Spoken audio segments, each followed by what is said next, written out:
A Wanderer in the Spirit Lands. By Franchezzo. Preface by the Transcriber. The following narrative was written more than a year ago, and in giving it to the public I do not claim to be its author. Since I have only acted the part of an amanuensis and endeavored to write down as truthfully and as carefully as I could, the words given to me by the spirit author himself, who is one of several spirits who have desired me to write down for them their experiences in the spirit world. I have had to write the words as fast as my pen could travel over the paper. And many of the experiences described and opinions advanced are quite contrary to what I myself believe to be in accordance with the conditions of life in the world of spirits. The spirit author Franchezzo I have frequently seen materialized, and he has been recognized on these occasions by friends who knew him in earth life. Having given the narrative to the public as I received it from the spirit author, I must leave with him all responsibility for the opinions expressed and the scenes described.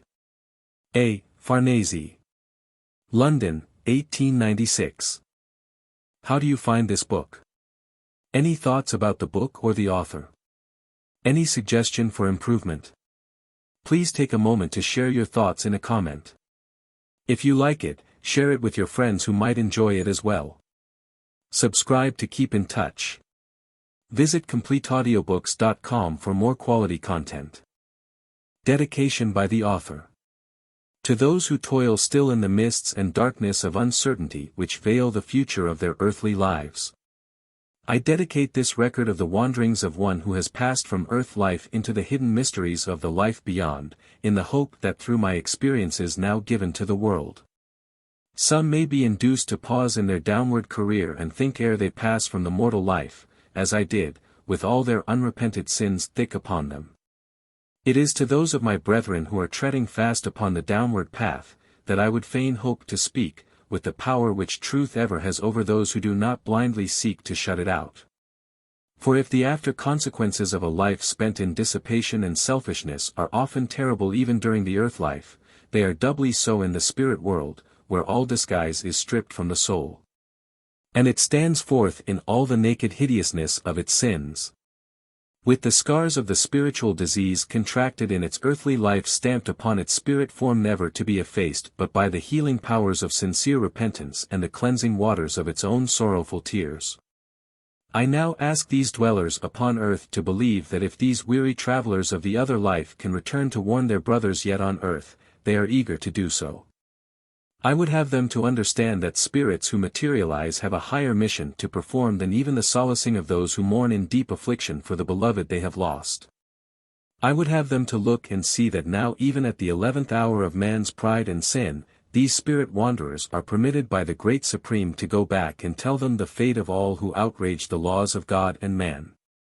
I would have even the idle and frivolous to pause and think whether spiritualism be not something higher, holier, nobler than the passing of an idle hour in speculations as to whether there are occult forces which can move a table or rap out the alphabet, and whether it is not possible that these feeble raps and apparently unmeaning tips and tilts of a table are but the opening doors through which a flood of light is being let in upon the dark places of earth and of the nether world, faint signs that those who have gone before do now return to earth to warn their brethren. As a warrior who has fought and conquered, I look back upon the scenes of those battles and the toils through which I have passed, and I feel that all has been cheaply won, all has been gained for which I hoped and strove. And I seek now but to point out the better way to others who are yet in the storm and stress of battle, that they may use the invaluable time given to them upon earth to enter upon and follow with unfaltering step the shining path which shall lead them home to rest and peace at last. Franchezzo. Part 1. Days of Darkness. Chapter 1. My Death. I have been a wanderer through a far country, in those lands that have no name, no place for you of earth, and I would set down as briefly as I can my wanderings, that those whose feet are pointed to that bourne may know what may in their turn await them. On earth and in my life of earth I lived as those do who seek only how the highest point of self-gratification can be reached. If I was not unkind to some, if I was indulgent to those I loved, yet it was ever with the feeling that they in return must minister to my gratification, that from them I might purchase by my gifts and my affection the love and homage which was as my life to me. I was talented, highly gifted both in mind and person, and from my earliest years the praise of others was ever given to me, and was ever my sweetest incense. No thought ever came to me of that all-self-sacrificing love which can sink itself so completely in the love for others that there is no thought, no hope of happiness, but in securing the happiness of the beloved ones. In all my life, and amongst those women whom I loved, as men of earth too often miscall that which is but a passion too low and base to be dignified by the name of love, amongst all those women who from time to time captivated my fancy, there was not one who ever appealed to my higher nature sufficiently to make me feel this was true love, this the ideal for which in secret I sighed. In everyone I found something to disappoint me. They loved me as I loved them, no more, no less. The passion I gave won but its counterpart from them, and thus I passed on unsatisfied, longing for I knew not what. Mistakes I made, ah! How many! Sins I committed, not a few, yet the world was often at my feet to praise me and call me good, and noble, and gifted. I was fated caress, that spoilt darling of the dames of fashion. I had but to woo to win, and when I won all turned to bitter ashes in my teeth. And then there came a time upon which I shall not dwell, when I made the most fatal mistake of all and spoilt 2 lives where I had wrecked but one before. It was not a golden flowery wreath of roses that I wore, but a bitter chain fetters as of iron that galled and bruised me till at last I snapped them asunder and walked forth free. Free, ah, me! Never again should I be free, for never for one moment can our past errors and mistakes cease to dog our footsteps and clog our wings while we live, and after the life of the body is ended, till one by one we have atoned for them, and thus blotted them from our past. And then it was when I deemed myself secure from all love, when I thought I had learned all that love could teach, knew all that woman had to give, that I met one woman. Ah! What shall I call her? She was more than mortal woman in my eyes, and I called her the good angel of my life. And from the first moment that I knew her I bowed down at her feet and gave her all the love of my soul, of my higher self, a love that was poor and selfish when compared to what it should have been, but it was all I had to give, and I gave it all. For the first time in my life I thought of another more than of myself, and though I could not rise to the pure thoughts, the bright fancies that filled her soul, I thank God I never yielded to the temptation to drag her down to me. As so time went on, I sunned myself in her sweet presence. I grew in holy thoughts that I deemed had left me forever. I dreamed sweet dreams in which I was freed from those chains to my past that held me so cruelly, so hardly. Now when I sought for better things, and from my dreams I ever woke to the fear that another might win her from me, and to the knowledge that I, alas, had not the right to say one word to hold her back. Ah, me! The bitterness and the suffering of those days! I knew it was myself alone who had built that wall between us. I felt that I was not fit to touch her, soiled as I was in the world's ways. How could I dare to take that innocent, pure life and link it to my own? At times hope would whisper it might be so, but reason said ever, no. And though she was so kind, so tender to me that I read the innocent secret of her love, I felt that on earth she never would be mine. Her purity and her truth raised between us a barrier I could never pass. I tried to leave her. In vain. As a magnet is drawn to the pole, so was I ever drawn back to her, till at last I struggled no more. I strove only to enjoy the happiness that her presence gave, happy that at least the pleasure and the sunshine of her presence was not denied me. And then, ah! Then there came for me an awful, an unexpected day, when with no warning, no sign to awaken me to my position, I was suddenly snatched from life and plunged into that gulf, that death of the body which awaits us all. And I knew not that I had died. I passed from some hours of suffering and agony into sleep, deep, dreamless sleep, and when I awoke it was to find myself alone and in total darkness. I could rise, I could move, surely I was better. But where was I? Why this darkness?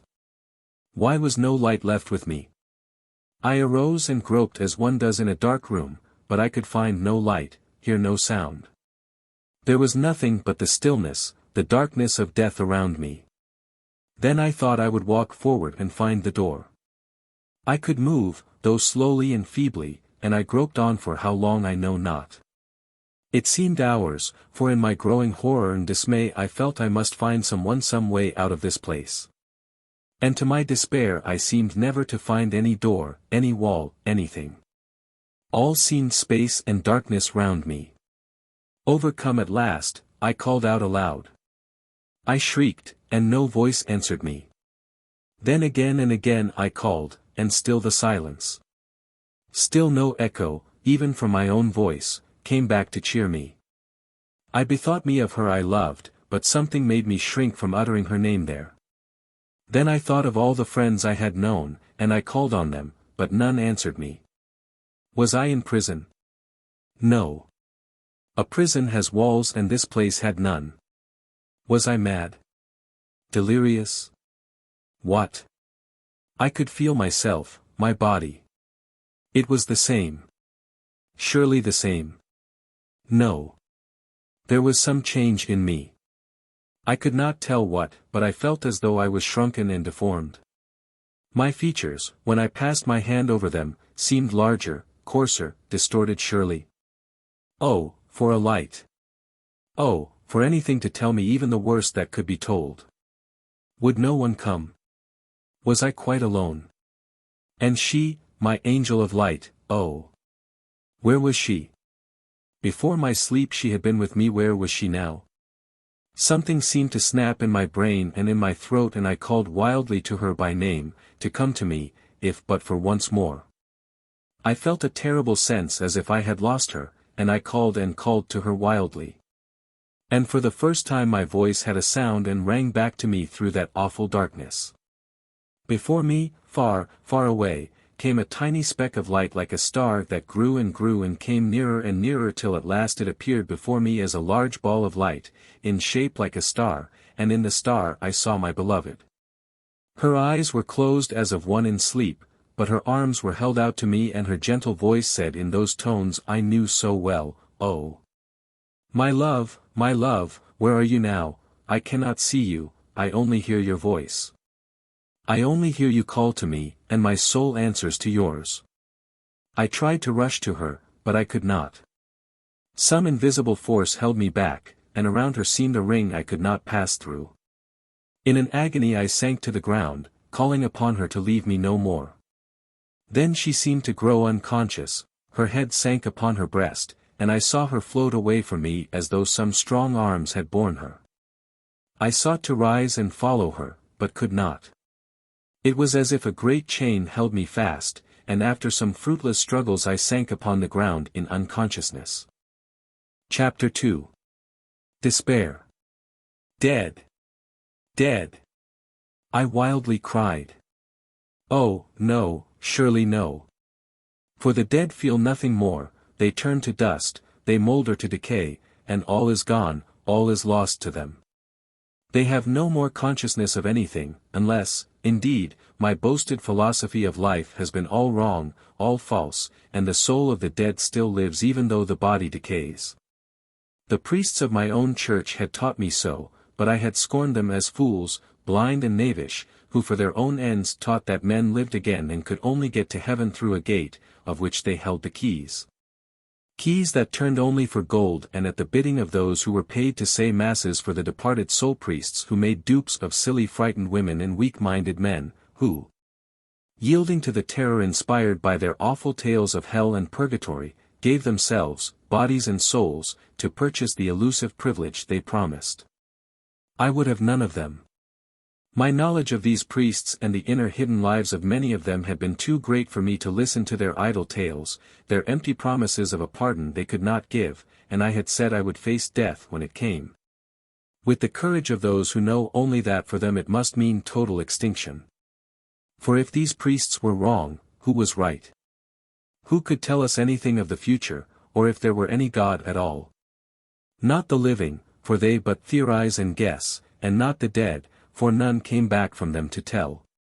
And now I stood beside this grave, my own grave, and heard my beloved call me dead and strew flowers upon it. As I looked, the solid mound grew transparent before my eyes, and I saw down to the coffin with my own name and the date of my death upon it, and through the coffin I saw the white still form I knew as myself lying within. I saw to my horror that this body had already begun to decay and become a loathsome thing to look upon. Its beauty was gone, its features none would recognize, and I stood there, conscious, looking down upon it and then at myself. I felt each limb, traced out with my hands each familiar feature of my face, and knew I was dead, and yet I lived. If this were death, then those priests must have been right after all. The dead lived, but where? In what state? Was this darkness hell? For me they would have found no other place. I was so lost, so beyond the pale of their church that for me they would not have found a place even in purgatory. I had cast off all ties to their church.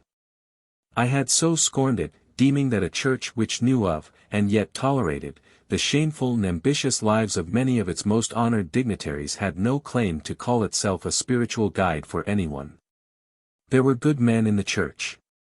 True, but there was also this mass of shameless evil ones whose lives were common talk, common matter of ridicule, yet the church that claimed to be the example to all men and to hold all truth, did not cast out these men of disgraceful lives. No, she advanced them to yet higher posts of honor. None who have lived in my native land and seen the terrible abuses of power in her church will wonder that a nation should rise and seek to cast off such a yoke. Those who can recall the social and political condition of Italy in the earlier half of this century, and the part the Church of Rome played in helping the oppressor to rivet the fetters with which she was bound. And who know how her domestic life was honeycombed with spies, priests as well as laymen, till a man feared to whisper his true sentiments to his nearest and dearest lest she should betray him to the priest and he again to the government, how the dungeons were crowded with unhappy men. Yea, even with mere lads guilty of no crime save love of their native land and hatred of its oppressors. Those, I say, who know all this will not wonder at the fierce indignation and burning passion which smouldered in the breast of Italia's sons, and burst at last into a conflagration which consumed man's faith in God and in his so-called vicar upon earth, and like a mountain torrent that has burst its bounds, swept away men's hopes of immortality. If only through submission to the decrees of the Church it was to be obtained. Such, then, had been my attitude of revolt and scorn towards the Church in which I had been baptized, and that Church could have no place within her pale for me. If her anathemas could send a soul to hell, surely I must be there. And yet as I thought thus I looked again upon my beloved, and I thought she could never have come to hell even to look for me. She seemed mortal enough, and if she knelt by my grave surely I must be still upon earth. Did the dead then never leave the earth at all, but hover near the scenes of their earthly lives? With such and many similar thoughts crowding through my brain I strove to get nearer to her I so loved, but found I could not. An invisible barrier seemed to surround her and keep me back. I could move on either side of her as I pleased, nearer or farther, but her I could not touch. Vain were all my efforts. Then I spoke, I called to her by name. I told her that I was there, that I was still conscious, still the same, though I was dead, and she never seemed to hear, she never saw me. She still wept sadly and silently. Still tenderly touched the flowers, murmuring to herself that I had so loved flowers, surely I would know that she had put them there for me. Again and again I spoke to her as loudly as I could, but she heard me not. She was deaf to my voice. She only moved uneasily and passed her hand over her head as one in a dream, and then slowly and sadly she went away. I strove with all my might to follow her. In vain. I could go but a few yards from the grave and my earthly body, and then I saw why. A chain as of dark silk thread, it seemed no thicker than a spider's web, held me to my body, no power of mine could break it. As I moved it stretched like elastic, but always drew me back again. Worst of all, I began now to be conscious of feeling the corruption of that decaying body affecting my spirit, as a limb that has become poison affects with suffering the whole body on earth, and a fresh horror filled my soul. Then a voice as of some majestic being spoke to me in the darkness, and said, "You love that body more than your soul. Watch it now as it turns to dust, and know what it was that you worshipped, and ministered, and clung to. Know how perishable it was, how vile it has become, and look upon your spirit body and see how you have starved and cramped and neglected it for the sake of the enjoyments of the earthly body. Behold how poor and repulsive and deformed your earthly life has made your soul, which is immortal and divine and to endure forever. And I looked and beheld myself. As in a mirror held up before me, I saw myself. Oh, horror! It was beyond doubt myself, but, oh! So awfully changed, so vile, so full of baseness did I appear. So repulsive in every feature, even my figure was deformed. I shrank back in horror at my appearance, and prayed that the earth might open before my feet and hide me from all eyes for evermore. Ah! Never again would I call upon my love, never more desire that she should see me. Better, far better, that she should think of me as dead and gone from her forever. Better that she should have only the memory of me as I had been in earthly life than ever know how awful was the change, how horrible a thing was my real self. Alas! Alas! My despair, my anguish was extreme, and I called out wildly and struck myself and tore my hair in wild and passionate horror of myself, and then my passion exhausted me and I sank senseless and unconscious of all once more. Again I waked, and again it was the presence of my love that awaked me. She had brought more flowers, and she murmured more soft tender thoughts of me as she laid them on my grave. But I did not seek now to make her see me. No, I shrank back and sought to hide myself, and my heart grew hard even to her, and I said, rather let her weep for the one who has gone than know that he still lives. So I let her go. And as soon as she was gone, I called frantically to her to come back in any way, to any knowledge of my awful position, rather than leave me in that place to see her no more. She did not hear, but she felt my call, and afar off I saw her stop and half turn round as though to return, then she passed on again and left me. Twice, 3 times she came again, and each time when she came I felt the same shrinking from approaching her, and each time when she left I felt the same wild longing to bring her back and keep her near me. But I called to her no more, for I knew the dead call in vain, the living hear them not. And to all the world I was dead, and only to myself and to my awful fate was I alive. Ah! Now I knew death was no endless sleep, no calm oblivion. Better, far better had it been so, and in my despair I prayed that this total oblivion might be granted to me, and as I prayed I knew it never could, for man is an immortal soul, and for good or evil, weal or woe, lives on eternally. His earthly form decays and turns to dust, but the spirit, which is the true man, knows no decay, no oblivion.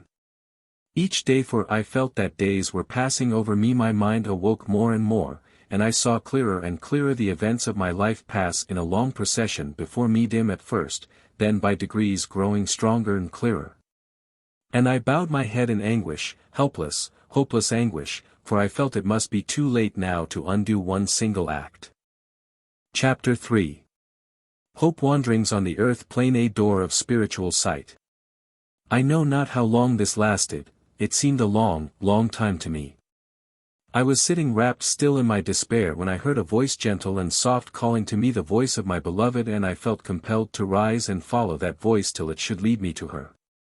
And as I rose to go, the thread which had so bound me seemed to stretch and stretch till I scarce felt its pressure, and I was drawn on and on till at last I found myself in a room which, I could dimly see, even in the darkness that always surrounded me, was familiar to my eyes. It was the home of my beloved one, and in that room I had passed, ah!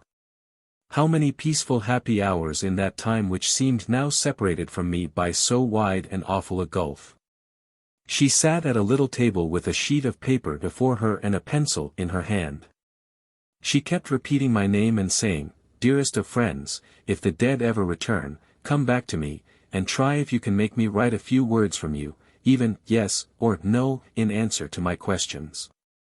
For the first time since I had died I saw her with a faint smile upon her lips and a look of hope and expectation in those dear eyes that were so heavy with weeping for me.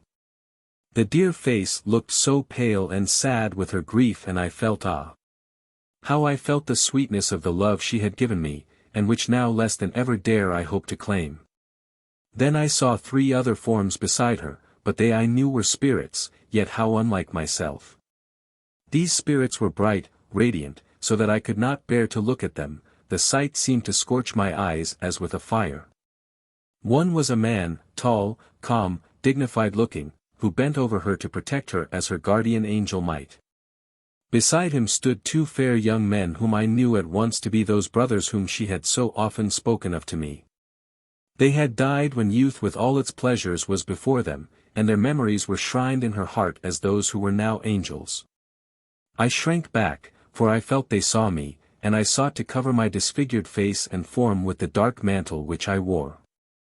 Then my pride awoke, and I said, "Has not she herself called me? I have come, and shall not she be the arbiter of my destiny? Is it so irrevocable that nothing I can do, no sorrow, no repentance however deep, no deeds however great, no work however hard, can reverse it? Is there indeed no hope beyond the grave?" And a voice, the voice I had heard before at my own grave, answered me, "Son of grief, is there no hope on earth for those who sin? Does not even man forgive the sinner who has wronged him if the sin be repented of and pardon sought? And shall God be less merciful, less just? Hast thou repentance even now? Search thine own heart and see whether it is for thyself or for those thou hast wronged that thou art sorry." And I knew as he spoke that I did not truly repent. I only suffered. I only loved and longed.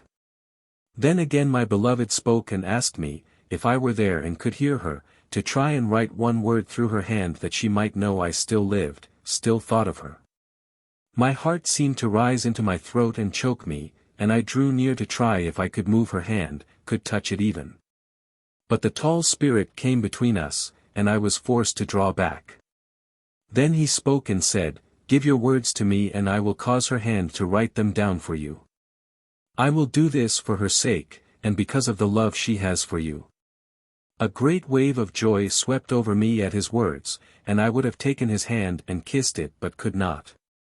My hand seemed scorched by his brightness ere I could touch him, and I bowed myself before him for I thought he must be one of the angels.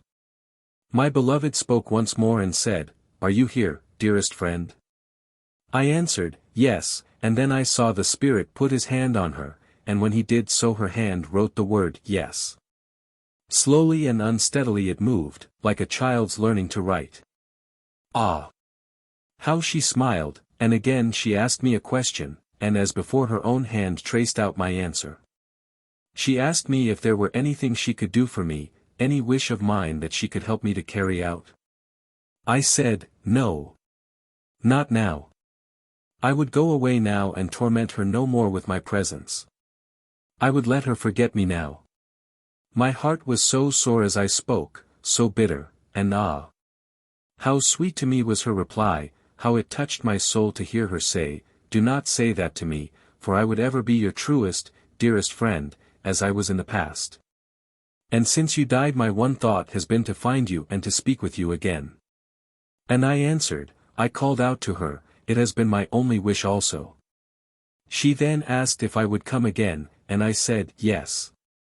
For where would I not have gone for her? What would I not have done? Then the bright spirit said she must write no more that night.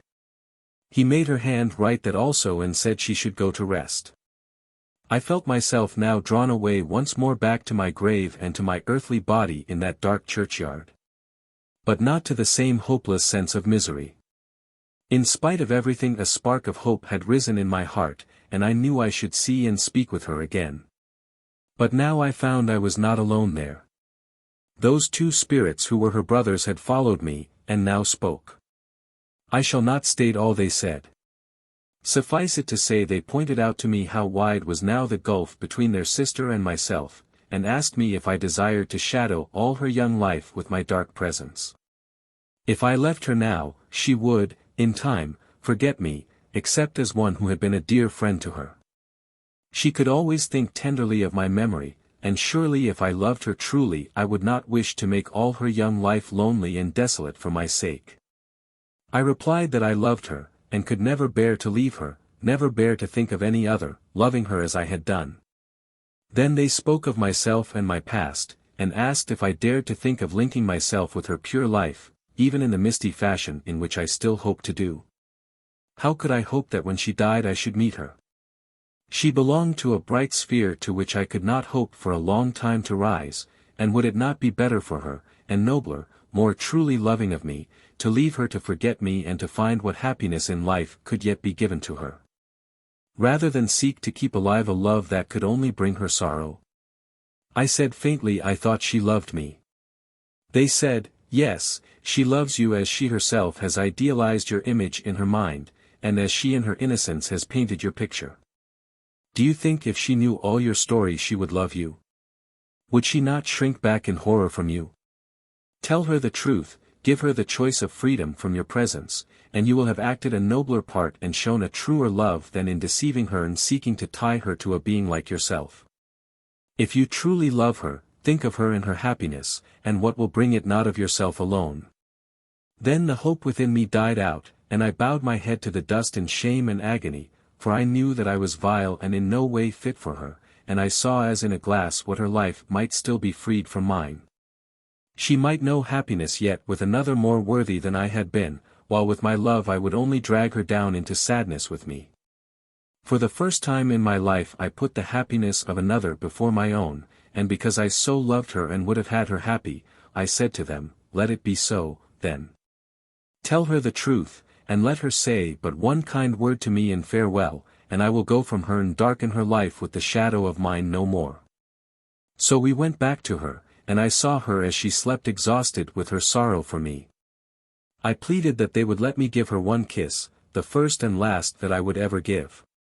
But they said no, that was impossible, for my touch would snap forever the thread that held her still to life. Then they awoke her and made her write down their words, while I stood by and heard each word fall as a nail in the coffin where they were burying my last hope forever. She, as one in a dream, wrote on, till at last the whole shameful story of my life was told, and I had but to tell her myself that all was forever at an end between us, and she was free from my sinful presence and my selfish love. I said adieu to her. As drops of blood wrung from my heart were those words, and as ice they fell upon her heart and crushed it. Then I turned and left her how, I know not, but as I went I felt the cord that had tied me to my grave and my earthly body snap, and I was free to wander where I would alone in my desolation. And then? Ah, me! While I write the words the tears of thankfulness are in my eyes again, and I almost break down in trying to write them. Then she whom we had deemed so weak and gentle that we had but to decide for her, she called me back with all the force of a love none dare oppose, called me back to her. She said she could never give me up so long as I had love for her. Let your past be what it might. Let you be sunk now even to the lowest depths of hell itself, I will still love you. Still seek to follow you and claim my right, the right of my love to help and comfort and cherish you till God in his mercy shall have pardoned your past and you shall be raised up again. And then it was that I broke down and wept as only a strong proud man can weep, whose heart has been wrung and bruised and hardened, and then touched by the soft tender touch of a loving hand till the tears must come to his relief. I went back to my love and knelt down beside her, and though they would not let me touch her, that calm beautiful spirit who was her guardian whispered to her that her prayer was answered, and that she should indeed lead me back to the light. And so I left my darling, and as I passed away I saw a white angel's form hover over her to give her strength and comfort, who was herself my angel of light. I left her thus with those spirits, and went forth to wander till her voice should call me to her side again. After the short troubled sleep into which those bright spirits had put her, my darling awoke the next day, and went to visit a kind good man whom she had discovered in her efforts to find some way by which she might reach me even beyond the grave. If it might be that what she had been told about those people who were called spiritualists was really true, she hoped through their aid to speak again with me, and prompted by those who were watching over her. She had searched out this man who was known as a healing medium, and by him she had been told that if she herself tried, she could write messages from the so-called dead. This I did not learn till later. At the time I only felt myself summoned by the voice of her whose power over me was so great, and in obedience to it I found myself standing in what I could dimly distinguish to be a small room. I say dimly, because all was still dark to me save only where the light around my darling shone as a star and showed faintly what was near. It was to this good man of whom I speak that she had gone, and it was her voice speaking to him that had drawn me. She was telling him what had passed the night before, and how much she loved me, and how she would gladly give all her life if by so doing she could comfort and help me. And that man spoke such kind words to her from my heart I thanked and still thank him for them. He gave me so much hope. He pointed out to my dear love that the ties of the earth body are broken at its death, and I was free to love her and she was free to return that love that she herself better than any other could in truth help to raise me. For her love would give me comfort and hope as nothing else would do, and would cheer my path of repentant effort. And she had now the best of rights to give it, my love for her had been so pure and true a passion, while hers for me was stronger than death itself, since it had overcome the barrier of death. He was so kind, this man he helped me to speak to her, and to explain many things as I could not have done the night before when my heart was so sore and full of pride. He helped me to tell what of excuse there had been for me in the past, though I own that nothing can truly excuse our sins. He let me tell her that in spite of all the wrong of my past she had been to me as one sacred loved with a love I had given to none but herself. He soothed and strengthened her with a kindness for which I blessed him even more than for his help to myself, and when she left him at last I, too, went with her to her home, the light of hope in both our hearts. And when we got there I found that a fresh barrier was raised up by those two spirit brothers and others to whom she was dear. An invisible wall surrounded her through which I could not pass, and though I might follow her about I could not get very near. Then I said to myself that I would go back to the kind man and see if he would help me. My wish seemed to carry me back, for I soon found myself there again. He was at once conscious of my presence, and strange as it may seem, I found that he could understand much, although not all, that I said to him. He gathered the sense of what I wanted to say, and told me many things I shall not set down here since they concerned only myself. He assured me that if I were only patient all would be well in time, and though the relations might build their spiritual wall around my love, her will would at all times draw me through it to her, and nothing could shut out her love from me. No walls could keep that back. If I would seek now to learn the things of the spirit, and work to advance myself, the gulf between us would disappear. Comforted I left him and wandered away again, I knew not where. I was now beginning to be dimly conscious that there were other beings like myself flitting about near me in the darkness, though I could scarce see them. I was so lost and lonely that I thought of going back to my grave again, as it was the spot most familiar to me, and my thought seemed to take me back, for soon I was there once more. The flowers that my love had brought me were faded now. She had not been there for 2 days, since speaking to me she seemed to forget the body that was laid away in the earth, and this to me was well, and I would have had it so. It was well for her to forget the dead body and think only of the living spirit. Even these withered flowers spoke of her love, and I tried to pick up one, a white rose, to carry away with me. I found I could not lift it, could not move it in the least. My hand passed through it as though it was but the reflection of a rose.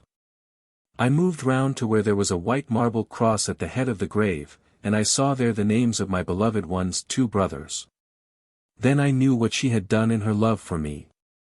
She had laid my body to rest beside those she had loved best of all. My heart was so touched that again I wept, and my tears fell like dew upon my heart and melted away its bitterness. I was so lonely that at last I rose and wandered away again amongst other dark wandering shapes, few of whom even turned to look at me, perhaps like myself they scarcely saw. Presently, however, 3 dark forms which seemed like 2 women and a man passed near me, and then turned and followed. The man touched my arm and said, "Where are you bound for? Surely you are newly come over to this side, or you would not hurry on so. None hurry here because we all know we have eternity to wander in." Then he laughed a laugh so cold and harsh in tone it made me shudder. One of the women took my arm on one side and one on the other, saying, "Come away with us and we will show you how you may enjoy life even though you are dead. If we have not got bodies to enjoy ourselves through we will borrow them from some mortals for a little. Come with us and we will show you that all pleasure is not ended yet." In my loneliness I was glad to have some being to speak to, that although they were all three most repulsive looking, the women to my mind even more so than the men, I felt inclined to let them lead me away and see what would happen. And I had even turned to accompany them when afar off in the dim distance, like a picture traced in light on a black sky, I saw the spirit form of my pure sweet love. Her eyes were closed as I had seen her in my first vision, but as before her hands were stretched out to me and her voice fell like a voice from heaven on my ears, saying, "Oh! Take care! Take care! Go not with them! They are not good, and their road leads only to destruction." Then the vision was gone, and as one waking from a dream I shook those three persons from me and hurried away again in the darkness. How long and how far I wandered I know not. I kept hurrying on to get away from the memories that haunted me, and I seemed to have all space to wander in. At last I sat down on the ground to rest, for there seemed to be ground solid enough to rest upon, and while I sat there I saw glimmering through the darkness a light. As I drew near it I saw a great haze of light radiating from a room which I could see, but it was so bright it hurt my eyes to look upon it as would looking at the noonday sun on earth have done.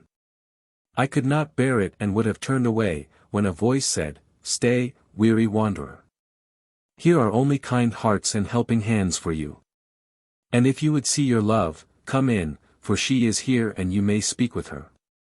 Then I felt a hand, for I could see no one, draw my mantle over my head to shut out the brightness of the light, and then lead me into the room and seat me in a large chair.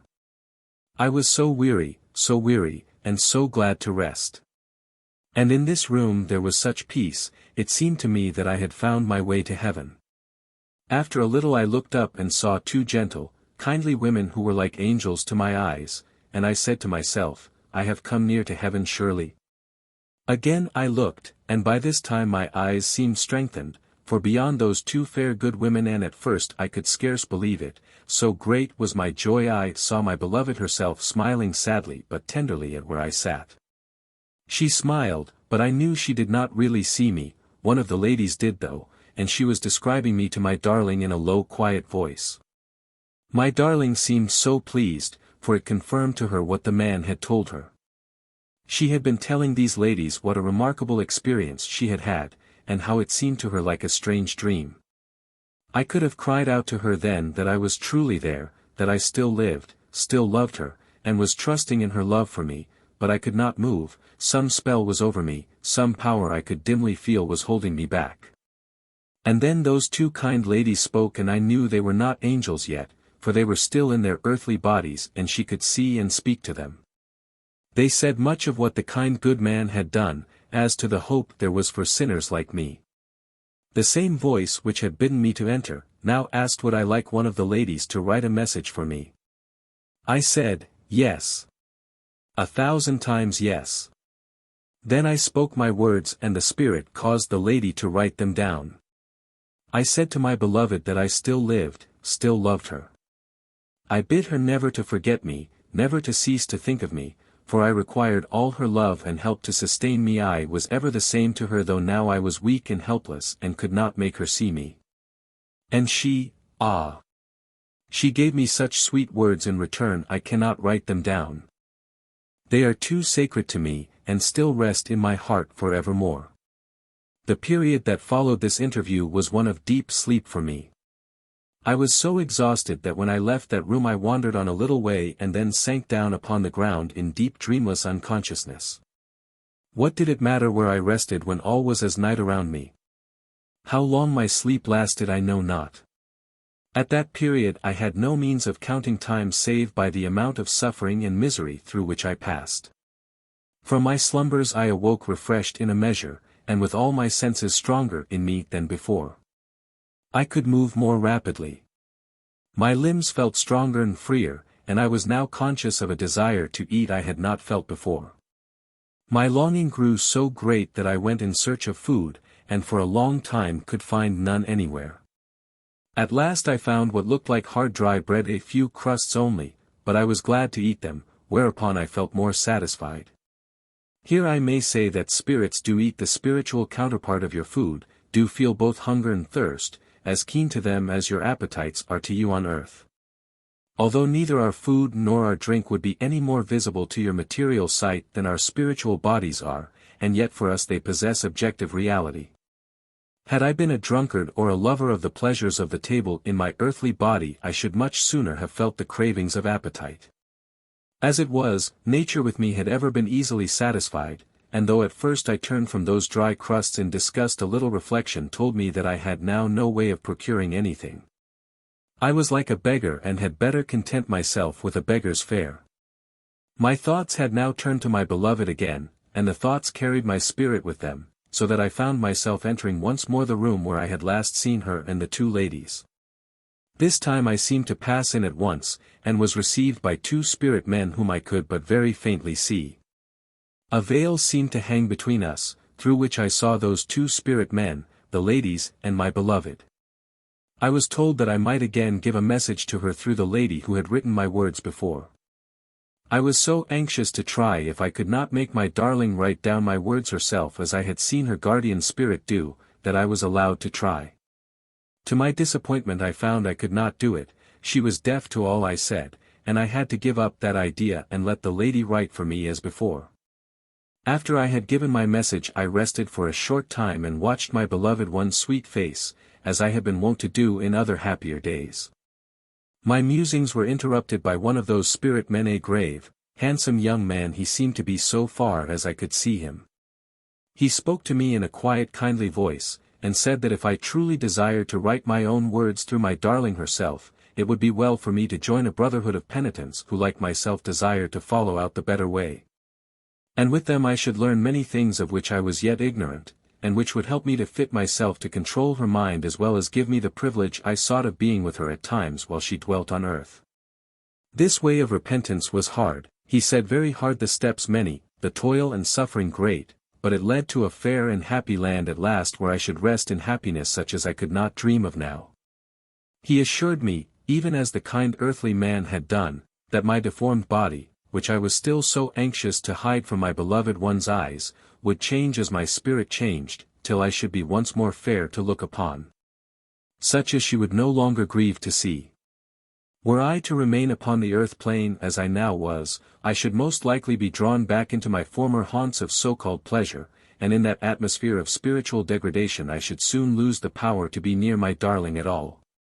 For her own sake those who guarded her would be obliged to exclude me. On the other hand, were I to join this brotherhood, which was one of hope and endeavor, I should be so helped, so strengthened, and so taught, that when in due course my time came to return to the earth plane, I should have acquired a strength and an armor that could resist its temptations.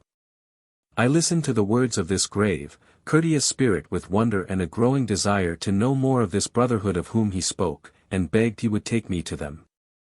This he assured me he would do, and he also explained that I should be there of my own free will and choice only. Did I desire at any time to leave I could at once do so. All are free in the spirit world, he said. All must follow only where their own wishes and desires lead them. If you study to cultivate the higher desires, means will be given you to attain them, and you will be strengthened with such help and strength as you may need. You are one who has never learned the power of prayer. You will learn it now, for all things come by earnest prayer, whether you are conscious that you pray or not. For good or for evil your desires are as prayers and call around you good or evil powers to answer them for you. As I was again growing weary and exhausted, he suggested that I should bid adieu to my darling for a time. He explained that I should gain more strength as well as permit her to do so if I left her for the time I was to remain in this place of which he spoke. It would also be well that she should not try to write for 3 months, as her mediumistic powers had been greatly tried, and if she did not rest them she would be much impaired. While I would require all that time to learn even the simple lessons needful before I could control her. Ah!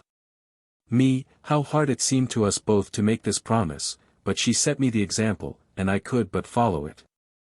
If she would try to be strong and patient so should I, and I registered a vow that if the God I had so long forgotten would remember and pardon me now, I would give all my life and all my powers to undo the wrongs that I had done.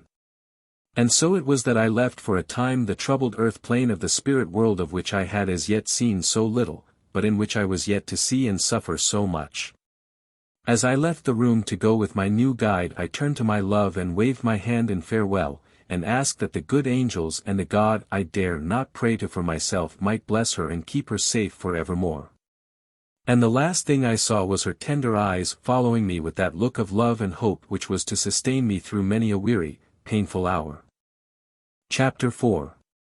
The Brotherhood of Hope. In the spirit world there are many strange places, many wondrous sights, and many organizations for helping repentant souls, but I have never seen anything more strange in its way than this home of help. Conducted by the Brotherhood of Hope, to which I was now conducted. In the then feeble condition of all my spiritual faculties I was not able to see what the place was like. I was almost like one who is deaf, dumb and blind. When I was with others I could scarcely see or hear them, or make them hear me, and although I could see a little, it was more as though I was in a perfectly dark room with only one small feeble glimmer of light to show me where I went. On the earth plane I had not felt this so much, for though all was darkness I could both see and hear enough to be conscious of those near me. It was in ascending even to the little distance at which this place was above the earth that I felt the absence of all but the most material developments of my spirit. That time of darkness was so awful to me that even now I scarce like to recall it, I had so loved the sunshine and the light. I came from a land where all is sunshine and brightness, where the colors are so rich, the sky so clear, the flowers and the scenery so beautiful, and I so loved light and warmth and melody. And here as elsewhere since my death I had found only darkness and coldness and gloom, an appalling, enshrouding gloom, that wrapped me round like a mantle of night from which I could in no way free myself. And this awful gloom crushed my spirit as nothing else could have done. I had been proud and haughty on earth. I came of a race that knew not what it was to bow before anyone. In my veins ran the blood of its haughty nobles. Through my mother I was allied to the great ones of earth whose ambitions had moved kingdoms to their will. And now the lowest, humblest, poorest beggar of my native streets was greater, happier than I, for he at least had the sunshine and the free air, and I was as the lowest, most degraded prisoner in the dungeon cell. Had it not been for my one star of hope, my angel of light, and the hope she had given me through her love, I must have sunk into the apathy of despair. But when I thought of her waiting, as she had vowed she would do all her life for me, when I recalled her sweet and tender smile and the loving words she had spoken to me, my heart and my courage revived again, and I strove to endure, to be patient, to be strong. And I had need of all to help me, for from now began a period of suffering and conflict I shall in vain seek to make anyone fully realize. This place where I was now I could barely see in all its details. It was like a huge prison, dim and misty in its outlines. Later on I saw it was a great building of dark grey stone, as solid to my eyes as earthly stone, with many long passages, some long large halls or rooms. But mostly composed of innumerable little cells with scarcely any light and only the barest of furniture. Each spirit had only what he had earned by his earthly life, and some had nothing but the little couch whereon they lay and suffered. For all suffered there. It was the house of sorrow, yet it was also a house of hope, for all there were striving upwards to the light, and for each had begun the time of hope. Each had his foot planted upon the lowest rung of the ladder of hope by which he should in time mount even to heaven itself. In my own little cell there was but my bed, a table and a chair, nothing more. I spent my time in resting or meditating in my cell, and going with those who, like myself, soon grew strong enough to hear the lectures which were delivered to us in the great hall. Very impressive those lectures were. Told in the form of a story, but always so as to bring home to the mind of each of us those things wherein we had done wrong. Great pains were taken to make us understand, from the point of view of an impartial spectator, the full consequences to ourselves and others of each of our actions. And where we had for our own selfish gratifications wronged or dragged down another soul. So many things which we had done because all men did them, or because we thought that we as men had a right to do them, were now shown to us from the other side of the picture, from those who had in a measure been our victims.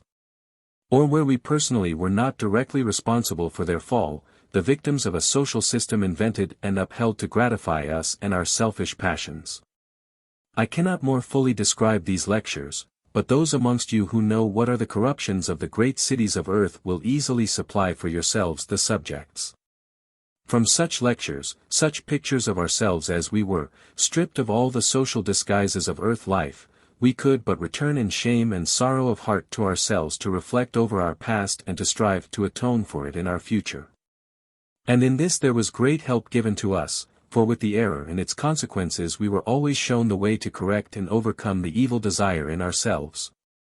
And how we might atone for our own sins by timely efforts to save another from the evil into which we had fallen, all these lessons being intended to fit us for the next stage of our progression, in which we would be sent back to earth to help unseen and unknown mortals who were struggling with earth's temptations. When we were not attending the lectures we were free to go where we might wish, that is, such of us as were strong enough to move about freely. Some who had left dear friends on earth would go to visit them, that, unseen themselves, they might yet see those they loved. We were always warned, however, not to linger in the temptations of the earth plane, since many of us would find it difficult to resist them. Those who were strongest amongst us and who possessed the needful qualities and the desire to use them, were employed in magnetizing those who were weakest, and who, by reason of the excessive dissipations of their earthly lives, were in such terrible condition of exhaustion and suffering that the only thing which could be done with them was to allow them to lie helpless in their cells while others gave them a little relief by magnetizing them. And here I must describe to you a very wonderful system of healing those poor spirits which was practiced in this house of hope. Some advanced spirits, whose natural desires and tastes made them doctors and healers, with the help of other spirits of different degrees of advancement under them, would attend upon these poorest and most suffering ones where indeed all were sufferers, and by means of magnetism and the use of others' powers which they could control, they would put these poor spirits into temporary forgetfulness of their pain. And though they awoke again to a renewal of their sufferings, yet in these intervals their spirits gained strength and insensibly grew more able to endure, till at last their sufferings were mitigated with time and the growing development of the spirit body, and they in turn would, when fit to do so, be employed to magnetize others who were still suffering. It is impossible for me to give you a very clear picture of this place and those in it, for although the resemblance to an earthly hospital was very great, there were many little points in which it resembled nothing which you have yet on earth. Though as knowledge on earth advances the resemblance will become closer. All was so dark in this place, because the unfortunate spirits who dwelt there had none of the brightness of happy spirits to give into the atmosphere.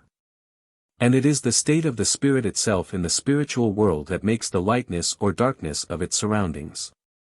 The sense of darkness was also due to the almost total blindness of these poor spirits, whose spiritual senses never having been developed on earth made them alike insensible to all around them, just as those born on earth in a state of blindness, deafness and dumbness would be unconscious of the things which were apparent to those fully endowed with senses. In visiting the atmosphere of the earthly plane, which was a degree more suited to their state of development, these poor spirits would still be in darkness, though it would not be so complete. And they would possess the power of seeing those beings like themselves with whom they could come into direct contact, and also such mortals as were in a sufficiently low spiritual degree of development. The higher and more spiritualized mortals, and still more the disembodied spirits in advance of them would be only very dimly discernible, or even totally invisible. The working brothers of hope, as they were called, were each provided with a tiny little light like a star, whose rays illuminated the darkness of the cells they visited and carried the light of hope wherever the brothers went. I myself at first was so great a sufferer that I used simply to lie in my cell in a state of almost apathetic misery, watching for this spark to come glimmering down the long corridor to my door, and wondering how long it would be in earth time ere it would come again. But it was not long that I lay thus utterly prostrate. Unlike many of the poor spirits who had added a love of drink to their other vices, my mind was too clear and my desire to improve too strong to leave me long inactive. And as soon as I found myself able to move again I petitioned to be allowed to do something, however humble, which might be of use. I was therefore, as being myself possessed of strong magnetic powers, set to help an unfortunate young man who was utterly unable to move, and who used to lie moaning and sighing all the time. Poor fellow, He was only 30 years old when he left the earth body, but in his short life he had contrived to plunge into such dissipations that he had prematurely killed himself. And was now suffering such agonies from the reaction upon the spirit of those powers he had abused, that it was often more than I could bear to witness them. My task was to make soothing passes over him, by which means he would obtain a little relief, till at stated times a more advanced spirit than myself would come and put him into a state of unconsciousness. And all this time I was myself suffering keenly both in mind and in my spirit body, for in the lower spheres the spirit is conscious of bodily sufferings. As it grows more advanced the suffering becomes more purely mental, the less material envelope of the higher spirits making them at last insensible to anything like material pain. As my strength grew so did my desires revive and cause me so much torment that I was often tempted to do what many poor spirits did, go back to earth in search of the means to satisfy them through the material bodies of those yet on earth. My bodily sufferings grew very great, for the strength I had been so proud of and had used to so bad a purpose made me suffer more than one who had been weak. As the muscles of an athlete who has used them to excess begin after a time to contract and cause him excruciating pain, so those powers and that strength which I had abused in my earthly life now began, through its inevitable reaction on my spirit body, to cause me the most intense suffering. And then as I grew stronger and stronger and able to enjoy what had seemed enjoyment in my earth life, the desire for those pleasures grew and grew till I could scarce refrain from returning to the earth plane there to enjoy, through the organism of those yet in the flesh, whose sordid lives and low desires placed them on a level with the spirits of the earth plane, those pleasures of the senses which had still so great a temptation for us. Many and many of those who were in the house of hope with me would yield to the temptation and go back for a time to haunt the earth, whence they would return after a longer or shorter period, exhausted and degraded even below their former state. All were free to go or to stay as they desired. All could return when they wished, for the doors of Hope's castle were never shut upon anyone, however unthankful or unworthy they might be. And I have often wondered at the infinite patience and tenderness which were ever shown for our weaknesses and our sins. It was indeed only possible to pity these poor unfortunates, who had made such utter slaves of themselves to their base desires that they could not resist them and were drawn back time after time till at last, satiated and exhausted, they could move no more and were like the unfortunate young man whom I tended. For myself, I might also have yielded to the temptation had it not been for the thoughts of my pure love, and the hopes she had given me, the purer desires she had inspired. And I at least could not condemn these poor erring souls who had no such blessings granted them. I went to earth very often, but it was to where my beloved one dwelt, and her love drew me ever to her side, away from all temptations, into the pure atmosphere of her home, and though I could never approach near enough to touch her, by reason of this icy invisible wall which I have described, I used to stand outside of it, looking at her as she sat and worked or read or slept. When I was there she would always be in a dim way conscious of my presence, and would whisper my name or turn to where I was with one of her sad sweet smiles that I would carry away the recollection of and comfort myself with in my lonely hours. She looked so sad, so very sad, my poor love, and so pale and delicate, it made my heart ache even while it comforted me to see her. I could tell that in spite of all her efforts to be brave and patient, and to hope, the strain was almost too great for her, and each day she grew more delicate looking. She had many other things to try her at this time.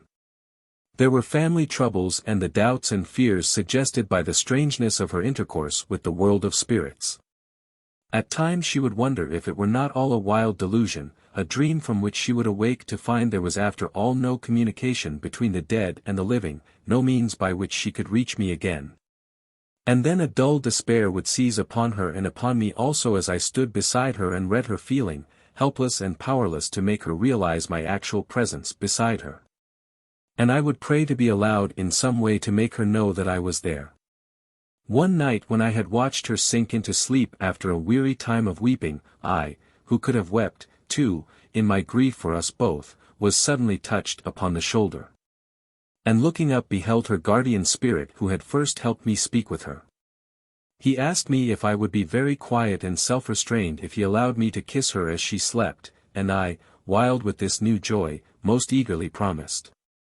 Taking my hand in his, we passed together through the transparent icy wall that was to me so impervious.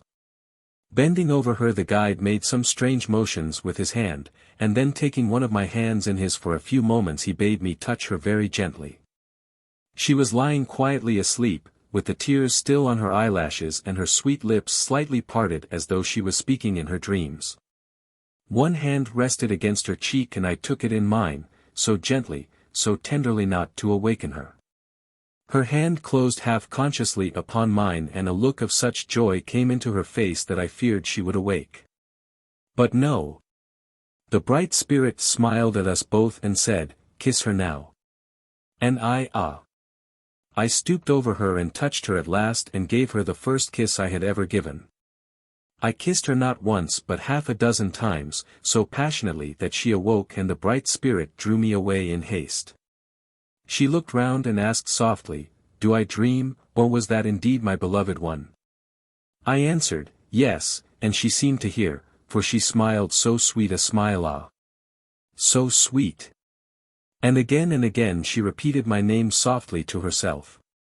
Not for long after that would they allow me to touch her again, but I was often near, and the joy of that one meeting dwelt in our hearts for many an hour.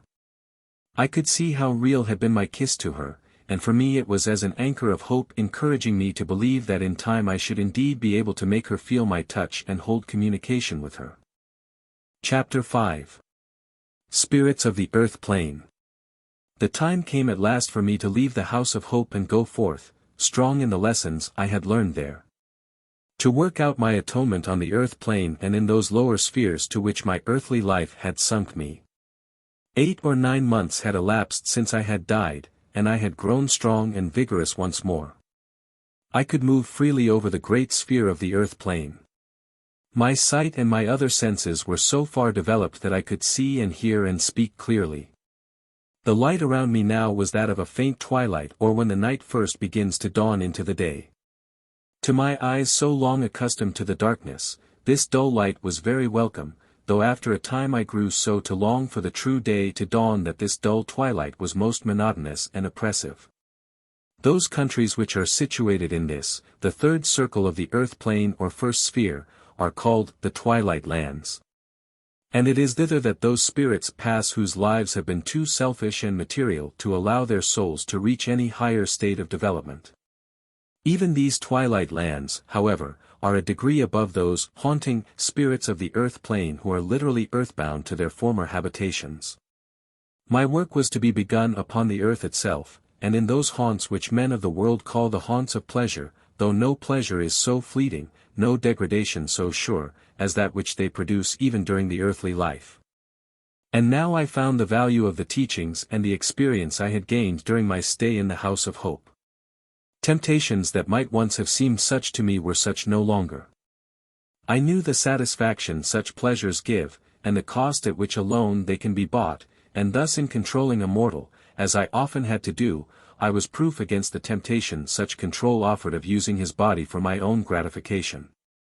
Few people yet in their earthly envelopes understand that spirits can, and very often do, take such complete possession of the bodies of mortal men and women that, for the time, it is as though that earth body belonged to the disembodied and not the embodied spirit.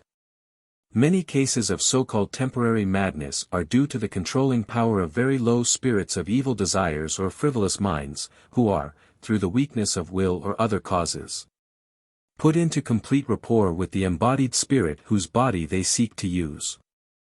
Amongst many ancient races this fact was acknowledged and studied, as well as many branches of the occult sciences which we of the 19th century have grown too wise, forsooth, to look into, even to discover, if we can. Those germs of truth with which all ages have been blessed and which are worth disinterring from the mass of rubbish in which succeeding generations of men have buried them. The work upon which I was now engaged will seem no less strange to you than it did at first to me. The great Brotherhood of Hope was only one of a countless variety of societies which exist in the spirit world for the purpose of giving help to all who are in need.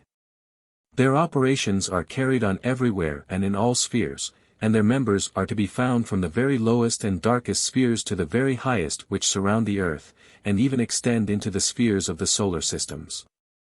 They are like immense chains of spirits, the lowest and humblest being always helped and protected by those above. A message would be sent to the Brotherhood that help was required to assist some struggling mortal or unhappy spirit, and such one of the brothers as was thought to be most fit would be sent to help. Such a one of us would be sent as had in his own earth life yielded to a similar temptation, and had suffered all the bitter consequences and remorse for his sin. Often the man or woman to be helped had unconsciously sent out an aspiration for help and strength to resist temptation, and that of itself was a prayer, which would be heard in the spirit world as a cry from earth's children that appealed to all in the spirit world who had been themselves earth's sons and daughters.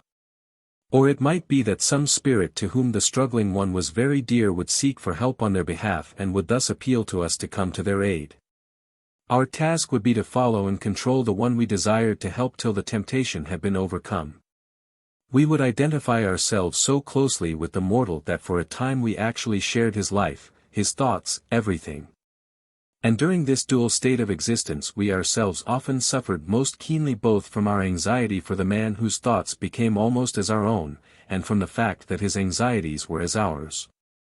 While in thus going over again a chapter in our past lives we endured all the sorrow, remorse, and bitterness of the past time. He on his side felt, though not in so keen a degree, the sorrowful state of our mind, and where the control was very complete and the mortal highly sensitive, he would often fancy that things which we had done must have been done by himself, either in some former forgotten stage of existence, or else seen in some vivid dream they could scarcely recall.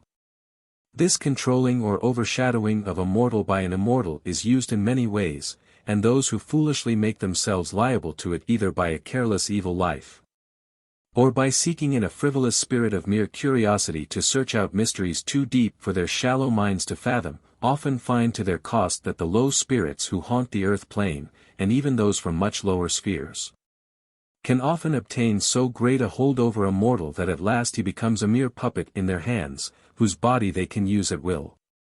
Many a weak-willed man and woman who in pure surroundings would lead only good and pure lives, are drawn by evil surroundings into sins for which they are but partly responsible, sins for which indeed those controlling spirits who have thus made use of these weak mortals, will be held responsible as well as the mortal sinner himself.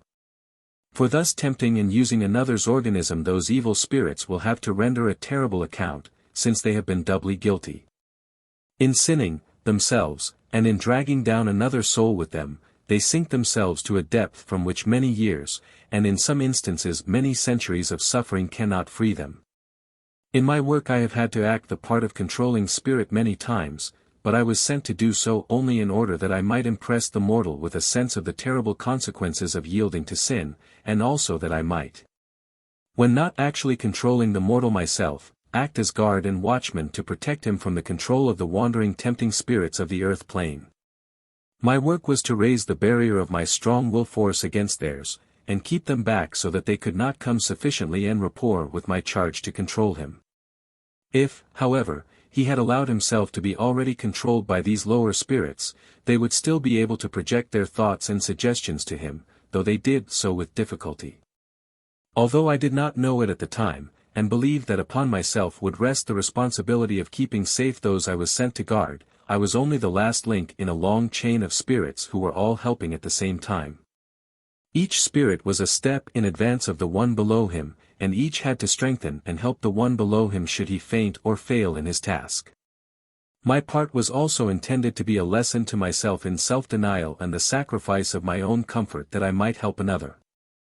My condition as a spirit on the earth plane made me of use, seeing that I could oppose a material force of will against those tempting spirits in an atmosphere where a more refined spirit would have been unable to penetrate.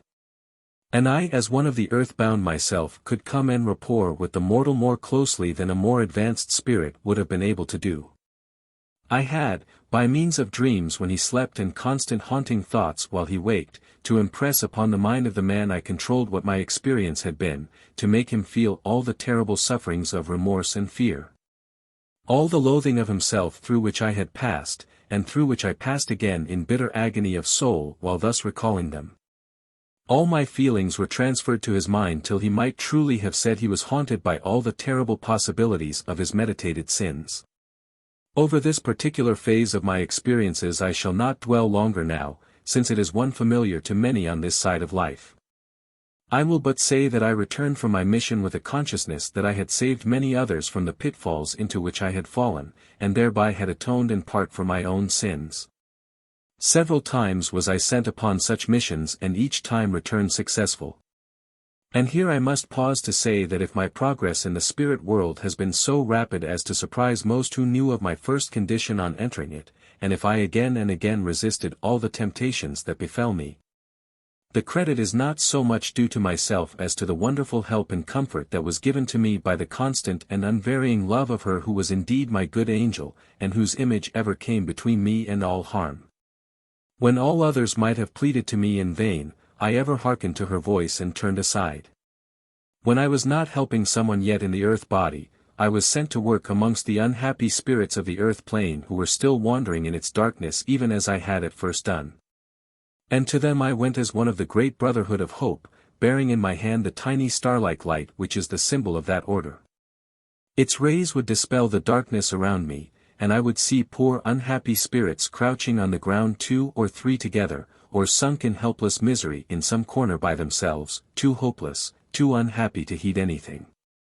To them it was my work to point out how they could either be taken to such a house of hope as the one in which I had been, or in other cases how they might, by trying to help others around them, help themselves and earn the gratitude of those who were even more hopeless than themselves.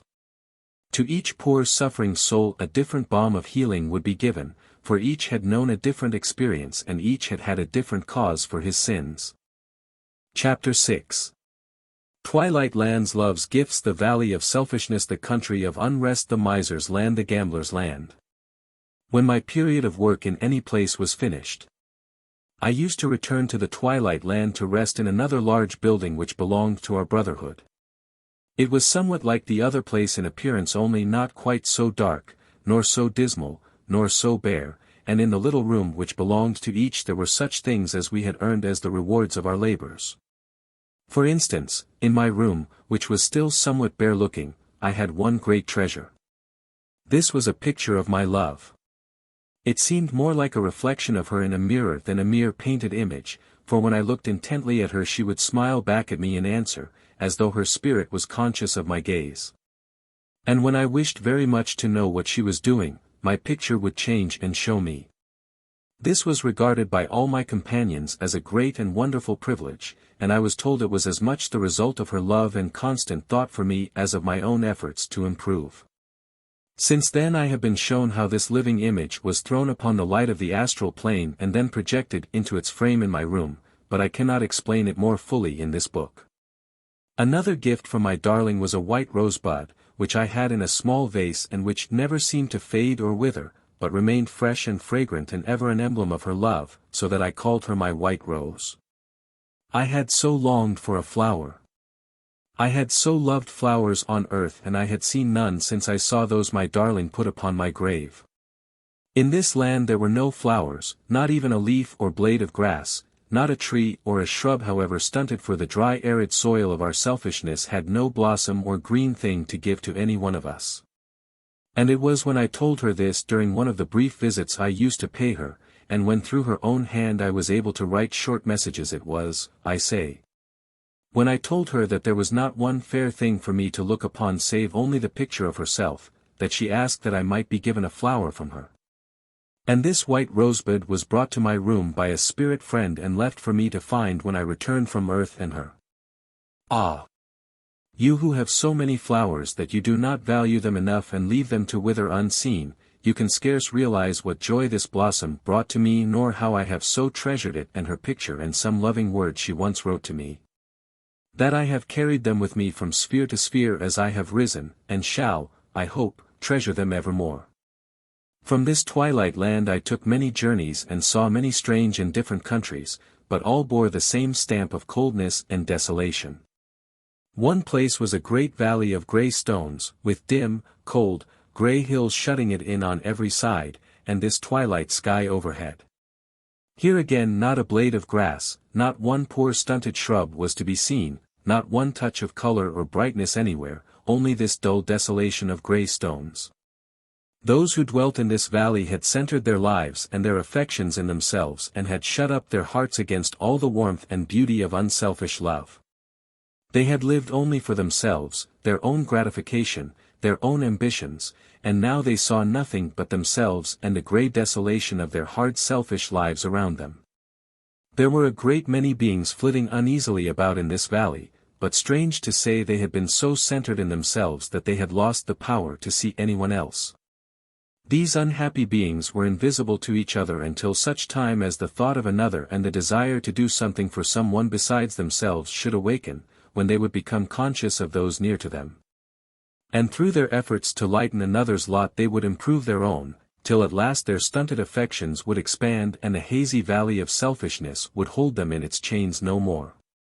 Beyond this valley I came upon a great, dry, sandy-looking tract of country where there was a scanty straggling vegetation, and where the inhabitants had begun in some places to make small attempts at gardens near their habitations. In some places these habitations were clustered so thickly together that they formed small towns and cities. But all bore that desolate ugly look which came from the spiritual poverty of the inhabitants.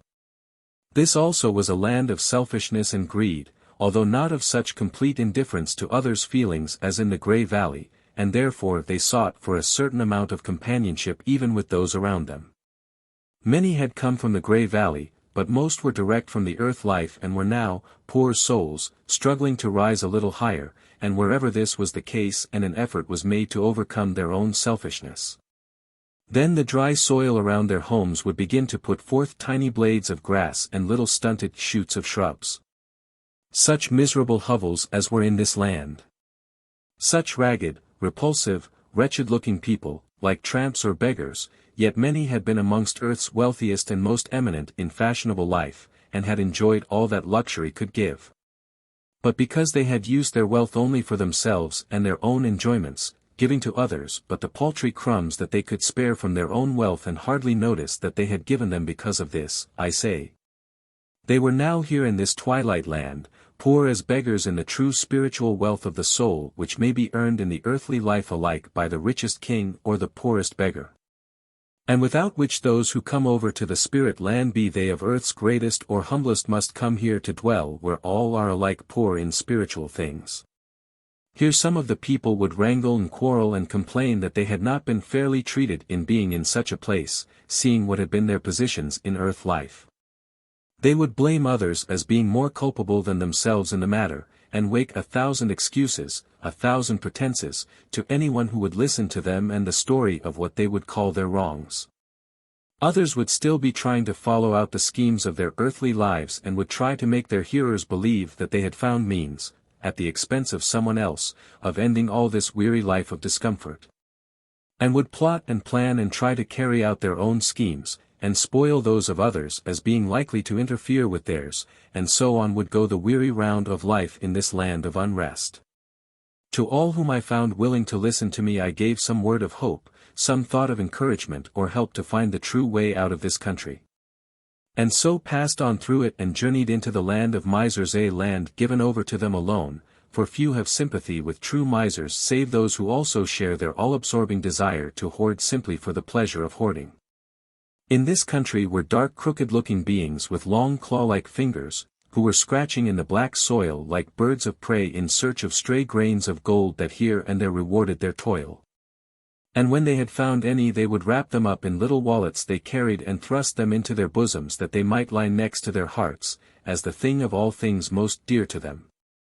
As a rule they were lonely, solitary beings, who avoided each other by instinct lest they should be robbed of their cherished treasure.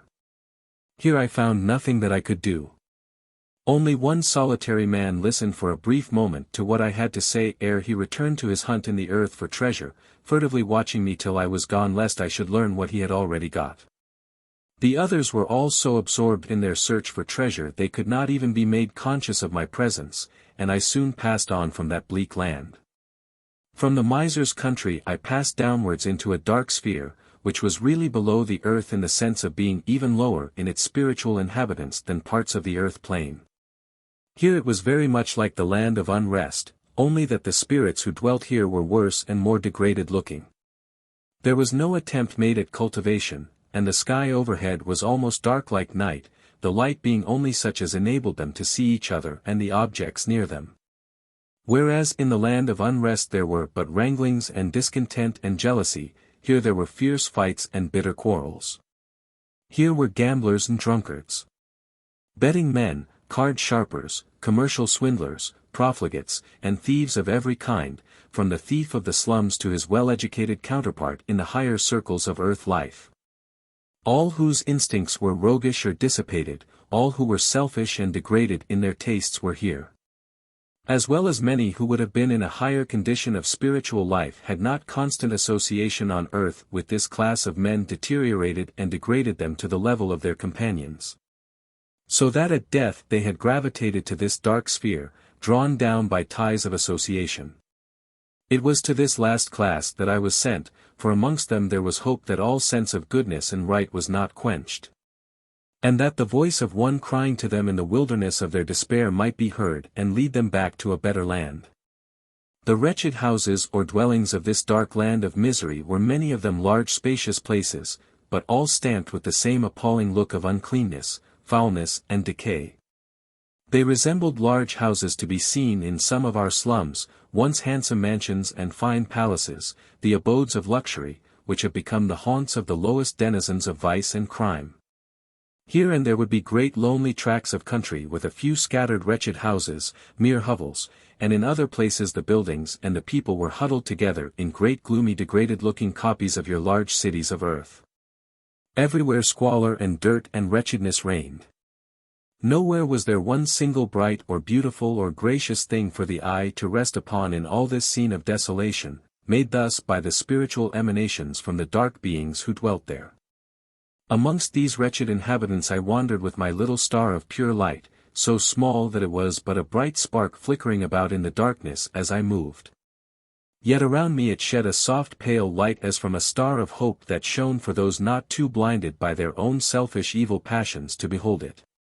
Here and there I would come upon some crouched in a doorway or against a wall, or in some miserable room, who would arouse themselves sufficiently to look at me with my light and listen to the words I spoke to them, and would begin to seek for the better way, the returning path to those upper spheres from which they had fallen by their sins. Some I would be able to induce to join me in my work of helping others, but as a rule they could only think of their own miseries, and long for something higher than their present surroundings, and even this, small as it seems, was one step. And the next one of thinking how to help others forward as well would soon follow. One day in my wanderings through this country I came to the outskirts of a large city in the middle of a wide desolate plain. The soil was black and arid, more like those great cinder heaps that are seen near your iron works than anything I can liken it to. I was amongst a few dilapidated, tumble-down little cottages that formed a sort of fringe between the unhappy city and the desolate plain, when my ears caught the sound of quarreling and shouting coming from one of them.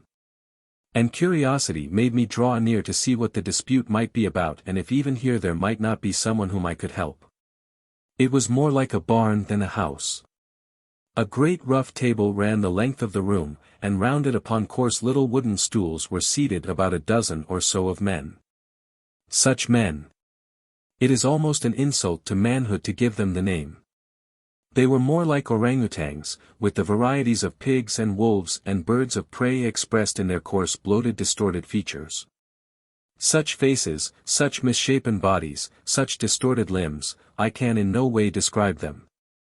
They were clothed in various grotesque and ragged semblances of their former earthly finery, some in the fashion of centuries ago, others in more modern garb, yet all alike ragged, dirty, and unkempt, the hair disheveled.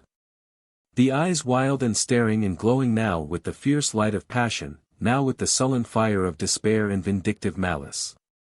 To me, then, it seemed that I had reached the lowest pit of hell, but since then I have seen a region lower still far blacker, far more horrible, inhabited by beings so much fiercer, so much lower, that beside them these were tame and human. Later on I shall describe more fully these lowest beings, when I come to that part of my wanderings which took me into their kingdoms in the lowest hell.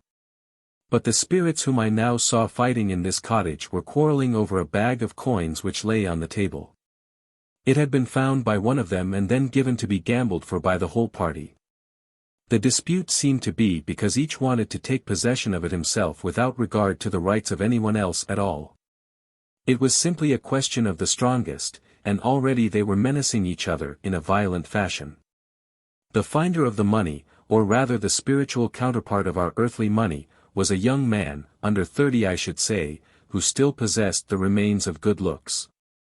And but for the marks that dissipation had planted on his face would have seemed unfit for his present surroundings and degraded associates. He was arguing that the money was his, and though he had given it to be played for fairly he objected to be robbed of it by anyone. I felt I had no business there, and amidst a wild chorus of indignant cries and protestations that they supposed they were as well able to say what was honest as he was, I turned and left them. I had proceeded but a short way, and was almost opposite another deserted little hovel when the whole wild crew came struggling and fighting out of the cottage, wrestling with each other to get near the young man with the bag of money whom the foremost of them were beating and kicking and trying to deprive of it. This one of them succeeded in doing, whereupon they all set upon him, while the young man broke away from them and began running towards me. In a moment there was a wild yell set up to catch him and beat him for an impostor and a cheat, since the bag was empty of gold and had only stones in it, the money, like the fairy gold in the stories, having turned, not into withered leaves, but into hard stones.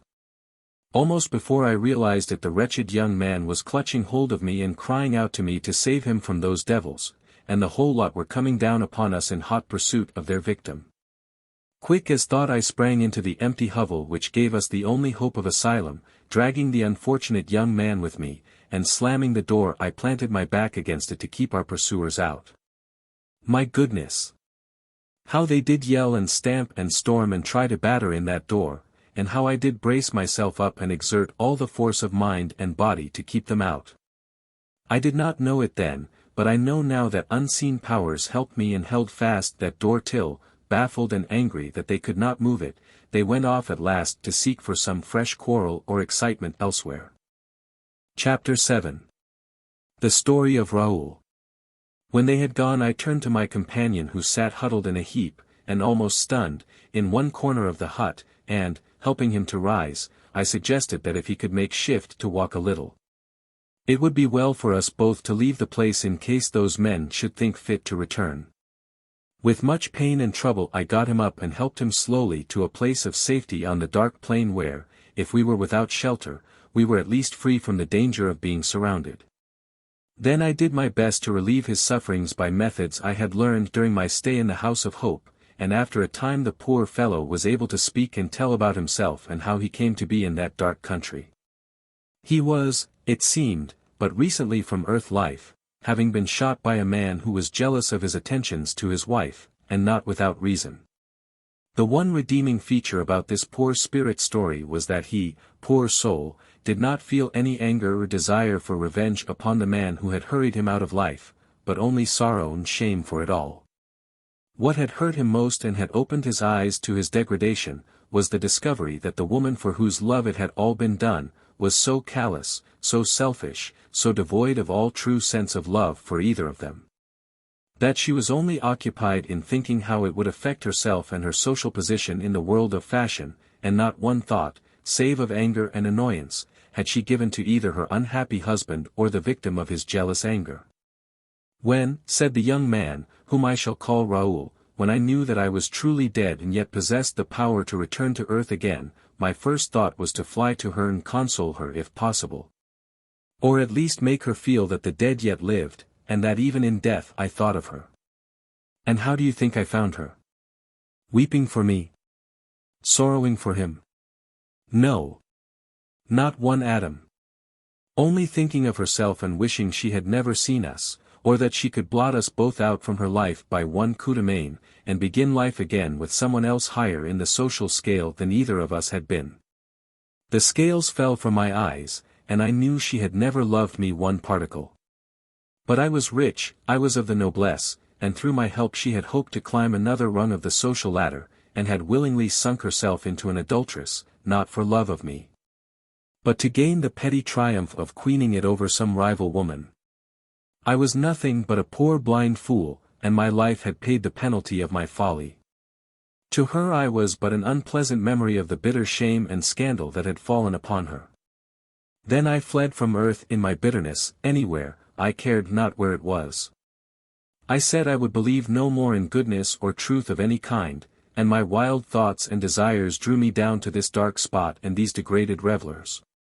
Amongst whom I found kindred spirits to those who had been my parasites and flatterers on earth, and amongst whom I had wasted my substance and lost my soul. And now, oh, unhappy friend, I said, would you not even now seek the path of repentance that would lead you back to brighter lands and help you to regain the lost inheritance of your manhood and your higher self? Now, alas!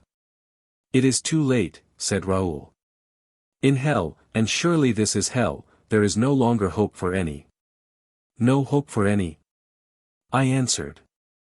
Say not so, my friend.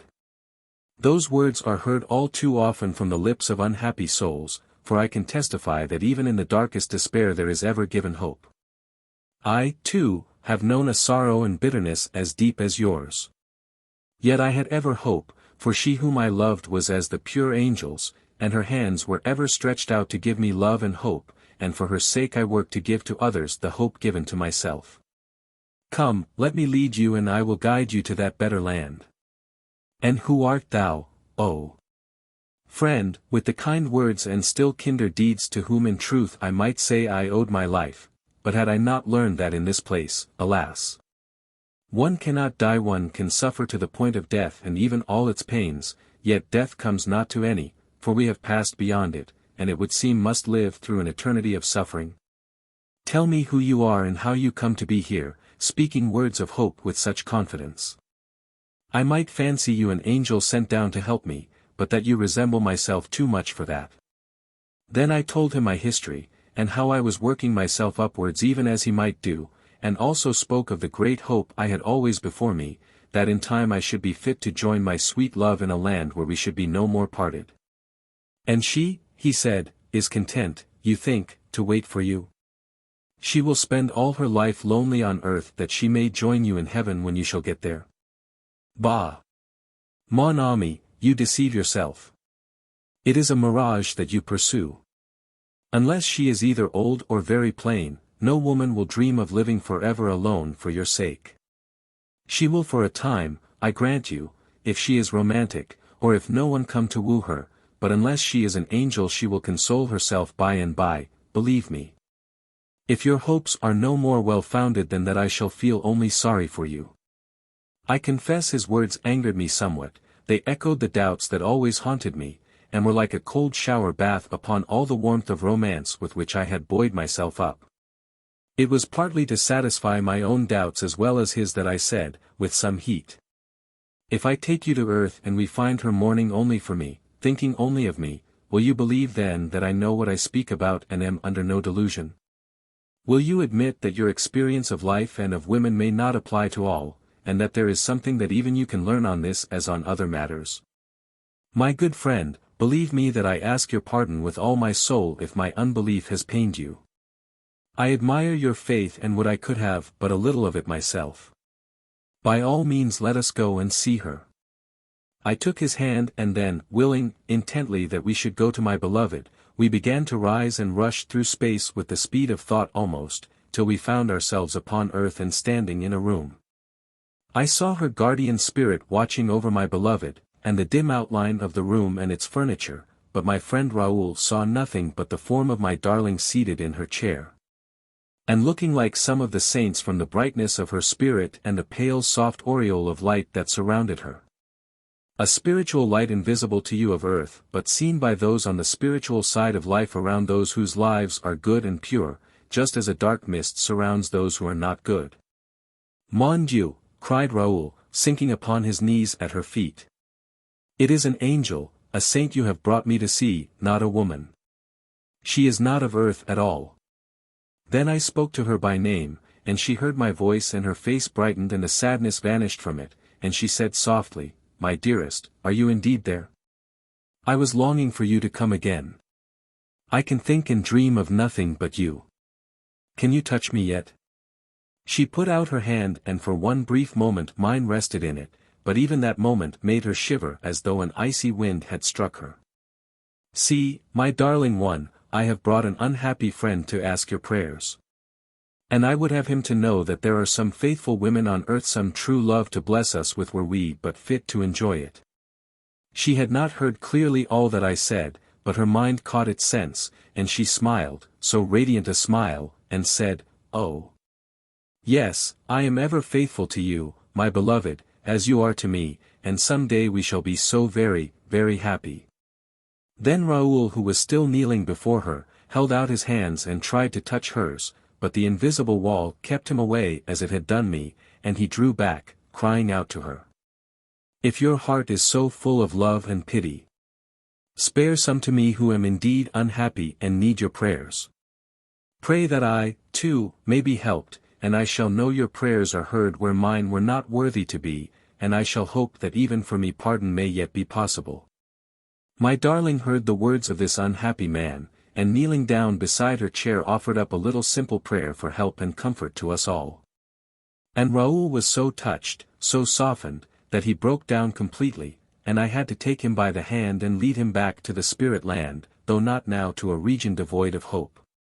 From that time Raoul and I worked together for a little in the dark land he had now ceased to dwell in, and from day to day he grew more hopeful. By nature he was most vivacious and buoyant, a true Frenchman, full of airy graceful lightness of heart which even the awful surroundings of that gloomy spot could not wholly extinguish. We became great friends, and our work was pleasanter from being shared.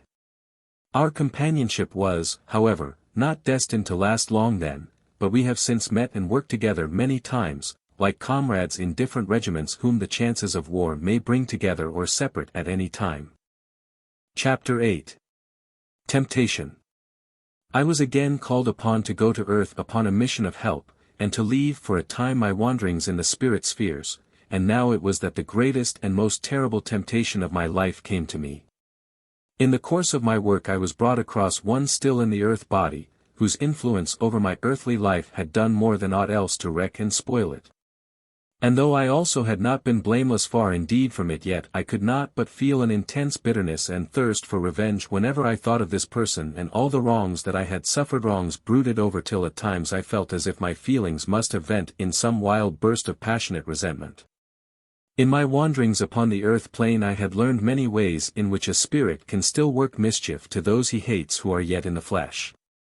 Far more power is ours than you would dream of, but I feel it is wiser to let the veil rest still upon the possibilities the world holds even after death for the revengeful spirit.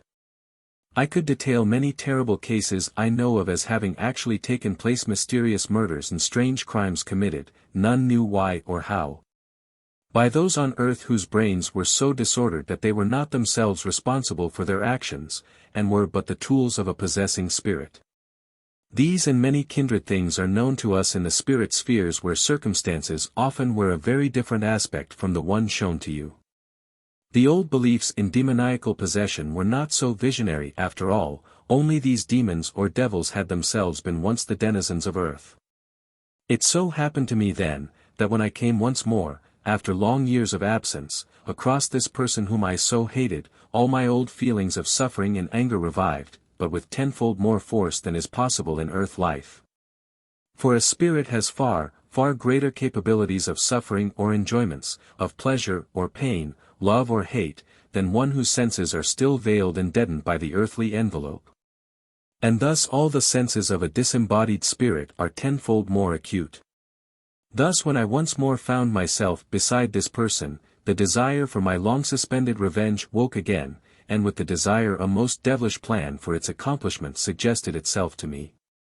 For my desire of vengeance drew up to me from their haunts in the lowest hell, spirits of so black a hue, so awful a type, that never before had I seen such beings or dreamed that out of some nightmare fable they could exist. These beings cannot live upon the earth plane nor even in the lower spheres surrounding it, unless there be congenial mortals or some strong magnetic attraction to hold them there for a time.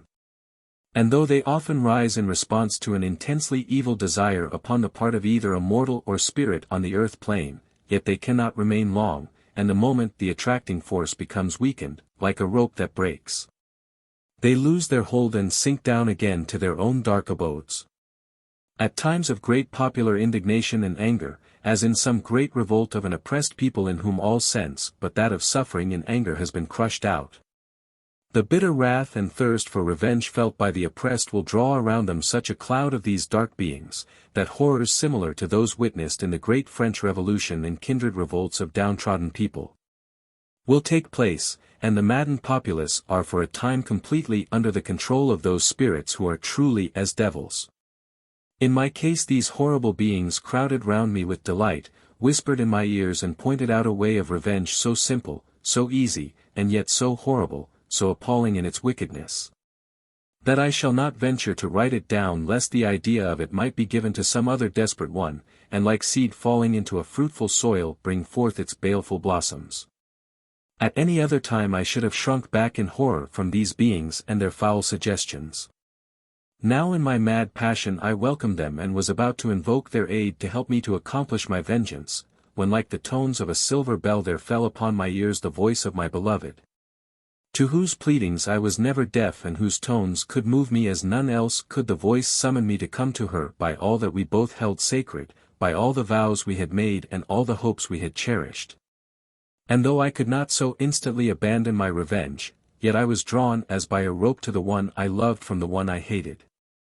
And the whole wild crew of black devils came with me, clinging to me and trying to hold me back, yet with an ever feebler hold as the voice of love and purity in truth penetrated more and more deeply to my heart. And then I saw my beloved standing in her room, her arms stretched out to draw me to her, and two strong bright spirit guardians by her side, while around her was drawn a circle of flaming silver light as though a wall of lightning encircled her. Yet at her call I passed through it and stood at her side. The dark crowd sought to follow, but were kept back by the flaming ring. One of the boldest made a rush at me as I passed through, and tried to catch hold, but his hand and arm were caught by the flame of light and shriveled up as though thrust into a furnace. With a yell of pain and rage he drew back amidst a wild howl of derisive laughter from the rest. With all the power of her love my darling pleaded with me that I should give up this terrible idea, and promise her never more to yield to so base a thought.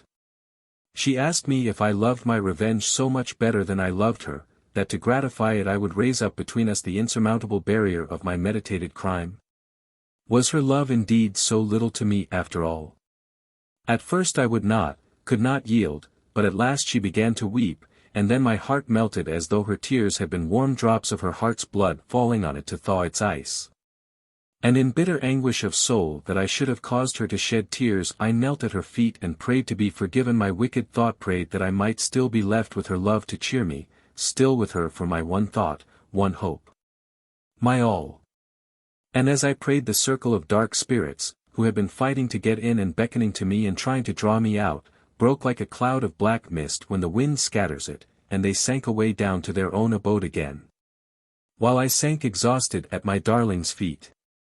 At times after this I saw the dark spirits draw near to me, though never again could they come close, for I had an armor in my darling's love and my promise to her which was proof against all their attacks. Chapter 9. The Frozen Land, the Caverns of Slumber.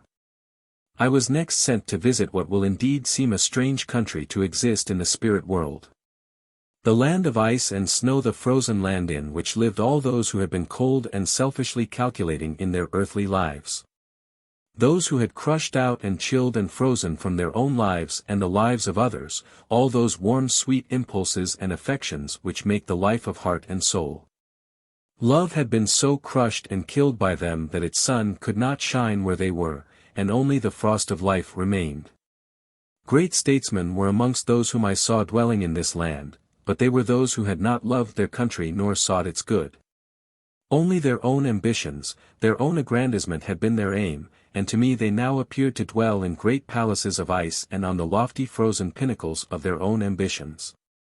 Others more humble and in different paths in life I saw, but all alike were chilled and frozen by the awful coldness and barrenness of a life from which all warmth, all passion, was shut out. I had learned the evils of an excess of emotion and of passion, now I saw the evils of their entire absence. Thank God this land had far fewer inhabitants than the other, for terrible as are the effects of misused love, they are not so hard to overcome as the absence of all the tender feelings of the human heart. There were men here who had been prominent members of every religious faith and every nationality on your earth. Roman Catholic cardinals and priests of austere and pious but cold and selfish lives, Puritan preachers, Methodist ministers, Presbyterian divines, Church of England bishops and clergymen, missionaries, Brahmin priests, Parsas, Egyptians. Mohammedans, in short, all sorts and all nationalities were to be found in the frozen land, yet in scarcely one was there enough warmth of feeling to thaw the ice around themselves even in a small degree. When there was even a little tiny drop of warmth, such as one tear of sorrow, then the ice began to melt and there was hope for that poor soul. There was one man whom I saw who appeared to be enclosed in a cage of ice. The bars were of ice, yet they were as bars of polished steel for strength.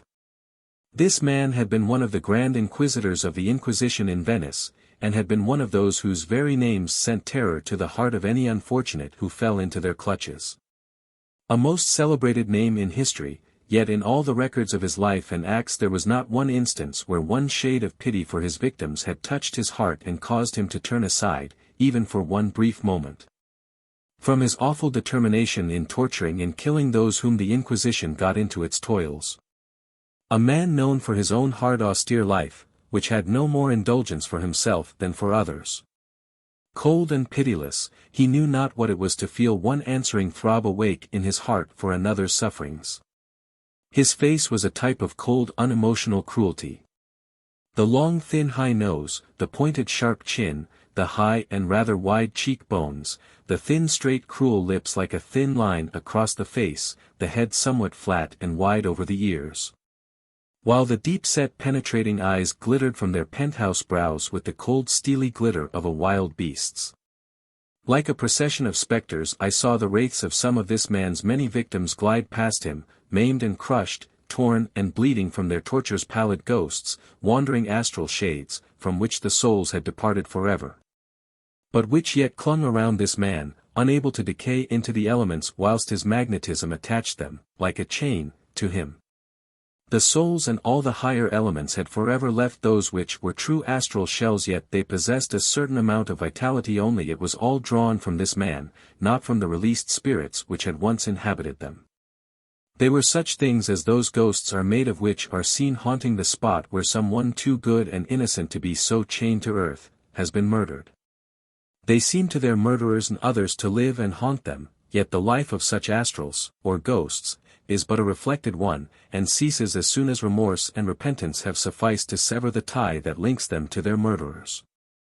Other spirits I saw haunting this man, and taunting him with his own helplessness and their past sufferings, but these were very different looking. They were more solid in appearance and possessed a power and strength and intelligence wanting in those other misty-looking shades. These were spirits whose astral forms still held the immortal souls imprisoned in them, though they had been so crushed and tortured that only the fierce desire of revenge remained. These spirits were incessant in their endeavor to get at their former oppressor and tear him to pieces, and the icy cage seemed to be regarded by him as being as much a protection from them as a prison for himself. One more clever than the rest had constructed a long, sharp-pointed pole which he thrust through the bars to prod at the man within, and wonderful was the activity he displayed in trying to avoid its sharp point. Others had sharp short javelins which they hurled through the bars at him. Others again squirted foul, slimy water, and at times the whole crowd would combine in trying to hurl themselves en masse upon the sheltering bars to break through, but in vain. The wretched man within, whom long experience had taught the impregnability of his cage, would taunt them in return with a cold crafty enjoyment of their fruitless efforts. To my mental query as to whether this man was ever released, an answer was given to me by that majestic spirit whose voice I had heard at rare times speaking to me, from the time when I heard it first at my own grave. On various occasions when I had asked for help or knowledge, this spirit had spoken to me, as now, from a distance, his voice sounding to me as the voice spoken of by the prophets of old when they thought the Lord spoke to them in the thunder. This voice rang in my ears with its full deep tones, yet neither the imprisoned spirit or those haunting him heard it. Their ears were deaf so that they could not hear, and their eyes blind so that they could not see. And to me the voice said, "Son, behold the thoughts of this man for one brief moment, see how he would use liberty were it his. And I saw, as one sees images reflected in a mirror, the mind of this man. First the thought that he could get free, and when once free he could force himself back to earth and the earth plane, and once there he could find some still in the flesh whose aspirations and ambitions were like his own. And through their help he would forge a still stronger yoke as of iron to rivet upon men's necks, and found a still crueler tyranny, a still more pitiless inquisition, if that were possible, which should crush out the last remnant of liberty left to its oppressed victims.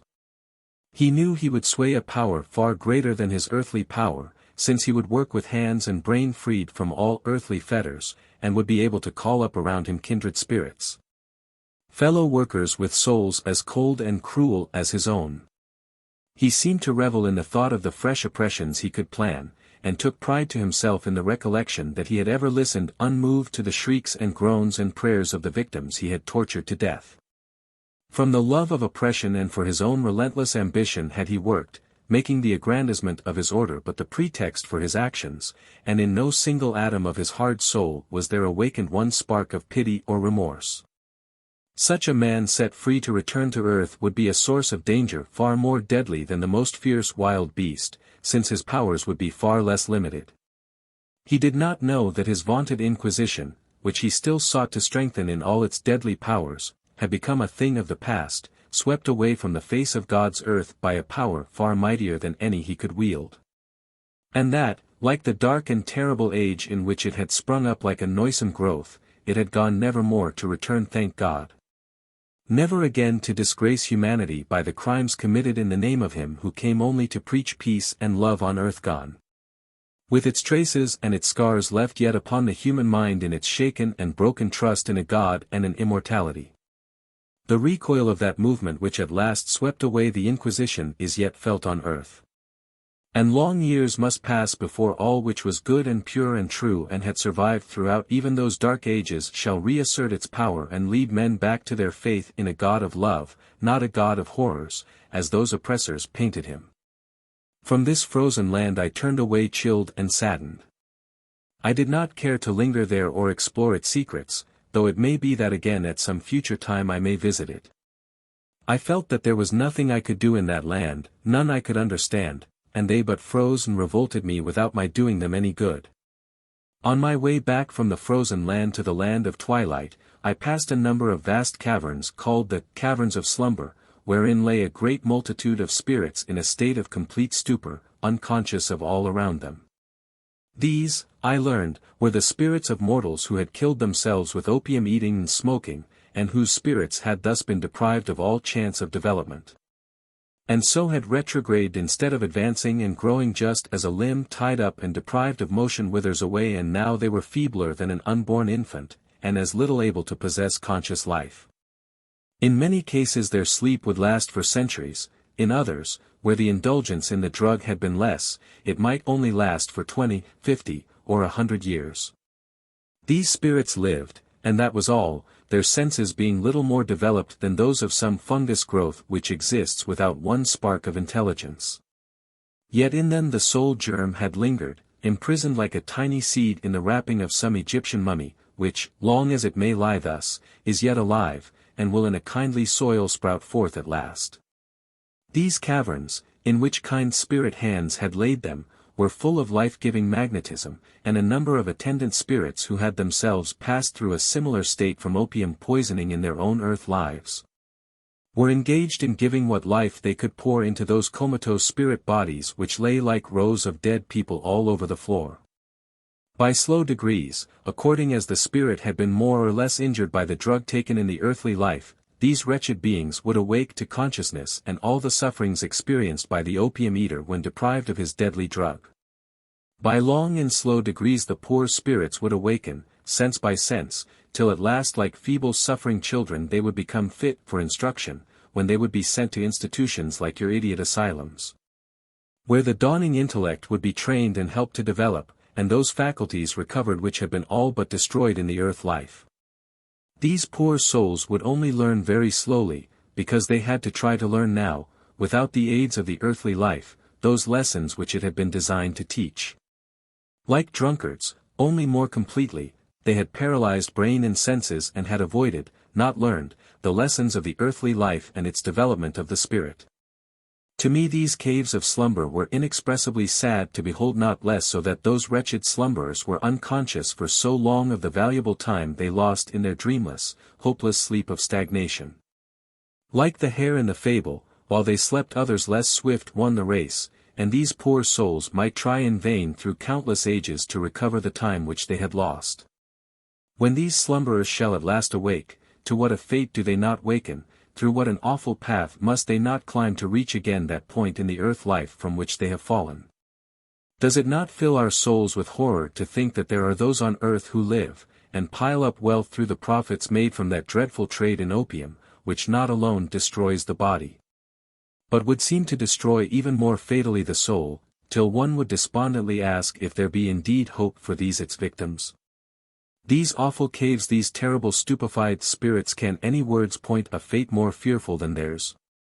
To awaken at last with the intellects of idiots, to grow, through hundreds of years, back at last to the possession of the mental powers of children, not of grown men and women. Slow, must be their development even then, for unlike ordinary children they have almost lost the power to grow, and take many generations of time to learn what one generation on earth could have taught them. I have heard it said that many of the unhappy beings, when they have attained at last to the development of infants, are sent back to earth to be reincarnated in an earthly body, that they may enjoy again the advantages they have misused before. But of this I only know by hearsay, and cannot give any opinion of my own upon its truth. I only know that I should be glad to think of any such possibility for them which could shorten the process of development or help them to regain all that they had lost. Chapter 10. My house in the Twilight Land's communion between the living and the dead. In my home in the Twilight Land I rested now for a time, studying to learn more of myself and the powers I had within me, and seeking to apply the lessons I had learned in my wanderings. My chief instructor at this time was a man like myself in many respects, who had lived a similar life on earth and had passed through the lower spheres, as I was now doing, and who had become a dweller in a bright land of sunshine from which he came constantly to teach and help those of the Brotherhood who, like myself, were his pupils. There was likewise another teacher or guide whom I sometimes saw, whose influence over me was even greater, and from whom I learned many strange things, but as he was in a much more advanced sphere than the other, it was but seldom that I could see him as a distinct personality. His teachings came to me more as mental suggestions or inspirational discourses in answer to some questioning thought on my part. This spirit I shall not now describe to you, as at this time of my sojourn in the Twilight Land I saw him but very dimly, and only clearly when my progression had carried me into a brighter state. Though this man was not fully visible to me, I was often conscious of his presence and his aid, and when later on I learned that he had been my principal guardian spirit during my earthly life, I could easily trace many thoughts and suggestions, many of my higher aspirations, to his influence. And it was his voice that had so often spoke to me in warning or in comfort when I struggled on, almost overwhelmed with my terrible position on first entering the spirit world. In the days of darkness I had been faintly conscious of his form flitting in and out of my little cell, and soothing my terrible sufferings with his magnetism and his wonderful knowledge and power. On returning to the Twilight Land from the darker spheres I had visited, I felt almost like returning to a home, for, bare and shabby as my room looked, and small and narrow as it was, it yet held all my greatest treasures, my picture mirror in which I could see my beloved, and the rose, and the letter she had sent to me. Moreover, I had friends there, companions in misfortune like myself, and though we were as a rule much alone, meditating upon our past mistakes and their lessons, yet at times it was very pleasant to have one friend or another come in to see you. And since we were all alike men who had disgraced ourselves by our earthly lives and were now seeking to follow the better way, there was even in that a bond of sympathy. Our life, could I make you fully realize it, would indeed seem strange to you. It was like and yet unlike an earthly life. For instance, we ate at times a simple sort of food provided for us, it would seem, by magic whenever we felt hungry, but often for a week at a time we would not think of food. Unless indeed it was one of us who had been fond of good eating on earth, and in that case the desire would be much more frequent and troublesome to satisfy. For myself my tastes had been somewhat simple, and neither eating nor drinking had in themselves possessed special attractions for me. There was always around us this twilight, which was never varied with dark night or bright day, and which was most especially trying to me in its monotony. I so love light and sunshine. To me it was ever as a life-giving bath. I had been born in a land of earth where all is sunshine and flowers. Then although we usually walked about this building and the surrounding country much as you do, we could float a little at will, though not so well as more advanced spirits do. And if we were in a great hurry to go anywhere our wills seemed to carry us there with the speed almost of thought. As for sleep, we could spend long intervals without feeling its need, or, again, we could lie and sleep for weeks at a time, sometimes semi-conscious of all that passed, at others in the most complete of slumbers. Another strange thing was our dress which never seemed to wear out and renewed itself in some mysterious fashion.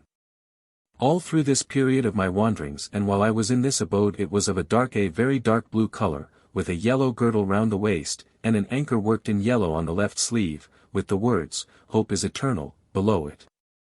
There were close-fitting undergarments of the same dark color. The robe was long and such as you see penitent brotherhoods or monks wear on earth, with a hood hung from the shoulders, which could be used to cover the head and face of any who desired to screen their features from view. And indeed there were often times when we wished to do so, for suffering and remorse had made such changes in us that we were often glad to hide our faces from the gaze of those we loved.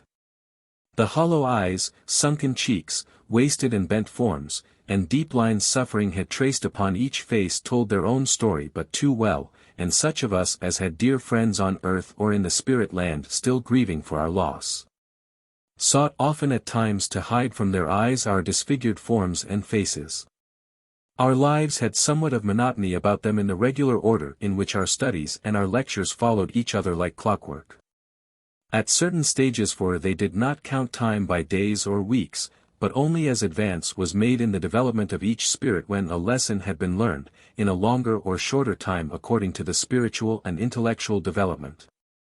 The spirit was advanced to a higher branch of the subject studied. Some remain a very long time before they can grasp the meaning of the lesson shown to them. If so, the spirit is in no way hurried or pressed on as is done in earth education, where life seems all too short for learning. As a spirit a man has all eternity before him and can stand still or go on as he pleases, or he may remain where he is till he has thought out and grasped clearly what has been shown, and then he is ready for the next step, and so on. There is no hurrying anyone faster than he chooses to go. No interference with his liberty to live on in the same state of undevelopment if he wishes, so long as he interferes with the liberty of no one else and conforms to the simple rule which governs that great brotherhood. The rule of freedom and sympathy for all. None were urged to learn, and none were kept back from doing so, it was all voluntary, and did anyone seek, as many did, to leave this place, he was free to go where he would, and to return again if he wished. The doors were closed to none either in going or returning, and none ever sought to reproach another with his faults or shortcomings, for each felt the full depth of his own. Some had been years there, I learned, for to them the lessons were hard and slow to be learned. Others, again, had broken away and gone back to the life of the earth plane so many times that they had descended to the lowest sphere at last, and gone through a course of purification in that other house of hope where I had first been. They had appeared to go back instead of forward, yet even this had not been in truth a retrogression, but only a needful lesson, since they were thus cured of the desire to try the pleasures of the earth plane again. A few, like myself, who had a strong and powerful motive to rise, made rapid progress, and soon passed on from step to step, but there were, alas, too many who required all the hope and all the help that could be given to sustain and comfort them through all their trials. And it was my lot to be able, out of the storehouse of my own hopefulness, to give a share to others less fortunate who were not blessed, as I was, with a stream of love and sympathy flowing ever to me from my beloved on earth, cheering me on to fresh efforts with its promise of joy and peace at last. Chapter 11. Ahrinziman. To these meetings for materialization I was always accompanied by that majestic spirit of whom I have already spoken, and whom I now knew by his name, Ahrinziman, the Eastern Guide. As I was now beginning to see him more clearly, I will describe him to you. He was a tall, majestic-looking man with long flowing white garments bordered with yellow, and a yellow girdle around his waist. His complexion was that of an Eastern, of a pale dusky tint. The features were straight and beautifully molded, as one sees them in the statues of Apollo, though their peculiar Eastern cast caused them to vary a little from the perfect Grecian type. His eyes were large, dark, soft and tender as a woman's, yet with a latent fire and force of passion in their depths which, though subdued and controlled by his strong will, yet gave a warmth and intensity to his looks and manner, from which I could easily believe that in his earth life he had known all the sweetness and all the passion of violent love and hate. Now his passions were purified from all earthly dross, and served but as links of sympathy between him and those who, like myself, were still struggling to subdue their lower natures, and conquer their passions. A short silky black beard covered his cheeks and chin, and his soft wavy black hair hung somewhat long upon his shoulders. His figure, though tall and powerful, had all the litheness and supple grace of his Eastern race, for so marked are the types of each race that even the spirit bears still the impress of its earthly nationality. And although centuries had passed since Ahrinziman had left the earthly body, he retained all the peculiarities which distinguished the Eastern from the Western people. The spirit was strangely like an earthly mortal man, and yet so unlike in that peculiar dazzling brightness of form and feature which no words can ever paint, nor pen describe, that strange and wonderful ethereality, and yet distinct tangibility, which only those who have seen a spirit of the higher spheres can truly understand. In his earth life he had been a deep student of the occult sciences, and since his entry into the spirit world he had expanded and increased his knowledge till to me it seemed there was no limit to his powers. Like myself, of a warm and passionate nature, he had learned during long years of spirit life to overcome and subdue all his passions, till now he stood upon a pinnacle of power whence he stooped down ever to draw up strugglers like myself, whom his sympathy and ready understanding of our weaknesses made ready to receive his help, while one who had never himself fallen would have spoken to us in vain. With all his gentleness and ready sympathy, however, he had also a power of will against which, when he chose to exert it, one sought in vain to fight.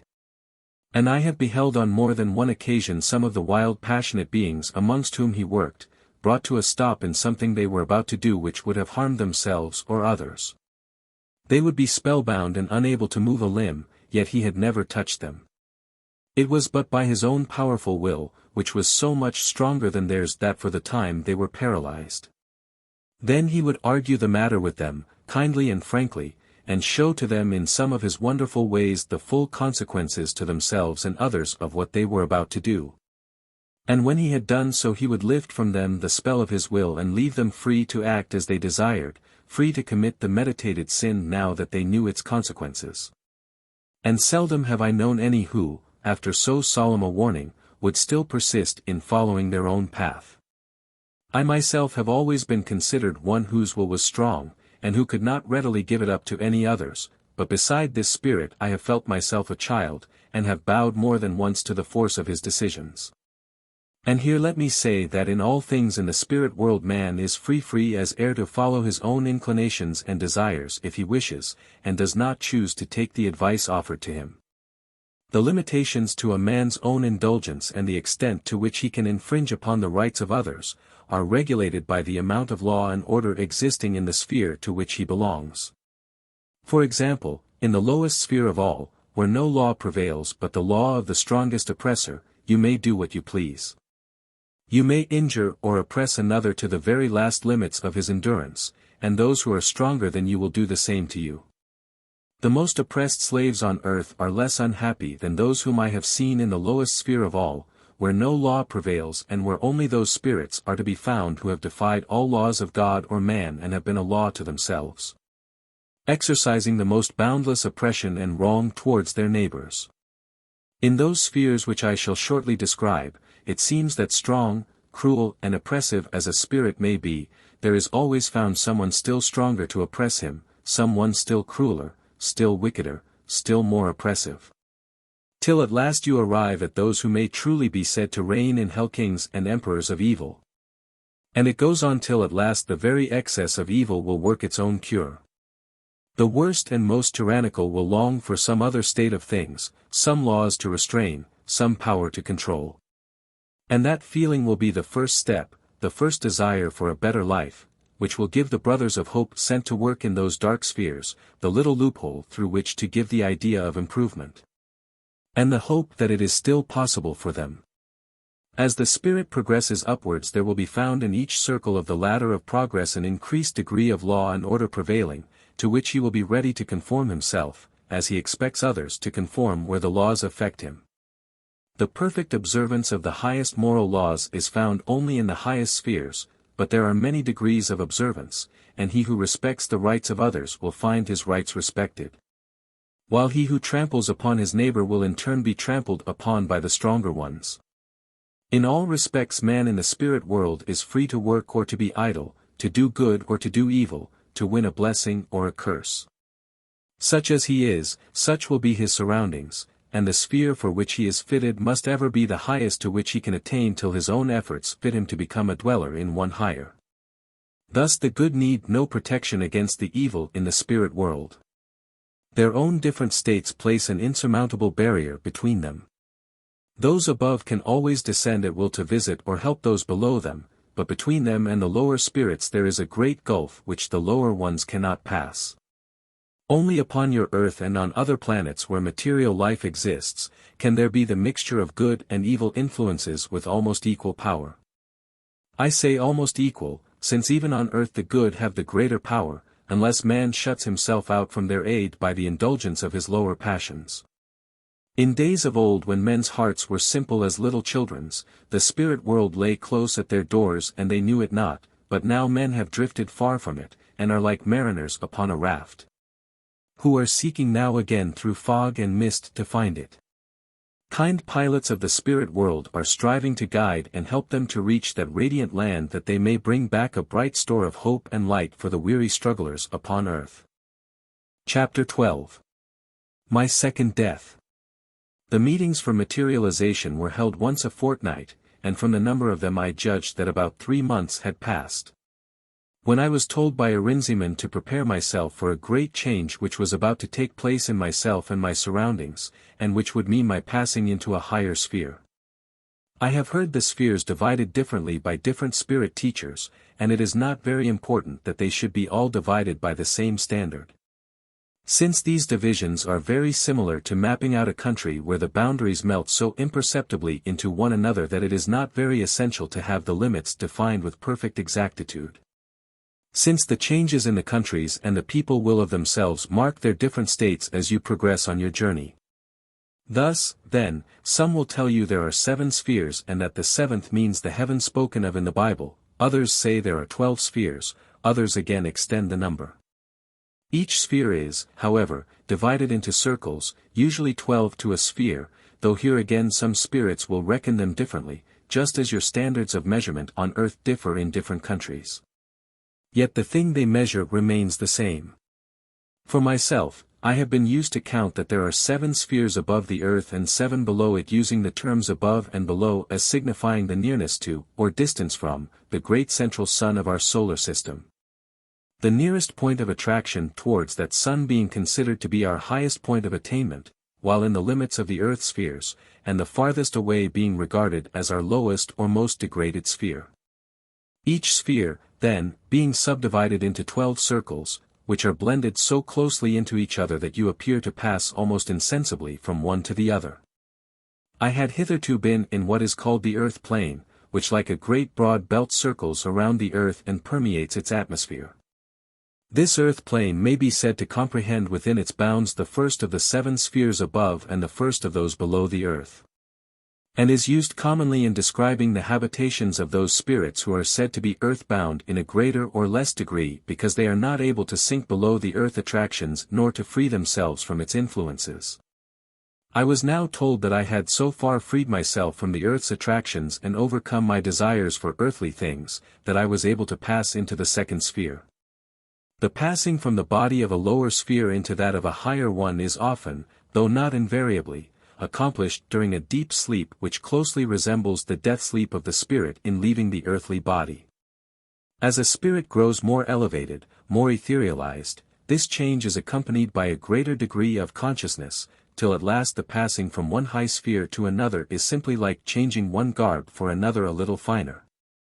Discarding one spiritual envelope for a more ethereal one. Thus the soul passes onward, growing less and less earthly, or material, in its envelopment, till it passes beyond the limits of our earth spheres into those of the solar systems. It happened, then, that upon my return from one of my visits to the earth, I felt overpowered by a strange unusual sense of drowsiness, which was more like paralysis of the brain than sleep. I retired to my little room in the Twilight land, and throwing myself upon my couch, sank at once into a profound dreamless slumber like unto the unconscious sleep of death. In this state of unconsciousness I lay for about 2 weeks of earthly time, and during it my soul passed from the disfigured astral body and came forth like a newborn child, clothed in a brighter, purer spiritual envelope, which my efforts at overcoming the evil in myself had created for it. Only I was not born as an infant but as a full-grown man, even as my experience and knowledge had been those of a mature spirit. There are some mortals whose knowledge of life is so limited, whose minds have been so little cultivated, and whose natures are so simple and childlike, that they are born into the spirit world as mere children. However many years of earth life they may have known, but it was not so with me, and in assuming my new condition I also possessed the development in age which my earth life had given me. In a state of perfect unconsciousness my newborn soul was borne by the attendant spirit friends into the second sphere, where I lay sleeping my dreamless sleep till the time came for my awakening. The discarded astral envelope I had left was by the power of attendant spirits dissolved into the elements of the earth plane, even as my earthly body left at my first death would decay into the earthly material from which it had been taken. Dust returning unto dust again, while the immortal soul passed on to a higher state. Thus did I pass through my second death and awake to the resurrection of my higher self. Part 2. The Dawn of Light. Chapter 13. Welcome in the land of dawn, my new home there. On my awakening for the second time from a sleep of death to consciousness in the spirit world, I found that I was in much pleasanter surroundings. There was daylight at last, though it was as that of a dull day without sun, yet what a blessed change from the dismal twilight and the dark night. I was in a neat little room quite like an earthly one, lying upon a little bed of soft white down. Before me was a long window looking out upon a wide stretch of hills and undulating country. There were no trees or shrubs to be seen, and hardly any flowers, save here and there some little simple ones like flowering weeds, yet even these were refreshing to the eyes. And there were ferns and grass clothing the ground with a carpet of verdure instead of the hard bare soil of the Twilight land. This region was called the Land of Dawn, and truly the light was as the day appears before the sun has arisen to warm it. The sky was of a pale blue-gray, and white cloudlets seemed to chase each other across it and float in quiet masses on the horizon. You who think that there are no clouds and no sunshine in the spirit lands hardly know how beautiful a thing you would shut out, unless you have spent, as I did, a long monotonous time without seeing either of them. The room I was in, though by no means luxurious, was yet fairly comfortable in appearance, and reminded me of some cottage interior upon earth. It held all that was needful to comfort, if nothing that was specially beautiful, and it had not that bare prison-like look of my former dwellings. There were a few pictures of scenes of my earth life which had been pleasant, and the recollections they called up gave me a fresh pleasure. There were also some pictures of spirit life and joy. There was my picture mirror, and my rose, and the letter all my treasures. I stopped my explorations to look into that mirror and see what my beloved was doing. She was asleep, and on her face was a happy smile as if even in her dreams she knew some good had befallen me. Then I went to the window and looked out over the country in those long rolling hills, treeless and somewhat bare, save for their covering of grass and ferns. I looked long upon this scene, it was so like and yet so unlike earth, so strangely bare and yet so peaceful. My eyes, long wearied with those lower spheres, rested in joy and peace upon this new scene, and the thought that I had thus risen to a new life filled me with a thankfulness of heart unspeakable. At last I turned from the window, and seeing what was like a small mirror near me, I looked to see what change there might be in myself. I started back with an exclamation of joy and surprise. Was it possible? Could this be as I appeared now? I gazed and gazed again. This myself? Why, I was young again. I looked a man of about 30 or 35, not more certainly, and I beheld myself as I had been in my prime on earth. I had looked so old, so haggard, so miserable in that twilight land that I had avoided to look at myself. I had looked 20 times worse than I could ever have looked on earth, had I lived to be 100 years old. And now, why, I was young. I held out my hand, it was firm and fresh looking like my face. A closer inspection of myself pleased me still more. I was in all respects a young man again in my prime of vigor, yet not quite as I had been, no. There was a sadness in my look, a certain something more in the eyes than anywhere else that showed the suffering through which I had passed. I knew that never again could I feel the heedless buoyant ecstasy of youth, for never again could I go back and be quite as I had been. The bitter past of my life rose up before me and checked my buoyant thoughts. The remorse for my past sins was with me yet, and cast still its shadow over even the joy of this awakening. Never, never can we undo all the past life of earth, so that no trace of it will cling to the risen spirit, and I have heard that even those who have progressed far beyond what I have even yet done, bear still the scars of their past sins and sorrows. Scars that will slowly, very slowly, wear away at last in the great ages of eternity. For me there had come joy, great joy, wonderful fulfillment of my hope, yet there clung to me the shadow of the past, and its dark mantle clouded even the happiness of this hour. While I yet mused upon the change which had passed over me, the door opened and a spirit glided in, dressed, as I now was, in a long robe of a dark blue color with yellow borderings, and the symbol of our order on the sleeve. He had come to invite me to a banquet which was to be given to myself and others who were newly arrived from the lower sphere. All is simple here, said he, even our festivals, yet there will be the salt of friendship to season it and the wine of love to refresh you all. Today you are our honored guests, and we all wait to welcome you as those who have fought a good fight and gained a worthy victory. Then he took me by the hand and led me into a long hall, with many windows looking out upon more hills and a great peaceful quiet lake. Here there were long tables spread for the banquet, and seats placed round for us all. There were about 500 or 600 brothers newly arrived, like myself, and about 1,000 more who had been there for some time and who were going about from one to another introducing themselves and welcoming the newcomers cordially. Here and there someone would recognize an old friend or comrade, or one who had either assisted them or been assisted by them in the lower spheres. They were all awaiting the arrival of the presiding spirit of the order in this sphere, who was called the Grand Master. Presently the large doors at one end of the hall were seen to glide apart of themselves, and a procession entered. First came a most majestic, handsome spirit in robes of that rich blue color one sees in the pictures of the Virgin Mary. These robes were lined with white and bordered with yellow, while a hood of yellow lined with white hung from the shoulders, and on the sleeve was embroidered the symbol of the Order of Hope. Behind this man were about 100 or so of youths, all in white and blue robes, who bore in their hands wreaths of laurel. At the upper end of the hall there was a handsome chair of state, with a white, blue and yellow canopy over it, and after saluting us all the Grand Master seated himself in it, while the youths ranged themselves in a semicircle behind him. After a short prayer of thanksgiving to Almighty God for us all he addressed us in these terms. My brethren, you who are assembled to welcome these wanderers who are to find for a time rest and peace, sympathy and love, in this our house of hope. And you our wandering brothers, whom we are all assembled to welcome and to honor as conquerors in the great battle against selfishness and sin, to you we give our heartiest greeting, and bid you accept, as members of our great brotherhood, these tributes of our respect and honor, which we offer and which you have fairly won.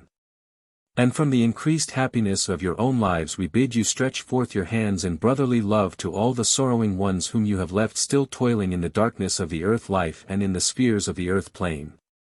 And as you shall yourselves know yet more perfect triumphs, yet nobler conquests, so seek ye to give to others yet more and more of the perfect love of our great brotherhood, whose highest and most glorious masters are in the heavens, and whose humblest members are yet struggling sinners in the dark earth plane. In one long and unbroken chain our great order shall stretch from the heavens to the earth while this planet shall support material life, and each and every one of you must ever remember that you are links of that great chain. Fellow workers with the angels, brother workers with the most oppressed. I summon you now, each in your turn, to receive and to cherish as a symbol of the honor you have won, these wreaths of fadeless laurel which shall crown the victor's brows. In the name of the great supreme ruler of the universe, in the name of all angels and of our brotherhood, I crown each one and dedicate you to the cause of light and hope and truth. Then at a signal we, the new arrivals, many of us almost overcome by these kindly words and this mark of honor, drew near, and, kneeling down before the Grand Master, had placed upon our heads these laurel crowns which the youths handed to the Master, and with which he crowned us with his own hands. When the last one had received his crown, such a shout of joy went up from the assembled brothers, such cheers, and then they sang a most beautiful song of praise, with so lovely a melody and such poetical words that I would I could reproduce it all for you. When this was over we were each led to a seat by an attendant brother and the banquet began. You will wonder how such a banquet could be in the spirit world, but do you think that even on earth your all of enjoyment at such a scene is in the food you eat, the wine you drink? And do you imagine that a spirit has no need for food of any kind? If so, you are in error. We need, and we eat, food, though not of so material a substance as is yours. There is no animal food of any sort, nor anything like it, save only in the lowest spheres of earth-bound spirits, where they enjoy through others yet in the flesh the satisfaction of the animal appetites. But there are in this second sphere the most delicious fruits, almost transparent to look at, which melt in your mouth as you eat them. There is wine like sparkling nectar, which does not intoxicate or create a thirst for more. There are none of those things which would gratify coarse appetites, but there are delicate cakes and a sort of light bread. Of such fare and such wine did this banquet consist, and I for one confess I never enjoyed anything more than the lovely fruits, which were the first I had seen in the spirit world, and which I was told were truly the fruits of our own labors grown in the spirit land by our efforts to help others. After the banquet was over there was another speech, and a grand chorus of thanks in which we all joined. Then we dispersed, some of us to see our friends upon earth and try to make them feel that some happy event had befallen us. Many of us, alas, were being mourned as among the lost souls who had died in sin, and it was a great grief to us that these earthly friends could not be made conscious how great were now our hopes. Others of the brothers turned to converse with newly found spirit friends, while for my part one went straight to earth to tell the good news to my beloved. I found her about to attend one of those meetings for materialization, and, trembling with joy and eagerness, I followed her there. For now I knew there was no longer any reason why I should not show my face to her who had been so faithful and so patient in waiting for me. No longer would the sight of me give pain or shock her. Ah, what a happy night that was! I stood beside her all the time. I touched her again and again. I stood there, no more the dark shrouded figure hiding his face from all eyes. No. I was there in my new dress with my new hopes, my risen body, and the ashes of my dead past were there no more to give me such shame and sorrow of heart as I had known. And then oh! Crowning joy to that most joyful day I showed myself to her wondering eyes, and they gazed into my own. But she did not know me at once. She was looking for me as she had seen me last on earth, with face of care and wrinkled brow, and the young man's face looked strange to her. Yet not quite strange, she smiled and looked with a puzzled wondering look which, could I but have held the material particles of my form together for but a few more minutes, must have changed to recognition. But, alas! All too soon I felt my material form melting from me like soft wax, and I had to turn and go as it faded away. But when I heard her say, it was so very like what my dear friend must have been in youth. It was so like and yet so unlike him, I hardly know what to think. Then I went behind her and whispered in her ear that it was I myself, and no other. And she heard my whisper and laughed and smiled, and said she had felt sure it must be so. Then indeed the cup of my joy was full, then indeed was the crown of my day complete. Chapter 14. A Father's Love. After this there came for me a time of happiness, a season of rest and refreshment upon which I shall not dwell. Its memories are all too sacred to me, for those days were spent near to her I loved, and I had the happiness of knowing that she was conscious of much, though not all, I said to her. And I spent so much of my time on earth that I had none to explore the wonders of that land of dawn of which I had become an inhabitant. And now a fresh surprise awaited me. In all my wanderings since my death I had never once seen any of my relatives nor the friends who had passed before me into the spirit land. But one day when I came as usual to see my beloved, I found her full of some mysterious message she had received, and which she was to give me herself.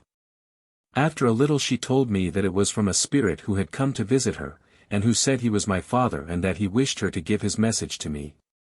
I was so overcome when she said this that I could scarcely speak, scarcely ask what his message was. I had so loved my father upon earth, for my mother had died when I was so young that she was but a faint tender memory to me. But my father. He had been everything to me.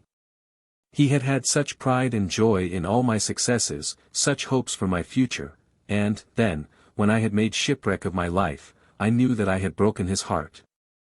He did not long survive the crushing of all his hopes, and since his death I had only thought of him with pain and shame of heart. And now when I heard that from beyond the gates of death he had come to my beloved and spoken to her of me, I feared lest his words might be but a lament over his buried hopes, his degraded son, and I cried out that I could not dare to meet him. Yet I longed to hear what he had said, and to know if there was in it a word of forgiveness for me, his son, who had so deeply sinned. How shall I tell what his words had been? How say what I felt to hear them? They fell upon my heart as dew upon a thirsty land, those words of his, and are far, far too precious to be given to the world, but surely the father in the parable must have welcomed back his prodigal son in some such words as these. Ah!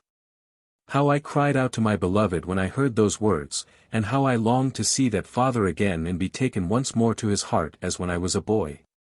And as I turned away I beheld his spirit standing by us, just as I had seen him last in life, only with a glory of the spirit world upon him such as no mortal eyes have ever seen. My father so long parted from me, and to meet again thus. We had no words to greet each other with but, my father, and, my son, but we clasped each other to the heart in a joy that required no words.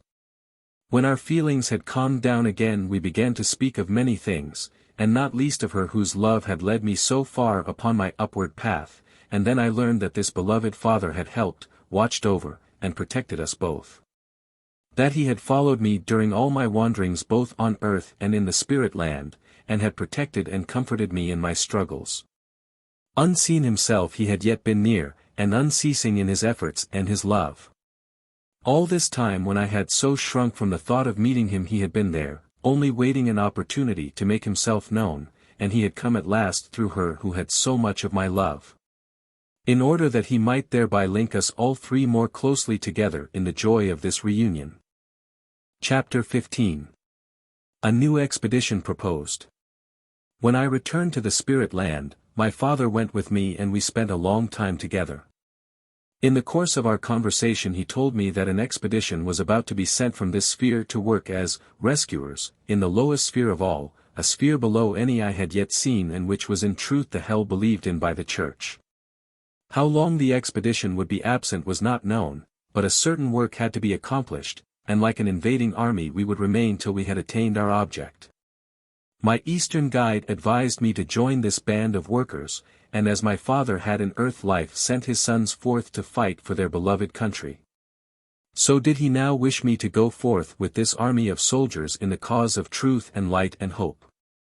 To fight successfully against these powers of evil, it was necessary to be beyond the temptations of the earth plane and lower spheres, and to help the unhappy ones by a visible help which they could see and take hold of. One must not belong to the higher spheres, for spirits more advanced than the Brothers of Hope in this, the first circle of the second sphere, would be quite invisible to the unhappy ones who could neither see nor hear them.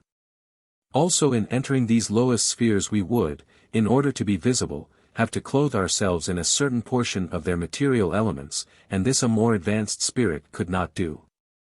So that although unseen helpers from the higher spheres would accompany the expedition to protect and assist us, they would be invisible alike to ourselves and those we had come to help.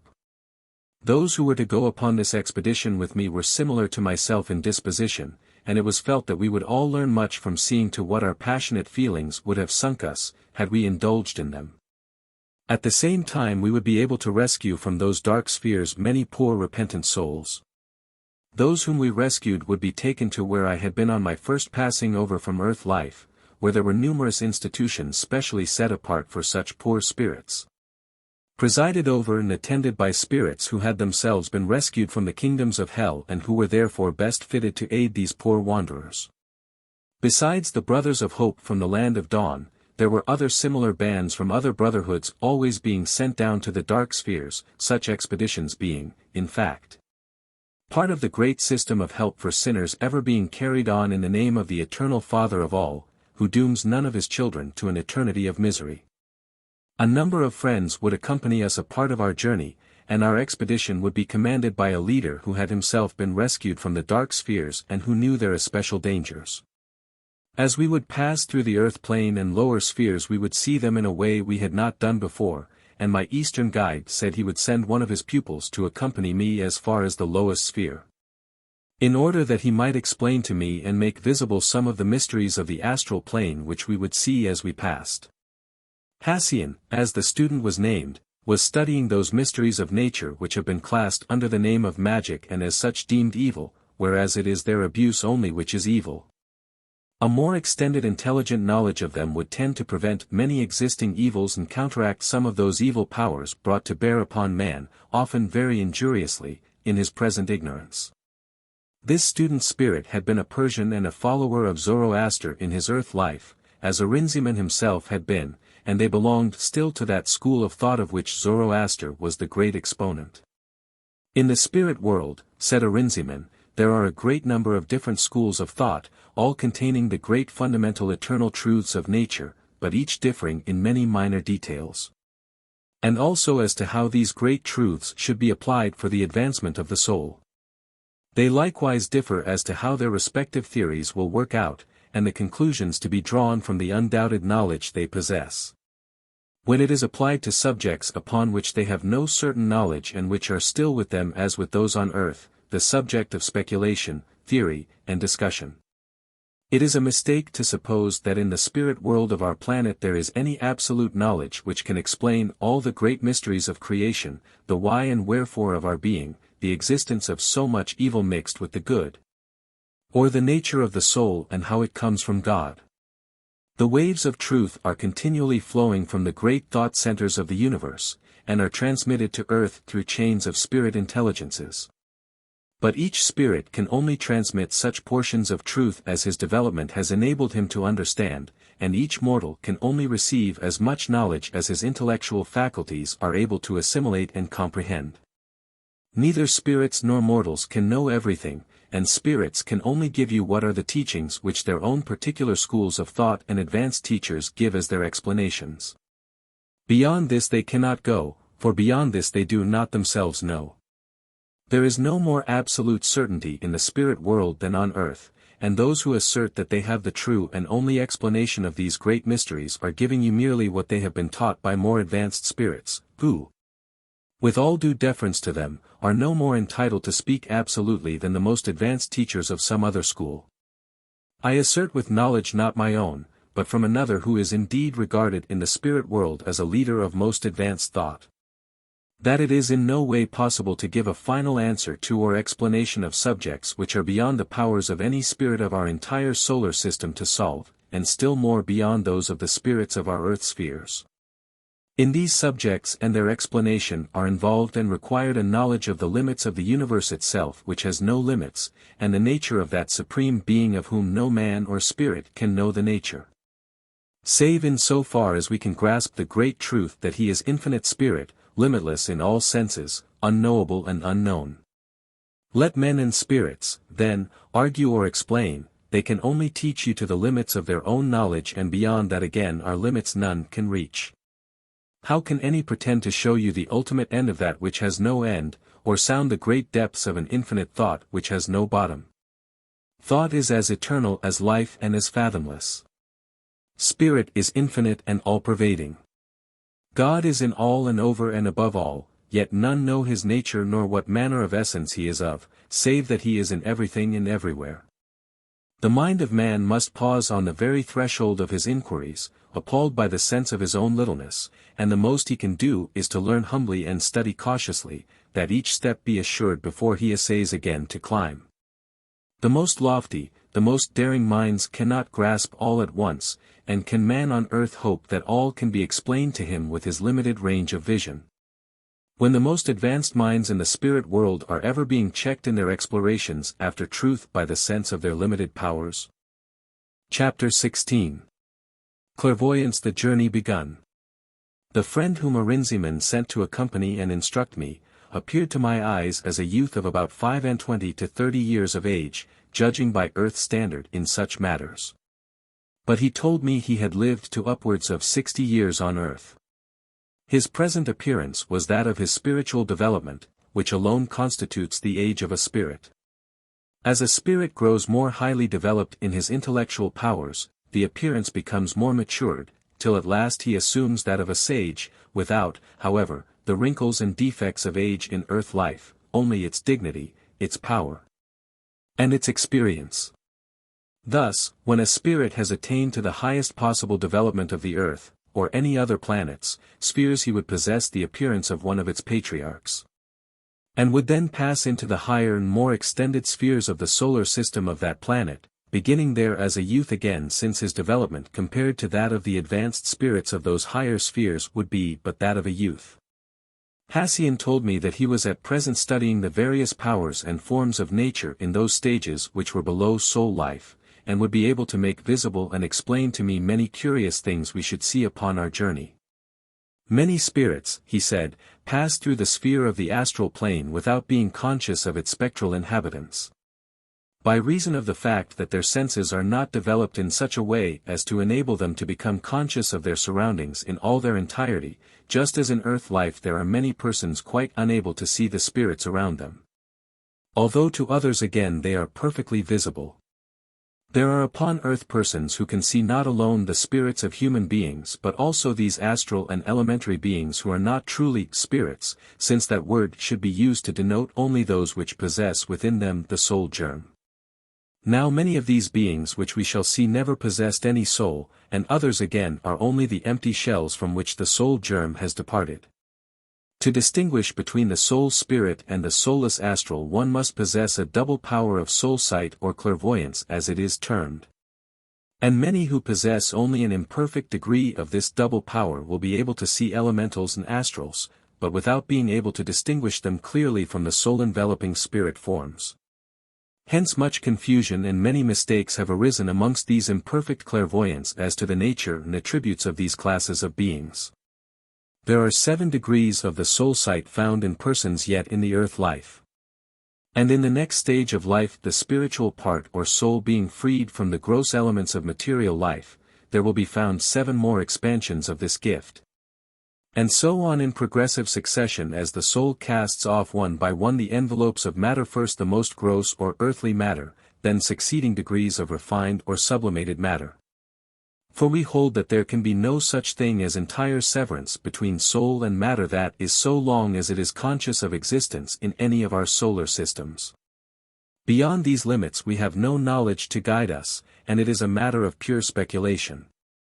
It is only a question of the degree and quality of the matter which is more or less refined and etherealized as the soul is in a higher or lower state of development. It is of the first stage of earthly conscious soul life that I shall now speak in speaking of the clairvoyant sight. Leaving till another time the theories and beliefs involved in the study of what has passed before man's present conscious stage of existence and what may happen when he passes beyond the limits of our present knowledge. We find, then, in the earthly stage of life persons, most often women or very young boys, who are endowed with some or all of these 7 degrees of soul sight. The first 3 degrees are very often found, the 4th and 5th more rarely, while the 6th and 7th are hardly ever met with except in persons endowed with certain peculiarities of organization. Due to those astrological influences under which they are born, particularly to those prevailing at the exact moment the child sees the light of earth life. So rare are these perfect 6th and 7th degrees that very few possess them, though some are found with an imperfect 6th and none of the 7th, in which case they can never attain to the perfection of soul sight. And as with imperfect glasses, the defect in their sight will cause them to have an imperfect vision of celestial things, and although they will see into the 6th sphere in a sense, yet their defective power will greatly impair the value of what they see. Those, however, who have the perfect 6th and 7th degrees can be taken in spirit into the 7th sphere itself, which is the highest, or heaven of the earth spheres, and like St. John of old they shall see unspeakable things. To do this the soul requires to be freed from all ties to the material body, save only the slender thread without which connecting link, body and soul would part forever. Thus they may be said to be out of the body at such times, and so difficult and dangerous is it to thus take the soul into the 7th sphere.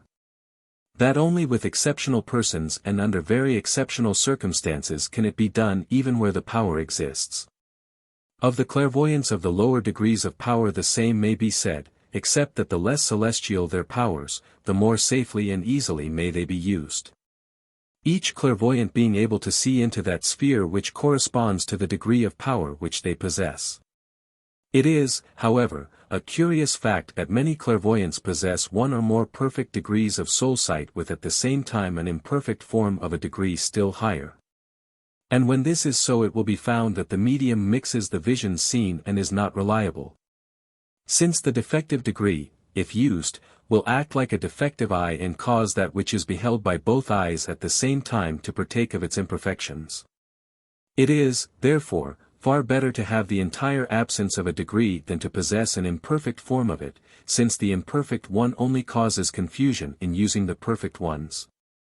Unless indeed you do with these powers as you might do with the defective eye, and close it altogether in order that the vision, though limited, may be correct. Thus the ancients, when they found the highest amount of perfect vision of 1 or more degrees in their pupils, arrested their further development at that degree before the imperfect sight of a higher one could in any way impair the value of those they possessed. In this way they were able to train as reliable clairvoyants of moderate powers many who by a further effort at development would have lost far more than they could gain. In olden days seers were divided into classes, even as they still are amongst certain schools of prophets in the East, though now the art is not studied to the perfection it once was when the Eastern nations were a power upon earth. Each class underwent a special training adapted to their special degrees of power and class of gifts, and there was not the present curious mixture of great gifts and entire ignorance of how to use them wisely, which in many instances results in so many inaccuracies and so much harm both to mediums and to those who go to them for spiritual knowledge. As well might a trainer of young gymnasts think that he could overtax and strain the growing muscles without lasting harm to them, as those who make an ignorant, unlimited, and indiscriminate use and development of the mediumistic powers. A young fledgling cast from the nest too soon flutters and falls to the ground, while if left till the wings are strong enough to bear its flight it will soar to heaven itself. With more extended knowledge upon earth there will be given to certain sensitives endowed with the needful mediumistic powers the knowledge by which, under the guidance of those higher intelligences who are directing the great spiritual movement, they can judge between the spirits of low and degraded states and those of a higher degree of advancement, and thus much of the confusion and danger which still hampers the movement will be gradually eliminated from it. On the spirit side of life are many teachers who for centuries have made a study of these subjects of all forms of life and of the mediumistic powers of those who are incarnated upon earth. And they are even now seeking on all sides for open doors through which to impart such knowledge as may be of use to man. Much which they know could not yet be imparted, but there are things which could, and with this subject as with all others the minds upon earth will expand and develop as knowledge is given. I thanked my new friend for his information and promised help, and as the expedition was soon to start I went to earth to bid adieu for a time to my beloved.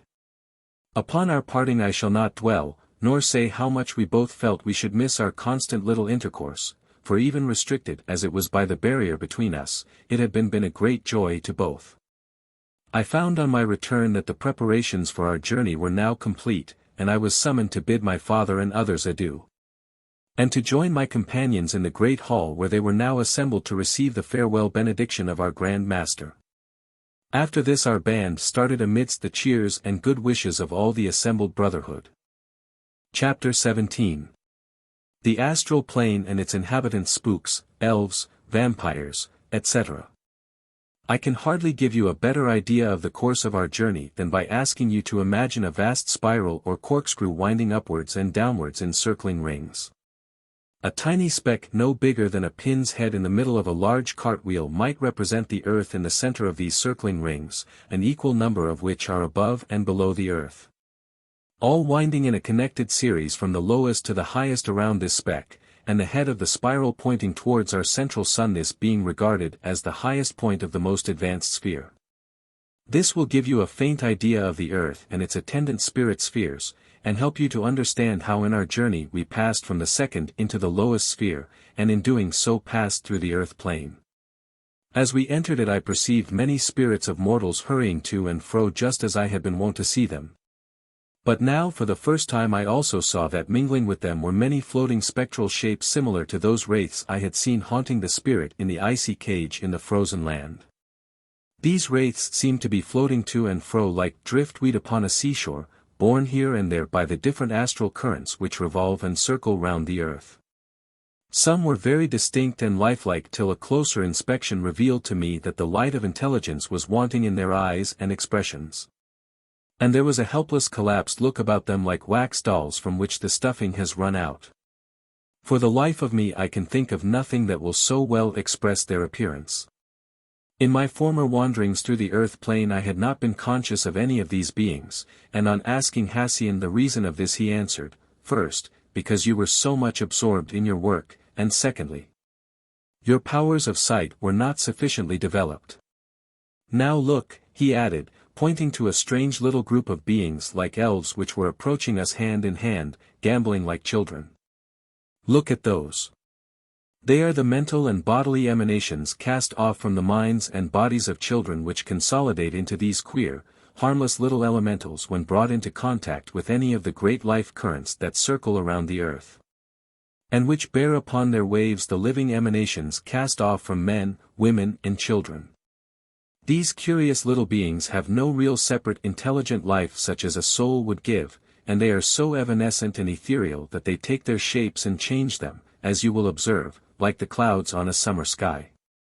See how they are all dissolving and forming again afresh. As I looked I saw the whole little cloud of figures shift into a new form of grotesque likeness, and whereas they had looked like tiny fairies in caps and gowns made from flowers, they now took wings, becoming like a species of half-butterflies. Half-imps, with human bodies, animals' heads, and butterflies' wings. Then as a fresh strong wave of magnetism swept over them, lo! They were all broken up and carried away to form fresh groups elsewhere with other particles. I was so astonished at this, the real living appearance and the unreal disappearance, that I suppose Hassian read my puzzled state of mind, for he said, what you have now beheld is only an ethereal form of elemental life, which is not material enough for a long-continued existence on the earth plane, and is like the foam of the sea thrown up by the wave motions of pure earthly lives and thoughts. See now how much stronger on the astral plan can be the consistency of that which is not pure. I beheld approaching us a great mass of aerial forms, dark, misshapen, human, yet inhuman, in appearance. These, said he, are the beings which haunt the delirium of the drunkard, which gather round him, drawn by his corrupted magnetism and unable to be repelled by one who has lost the will force needful to protect him from such creatures which cling like barnacles to him. And like leeches suck his animal vitality with a strange ghoulish intelligence akin to that of some noisome plant which has fastened itself upon a tree. For such a one as the unfortunate drunkard the best help which can be given is by obtaining some one upon the earth side of life who possesses a strong will and mesmeric powers. And let him place the drunkard under the protection of his will and the strong influence of his magnetism. Till the last of these phantoms drops off from inability to hold on longer under the stream of healthy magnetism poured upon them and the unlucky man upon whom they have fastened. The healthy magnetism acts like a poison upon these creatures, and kills them so that they drop off, and their bodies, unable to hold together, decay into immaterial dust. Should these beings, however, not encounter such a strong dose of healthy magnetism, they will go on for years floating about and drawing away the animal vitality of one human being after another, till at last they become endowed with a certain amount of independent animal life of their own. At this stage they can be used by higher, more intelligent beings to carry out such work as their peculiar organizations fit them for, and it is these soulless creatures, though created and earth-nourished, whom a certain class of practitioners of the so-called black magic made use of in some of their experiments, as well as for carrying out their evil designs against any one who had offended them. But like deadly weeds at the bottom of a dark pool, these astrals draw down and destroy in their soulless clutches those who venture to meddle with them unprotected by the higher powers. And now tell me, friend Hassian, said I, if these astrals, when they fasten upon a drunkard, can or do influence him to drink more, as is the case when the earth-bound spirit of a departed drunkard controls one still in the flesh. No. These beings do not derive any pleasure from the drink a man swallows, except in so far as by corrupting his magnetism it makes him such that they can more readily feed upon him. It is his animal or earthly life force they desire. It means existence for them and is much the same as water to a plant, and beyond the fact that by draining the victim of his vitality they cause a sense of exhaustion which makes him fly to stimulants for relief. They do not affect the question of his continuing to drink. They are mere parasites, and possess no intelligence of their own except of so rudimentary a character that we can scarcely give it that name. To originate a thought or to impress your thoughts upon another requires the possession of an intelligent soul germ or spark of the divine essence. And once this has been given, the being becomes possessed of an independent individuality it can never again lose. It may cast off envelope after envelope, or it may sink into grosser and still grosser forms of matter, but once endowed with soul life it can never cease to exist. And in existing must retain the individuality of its nature and the responsibility of its actions. This is alike true of the human soul and the intelligent soul principle as manifested in the animals or lower types of soul existence. Whenever you see the power to reason and to act upon such reasoning manifested either in man, the highest type, or in animals, the lower type, you may know that a soul exists, and it is only a question of degree of purity of soul essence. We see in man and in the brute creation alike a power of reasoning intelligence differing only in degree, and from this fact the school of thought to which I belong draws the inference that both alike have a conscious individual immortality. Differing, however, in the type and degree of soul essence, animals as well as men having an immortal future for development before them. What are the limits of the action of this law we cannot pretend to say, but we draw our conclusions from the existence in the spirit world of animals as well as men who have alike lived on earth, and both of whom are found in a more advanced state of development than they were in their earth existences. It is impossible for the soulless parasite to influence the mind of any mortal. And it is therefore undoubtedly the souls which have been incarnated in earthly bodies and have so indulged their lower passions in that state that they are not able to free themselves from the fetters of their astral envelopes, that haunt the earth and incite those yet in the flesh to indulgence in drink and similar vices. They, as you know, can control man in many ways, either partially or completely, and the most common way is for the spirit to partly envelop the man he controls with his spirit body until a link has been formed between them, somewhat after the nature of that uniting some twin children who possess distinct bodies, but are so joined to each other and interblended that all which one feels is felt by the other. In this fashion what is swallowed by the mortal is enjoyed by the spirit who controls the unfortunate man, and who urges him to drink as much as possible.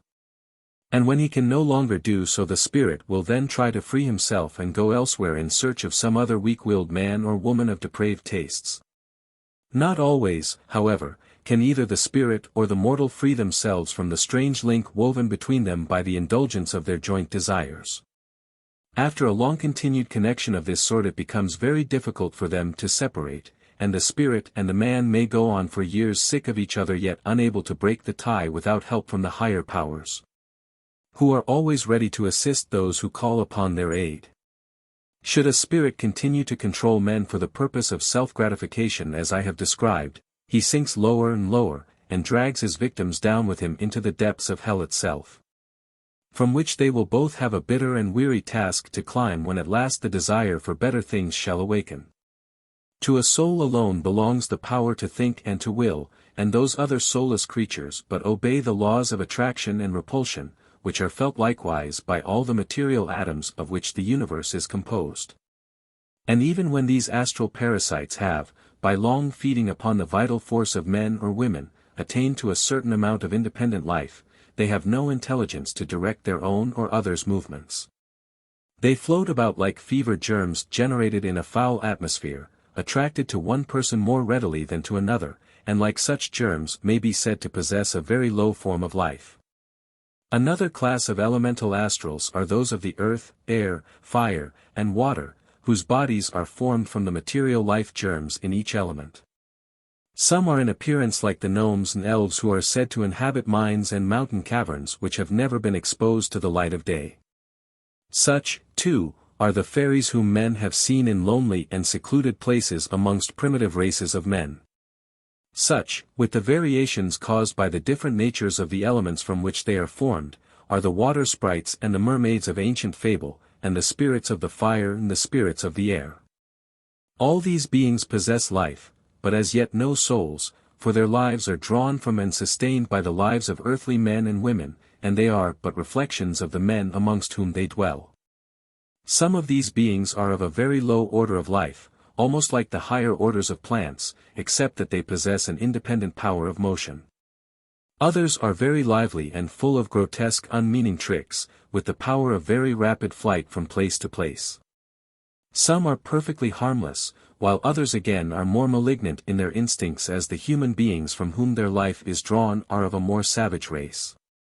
These curious earth elementals cannot exist long amongst nations where the more intellectual stage of development has been reached, because then the life germs thrown off by man contain too little of the lower or animal life to sustain them, and they die and their bodies decay into the atmosphere. Thus, as nations advance and grow more spiritual, these lower forms of life die out from the astral plane of that earth sphere, and succeeding generations begin at first to doubt and then to deny that they ever had an existence. Only amongst those ancient religions of the East who have kept still unbroken the threads of record, are there to be found accounts of these intermediate dependent races of beings and the causes of their existence. These soulless elementals of earth, air, fire and water, are a class distinct from those others which I have drawn you as emanating from the debased intelligence of man's mind and the evil actions of his body. Behold now, O man of a Western nation, the knowledge which your philosophers and learned men have shut out and locked away as being harmful fables, till man, shut into the narrow bounds of what he can with his physical senses alone see, hear, and feel, has begun to doubt if he has any soul at all, any higher, purer, nobler self than is sustained by the sordid life of earth. See now the multitudinous beings that surround man on every side, and ask yourself if it would not be well that he should have the knowledge which could help to keep him safe from the many pitfalls over which he walks in blind ignorance and unconsciousness of his danger. In the primitive ages of the earth, man was content to look like a child for help and succor to his heavenly Father, and God sent his angels and ministering spirits to protect his earthly children.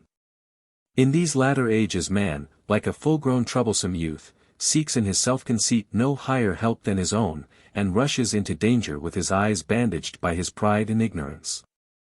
He scoffs at those things which he is too limited in his powers to understand, and turns aside from those who would instruct him. Because he cannot see his soul, cannot weigh it and analyze it, he says, forsooth, that man has no soul and had better enjoy this earthly life as one who shall some day die and turn to dust again, consciousness, individuality. All forever blotted out. Or, again, in abject fear of the unknown fate before him, man takes refuge in the vague superstitions, the shadowy creeds of those who profess to act as guides upon the pathway to the unknown land. With little more certain knowledge than man has himself. Thus, then, it is in pity to his wandering, struggling children that God has in these later days opened once more and wider than ever before the doors of communion between the two worlds. He is sending out again messengers to warn man, ambassadors, to tell him of the better way, the truer path to the happiness of a higher life, and to show him that knowledge and that power which shall yet be of right his inheritance. As the prophets of old spake, so speak these messengers now, and if they speak with clearer voice, with less veiled metaphor. It is because man is no longer in his infancy and needs now that he should be shown the reason and the science upon which his beliefs and hopes must be founded. Listen, then, unto this voice that calls, O ye toilers of the earth! Cried Halcyon, turning and stretching out his hands towards a small dark ball that seemed to float far away on the horizon of our sight, a small dark globe that we knew to be the sorrowful planet called Earth. Listen to the voices that call to you and turn not a deaf ear, and realize ere it be too late that God is not a God of the dead but of the living, for all things are alive forevermore. Life is everywhere and in everything. Even the dull earth and the hard rocks are composed of living germs, each living according to its own degree. The very air we breathe and the boundless ether of universal space are full of life, and there is not one thought we think but lives for good or ill. Not one act whose image shall not live to torture or to solace the soul in the days of its release from its incarnation in an earthly form. Life is in all things, and God is the central life of all. Halcyon paused, then in a calmer voice he said to me, Look yonder. What would you say those things were? He pointed to what seemed to me at first a mass of spirit forms which came sweeping towards us as though blown by a strong wind. As they came near I saw they were evidently soulless astral envelopes, but unlike those floating wraiths I had seen haunting the man in the icy cage, these were solid, and to my spiritual sight lifelike and full of animal vigor. Yet they were like automatons and did not seem to possess any intelligence. They were drifting and bobbing about like buoys at sea to which boats are anchored. As they drifted close to us my friend put forth his will force and captured one, which then remained floating in mid-air. Now look, said he, you will observe this is somewhat like a great living doll. It is the result of countless little living germs which man is continually throwing off from his earthly body, emanations solely of his animal or lower life, material enough when brought into contact with the magnetic forces of the astral plane. To form into these imitations of earthly men and women, and immaterial enough to be invisible to man's purely material sight, although a very small degree of clairvoyant power would enable him to see them. A stronger and higher degree of clairvoyant power would enable him to see, as you do, that this is not a true spirit envelope, since the soul principle is wanting. And a yet higher degree of clairvoyant power would show that a soul has never been in this form, and that it has never had a conscious existence as a soul's astral envelope. Amongst ordinary clairvoyants the subject of astral spirits is not studied sufficiently to develop these degrees of soul sight. Therefore few clairvoyants in your earthly country could tell you whether this was a true soul-enveloping astral form or one from which the soul had departed, or yet again one in which the soul had never been present at all. Presently I shall show you an experiment with this astral form, but first observe that being such as it is fresh and full of the animal life of the earth plane, and has not the collapsed appearance of those you saw before, which had once contained a soul and which were there in a state of rapid decay yet. And mark this carefully, this fresh-looking astral will decay far faster than the others, for it has none of the higher principle of life clinging to it, which, in the case of an astral that has once contained a soul, often remains for a long time animating and keeping it from perfect decay. Astral forms must draw their life from a higher source, from soul germs in fact, or they soon cease to exist and crumble away. But, I asked, how do they assume the shapes of men and women? By the action of the spiritualized magnetic currents which flow through all the ether space continually, as the currents flow in the ocean. These magnetic life currents are of a more etherealized degree than those known to scientific mortals, being in fact their spiritual counterpart. And as such they act upon these cloud masses of human atoms in the same way that electricity acts upon the freezing moisture upon a window pane, forming them into the semblance of men and women as the electricity forms the freezing moisture into a likeness of trees, plants, etc. It is an acknowledged fact that electricity is an active agent in the formation of the shapes of leaves and trees, etc. in vegetable life, but few know that this refined form of magnetism has a similar share in the formation of human forms and animal life. I say animal life as applied to those types which are lower than man. Are there, then, also the astral forms of animals? Certainly, and very queer, grotesque combinations some of them are. I cannot show them to you now, because your powers of sight are not yet fully developed, and also because we are traveling too rapidly to enable me to develop them for you, but some day I shall show you these. As well as many other curious things relating to the astral plane. I may tell you that atoms may be classed under different heads, and that each class will have a special attraction for others of its own kind. Thus vegetable atoms will be attracted together to form astral trees and plants, while animal atoms will form into the semblance of beasts, birds, etc., and human atoms into men and women's forms. In some cases, where the human beings from whom the atoms come are very low in the scale of humanity and nearly akin to animals, their atoms will blend with those of the lower forms of life and create grotesque horrible creatures which resemble at once animals and men, and having been seen by clairvoyance in a semi-trance condition are described as nightmare visions. In the earth spheres an immense amount of these living atoms are thrown off continually from man's lower or animal life, and these sustain and renew the astral forms. But were we to transport one of these shells to a planet whose spheres had been spiritualized beyond the stage of material life, or in other words freed from all these lower germs, the astrals could not exist. They would become like a noxious vapor and be blown away. These astrals being, as I have said, created from the cloud masses of human atoms, and never having been the envelope of any soul, are very little more permanent in their nature than the frost flowers on a window pane. Unless the power of some higher intelligence acts upon them to intensify their vitality and prolong their existence. They are, as you will see, expressionless and like wax dolls in appearance, and readily lend themselves to receive any individuality stamped upon them, hence their use in ancient times by magicians and others. Astral atoms, whether of trees, plants, animals, or human beings, must not be confounded with the true spirit or soul-clothing atoms which constitute the real spirit world and its inhabitants. Astrals of every kind are the intermediate degree of materiality between the gross matter of earth and the more etherealized matter of the spirit world. And we talk of a soul clothed in its astral envelope to express that earth-bound condition in which it is too refined or immaterial for earth existence, and too grossly clad to ascend into the spirit world of the higher spheres, or to descend to those of the lower.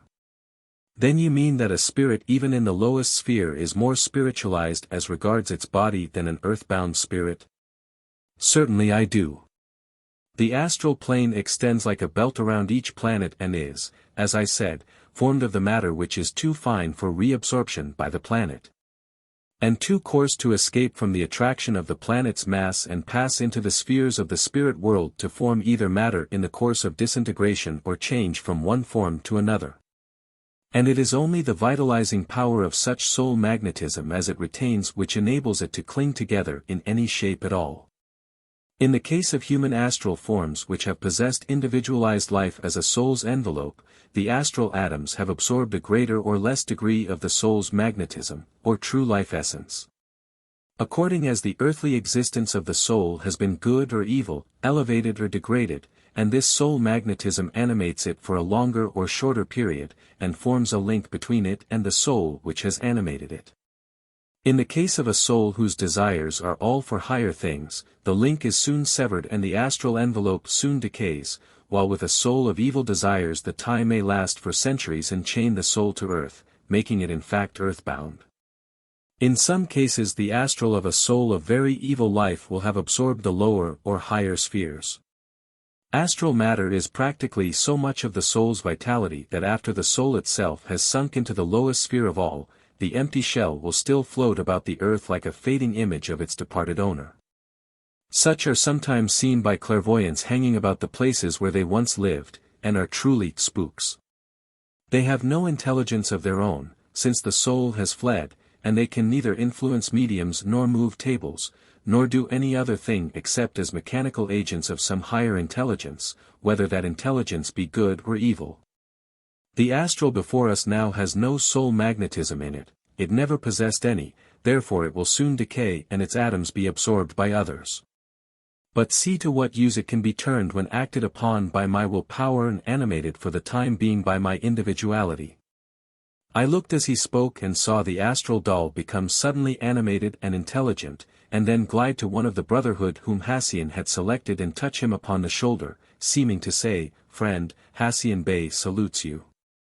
Then bowing to the amused and wondering brother, it glided back to us as though Hassian had held it by a string like a performing monkey. "Now you see," he said, "how if I chose I might use this astral as a messenger to execute some work I wished done at a distance from myself. And you will understand one of the means made use of by the old magicians to carry out some work at a great distance from themselves and without their appearing to take any share in it. These astrals, however, are only capable of being made use of upon the astral plane. They could not move any material object, although they would be visible to material sight at the will of the mortal using them. There are other astrals more material in substance who could be used to penetrate into the earth itself and to bring forth its hidden treasures, the precious metals and the gems deeply buried from the eyes of men. It would not, however, be lawful or right for me to explain to you the power by which this could be done. And those magicians who have discovered and made use of such powers have sooner or later fallen victims to those powers they could summon to their aid but rarely continue to control. Then were this astral to become animated by an evil intelligence it would be an actual danger to man. I said. Yes, without doubt it might. And you will also observe that although I should not care to descend to clothe myself in this astral form, yet a spirit more ignorant than myself could easily do so in order to make himself felt and seen upon the earth in a more palpable form than possible to any spirit who has left the earth plane. But in doing so he would run a danger of creating a link between himself and the astral envelope not easily broken, and which might thus tie him to the astral plane for a considerable time. You will, therefore, see how the idea has arisen that men on earth, in seeking to see their departed friends, draw the spirits back into earthly conditions and do them harm. Many an ignorant spirit who is good and pure himself, has committed the mistake of reclothing himself in one of these fresh astral shells when he would have turned away from those which he knew to have been left by another spirit. And has found to his cost that he has thereby made of himself a prisoner upon the earth plane, till a higher intelligence comes to his aid and releases him. In a like manner spirits of a low type can clothe themselves in these empty astral garments, but in their case the very grossness of the spirit, or soul, prevents them from retaining possession long. The dense magnetism of the low spirit's own body acting as a strong noxious vapor or gas would do upon a covering made, say, of a spider's web of fine gossamer, and rending it into 1,000 pieces. To a spirit above the astral plane an astral envelope appears almost as solid as iron, but to one below it these fragile shells are like a cloud or vapor. The lower the soul the stronger is its envelope and the more firmly does it hold the soul, limiting its powers and preventing it from rising into a more advanced sphere. You mean, then, that spirits sometimes use these astral shells as they do earthly mediums, and either control them independently or actually enter into the form? Yes, certainly. A spirit above the earth plane, anxious to show himself to a clairvoyant of the lowest or first degree of power, will sometimes enter one of these shells which he at once stamps with his identity. And in that way the clairvoyant will truly see and describe him. The danger lies in the fact that when the good spirit of limited knowledge seeks to leave again the astral shell, he finds he cannot do so, he has animated it and its strong life holds him prisoner, and it is often difficult to release him. In similar manner the too complete, too long continued control of an earthly medium by a spirit, has been found to create a link between them which becomes at last a chain. To a spirit of the lowest spheres an astral envelope is but a convenient, all too evanescent cloak with which to hide his own degraded spirit body, and thus impose upon clairvoyance unable to see the vile spirit underneath. But to a good and pure spirit the astral envelope is as a suit of iron capable of imprisoning him. Then in the case of what are called personations by one spirit of another at seances upon earth, are these astrals made use of? Very often they are, where the mischief-making spirit is of too low a type himself to come into direct contact with the medium. You must know by this time how wonderfully the thoughts of mortal men and women are mirrored upon the atmosphere of the astral plane, and as pictures they can be read and answered by spirits possessing the knowledge of how to read them. All spirits have not the power, just as all men and women on earth are not able to read a newspaper or a letter. It requires intellect and education with us as with those on earth. The spirits, then, of which men should most beware are not so much the poor ignorant half-developed spirits of the earth plane and lower spheres, whose degraded lives have made them what they are and who are often glad of a helping hand to raise them, but it is of the intellectually evil, those who have great powers alike of mind and body and who have only used them for wrong purposes. These are the real dangers to guard against, and it is only by the increase of knowledge amongst the mediums incarnated in the earthly body that it will be successfully done, for then mortals and spirit workers will labor in unison, and mutually protect the spiritual movement from fraud and from the mistakes of the well-meaning but half-ignorant spirits and mortals who are doing good work in directing the attention of mankind to the matter, but who often do harm both to themselves and others. They are like ignorant chemists and liable to bring destruction and harm upon others as well as on themselves in their experiments in search of knowledge. You do not think, then, that the purity of their motives will suffice to protect them? Would purity of motive save a child from being burnt if it thrust its hands into a blazing furnace? No. Then the only way is to keep the child as far from the fire as possible. This good and wise spirit guardians do in a great measure, but if the children are continually hovering near the danger, and try at all sorts of odd times and fashions to get just another peep at the dangerous thing, it is impossible but that some of them will get scorched. Then you would not advise the indiscriminate cultivation of mediumistic powers by all mortals? Certainly not.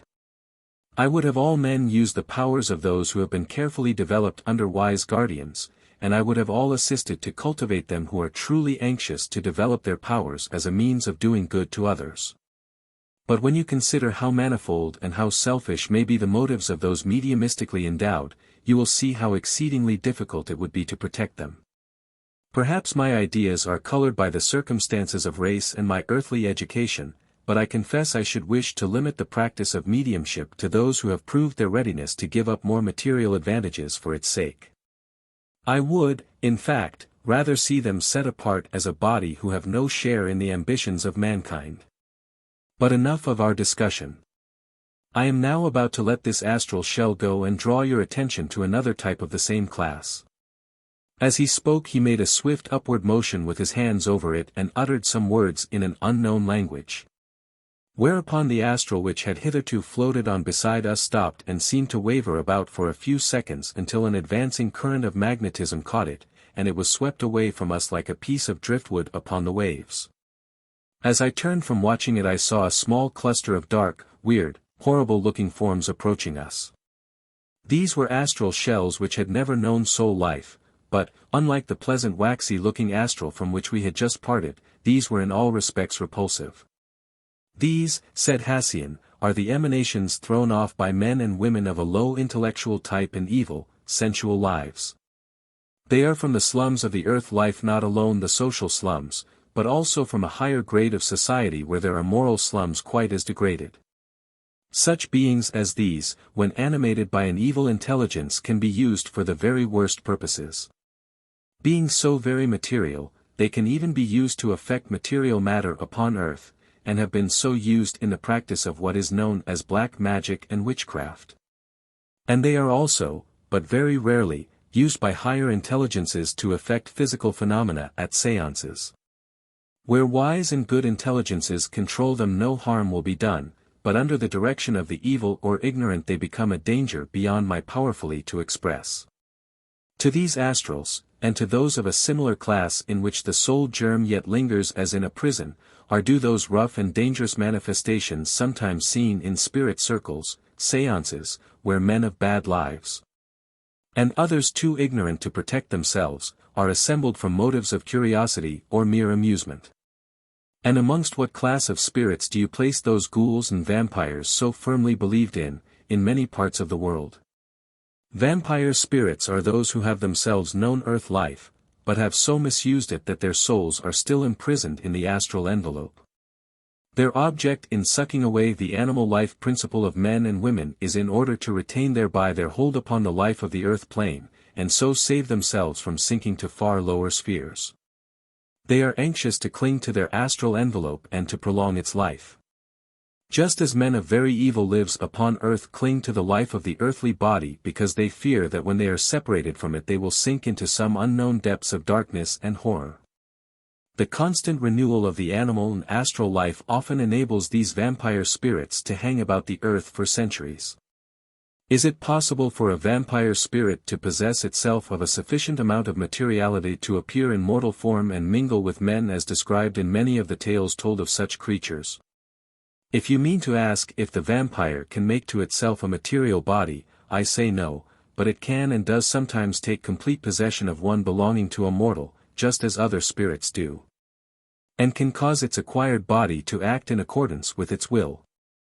Thus it is quite possible for a vampire spirit clothed in the mortal body of another to so change its expression as to make it bear some resemblance to the vampire's own former earthly appearance. And through the power obtained by the possession of a material body he, or she, for the vampires are of both sexes, might really lead the curious double life ascribed to them in those weird tales current and believed in many countries.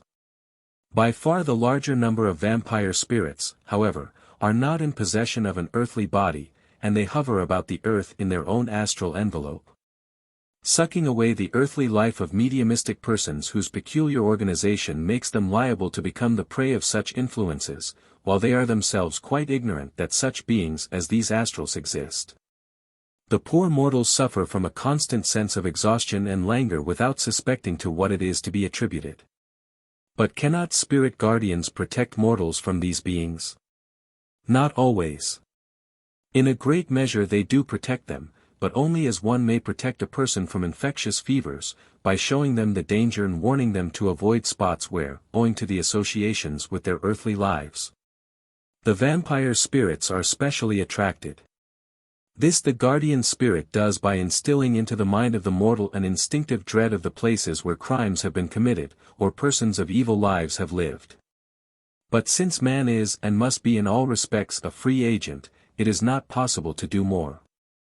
He cannot be directed in all things like a puppet, and must in a great measure gather his own experience for himself, however bitter may prove its fruits. Knowledge, guidance and help will always be given, but only in such a manner as will not interfere with man's free will, and only such knowledge as he himself desires. Nothing will ever be forced upon him by the spirit world. Chapter 18. The Approach to Hell.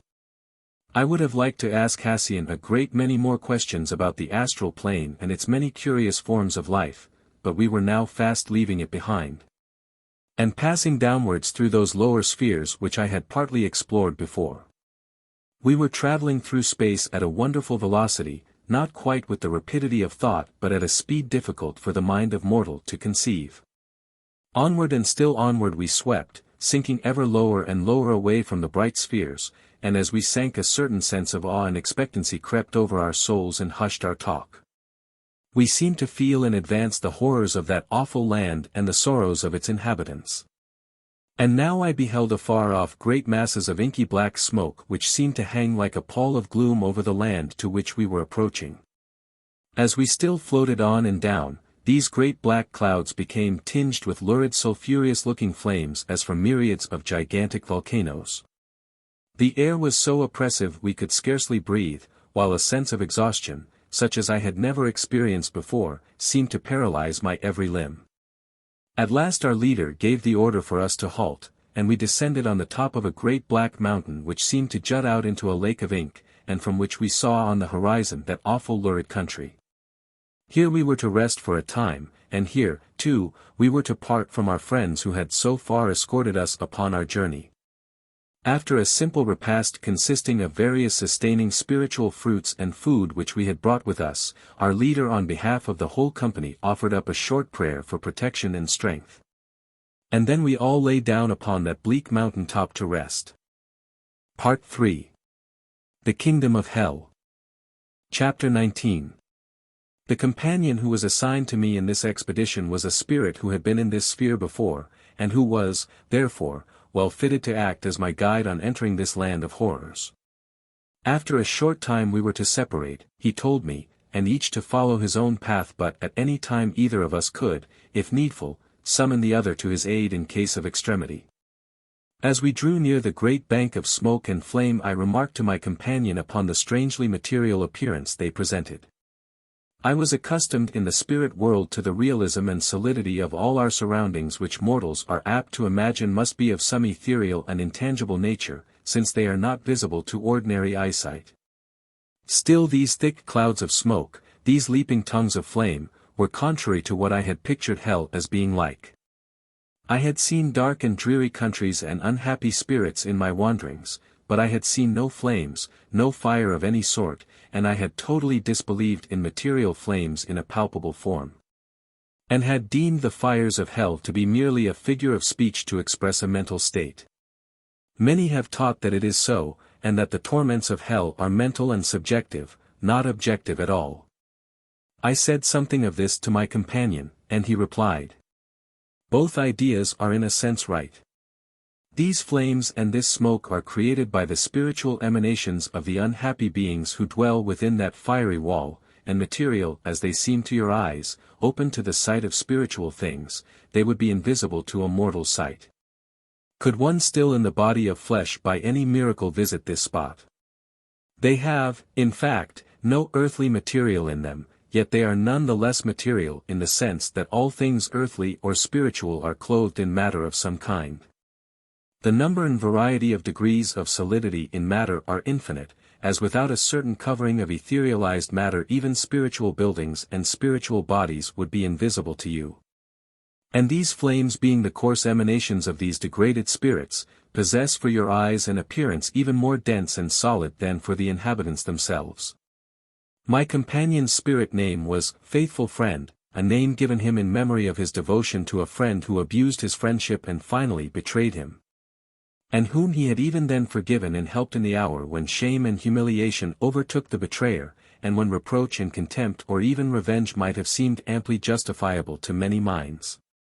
This truly noble spirit had been a man of by no means perfectly noble character in his earthly life, and had therefore passed at death into the lower spheres near the earth plane, but he had risen rapidly. And at the time I met him he was one of the Brotherhood in the second sphere, to which I had so recently been admitted, and had been once before through the kingdoms of hell. We now drew near what appeared like the crater of a vast volcano, 10,000 Vesuviuses in one. Above us the sky was black as night, and but for the lurid glare of the flames we should have been in total darkness. Now that we have reached the mass of fire I saw that it was like a fiery wall surrounding the country, through which all who sought to enter or leave it must pass. "See now, Franchezzo," said Faithful Friend, "we are about to pass through this wall of fire, but do not let that alarm you, for so long as your courage and your will do not fail, and you exert all your will power to repel these fiery particles, they cannot come in actual contact with your body. Like the waters of the Red Sea they will fall apart on either side and we shall pass through unscathed. Were any one of weak will and timid soul to attempt this they would fail, and be driven back by the force of these flames which are propelled outwards by a current of strong will force set in motion by the fierce and powerful beings who reign here, and who thus, as they imagine, protect themselves from intrusions from the higher spheres. To us, however, with our more spiritualized bodies, these flames, and the walls and rocks you will find in this land, are no more impenetrable than is the solid material of earthly doors and walls, and as we can pass at will through them. So can we pass through these, which are none the less sufficiently solid to imprison the spirits who dwell in this country. The more ethereal a spirit is, the less can it be bound by matter, and at the same time the less direct power can it have in the moving of matter, without the aid of the physical material supplied by the aura of certain mediums. Here, as on earth, we would, in order to move material substances, require to use the aura of some of the mediumistic spirits of this sphere. At the same time we shall find that our higher spiritual powers have become muffled, so to say, because in order to enter this sphere and make ourselves visible to its inhabitants, we have had to clothe ourselves in its conditions. And thus we are more liable to be affected by its temptations.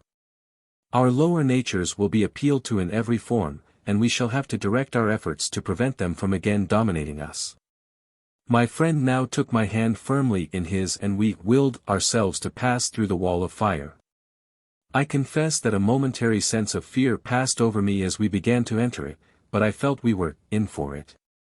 So exerting all my powers and concentrating my thoughts, I soon found that we were floating through the flames, forming a fiery arch below and above us, through which as through a tunnel we passed.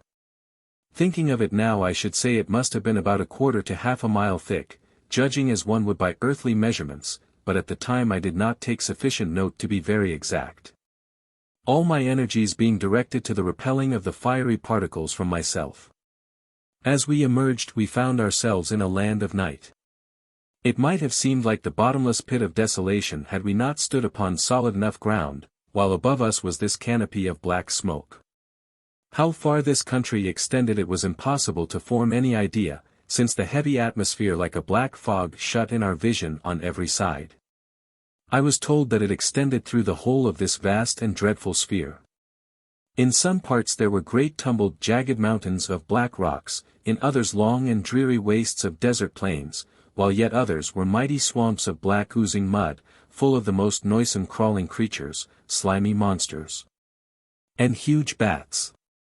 Again there were dense black forests of gigantic, repulsive-looking trees, almost human in their power and tenacity, encircling and imprisoning those who ventured amongst them. Ere I left this awful land I had seen these and other dreadful regions, but truly neither I nor anyone else could ever really describe them in all their loathsomeness and foulness. As we stood looking at this country, my sight, gradually becoming used to the darkness, enabled me to perceive the surrounding objects dimly.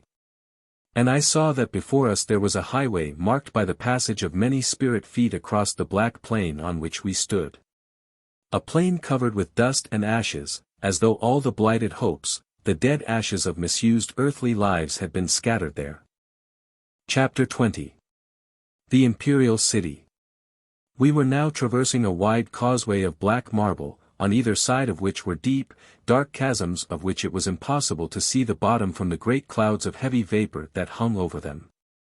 Passing and repassing us upon this highway were a great many dark spirits, some bearing great heavy loads upon their backs, others almost crawling along on all fours like beasts. Great gangs of slaves passed us, wearing heavy iron collars on their necks and linked together by a heavy chain. They were coming from the second or inner gate of what was evidently a large fortified city whose dark buildings loomed through the dense masses of dark fog in front of us. The causeway, the style of buildings, and the appearance of many of the spirits made me feel as though we were entering some ancient fortified city of the old Roman Empire, only here everything gave one the sense of being foul and horrible. In spite of the fine architecture and the magnificent buildings whose outlines we could dimly trace. The second gateway was finer in appearance than the first, and the gates being open we passed in with the stream of spirits hurrying through it, and as before we seemed to pass unseen. You will perceive, said faithful friend, that here there is a life in no way different from the earthly life of such a city at the time when the one of which this is the spiritual reflection, was in the full zenith of its power. And when the particles of which this is formed were thrown off from its material life and drawn down by the force of attraction to form this city in these buildings, fit dwellings for its spiritual inhabitants. And you will see in the more modern appearance of many of the buildings and inhabitants how it has been added to from time to time by the same process which is going on continuously. You will notice that most of the spirits here fancy themselves still in the earthly counterpart and wonder why all looks so dark and foul and dingy. In like manner this same city has its spiritual prototype in the higher spheres to which all that was fair and good and noble in its life has been attracted, and where those spirits who were good and true have gone to dwell. For in the lives of cities as of men the spiritual emanations are attracted upwards or downwards according as there is good or evil in the deeds done in them. And as the deeds done in this city have in evil far exceeded those which were good, so this city is far larger, far more thickly peopled in this sphere than in those above. In the ages to come when the spirits who are here now shall have progressed, that heavenly counterpart will be fully finished and fully peopled, and then will this place we gaze at now have crumbled into dust faded from this sphere. We were now in a narrow street, such as it must have been in the earthly city, and a short distance farther brought us into a large square surrounded with magnificent palaces, while before us towered one more splendid in design than all the others. A great wide flight of marble steps led up to its massive portico, and looming through the dark cloudy atmosphere we could trace its many wings and buildings. All was truly on a magnificent scale, yet all to my eyes appeared dark, stained with great splashes of blood, and covered with slimy fungus growth which disfigured the magnificence and hung in great repulsive-looking festoons, like twisted snakes, from all the pillars and copestones of the buildings. Black slimy mud oozed up through the crevices of the marble pavement, as though the city floated upon a foul swamp. And noisome vapors curled up from the ground and floated above and around us in fantastic and horrible smoke wreaths like the huge phantoms of past crimes. Everywhere were dark spirits crawling across the great square and in and out of the palace doors, driven onward by other stronger dark spirits with lash or spear. Such cries of execration as broke forth from time to time, such fearful oaths, such curses and imprecations, it was truly the pandemonium of the lost souls in the infernal regions. And over all hung those black night clouds of sorrow and suffering and wrong. Far away to the earth my thoughts traveled, back to the days of the Roman Empire, and I saw reflected as in a glass this city in all the splendor of her power, in all the iniquities of her tyranny and her crimes, weaving down below, from the loom of fate, this other place of retribution for all those men and women who disgraced her beauties by their sins. I saw this great city of hell building atom by atom till it should become a great prison for all the evil spirits of that wicked time. We went up the wide flight of steps through the lofty doorway and found ourselves in the outer court of the emperor's palace. No one spoke to us or seemed aware of our presence, and we passed on through several smaller halls till we reached the door of the presence chamber. Here my companion stopped and said, "I cannot enter with you, friend, because I have already visited the dark spirit who reigns here, and therefore my presence would at once excite his suspicions and defeat the object of your visit. Which is that you may rescue an unhappy spirit whose repentant prayers have reached the higher spheres, and will be answered by the help you are sent to give him. You will find the person you seek without any difficulty. His desire for help has already drawn us thus near to him and will draw you still closer. I must now for a time part from you because I have my own path of work to follow, but we shall meet again ere long, and if you but keep a stout heart and a strong will and do not forget the warnings given you, no harm can befall you. Adieu, my friend, and know that I also shall need all my powers." Thus, then, I parted from faithful friend and passed out alone into the council chamber, which I found thronged with spirits, both men and women, and furnished with all the barbaric splendor of the days of the emperors. Yet to my sight there was over everything the same stamp of foul loathsomeness which had struck me in the exterior of the palace. The men and women, haughty patricians in their lives, no doubt, appeared to be eaten up with a loathsome disease like lepers, only they were even more horrible to look upon. The walls and floors seemed stained with dark pools of blood and hung with evil thoughts for drapery. Worm-eaten and corrupting were the stately robes these haughty spirits wore, and saturated with the disease germs from their corrupted bodies. On a great throne sat the emperor himself, the most foul and awful example of degraded intellect and manhood in all that vast crowd of degraded spirits. While stamped upon his features was such a look of cruelty and vice that beside him the others sank into insignificance by comparison. I could not but admire, even while it revolted me, the majestic power of this man's intellect and will. The kingly sense of power over even such a motley crew as these, the feeling that even in hell he reigned as by a right, seemed to minister to his pride and love of dominion even in the midst of his awful surroundings. Looking at him, I beheld him for one brief moment, not as I saw him and as he saw these disgusting creatures round him, but as he still appeared in his own eyes, which even after all these centuries were not open to his true state, his real self. I saw him as a haughty handsome man, with cruel clear-cut features, hard expression, and eyes like a wild vulture, yet withal possessing a certain beauty of form, a certain power to charm. All that was repulsive and vile was hidden by the earthly envelope, not revealed as now in all the nakedness of the spirit. I saw his court and his companions change back to the likeness of their earthly lives, and I knew that to each and all they appeared just the same in their own eyes, all were alike unconscious of the horrible change in themselves. Yet perfectly conscious of the change in each of their companions. Were all unconscious? No. Not quite all. There was one man crouching in a corner, his mantle drawn over his disfigured face, whom I perceived to be fully conscious of his own vileness as well as the vileness of all who surrounded him. And in this man's heart there had sprung up a desire, hopeless, as it seemed to himself, for better things, for a path to open before him which, however hard and thorny, might lead him from this night of hell and give him even at this 11th hour the hope of a life removed from the horrors of this place and these associates. And as I looked I knew it was to this man that I was sent, though how I was to help him I knew not, I could not guess. I only felt that the power which had led me so far would open up my path and show me the way. While I had stood thus gazing around me, the dark spirits and their ruler became conscious of my presence, and a look of anger and ferocity passed over his face. While in a voice thick and hoarse with passion he demanded who I was and how I dared to enter his presence. I answered, I am a stranger only lately come to this dark sphere, and I am still lost in wonder at finding such a place in the spirit world. A wild ferocious laugh broke from the spirit, and he cried out that they would soon enlighten me as to many things in the spirit world. But since you are a stranger, he continued, and because we always receive strangers right royally here, I pray you to be seated and partake with us of our feast. He pointed to a vacant seat at the long table in front of him at which many of the spirits were seated, and which was spread with what bore the semblance of a great feast, such as might have been given in the days of his earthly grandeur.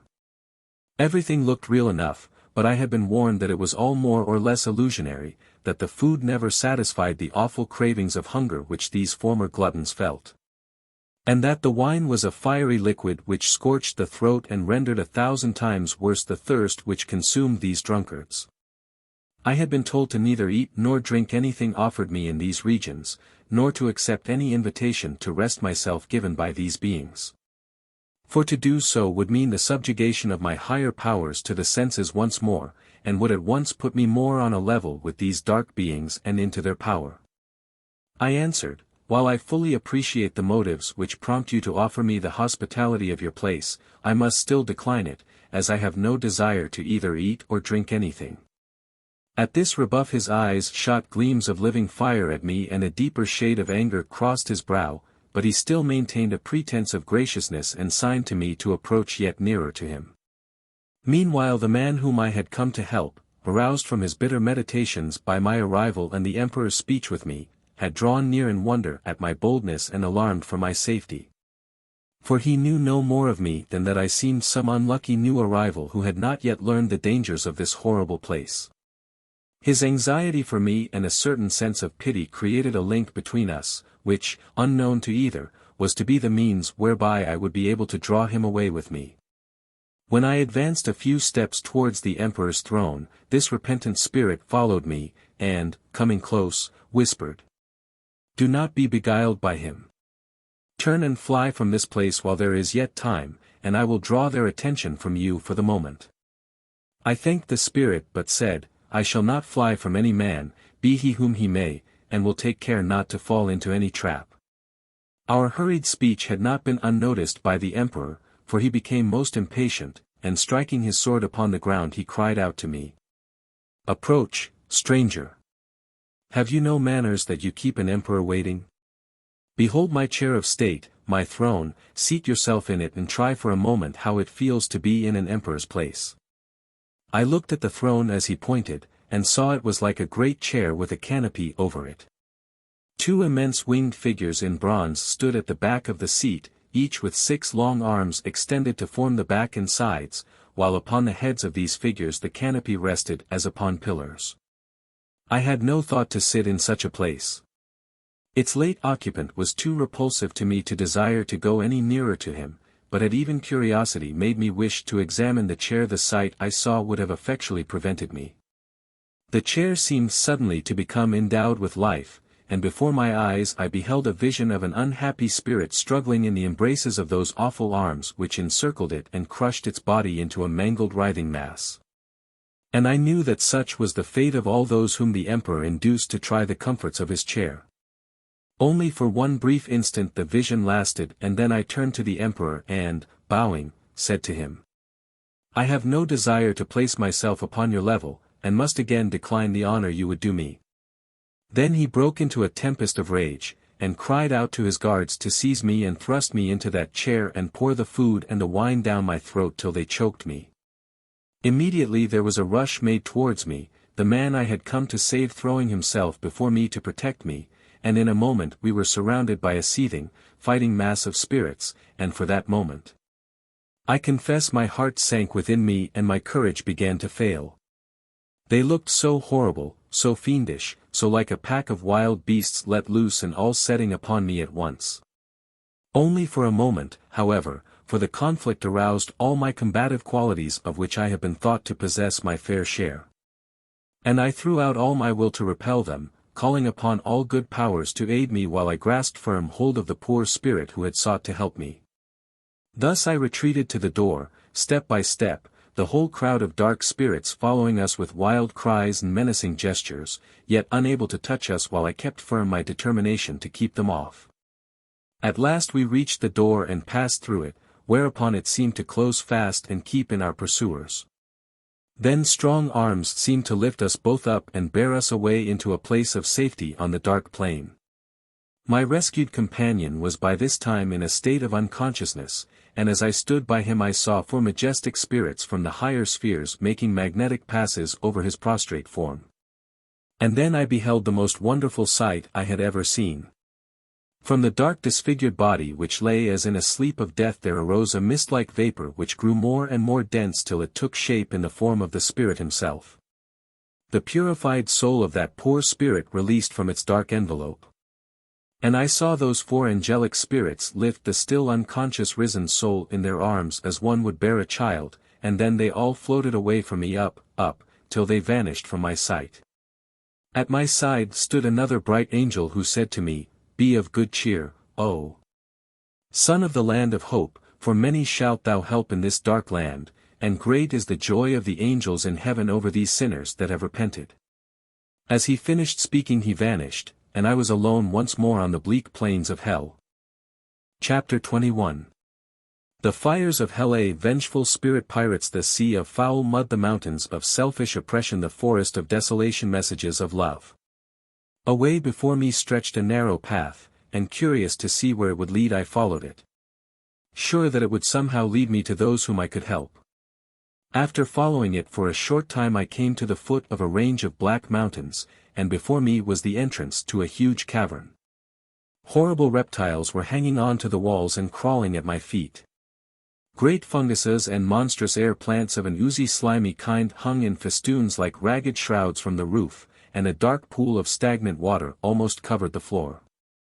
I thought of turning away from this spot, but a voice seemed to bid me go on, so I entered, and skirting round the edge of the dark pool found myself at the entrance to a small dark passage in the rocks. Down this I went, and turning a corner saw before me a red light as from a fire, while dark forms like goblins passed and repassed between it and myself. Another moment and I stood at the end of the passage. Before me was a gigantic dungeon-like vault, its uneven rocky roof half revealed and half hidden by the masses of lurid smoke and flames which arose from an enormous fire blazing in the middle of the cavern, while round it were dancing such a troop of demons as might well typify the devils of hell. With shrieks and yells of laughter they were prodding at the fire with long black spears and dancing and flinging themselves about in the wildest fashion. While in a corner were huddled together a dozen or so of miserable dark spirits towards whom they made frantic rushes from time to time as if about to seize and hurl them into the fire, always retreating again with yells and howls of rage. I soon perceived that I was invisible to these beings, so taking courage from that fact, I drew nearer. To my horror I discovered that the fire was composed of the bodies of living men and women who writhed and twisted in the flames, and were tossed about by the spears of those awful demons. I was so appalled by this discovery that I cried out to know if this was a real scene or only some horrible illusion of this dreadful place, and the same deep mysterious voice that had often spoken to me in my wanderings answered me now. Son! They are living souls who in their earthly lives doomed hundreds of their fellow men to die this dreadful death, and knew no pity, no remorse, in doing so. Their own cruelties have kindled these fierce flames of passion and hate in the breast of their many victims, and in the spirit world these fiery germs have grown till they are now a fierce flame to consume the oppressors. These fires are fed solely by the fierce cruelties of those they now consume. There is not here one pang of anguish which has not been suffered 100-fold more in the persons of these spirits' many helpless victims.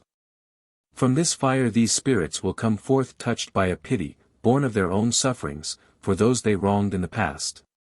And then will be extended to them the hand of help and the means of progression through deeds of mercy as many and as great as have been their merciless deeds in the past.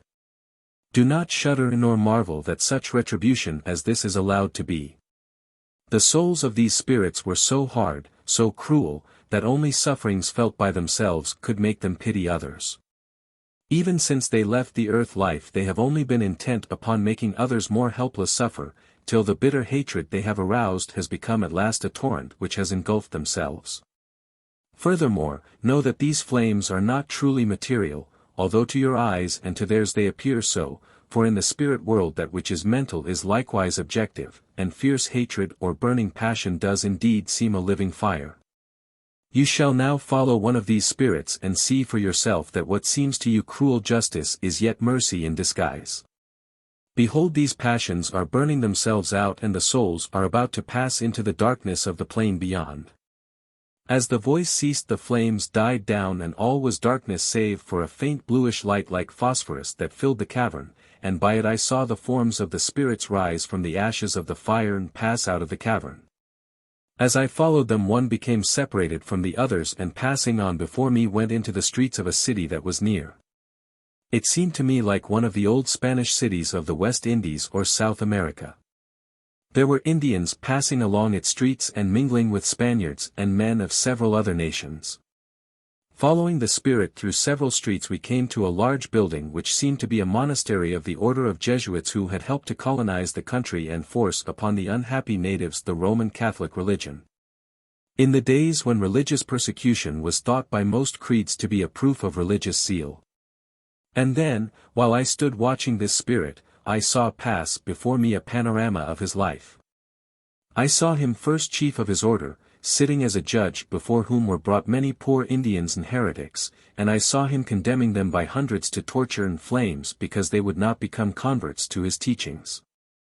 I saw him oppressing all who were not powerful enough to resist him, and extorting jewels and gold in enormous quantities as tribute to him and to his order. And if any sought to resist him and his demands he had them arrested and almost without even the pretense of a trial thrown into dungeons and tortured and burned. I read in his heart a perfect thirst for wealth and power and an actual love for beholding the sufferings of his victims, and I knew, reading as I seemed to do his innermost soul, that his religion was but a cloak, a convenient name, under which to extort the gold he loved and gratify his love of power. Again I saw the great square or marketplace of this city with hundreds of great fires blazing all round it till it was like a furnace, and a whole helpless crowd of timid gentle natives were bound hand and foot and thrown into the flames. And their cries of agony went up to heaven as this cruel man and his vile accomplices chanted their false prayers and held aloft the sacred cross which was desecrated by their unholy hands, their horrible lives of cruelty and vice, and their greed for gold. I saw that this horror was perpetrated in the name of the Church of Christ, of him whose teachings were of love and charity, who came to teach that God was perfect love. And I saw this man who called himself Christ's minister, and yet had no thought of pity for one of these unhappy victims. He thought alone of how the spectacle would strike terror to the hearts of other Indian tribes, and make them bring him more gold to satisfy his greedy lust. Then I beheld this man return to his own land of Spain and reveling in his ill-gotten wealth, a powerful wealthy prince of the church. Venerated by the poor ignorant populace as a holy man who had gone forth into that western world beyond the seas to plant the banner of his church and preach the blessed gospel of love and peace, while, instead, his path had been marked in fire and blood, and then my sympathy for him was gone.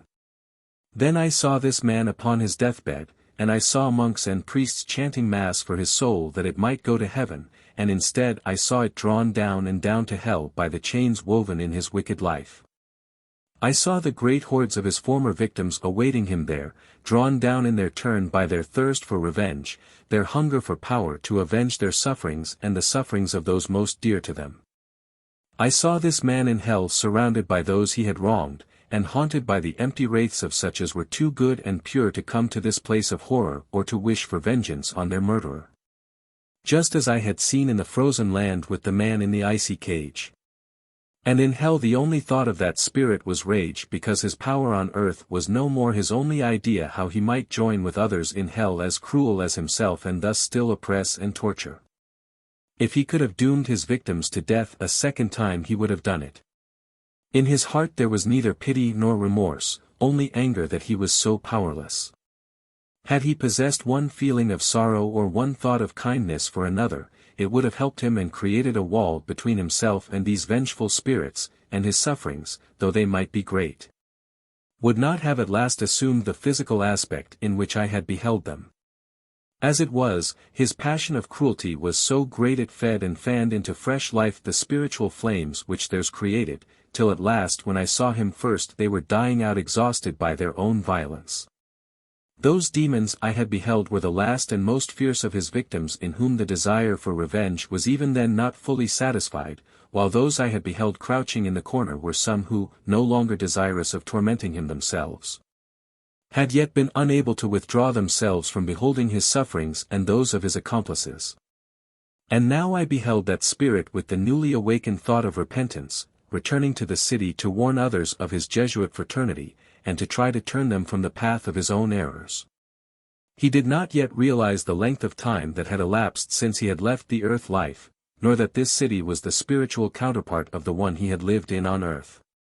In time, I was told, he would be sent back to earth to work as a spirit in helping to teach mortals the pity and mercy he had not shown in his own life, but first he would have to work here in this dark place, striving to release the souls of those whom his crimes had dragged down with him. Thus I left this man at the door of that building which was the counterpart of his earthly house, and passed on by myself through the city.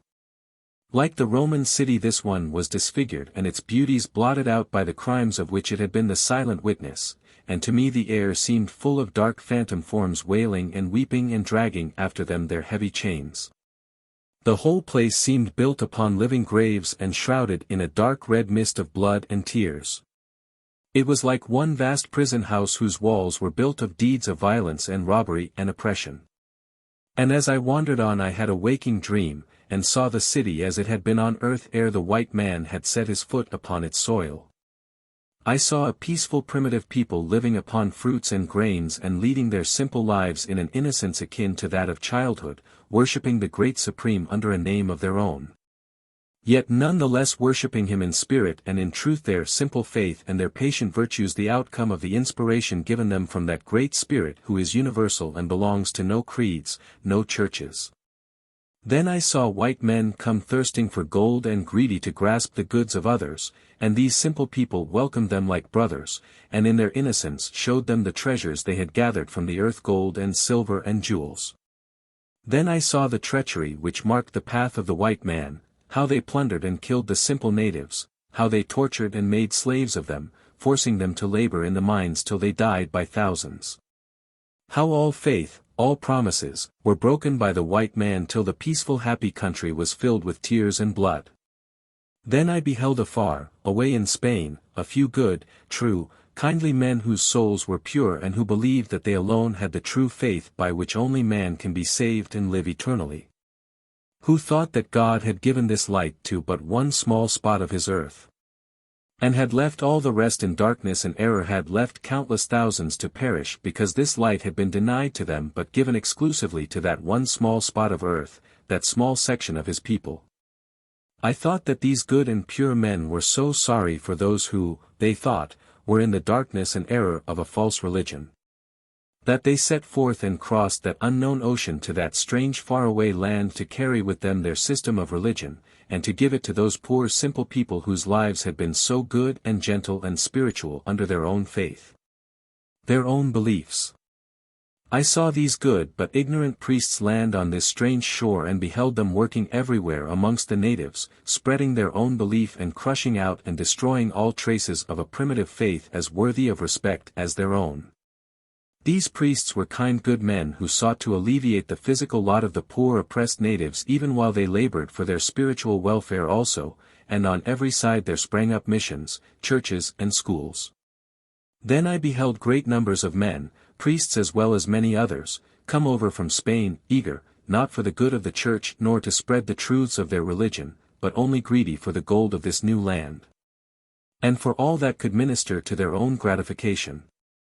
Men whose lives had disgraced them in their own country till they were obliged to fly to this strange one to escape the consequences of their misdeeds.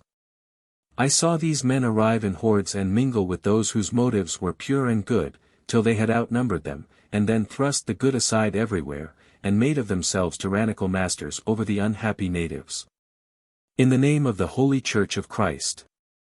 And then I saw the Inquisition brought to the unhappy land and established as the last link in the chain of slavery and oppression thus riveted round this unhappy people, till it swept almost all of them from the face of the earth.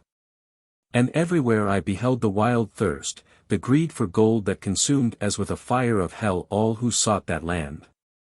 Blind were most of them to all its beauties but its gold, deaf to all thought but how they might enrich themselves with it. And in the madness of that time and that awful craving for wealth was this city of hell, this spiritual counterpart of the earthly city built, stone upon stone, particle by particle, forming between itself and the city of earth chains of attraction which should draw down one by one each of its wicked inhabitants, for truly the earthly lives are building for each man and woman their spiritual habitations. Thus all these monks and priests, all these fine ladies, all these soldiers and merchants, and even these unhappy natives had been drawn down to hell by the deeds of their earthly lives, by the passions and hatreds, the greed of gold, the bitter sense of wrongs unrequited and the thirst for revenge which those deeds had created. At the door of a large square building, whose small grated windows looked like a prison, I stopped, arrested by the cries and shouts which came from it. Then guided by the mysterious voice of my unseen guide I entered, and following the sound soon came to a dungeon cell. Here I found a great number of spirits surrounding a man who was chained to the wall by an iron girdle round his waist. His wild glaring eyes, disheveled hair and tattered clothing suggested that he had been there for many years, while the hollow sunken cheeks and the bones sticking through his skin told that he was to all appearance dying of starvation. Yet I knew that here there was no death, no such relief from suffering. Near him stood another man with folded arms and bowed head, whose wasted features and skeleton form scarred with many wounds made him an even more pitiable object than the other, though he was free while the other was chained to the wall. Around them both danced and yelled other spirits, all wild and savage and degraded. Some of them were Indians, a few Spanish, and one or two looked, I thought, like Englishmen. All were at the same work throwing sharp knives at the chained man that never seemed to hit him, shaking their fists in his face, cursing and reviling him, yet, strange to say, never able to actually touch him. And all the time there he stood chained to the wall, unable to move or get away from them. And there stood the other man silently watching him. As I stood looking at this scene I became conscious of the past history of those two men. I saw the one who was chained to the wall in a handsome house like a palace, and knew he had been one of the judges sent out from Spain to preside over the so-called courts of justice, which had but proved additional means for extorting money from the natives and oppressing all who sought to interfere with the rich and powerful. I saw the other man who had been a merchant, living in a pretty villa with a very beautiful, wife and one little child. This woman had attracted the notice of the judge, who conceived an unholy passion for her, and on her persistently repulsing all his advances he made an excuse to have the husband arrested on suspicion by the Inquisition and thrown into prison. Then he carried off the poor wife and so insulted her that she died, and the poor little child was strangled by order of the cruel judge.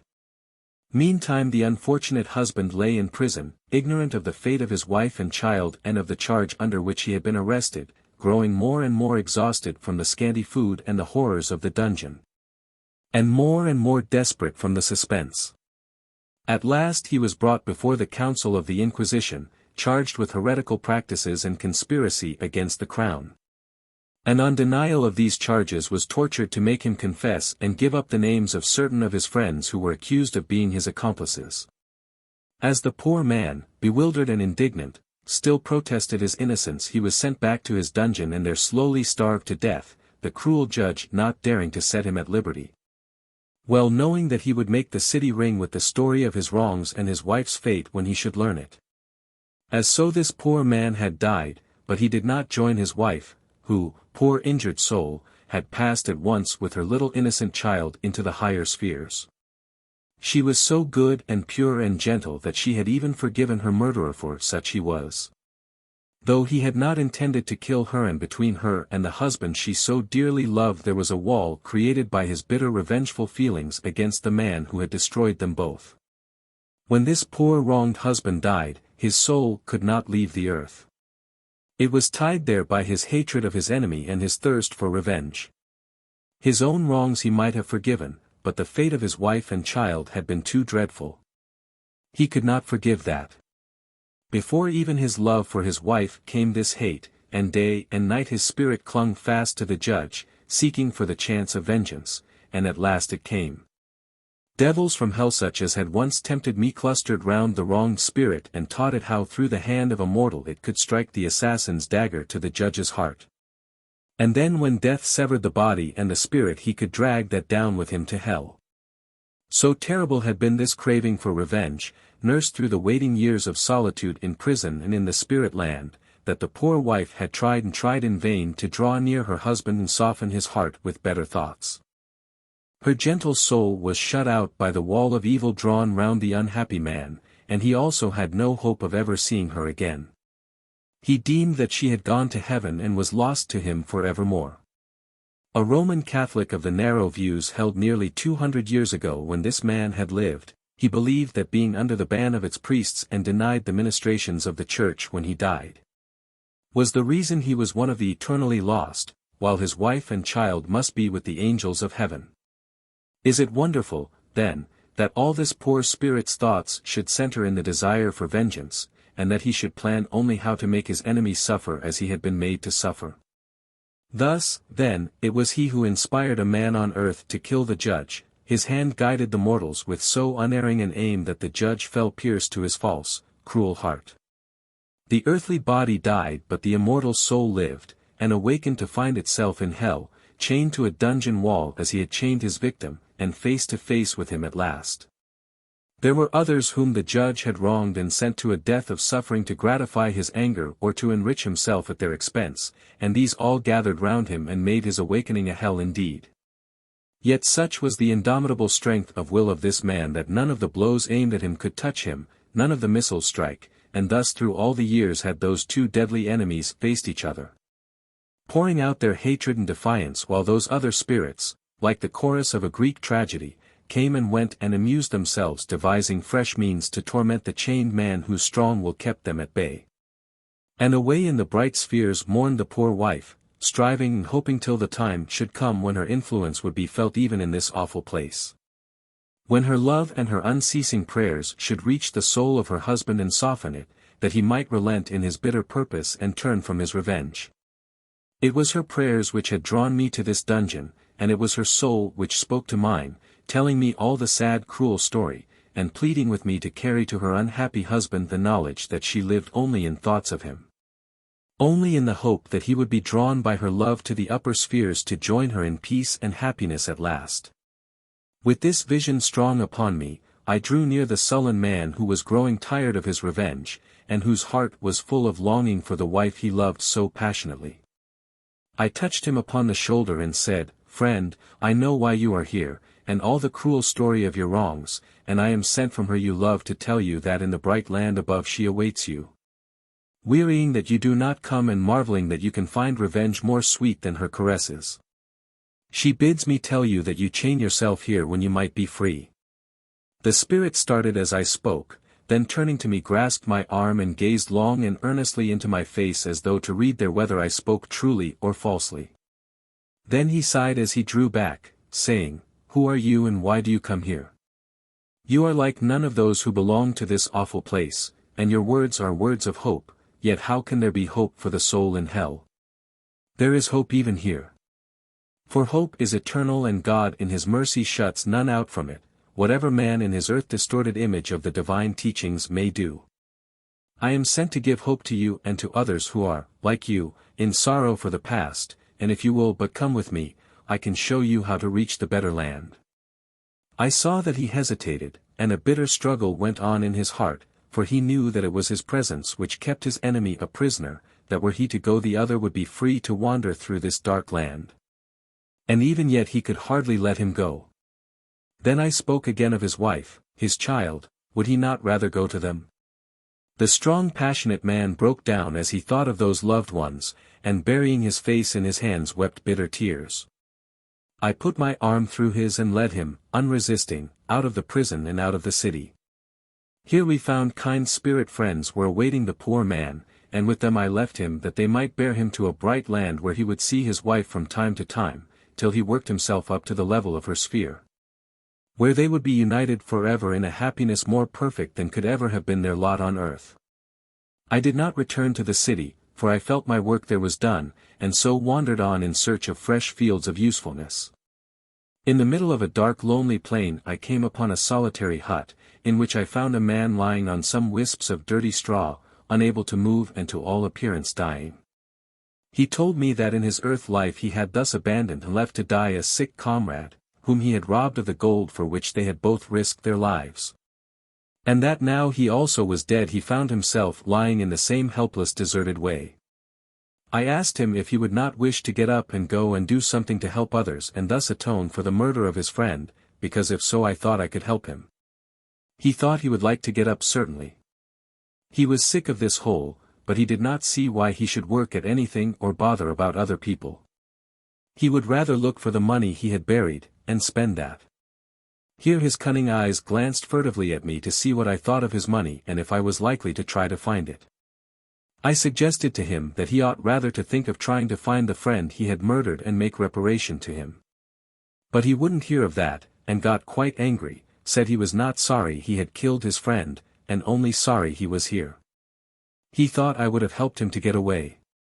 I tried to talk to this man and make him see how he really might better his position and undo the wrong he had done, but it was no use. His only idea was that once given the use of his limbs again he could go and rob or kill someone else.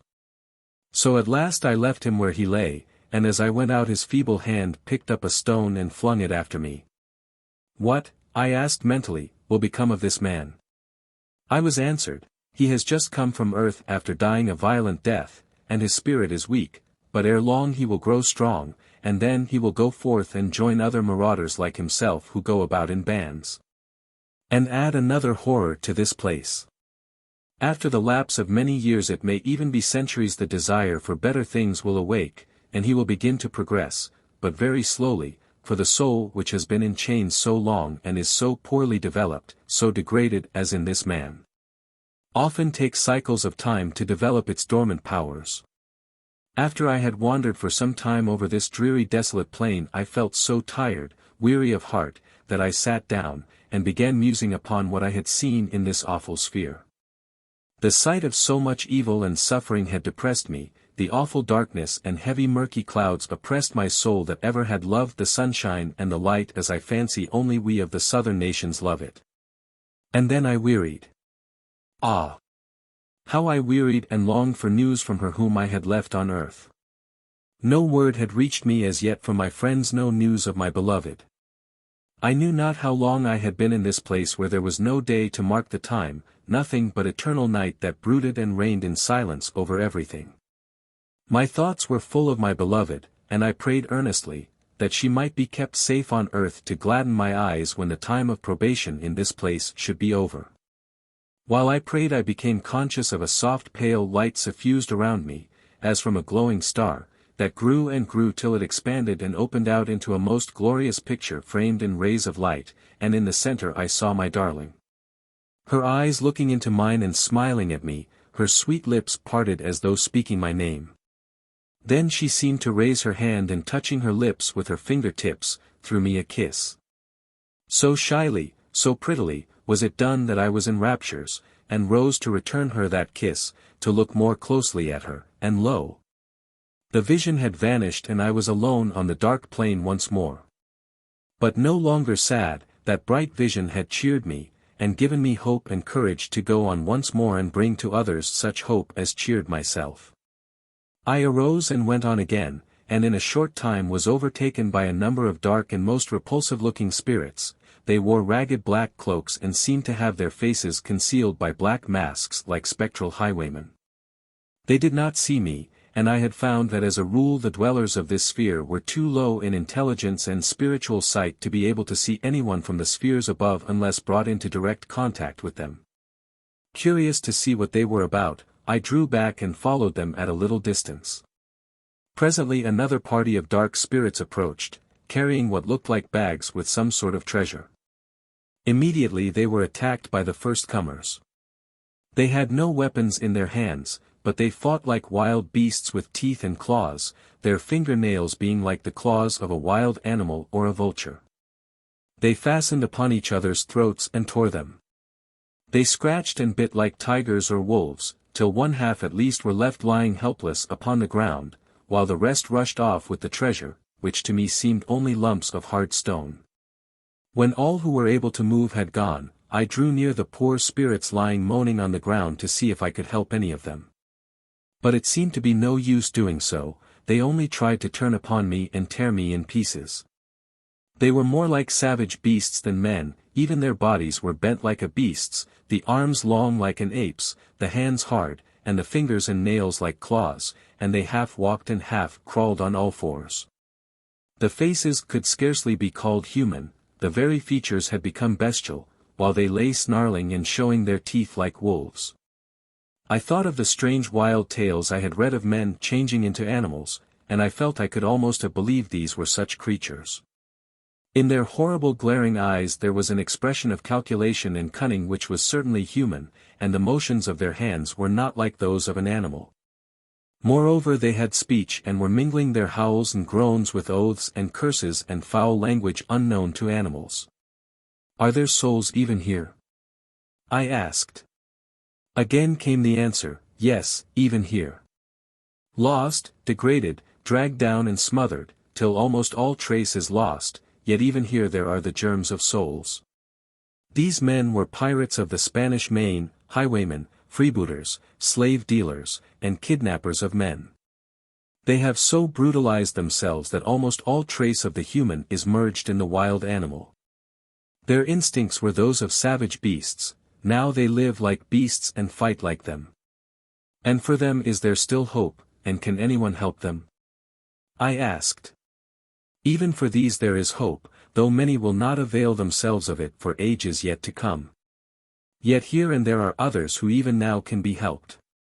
I turned, and at my feet lay a man who had dragged himself to me with great difficulty and was now too exhausted for further effort. He was less horrible to look upon than the others, and in his distorted face there were yet traces of better things. I bent over him and heard his lips murmur, "Water. Water for any sake. Give me water for I am consumed with a living fire."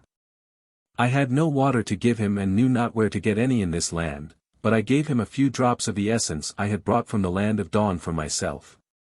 The effect upon him was like magic. It was an elixir. He sat up and stared at me and said, "You must be a magician. That has cooled me and put out the fire that has burned within me for years. I have been filled with a living fire of thirst ever since I came to this hell." I had now drawn him away from the others, and began to make passes over his body, and as I did so his suffering ceased and he grew quiet and restful. I was standing by him wondering what to do next, whether to speak or to go away and leave him to himself, when he caught my hand and kissed it passionately. "Oh, friend, how am I to thank you? What shall I call you who have come to give me relief after all these years of suffering? If you are thus grateful to me, would you not wish to earn the gratitude of others by helping them? Shall I show you how you could?" "Yes. Oh. Yes, most gladly, if only you will take me with you, good friend." "Well, then, let me help you up, and if you are able we had better leave this spot as soon as we can," said I, and together we set forth to see what we could do. My companion told me he had been a pirate and in the slave trade. He had been mate of a ship and was killed in a fight, and had awakened to find himself and others of the crew in this dark place. How long he had been there he had no idea, but it seemed like eternity. He and other spirits like him went about in bands and were always fighting. When they did not meet another party to fight they fought amongst themselves. The thirst for fighting was the only excitement they could get in this horrible place where there was never any drink to be got which could quench the awful burning thirst which consumed them all. What they drank only seemed to make them 1,000 times worse, and was like pouring living fire down their throats. Then he said, "You never could die, no matter what you suffered, that was the awful curse of the thing, you had got beyond death, and it was no use trying to kill yourself or get others to kill you, there was no such escape from suffering. We are like a lot of hungry wolves," he said, "for want of anyone to attack us we used to fall upon each other and fight till we were exhausted. And then we would lie moaning and suffering till we recovered enough to go forth again and attack someone else. I have been longing for any means of escape. I have almost got to praying for it at last. I felt I would do anything if God would only forgive me and let me have another chance. And when I saw you standing near me I thought perhaps you were an angel sent down to me after all. Only you've got no wings nor anything of that sort, as they paint him in pictures. But then pictures don't give you much idea of this place, and if they are wrong about one place why not about the other?" I laughed at him. Yes, even in that place of sorrow I laughed, my heart felt so much lightened to find myself of so much use. And then I told him who I was and how I came to be there, and he said if I wanted to help people there were some dismal swamps near where a great many unhappy spirits were imprisoned, and he could take me to them and help a bit himself he thought. He seemed afraid to let me go out of his sight lest I should disappear and leave him alone again. I felt quite attracted to this man because he seemed so very grateful and I was also glad of companionship of any sort, except that of those most repulsive beings who seemed the majority of the dwellers here, for I felt lonely and somewhat desolate. In this far-off dismal country. The intense darkness, the horrible atmosphere of thick fog, made it almost impossible to see far in any direction, so that we reached the land of swamps before I was aware of it except for feeling a cold, damp, offensive air which blew in our faces. Then I saw looming before me a great sea of liquid mud, black, fetid and stagnant, a thick slime of oily blackness floating on the top. Here and there monstrous reptiles, with huge inflated bodies and projecting eyes were wallowing. Great bats, with almost human faces like vampires, hovered over it, while black and grey smoke wreaths of noisome vapor rose from its decaying surface, and hung over it in weird fantastic phantom shapes that shifted and changed ever and anon into fresh forms of ugliness, now waving aloft wild arms and shaking, nodding, gibbering heads, which seemed almost endowed with sense and speech, then melting into mist again to form into some new creature of repulsive horror. On the shores of this great foul sea were innumerable crawling slimy creatures of hideous shape and gigantic size that lay sprawling on their backs or plunged into that horrid sea. I shuddered as I looked upon it and was about to ask if there could indeed be lost souls struggling in that filthy slime, when my ears heard a chorus of wailing cries and calls for help coming from the darkness before me. That touched my heart with their mournful hopelessness, and my eyes, growing more accustomed to the mist, distinguished here and there struggling human forms wading up to their armpits in the mud. I called to them and told them to try and walk towards me, for I was on the shore, but they either could not see or could not hear me, for they took no notice. And my companion said he believed they were both deaf and blind to everything but their immediate surroundings.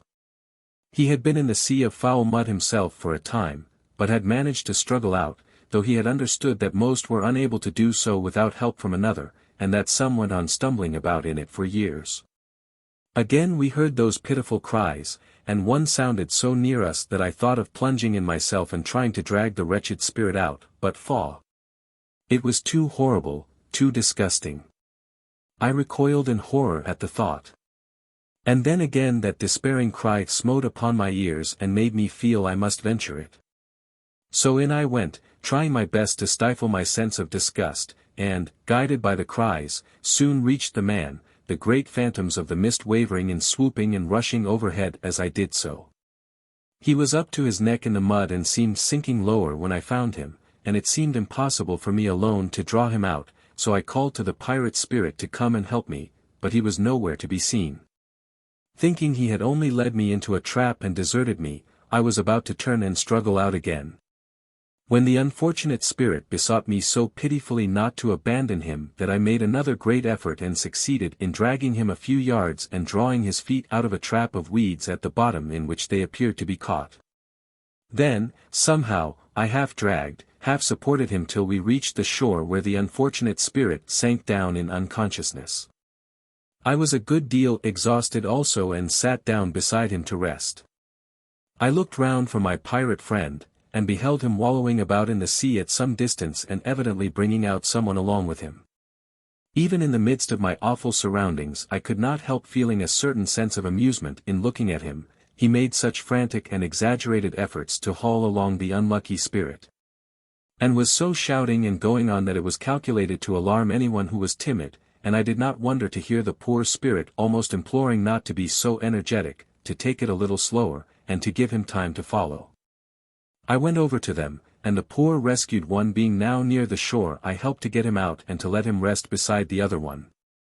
The pirate spirit seemed greatly delighted with his successful efforts and very proud of himself, and was quite ready to set off again, so I sent him after someone else whom we heard calling, and was attending to the other two when I again heard most pitiful wailings not far from me, though I could see no one at first. Then a faint, tiny speck of light like a will-o'-the-wisp glimmered in the darkness of that disgusting swamp. And by its light I saw someone moving about and calling for aid, so, not very willingly, I confess, I went into the mud again. When I reached the man I found he had a woman with him whom he was supporting and trying to encourage, and with considerable trouble I got them both out and found the pirate spirit had also arrived with his rescued one. Truly a strange group we must have made on the shores of that slimy sea, which I learned afterwards was the spiritual creation of all the disgusting thoughts, all the impure desires of the lives of men on earth, attracted and collected into this great swamp of foulness. Those spirits who were thus wallowing in it had reveled in such low abominations in their earth lives and had continued to enjoy such pleasures after death through the mediumship of mortal men and women, till at last even the earth plane had become too high for them by reason of their own exceeding vileness, and they had been drawn down by the force of attraction into this horrible sink of corruption to wander in it till the very disgust of themselves should work a cure. One man I had rescued had been one of the celebrated wits of Charles II's court, and after his death had long haunted the earth plane, sinking, however, lower and lower till he had sunk into this sea at last, the weeds of his pride and arrogance forming chains in which his feet were so entangled that he could not move till I released him. Another man had been a celebrated dramatist of the reign of the early Georges, while the man and woman had belonged to the court of Louis XV and had been drawn together to this place. Those rescued by the pirate were somewhat similar in their histories. I had been somewhat troubled at first as to how I was going to free myself from the mud of that horrible sea, but I now suddenly saw a small clear fountain of pure water spring up near to us as if by magic, and in its fresh stream we soon washed all traces of the mud away. I now advised those whom we had rescued to try what they could do to help others in this land of darkness as a return for the help given to themselves, and having given them what advice and help I could, I started once more upon my pilgrimage. The pirate, however, seemed so very unwilling to part from me that we two set forth together once more. I shall not attempt to describe all whom we sought to help in our wanderings. Were I to do so, this narrative would fill volumes and probably only weary my readers, so I shall pass over what seem to me like weeks of earthly time, as nearly as I am able to reckon it. And will describe our arrival at a vast range of mountains whose bleak summits towered into the night sky overhead. We were both somewhat discouraged with the results of our efforts to help people. Here and there we had found a few who were willing to listen and to be helped, but as a rule our attempts had been met with scorn and derision, while not a few had even attacked us for interfering with them. And we had some trouble to save ourselves from injury. Our last attempt had been with a man and woman of most repulsive appearance who were fighting at the door of a wretched hovel. The man was beating her so terribly I could not but interfere to stop him. Whereupon they both set on me at once, the woman's spirit doing her best to scratch my eyes out, and I was glad to have the pirate come to my assistance, for, truth to tell, the combined attack had made me lose my temper. And by doing so I put myself for the moment on their level, and so was deprived of the protection afforded me by my superior spiritual development.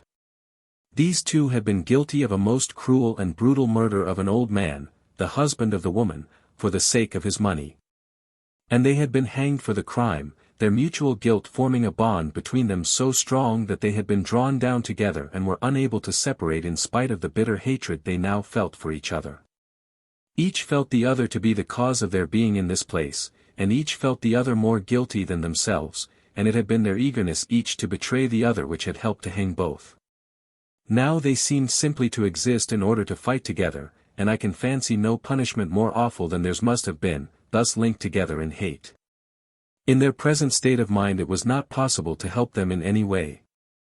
Shortly after leaving this interesting couple we found ourselves at the foot of the great dark mountains, and by the aid of a curious pale phosphorescent glow which hung in patches over them we were able to explore them a little. There were no regular pathways, and the rocks were very steep, so we stumbled up as best we might, for I should explain that by taking on a certain proportion of the conditions of this low sphere I had lost the power to rise at will and float, which was a privilege of those who had reached the land of dawn. After a toilsome ascent of one of the lower ranges of the mountains we began to tramp along the crest of one, faintly lighted by the strange gleaming patches of phosphorescent light, and beheld on either side of us vast deep chasms in the rocks, gloomy precipices, and awful-looking black pits. From some of these came wailing cries and moans and occasionally prayers for help. I was much shocked to think there were spirits down in such depths of misery, and felt quite at a loss how to help them, when my companion, who had shown a most remarkable eagerness to second all my efforts to rescue people, suggested that we should make a rope from some of the great rank, withered-looking weeds and grass that grew in small crevices of these otherwise barren rocks, and with such a rope I could lower him down, as he was more used to climbing in that fashion than I, and thus we might be able to draw up some of these spirits out of their dreadful position. This was a good idea, so we set to work and soon had a rope strong enough to bear the weight of my friend, for you should know that in spiritual, as well as in material things, weight is a matter of comparison. And the materiality of those low spheres will give them a much greater solidity and weight than belongs to a spirit sphere more advanced.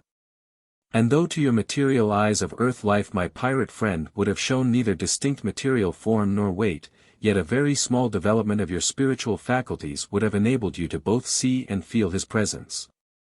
Though a spirit the next degree higher would still remain invisible to you.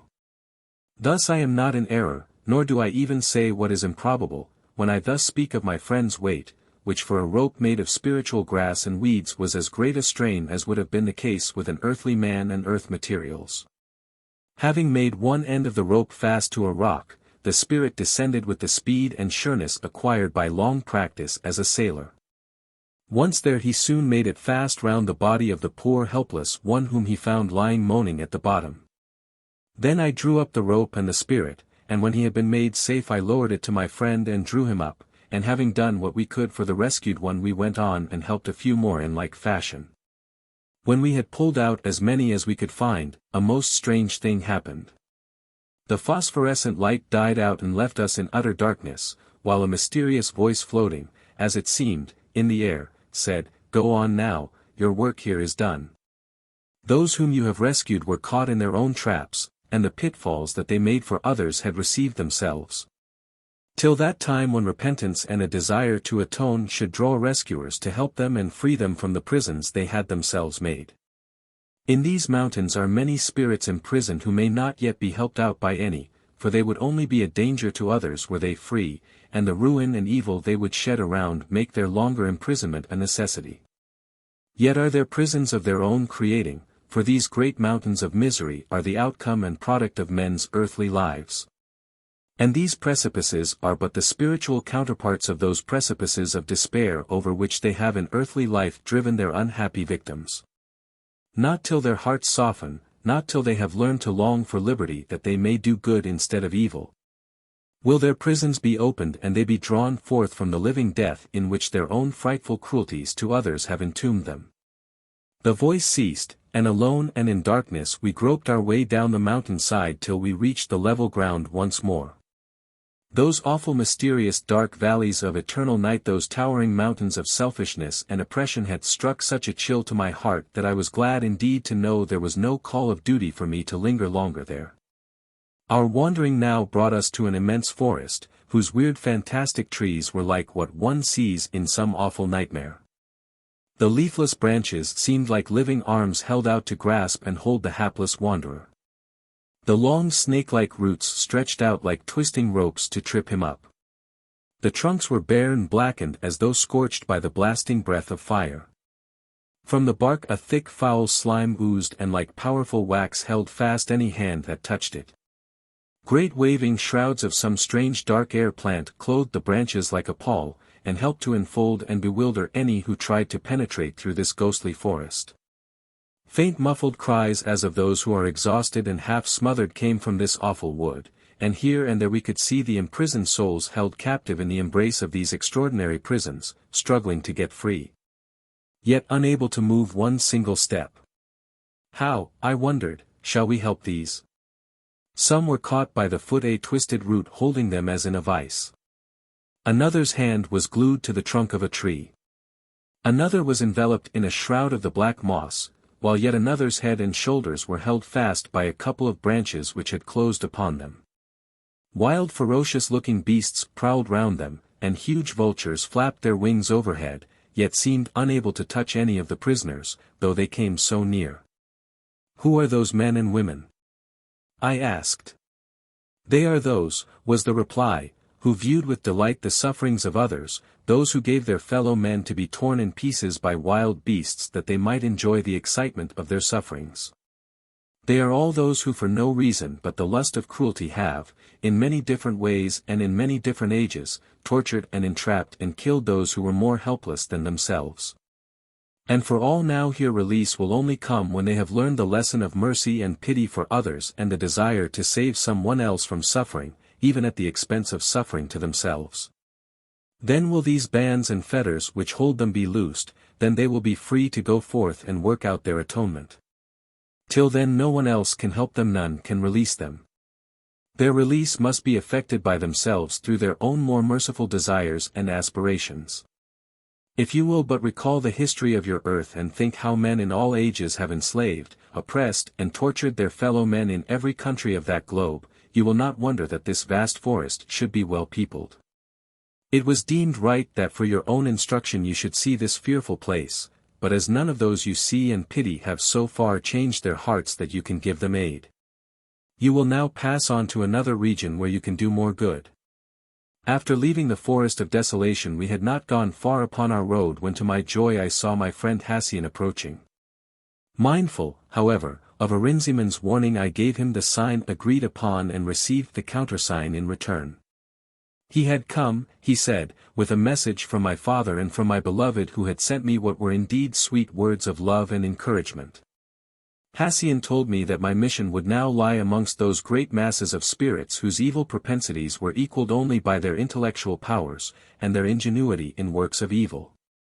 They are those, said he, who were rulers of men and kings of intellect in all branches, but who have perverted and abused the powers with which they were endowed till they have made of them a curse and not a blessing. With most of them you will have to guard yourself at all points against the allurements they will hold out to tempt you, and the treachery of every kind they will practice on yourself. Yet amongst them are a few whom you are sent to succor and whom your own instinct and events will point out as those to whom your words will be welcome and your aid valuable. I shall not in all probability bring you messages again, but some other may be sent to do so, and you must, above all things and before all things, remember to distrust any who come to you and cannot give the sign and symbol I have given. You are now in reality about to invade the enemy's camp, and you will find that your errand is known to them and resented, whatever it may suit them to pretend.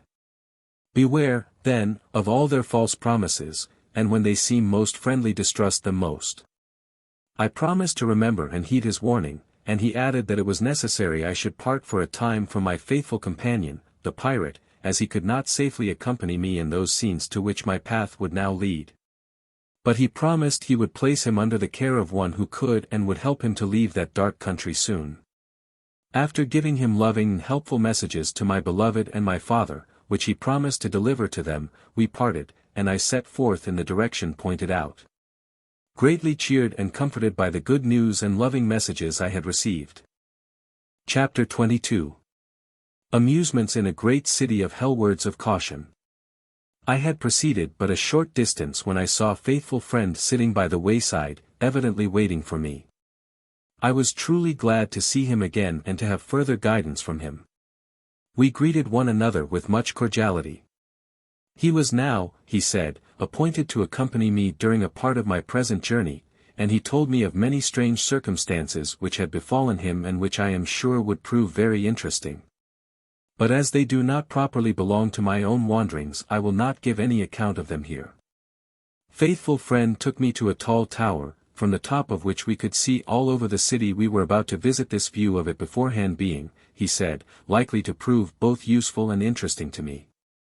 We were, as I have said, surrounded always by this dark midnight sky and heavy smoky atmosphere, somewhat like a black fog yet different and not quite so dense, since it was possible to see through it. Here and there this darkness was lighted up in some places by the strange phosphorescent light I have described, and elsewhere by the lurid flames kindled from the fierce passions of the spiritual inhabitants. When we had climbed to the top of the tall tower, which appeared to be built of black rocks, we saw lying below us a wide stretch of dark country. Heavy night clouds hung upon the horizon, and near to us lay the great city, a strange mixture of magnificence and ruin, such as characterized all the cities I saw in this dark land. A treeless blackened waste surrounded it, and great masses of dark blood-tinged vapor hung brooding over this great city of sorrow and crime. Mighty castles, lofty palaces, handsome buildings, all stamped with ruin and decay, all bleared and blotched with the stains of the sinful lives lived within them.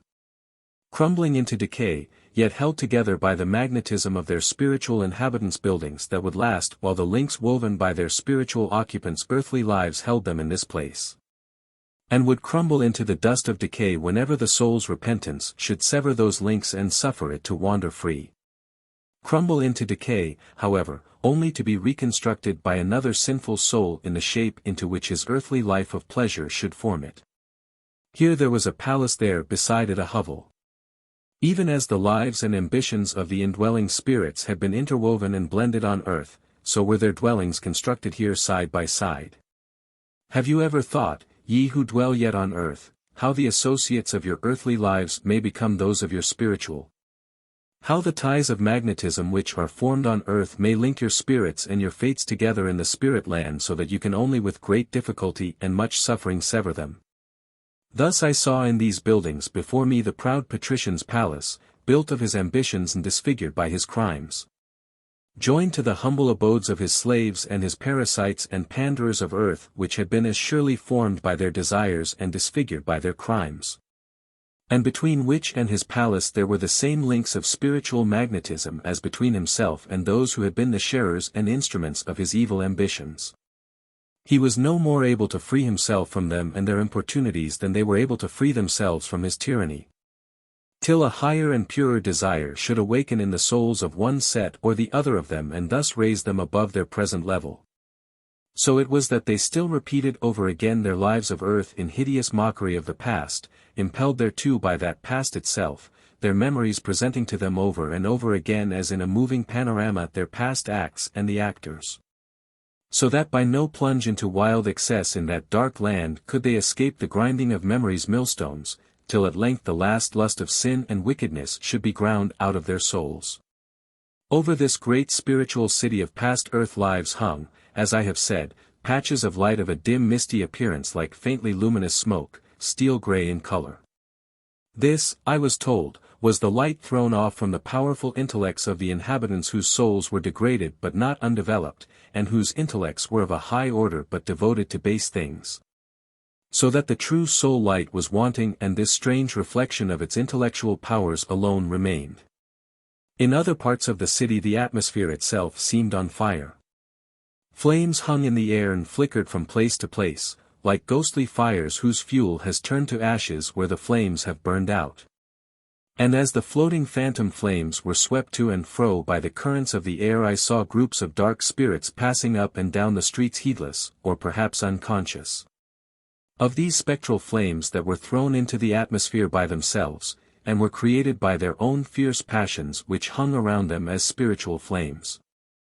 As I looked and gazed upon this strange city of dead and ruined souls, a strange wave of feeling swept over me, for in its crumbling walls, its disused buildings, I could trace a resemblance to the one city on earth with which I was most familiar and which was dear to my heart since I had been one of her sons, and I called aloud to my companion to ask what this meant. What was this vision I beheld before me? Was it the past or the future or the present of my beloved city? He answered, "It is all three. There before you now are the buildings and the spirits of its past such, that is, as have been evil, and there among them are buildings half finished, which those who are dwelling there now are forming for themselves. And as these dwellings of the past are, so shall these half-finished buildings be in the days to come when each who builds now shall have completed his or her lifework of sin and oppression. Behold and look upon it well, and then go back to earth a messenger of warning to sound in the ears of your countrymen the doom that awaits so many.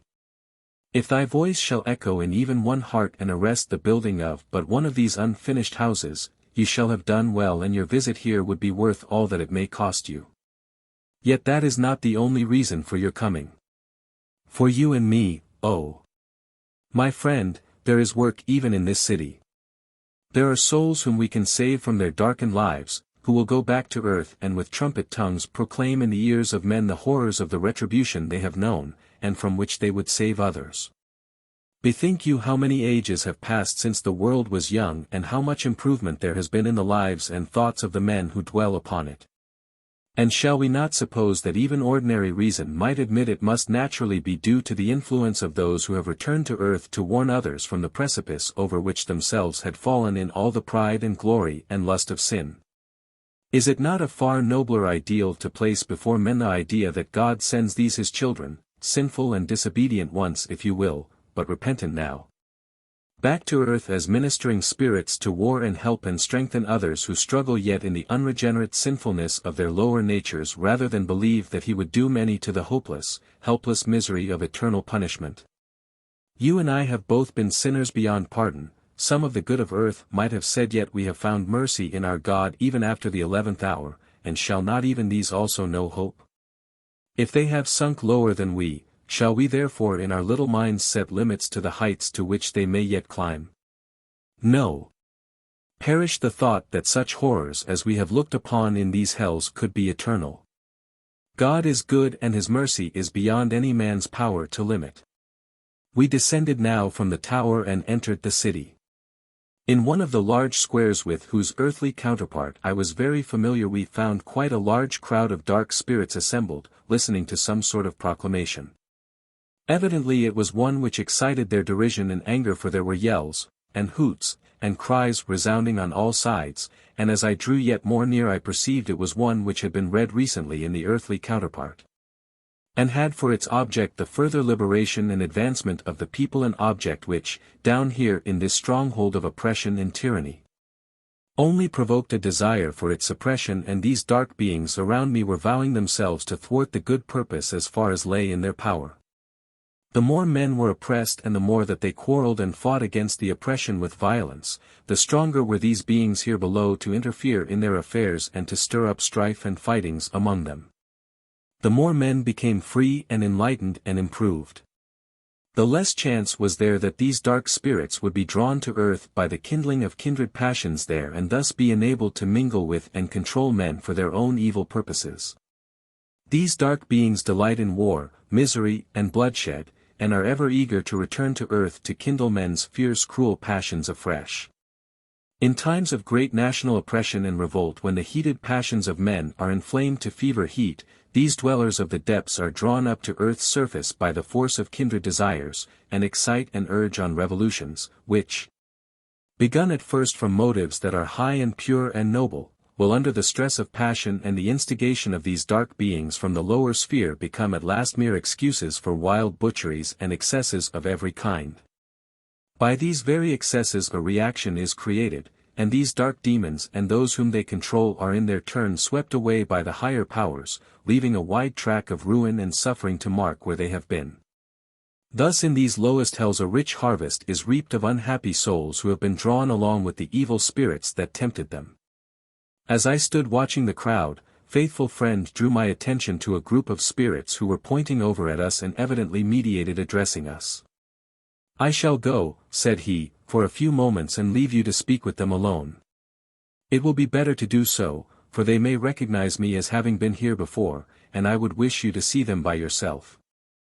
I shall not, however, be far away, and will meet you again later when I see that I can help you by doing so. At this moment something tells me to leave you for a little." As he spoke he moved away, and the dark spirits drew near to me with every gesture of friendliness. I thought it as well to respond with politeness, though in my heart I felt the most violent repugnance to their company, they were so repulsive looking, so horrible in their wicked, leering ugliness. One touched me on the shoulder, and as I turned to him with a dim sense of having seen him before, he laughed a wild horrid laugh and cried out, "I hail thee, friend who I see dost not so well remember me as I do thee. Though it was upon the earth plane we met before. I, as well as others, then sought hard to be of service to thee, only thou wouldst have none of our help, and played us, methinks, but a scurvy trick instead. None the less for this, we, who are as lambs, didst thou but know us, have forgiven thee." Another also drew near, leering in my face with a smile perfectly diabolical, and said, "So ho! You are here after all, friend, in this nice land with us. Then surely you must have done something to merit the distinction. Say whom you have killed or caused to be killed, for none are here who cannot claim at least one slain by them, while many of us can boast of a procession as long as the ghosts that appeared to Macbeth. And others again our most distinguished citizens count their slain by hundreds. Did you kill that one after all, ha? Ha! Ha!" And he broke into such a wild horrible peal of laughter that I turned to fly from them, for like a flash had come across my mind the memory of that time when I, too, could have been almost a murderer. And I recognized in these horrible beings those who had surrounded me and counseled me how to fulfill my desire, how to wreak my vengeance even though no earthly form was still mine. I recoiled from them, but they had no thought to let me go. I was here drawn down, as they hoped, at last, and they sought to keep me with them that I might afford them some sport and they might avenge themselves upon me for their former defeat. I read in their minds this thought, though outwardly they were crowding around me with every protestation of hearty friendliness. For a moment I was at a loss what to do. Then I resolved to go with them and see what they intended, watching at the same time for the first opportunity to free myself from them. I therefore suffered them to take me by an arm each, and we proceeded towards a large house on one side of the square which they said was theirs, and where they would have the pleasure of introducing me to their friends. Faithful friend passed close to us and looking at me impressed the warning. "Consent to go, but beware of entering into any of their enjoyments or allowing your mind to be dragged down to the level of theirs." We entered and passed up a wide staircase of greyish stone, which like all things here bore the marks and stains of shame and crime. The broad steps were broken and imperfect, with holes here and there large enough, some of them, to let a man through into the black dungeon-like depths beneath. As we passed up I felt one of them give me a sly push just as we were stepping over one of these, and had I not been watching for some such trick I might have been tripped up and pushed in. As it was I simply drew aside and my too officious companion narrowly escaped tumbling in himself, whereat the rest all laughed and he scowled savagely at me. I recognized him just then as the one whose hand had been shriveled and the silver ring of fire drawn around my darling on the occasion when her love had drawn me to her and saved me from yielding to these dark fiends. This spirit held his hand carefully hidden under his black cloak, yet I could see through it, and I beheld the shriveled hand and arm, and knew then that I might indeed beware of its owner. At the top of the staircase we passed into a large magnificent room, lighted up by a glare of fire and hung around with dark draperies which were in perfect rags and tatters and all splashed with crimson stains of wet blood. As though this had been the scene of not one but many murders. Around the rooms were placed ghostly phantoms of ancient furniture, ragged, dirty, and defaced, yet retaining in them a semblance to an earthly apartment of great pretensions to splendor. This room was filled with the spirits of men and women. Such men! And alas! Such women!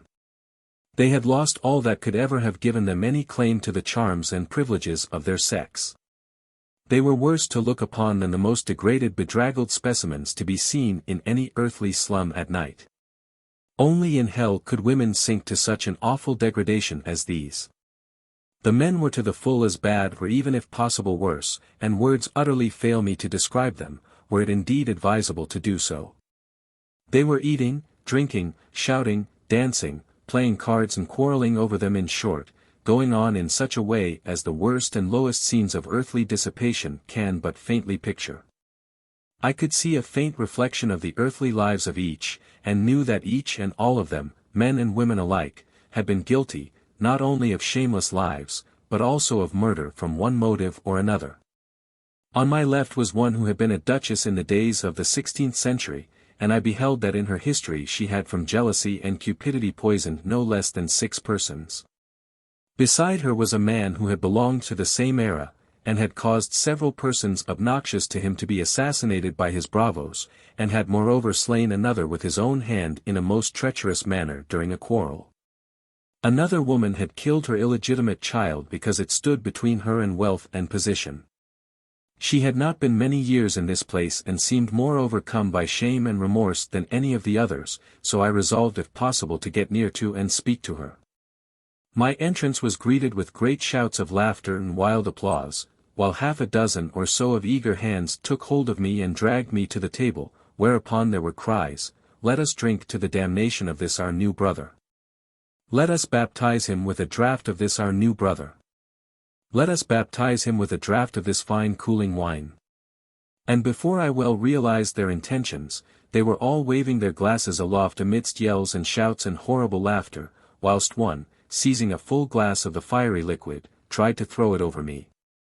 I had just presence of mind enough to step lightly aside, so that the liquor was nearly all spilt upon the floor and only a small portion fell upon my robe, which it scorched and burned like vitriol.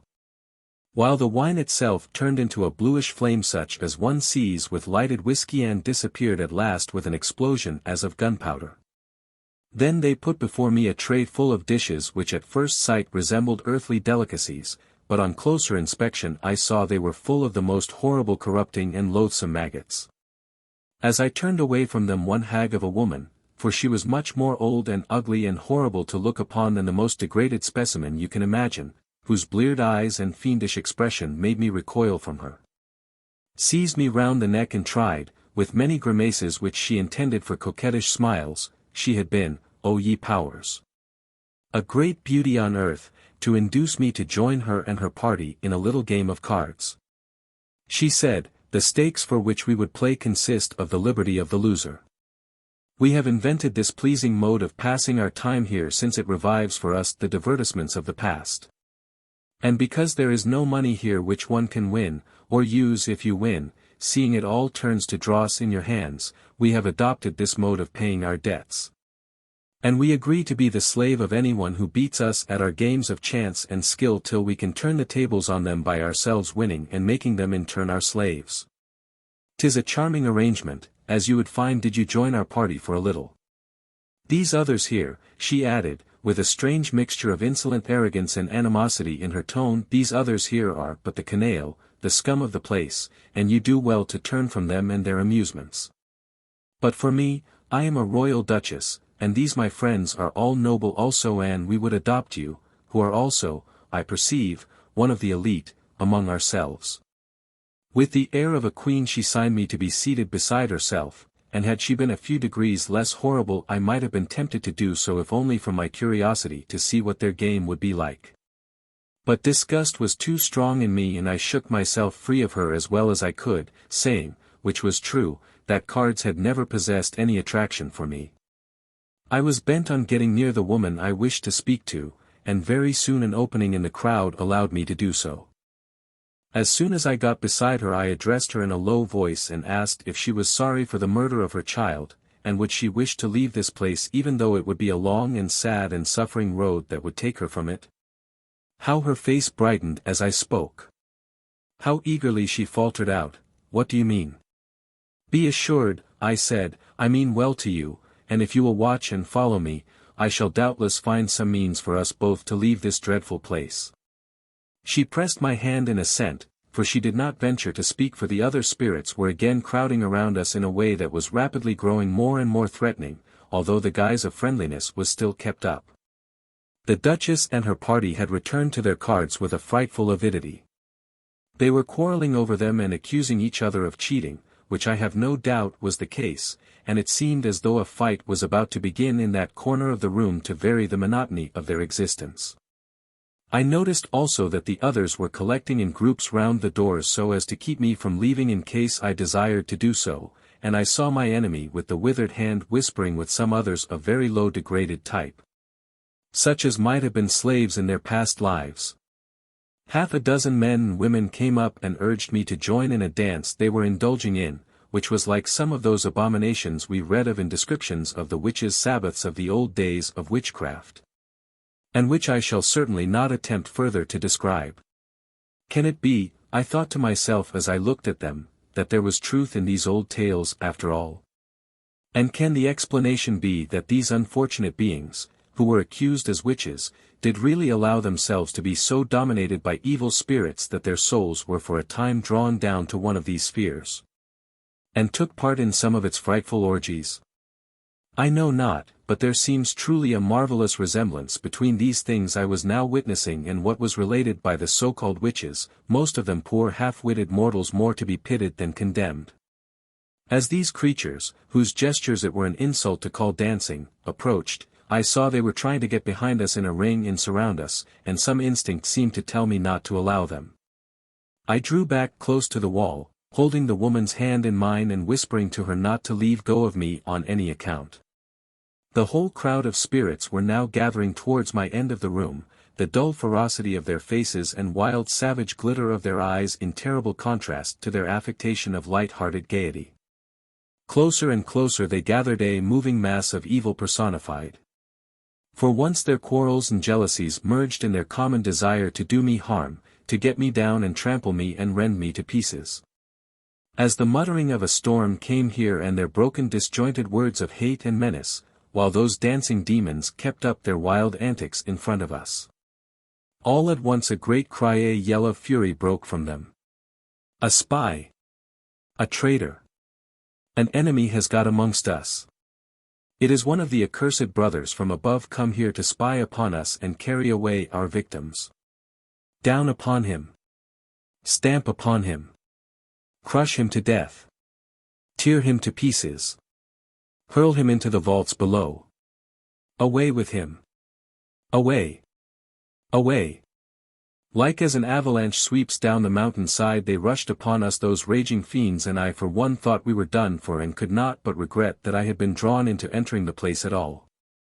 I thought I was lost, when lo! Just as the nearest of them were actually upon us, the wall behind opened and faithful friend and another spirit drew us through, the wall closing again so suddenly that the yelling crowd scarce realized how we had disappeared. Chapter 23. The Palace of My Ancestors' False Brothers Baffled. On the outskirts of the town we came to a magnificent palace, also most strangely familiar and yet unfamiliar to my eyes. In wandering through this city I was so reminded of its earthly double that I felt as one who sees some familiar beloved spot in a nightmare vision which has distorted and rendered hideous all that he deems so fair. I had oftentimes in my youth gazed up at this beautiful palace and taken pride to myself that I came of the race who had once owned it and all its broad lands, and now, here, to behold it thus, with all its beauties tarnished. Its marble stained and mildewed, its terraces and statues broken and defaced, its fair front marred with the black cobwebs of past crimes and wrongs done within its walls. And its lovely gardens a dreary blackened waste as though the breath of a pestilence had swept over it sent through me a thrill of sorrow and dismay, and it was with a saddened heart I followed my friend into the interior. Up its great broad stairways we passed, and through the handsome doors which opened of themselves to admit us. Around us were many dark spirits flitting to and fro. Each and all seemed to expect and welcome us as guests whose coming was awaited. At the last door faithful friend once again left me, saying he would rejoin me in another place. A great blaze of ruddy light greeted my eyes as this last door opened, and seemed as though someone had opened the door of a furnace, so hot and stifling was the atmosphere. At first I almost deemed the place on fire, then by degrees the blaze of light died down to a dull red glow and a wave of steel-grey mist swept through the hall instead. While a wind as of ice froze the blood at my heart and seemed to impart its icy chill.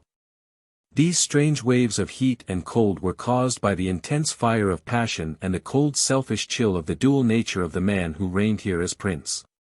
To the most fierce insatiable passions he united an intense selfishness and an intellect of the highest order. As these swayed him in turn in his earthly life, causing strange alternations of fiery passion and cool calculation in his conduct.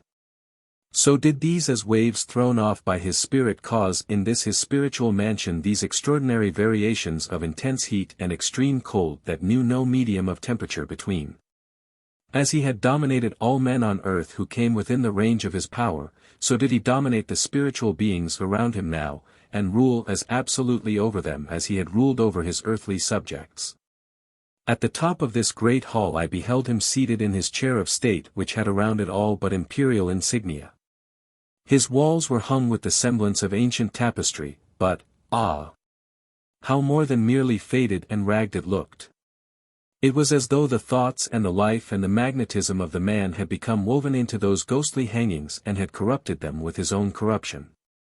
Instead of pictures of the chase, of floating nymphs, and crowned sea gods there was a constantly shifting panorama of this man's past life in all its hideousness and nakedness. Thrown like pictures from a magic lantern upon the stately mouldering ragged arras drapery behind and around him. The great windows, through which the light of day never shone, were hung with the semblance of what had on earth been handsome velvet curtains. But which now appeared as some funeral pall shrouding the skeleton shapes that lurked like avenging spectres within them spectral forms of those victims whom this man had sacrificed to his lust and ambition. Great drinking cups of silver, that seemed of a white heat when you touched them, and huge costly vases adorned the tables, and here as elsewhere there was the same hideous phantom of a feast, the same bitter mockery of earthly pleasure. At my entrance the lord of this horrid place rose from his throne to greet me with welcoming words. And I recognized with a thrill of horror that he was the spiritual counterpart of that ancestor of my family from whom we had all been so proud to think we were descended, and whose portraits I had often been told I much resembled.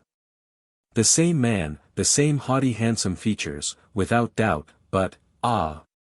how subtle, how awful was the change upon them, the brand of shame and dishonor stamped on every line, the corruption showing through the mask with which he still strove to cover it. Here in hell all men are seen as they are, and no power can avail to hide one atom of their vileness, and this man was vile indeed. Even in an age of sensuality he had been distinguished for his sins, and in an age when men thought but little of cruelty he had shone as one without pity or remorse. I saw it all now mirrored in those pictures around him, and I felt overwhelmed to think that there could have been points of resemblance of any sort between us. I shuddered at the false empty pride of those who had gloried in saying they were allied to such a man, simply because he had in his day wielded almost regal power. And this man spoke to me now as one in whom he had an interest, since I was of his race. He told me he welcomed me here and would that I should dwell with him. By the mysterious link that earthly relationship gave he had attached himself to my earth life and had from time to time been able to influence it. When I had felt most of ambition and a proud desire to rise and be again one with the great ones of earth as had been my ancestors in the past, then had he been drawn up to me and had fed and fostered my pride and my haughty spirit. That was in a sense akin to his own. And he it was, he told me, who had prompted those acts of my life of which I felt now the most ashamed acts that I would have given all my life to undo, after I had done them. And it was he said, who had from time to time sought to raise me in the world till I should be able to grasp power of some kind and reign a king in the field of intellect if I could not reign king of a country as he had done. Through me, he had hoped himself again to wield power over men, which should be some compensation for his banishment to this place of darkness and decay. Faugh, he cried. This is as a charnel house of mouldering bones and dead skeletons, but now you are come to join me we shall see if we cannot, combined, do something to make ourselves feared, if not obeyed, by the dwellers of the earth. I have had many a disappointment in you, O son of our noble race, and I feared you would escape me at last. I have tried for years to draw you down, but was ever baffled by some unseen power. Once and again when I deemed I had beyond doubt made all things sure, you would shake me off and break away from all control, till I had well nigh abandoned the struggle. But I do not yield readily to anyone, and when I could not be with you myself I sent some of my henchmen to do you service. Ho! Service, yes, service, and so here you are at last, and by my faith you shall not again leave me. Behold how fair are the pleasures I have prepared for you. He took my hand, his seemed as though burning with more than the fire of fever, and led me to a seat beside himself. I hesitated, then resolved to sit down and see this adventure out, but prayed in my heart to be kept safe from temptation. I noticed he did not offer me wine or food, his instinct and knowledge told him I should only despise them, but he caused a most lovely strain of music to sound in my ears that had so long been deprived of the solace of that heavenly art which ever appealed most strongly to my senses. A wild, weird, sensuous strain, such as a siren might have sung when she sought to lure her victims, swelled, died away, and rose again. No music of the earth could have been at once so beautiful and so horrible, could at the same time intoxicate and inflame the brain and heart, and yet fill my soul with so intense a feeling of fear and repugnance.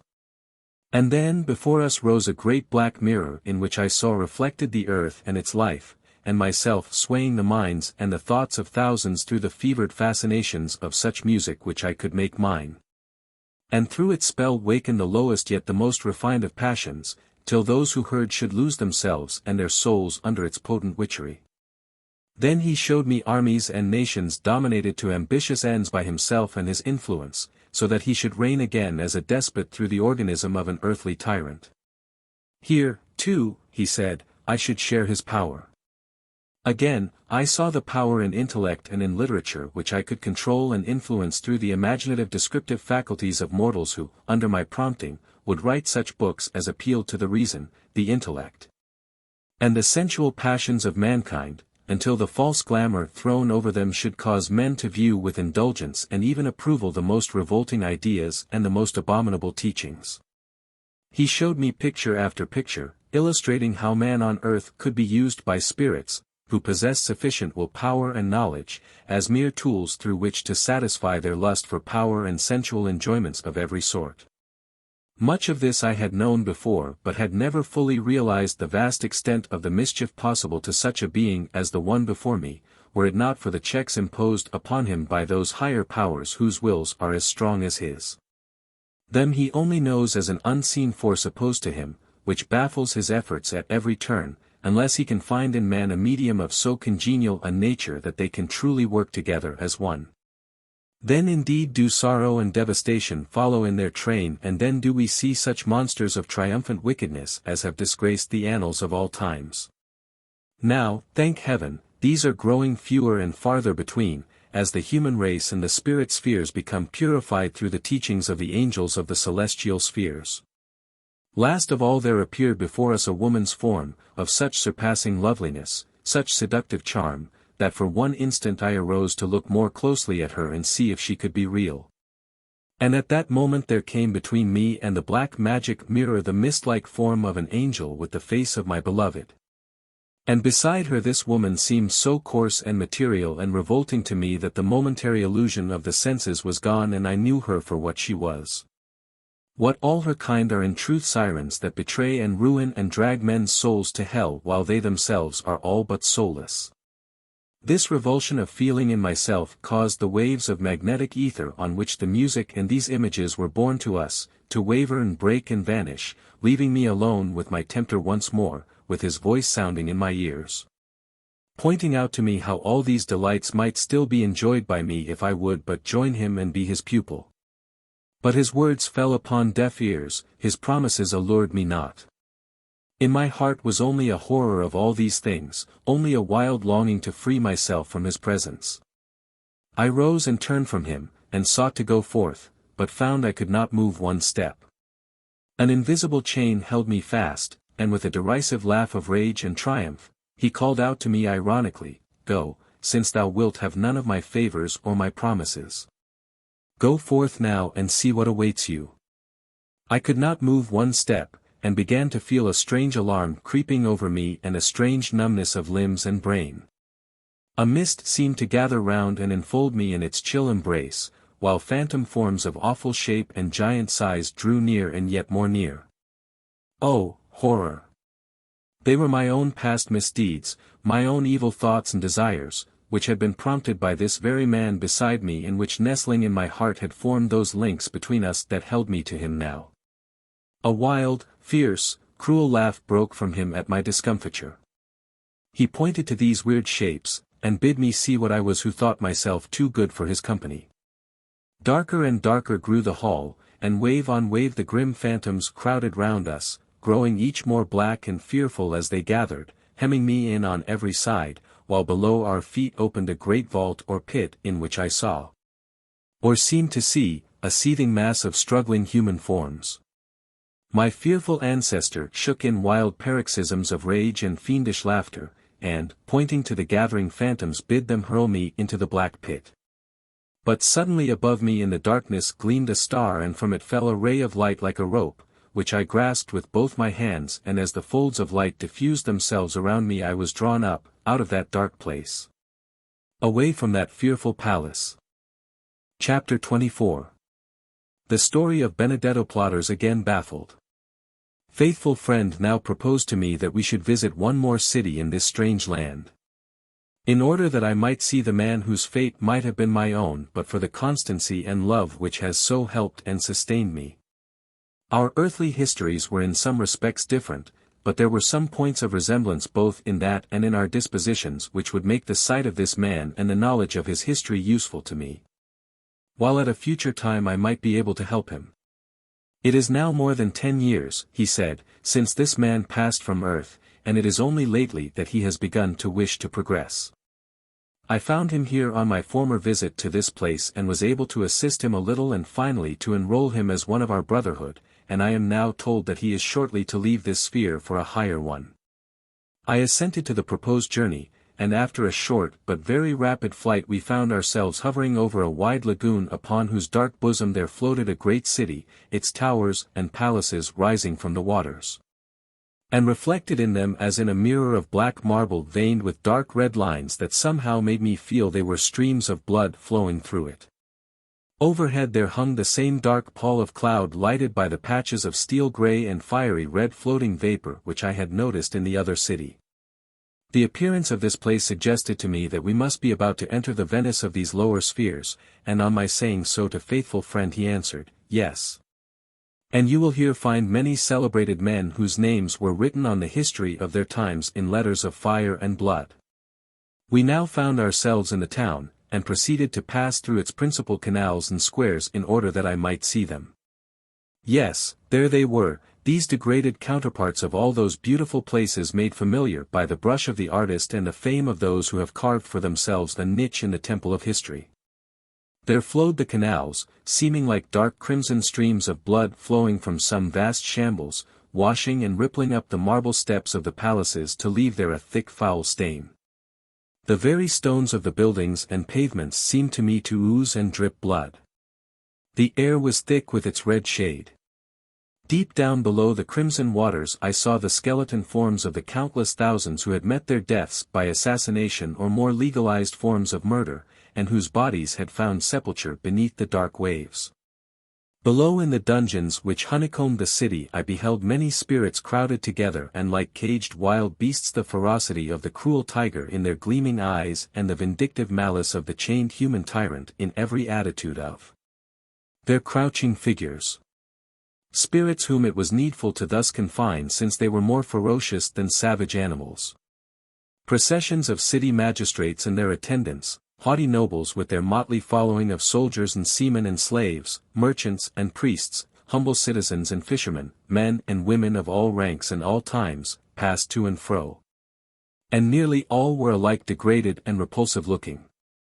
And as they came and went it seemed to me as if skeleton hands, phantom arms, rose through the stones of the pavements from the dungeons beneath, striving to draw these others down to share their own misery. There was a haunted look on many of their faces, and black care seemed to sit behind them continually. Far out in the waters of the lagoon spectral galleys floated, filled with slaves chained to their oars, but amongst them there were no longer the helpless victims of political intrigue or private revenge. These beings were the spirits of those who had been the hard taskmasters, the skillful plotters who had consigned many to this living death. Yet farther out at sea, I could behold the great ships, and nearer at hand in the ruined harbor there were more spiritual counterparts of those piratical craft of the Adriatic. Filled with the spirits of their piratical crews who had made plunder and rapine and war their delight, and who now spent their time battling with one another and making forays upon others like themselves.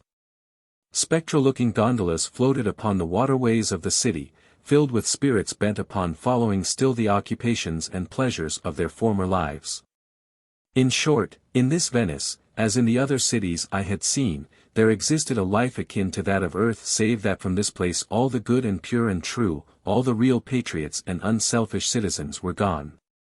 And only the evil left to prey upon each other and act as avenging spirits to their companions in crime. Seated upon the parapet of one of the smaller bridges we found a man, wearing the dress of the Brothers of Hope, a dark grey robe such as I had myself worn in the earlier stages of my wanderings. His arms were folded upon his breast and his face was so far concealed by the hood that we could not see his features, but I knew at once that this was the man we had come to see.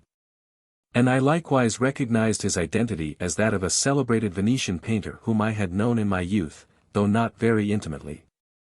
We had not met again and I was ignorant that he had passed from earth, till I saw him sitting thus upon the bridge in this city of hell.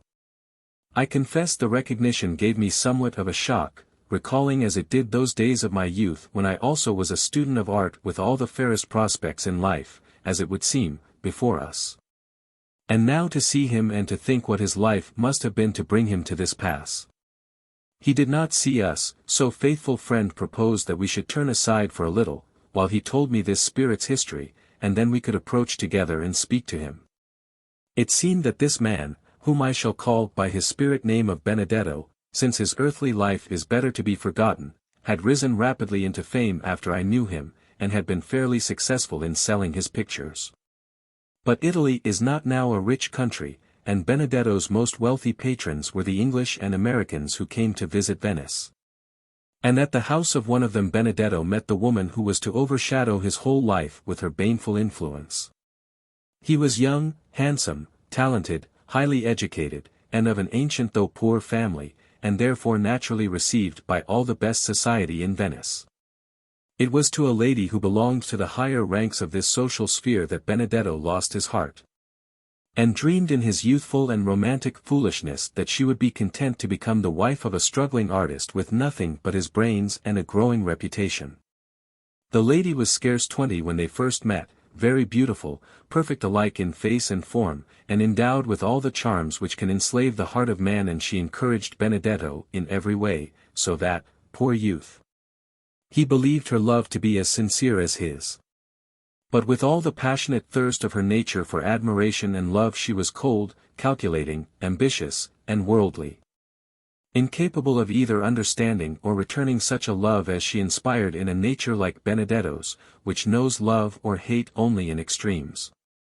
She was flattered by his attentions, charmed by his passionate devotion, and proud of having made conquest of one so handsome and so gifted, but she had no idea of sacrificing anything for his sake, and even when she was most tender, most alluring to him, she was striving with all her arts to become the wife of a middle-aged Venetian nobleman, whose wealth and position she coveted even while she despised the man himself. The end of Benedetto's dream came all too soon. He ventured to lay his heart and all his prospects at the feet of his inamorata, pouring into her ears all the love and devotion of his soul. And she? Well, she received it all very coolly, told him not to be a fool, explained to him how impossible it was that she could do without money and position, and, in fine, dismissed him with a calm indifference to his sufferings which nearly drove him mad. He fled from Venice, went to Paris, and there plunged into all the dissipations of that gay capital, striving to bury the recollection of his unfortunate passion.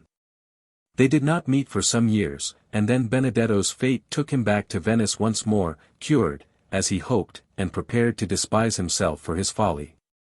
He had now become famous as a painter, and could almost command his own price for his pictures. He found that the lady had duly married the Marchese and was reigning as a society beauty and a queen of fashion, surrounded by a crowd of admirers whom she did not always feel it necessary to introduce to her husband. Benedetto had resolved to treat the lady with cool indifference should they meet, but this was not her intention. Once her slave, always so no lover should dare to break her chain till she chose to dismiss him. She devoted herself once more to the subjugation of Benedetto's heart, and, alas, that heart was only too ready to surrender when she told him, with every accent of feeling in her voice, how she regretted now the path she had chosen. Thus Benedetto became her unacknowledged lover, and for a time he lived in a state of intoxication of happiness. But only for a time. The lady tired of everyone after a little, she liked fresh conquests, new slaves to do her homage. She liked excitement, and Benedetto with his jealousy, his eternal devotion, grew tiresome, his presence wearisome. Moreover there was another admirer, young, rich, handsome also, and the Marchesa preferred him, and told Benedetto so, gave him, in fact, his congé for the second time. His passionate reproaches, his violent protestations, his vehement anger all annoyed the lady greatly. As she grew colder, more insolent towards him, he grew more excited. He threatened, he implored, he vowed he would shoot himself if she proved false to him, and finally after a violent scene they parted and Benedetto went home. When he called next day he was told by the servant that the Marchesa declined to see him again. The insolence of a message thus given him, the heartlessness of the Marchesa, the bitter shame of being a second time trifled with and flung aside like an old glove, were too much for his passionate fiery nature. And he went back to his studio and blew out his brains.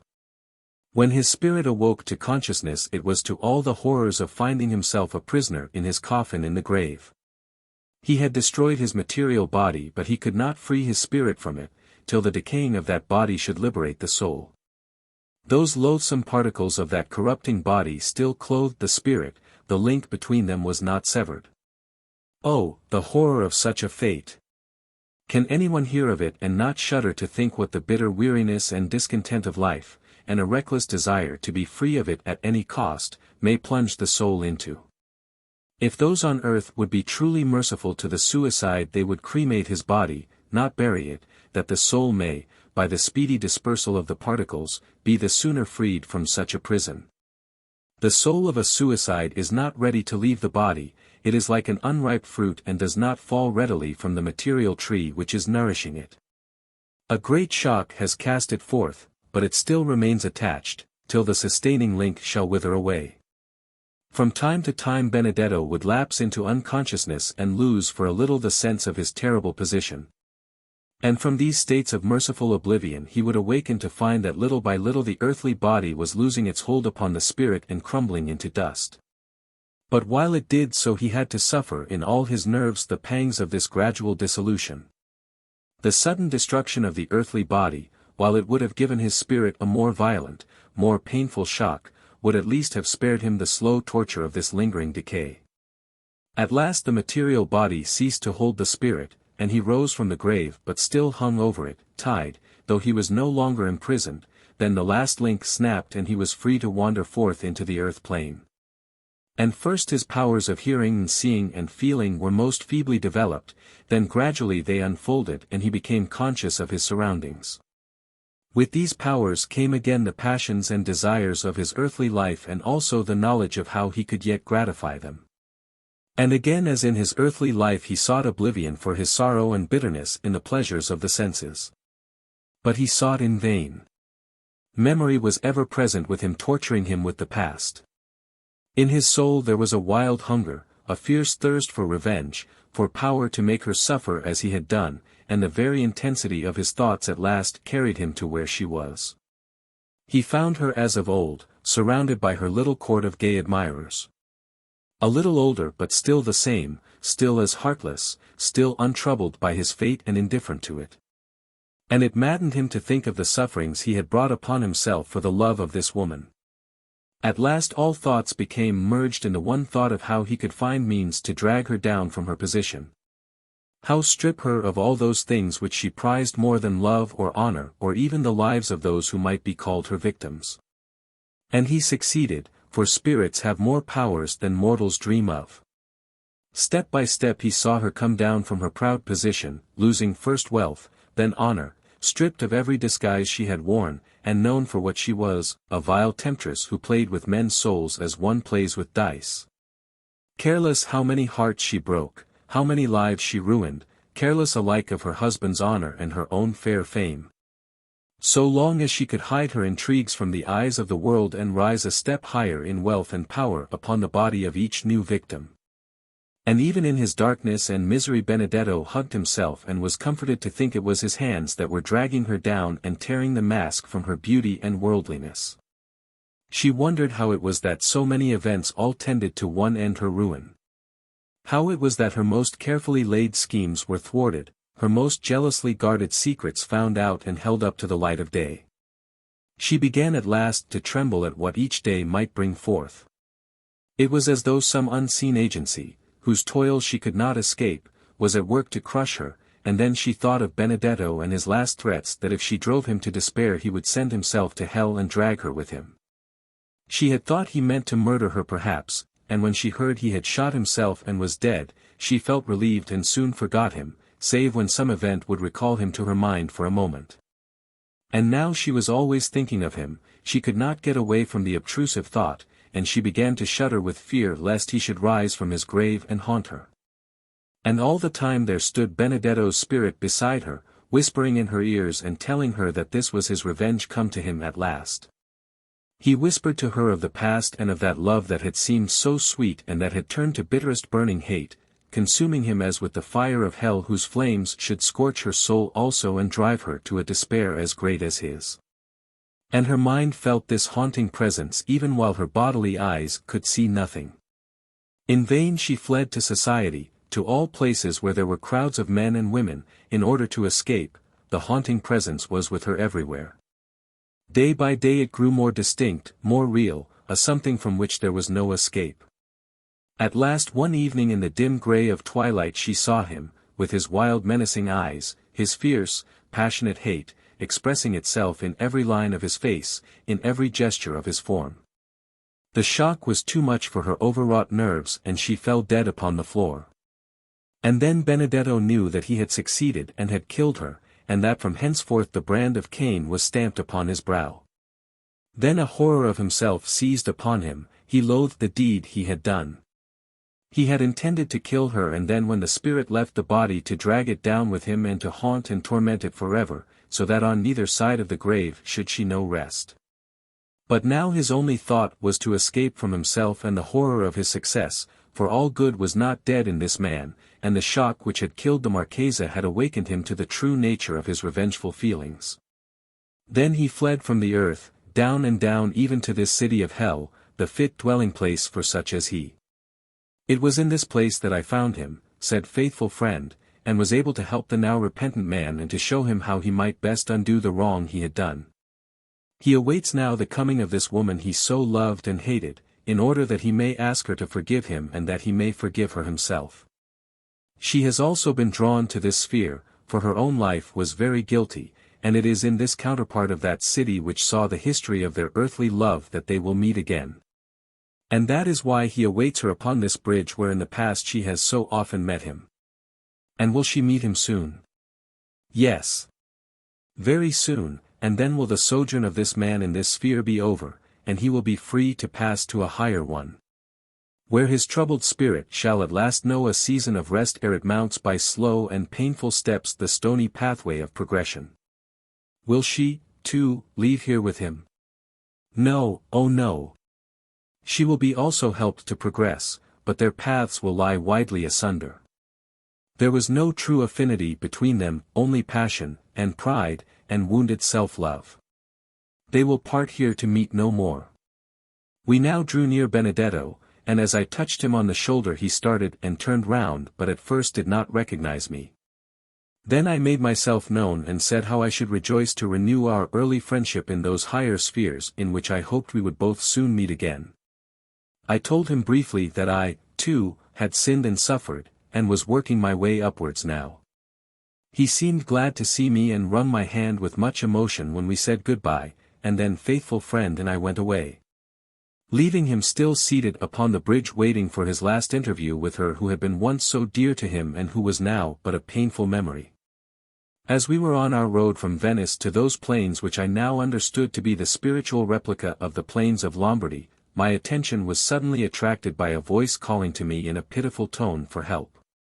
Turning back a little way to my right hand I saw a couple of spirits lying apparently helpless upon the ground, and one was making gestures to cause me to come to him. So thinking it was someone in need of my help I let my companion go on and went to see what he wanted. The spirit holding out his hand to me and murmuring something about helping him to rise, I bent down to lift him up, when to my surprise he made a clutch at my legs with his hands and contrived to fasten his teeth in my arm, while the other one, suddenly jumping up, tried to fasten upon my throat like a wolf. With some trouble and a good deal of anger on my part, I confess, I shook myself free of them and was stepping back, when I half stumbled, and turning my head saw what a great pit had suddenly opened behind me into which with another step backwards I must have fallen. Then I remembered the warnings given me not to allow my lower passions to be aroused and thus place myself on a level with these beings, and I regretted my momentary burst of anger and resolved to keep calm and cool. I turned towards the two dark spirits again and saw that the one who I fancied had been hurt was crawling along the ground to reach me, while the other was gathering himself together like a wild beast about to spring. I fixed my eyes steadily upon the pair, whom I now recognized as the man with the withered hand and his friend, who had tried to deceive me with the false message a short time before. Steadily I looked at them, throwing all the power of my will into the determination that they should not advance nearer to me. As I did so they faltered and stopped, and finally rolled over on the ground snarling and showing their teeth like a couple of wolves, but unable to approach a step nearer. Leaving them thus I hurried after faithful friend whom I soon overtook and narrated to him what had occurred. He laughed and said, I could have told you who those were, Franchezzo, but I felt it would be no harm to let you find out for yourself and likewise learn how valuable a protection your own force of character and determination could be. You are naturally strong-willed, and so long as you do not use it to domineer over the just rights of others it is a most useful and valuable quality. And in your work in the spirit world you will have found that it is the great lever by which you can act, not alone upon those round you but even upon apparently inanimate matter. And I thought as those two are very likely to come across you from time to time you might as well settle now which should be master, which should be the dominant personality. They will be shy of directly meddling with you again, but so long as you work about the earth plane you will find them ready at any chance to thwart your plans if the opportunity comes. Chapter 25. A pitched battle in hell. We now saw before us a vast slightly undulating plain upon which great masses of dark spirits were moving. At faithful friend's suggestion we ascended a small hillock that we might observe their movements. We are now, said faithful friend, about to witness one of the great battles that take place here between the opposing forces of dark spirits whose delight was in war and its rapine and bloodshed, and who, here in the dark state which is the result of their earthly cruelty and ambition, carry on yet their warlike operations against each other and contend for the supremacy of these kingdoms of hell. Behold how they are massing their forces for an attack upon those others on our right, and observe the skill they will display in their maneuvers. The powerful minds of men who swayed armies on earth sway such unhappy beings here as are not strong enough to resist their spell, and thus they force these less powerful spirits to fight under their banners whether they will nor not. Just as they did with mortals on earth. You will see these powerful leaders engage in a struggle worse than deadly, since no death can come to end the contest, which they renew over and over again, as it would almost seem eternally or until, as is to be hoped. The satiety of mind of one or other of these powerful leaders will at last make him long for some nobler form of contest. Some higher triumph of the soul than is won over these miserable beings in battles where victory gives only a fresh right to torture and oppress the vanquished. The same instincts and natural gifts which are now perverted to personal ambition and the lust for cruelty and dominion as their only aim, will, when purified, make these spirits mighty helpers, where now they are destroyers.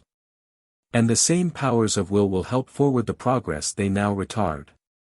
When this progress shall take place depends, for each, upon the latent nobility of the soul itself, the awakening of the dormant love of goodness and justice and truth to be found in all.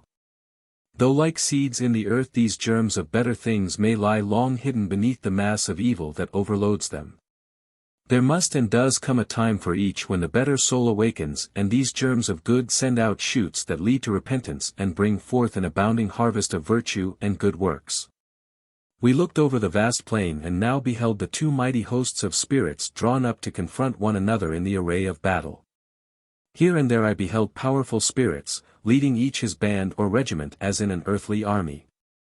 In the van of the opposing forces were two majestic beings who might have been models for Milton's Lucifer, so strong was the sense of power and high intellect with which they impressed me. In each there was a certain beauty and grandeur of form and feature, a regal majesty even in the degradation of hell, but alas! The beauty was that of a wild fierce tiger or lion that watches how he may rend his army in pieces and drag his prey into his den. Dark and forbidding were their countenances, cruel and ferocious their gleaming eyes, the false smile, showing their sharp teeth like those animals of prey. The cunning of the serpent was in their looks, and the pitiless hunger of the vulture in their smile. Each rode in his chariot of war drawn, not by horses, but by the spirits of degraded men, whom they lashed forward as beasts of burden and drove furiously on to be trampled down in the melee as cattle. Wild strains of music that sounded like the shrieks of the souls of the damned and the thunders of a mighty storm broke from the assembled armies. And with one fell swoop they rushed forward and bore down upon each other, flying and hurrying through the air, or dragging themselves along the ground. Pushing, hustling, jostling, and trampling like a herd of wild animals on they came, and as they met, their fierce cries and shouts and imprecations rent the air and made even hell more hideous. They charged and recharged, they maneuvered, marched and countermarched, these phantom spirit armies of the dead, even as they had done in the battles of earth life. They fought and wrestled like demons, not men, for they had no weapons save those of wild beasts, their teeth and claws. If a battle with mortal weapons is horrible, this was doubly so, where they fought as wolves and tigers might, the two powerful leaders directing the mass, urging them on and guiding the fight as the tide of battle swept back one side or the other. Over all had towered these two dark regal spirits, and now no longer content to let their soldiers fight, but bent each upon the destruction of the other, they rose from the fighting mass, and, soaring high above them, turned their looks upon each other with deadliest hate. Then flying through the air with their dark robes extended behind and above them like wings, they grappled and wrestled together in a fierce struggle for supremacy. It was as though two eagles fought in mid-air while a mass of carrion crows grubbed and fought for worms beneath them. I turned from the crows to watch the eagles and to mark how, with no weapons but their hands and their powerful wills, they fought as wild beasts do in a forest. They uttered no sound, no cry, but gripped each other with a death grip that neither would relax, and swayed to and fro in the air before us. Now one upward, now the other, their fierce eyes stabbing each other with fiery darts, their hot breath scorching each other's faces, their fingers clutching at each other's throats, and both seeking for a chance to fasten on their enemy with their teeth. Backwards and forwards, up and down they swayed and writhed in what seemed to me a death struggle for both. At last one seemed to fail. He sank below the other, who was bearing him to the ground to dash him, as I saw, over a deep precipice into a chasm in the rocks that skirted the field of battle, a deep and dark and awful pit into which he meant to hurl the vanquished one. And keep him prisoner. Fierce and long was the struggle, for the one below would not give in and clung to the other to drag him down with him if possible. But in vain. His powers were failing fast, and as they reached the black chasm and hung poised over it, I saw the uppermost one wrench himself free by a mighty effort and fling the other from him, down into those awful depths. With a shudder I turned away and saw that the battle had been raging as fiercely on the plain. Those spectral hosts had fought, and the army of the victorious general had beaten back the forces of his vanquished foe till they were broken and dispersed in all directions, leaving their disabled comrades on the field lying as wounded men do in an earthly battle, while the victors were dragging away with them their captives, to what fate I could only too well guess. Sickened and disgusted with their brutishness, I would fain have left this place, but faithful friend, touching my shoulder, said, "Now has come the time for our work, my friend. Let us descend yonder and see if there are none whom we can help. Amongst the fallen and vanquished we may find those who are as sick of war and its horrors as you, and who will be but too glad of our help." So we went down to the plain. It was as might have been a battlefield when night has fallen upon it and there are but the wounded and the slain left behind. All the other spirits had gone like a flock of evil birds to seek fresh carrion. I stood among a writhing, moaning mass of beings and knew not where to begin my help, there were so many. It was worse, 1,000 times worse than any mortal battlefield. I have seen the dead and dying lying in the streets of my native town thick as fallen leaves, and my heart has ached and bled for them and burned with shame and anger that such things could be. But even there was at least the peace and sleep of death to soften the anguish, and there was the hope of helping those who yet lived. But here in this awful hell there seemed no hope and no death that could relieve these suffering ones, no morning that should dawn upon the night of their miseries. If they revived, would it not be to live again this awful life, to find themselves surrounded ever by this awful night, and these fierce wild beasts of men? I stooped down and tried to raise the head of one poor wretch who lay moaning at my feet, crushed till his spirit body seemed but a shapeless mass, and as I did so the mysterious voice spoke in my ears and said, "Even in hell there is hope, or why else are you come? The darkest hour is ever before the dawn, and for these the vanquished and the fallen has come the hour of their change. The very cause that has made them to be thus borne down and trampled under is that which shall now raise them. The desire for higher and better things, the shrinking from the evil around them has rendered them weak in the wickedness which is the strength of hell and its inhabitants, and has made them waver and hesitate to thrust at and harm another with the ruthless force of these other wild and worthless beings, and thus they have been borne down and vanquished. But their fall from power here will open to them the doors of a higher state, and thus shall there dawn for them the grey glimmer of a higher hope. Mourn not for them, but seek to ease their sufferings, that they may sink into a sleep of death to this sphere and waken to a new life in the sphere next above." "And what," I asked, "of that powerful spirit whom I saw thrown into the dark chasm?" "He too will be helped in time, but his soul is not yet ripe for help, and it is of no use to try till then."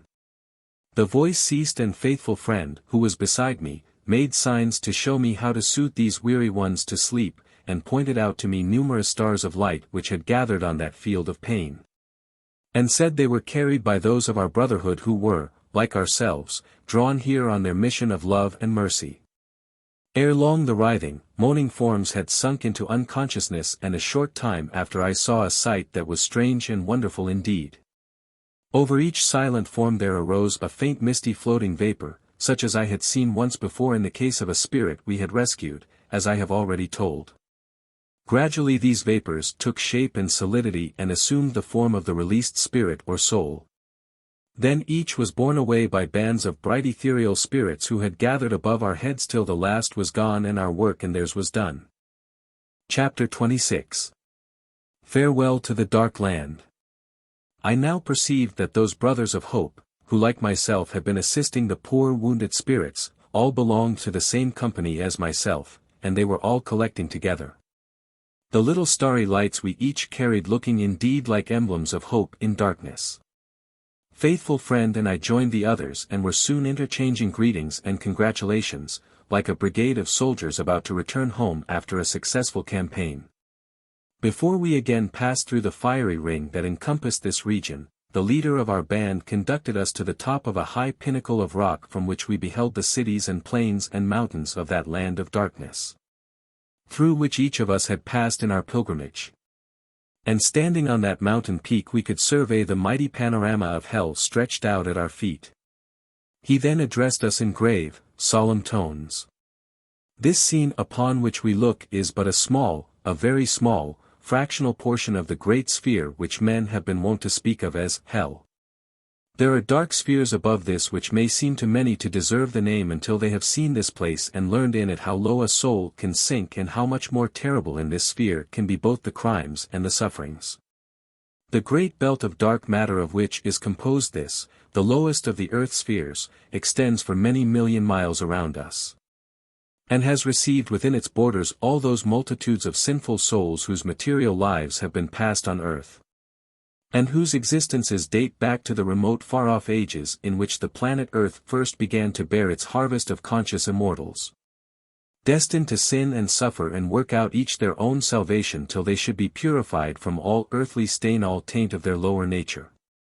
The multitudes of such lives have been, and shall yet be, as the stars of the sky and the sands of the sea in number, and as each builds for himself his own habitation in the higher or in the lower spheres, so are the vast spheres peopled and their many dwelling places and cities formed. Far beyond the power of any mortal to carry even his thoughts, lie the myriad dwelling places of the spheres, each spot or locality bearing upon it the individual stamp of the spirit whose life has created it, and as there are no two faces, no two minds, exactly similar in all the countless beings that have peopled the earth, so there are no two places in the spirit world exactly alike. Each place, yea, even each sphere is the separate creation of the particular class of minds that have created it.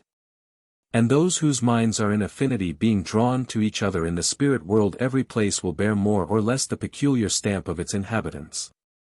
Thus in giving a description of this or any other sphere you will naturally be able to tell only what you have seen, and to describe those places to which you were attracted. While another spirit who has beheld a different portion of the same sphere may describe it so very differently that men on earth, who limit all things too much, and measure them by their own standards of probability, will say that since you differ in describing the same sphere you must both be wrong. They forget that Rome is not Genoa, Milan, or Venice, yet these are all in Italy. Lyons is not Paris, yet both are in France, and both will bear certain characteristic features, certain national traits of resemblance. Or to extend the simile still further, New York and Constantinople are both cities upon the planet Earth, yet there is between them and their population so great a difference, so wide a gulf, that it requires that we should look no longer for national characteristics but only for the broad fact that both are inhabited by the human race, differing, however widely, in manners and appearance. And now I would have you each observe that in all your wanderings, in all the sad sights you have seen, all the unhappy beings you have known groveling in this sink of their own iniquities, there were yet the germs of human souls inextinguishable and undestroyable, and you have each learned, I trust, that long as may be the probation of the soul, greatly as it may retard the hour of its release by the perversion of its powers, yet to all is given the inalienable birthright of hope, and to each will come at last the hour of awakening. And those who have sunk to the lowest depths will arise, even as a pendulum swung to its farthest limit will arise and swing back again as high as it has sunk low. Bitter and awful is the reckoning the sinful soul must pay for its wild indulgence in evil, but once paid there is not again that reckoning to be met.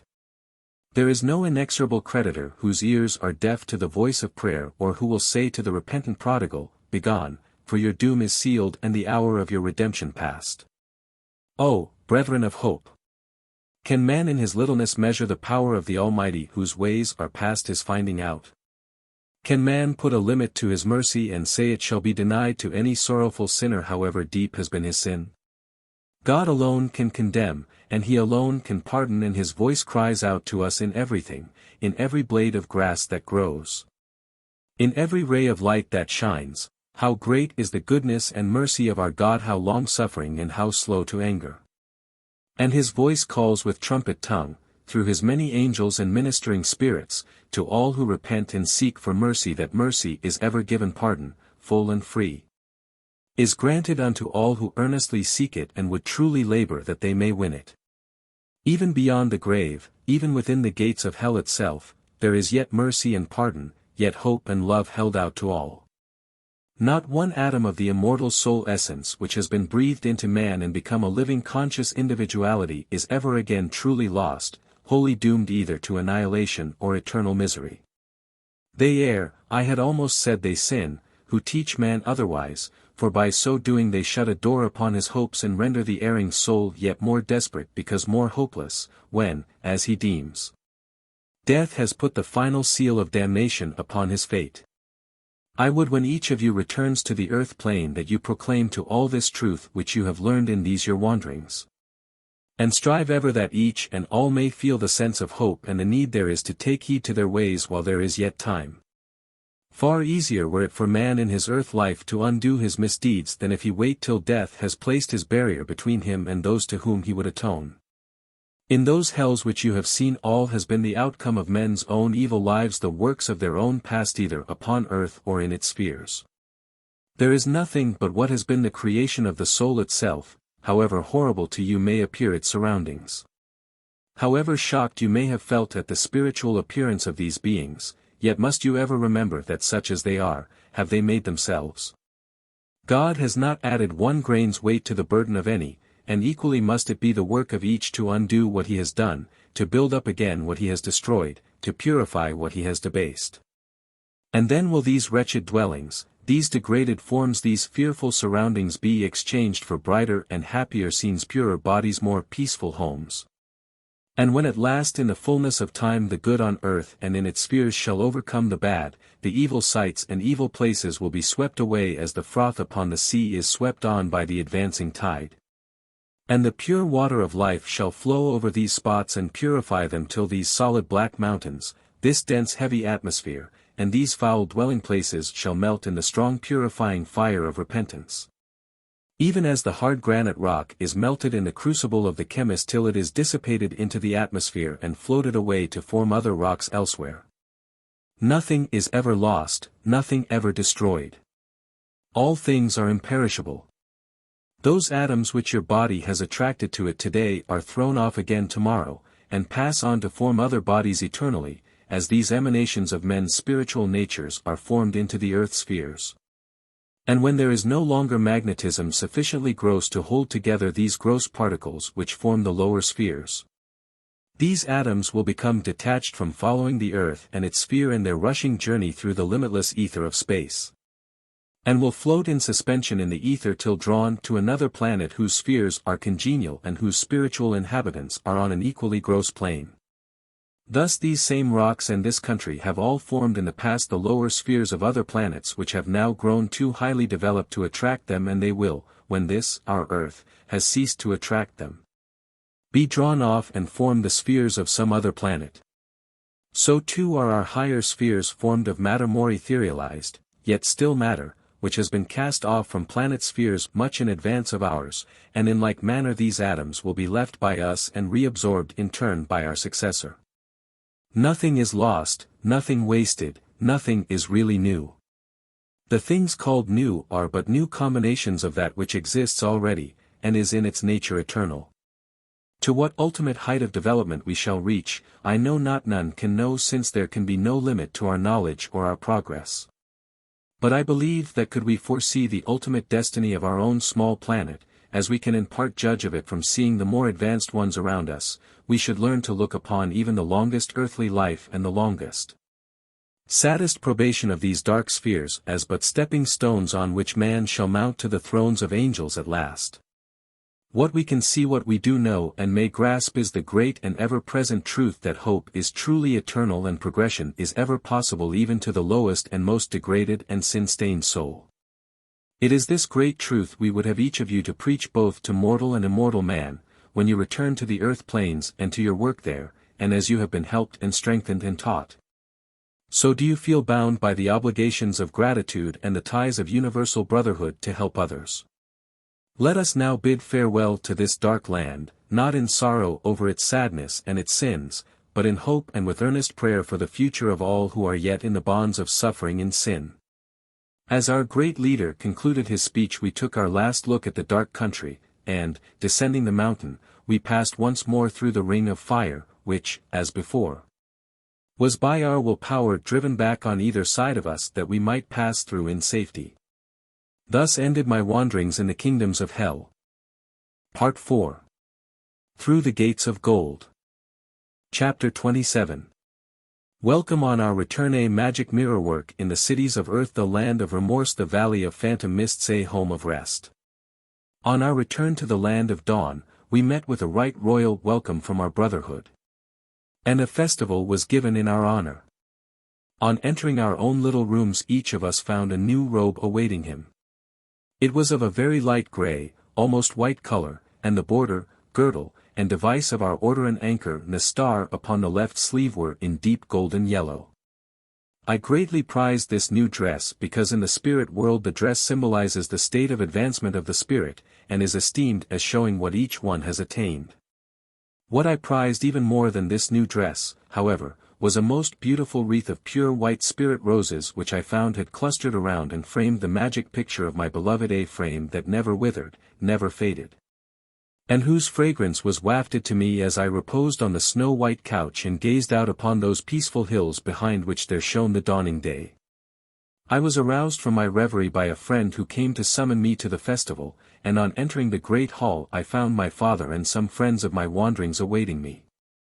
We greeted one another with much emotion, and after we had enjoyed a banquet similar to the one I have described on my first entrance to this sphere, we all assembled at the lower end of the hall before a large curtain of grey and gold which completely covered the walls. While we waited in expectation of what we were to see, a soft strain of music floated towards us as though borne upon some passing breeze. This grew stronger, fuller, more distinct, till a solemn majestic measure like the march of an army fell upon our ears. Not a march of triumph or rejoicing, but one such as might be played by an army of giants mourning over a dead comrade, so grand, so full of pathos was this strain. Then the curtains glided apart and showed us a huge mirror of black polished marble. And then the music changed to another measure, still solemn, still grand, but with somewhat of discordance in its tones. It wavered too and became uneven in the measure of its time, as though halting with uncertain step, stumbling and hesitating. Then the air around us darkened till we could scarce see each other's faces. Slowly the light faded, and at last all we could see was the black polished surface of the gigantic mirror, and in it I saw reflected the figures of two of the members of our expedition. They moved and spoke, and the scenery around them grew distinct and such as I had seen in the inferno we had left. The weird music stirred my soul to its inmost core, and looking upon the drama being enacted before my eyes I forgot where I was, I forgot everything and seemed to be wandering once more in the dark depths of hell. Picture melted into picture, till we had been shown the varied experiences of each of our bank. From the lowest member to our leader himself, the last scene showing the whole company assembled upon the hill listening to the farewell discourse of our commander. And like the chorus in a Greek tragedy, the wild music seemed to accompany and explain it all, varying with every variation in the dramas, now sad and sorrowful, now full of repose or triumph, and again wailing, sobbing, shrieking or changing into a murmuring lullaby as some poor rescued soul sank to rest at last, then again rising into wild notes of clamor, fierce cries of battle, hoarse curses and imprecations. Now surging in wild waves of tumultuous melody, then dying away amidst discordant broken notes. At last, as the final scene was enacted, it sank into a soft plaintive air of most exquisite sweetness, and died away note by note.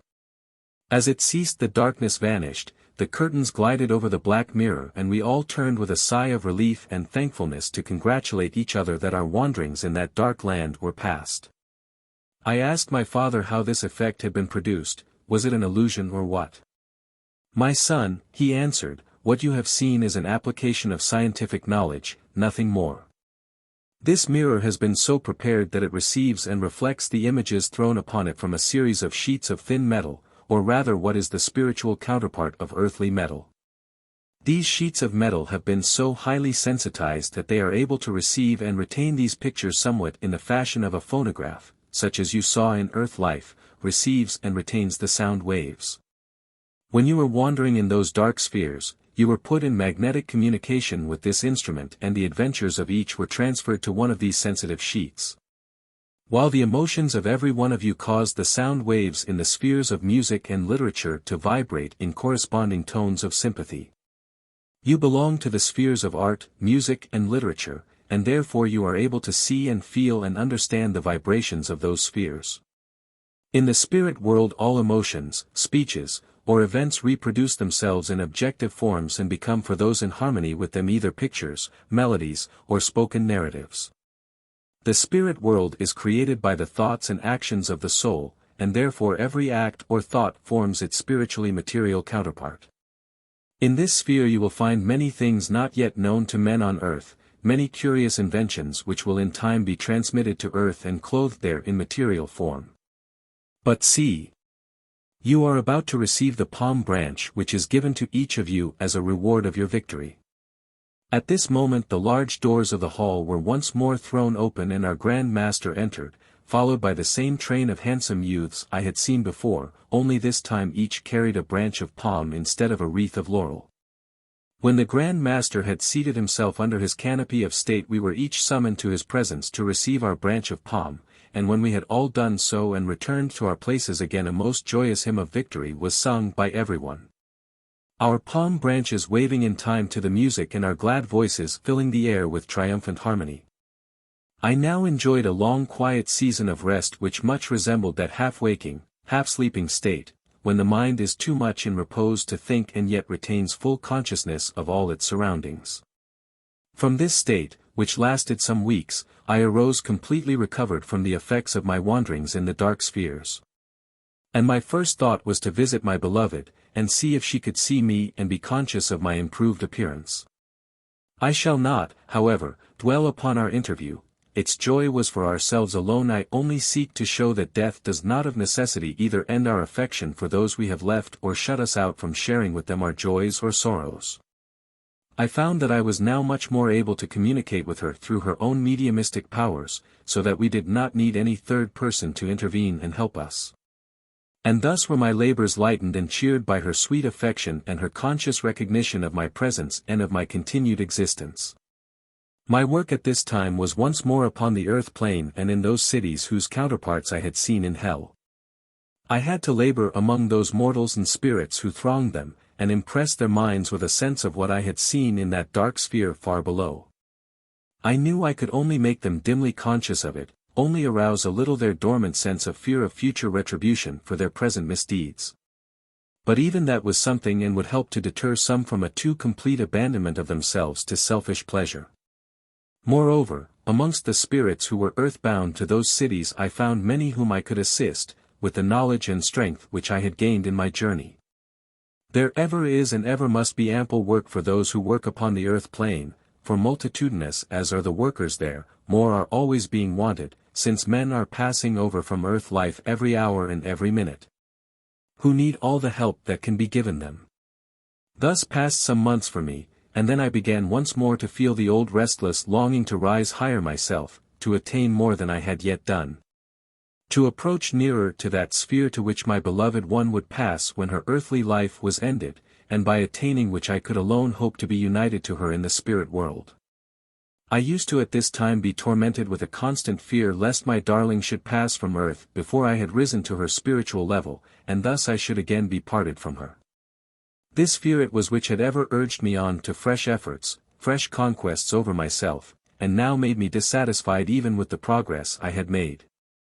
I knew that I had overcome much, I had struggled hard to improve, and I had risen wonderfully fast.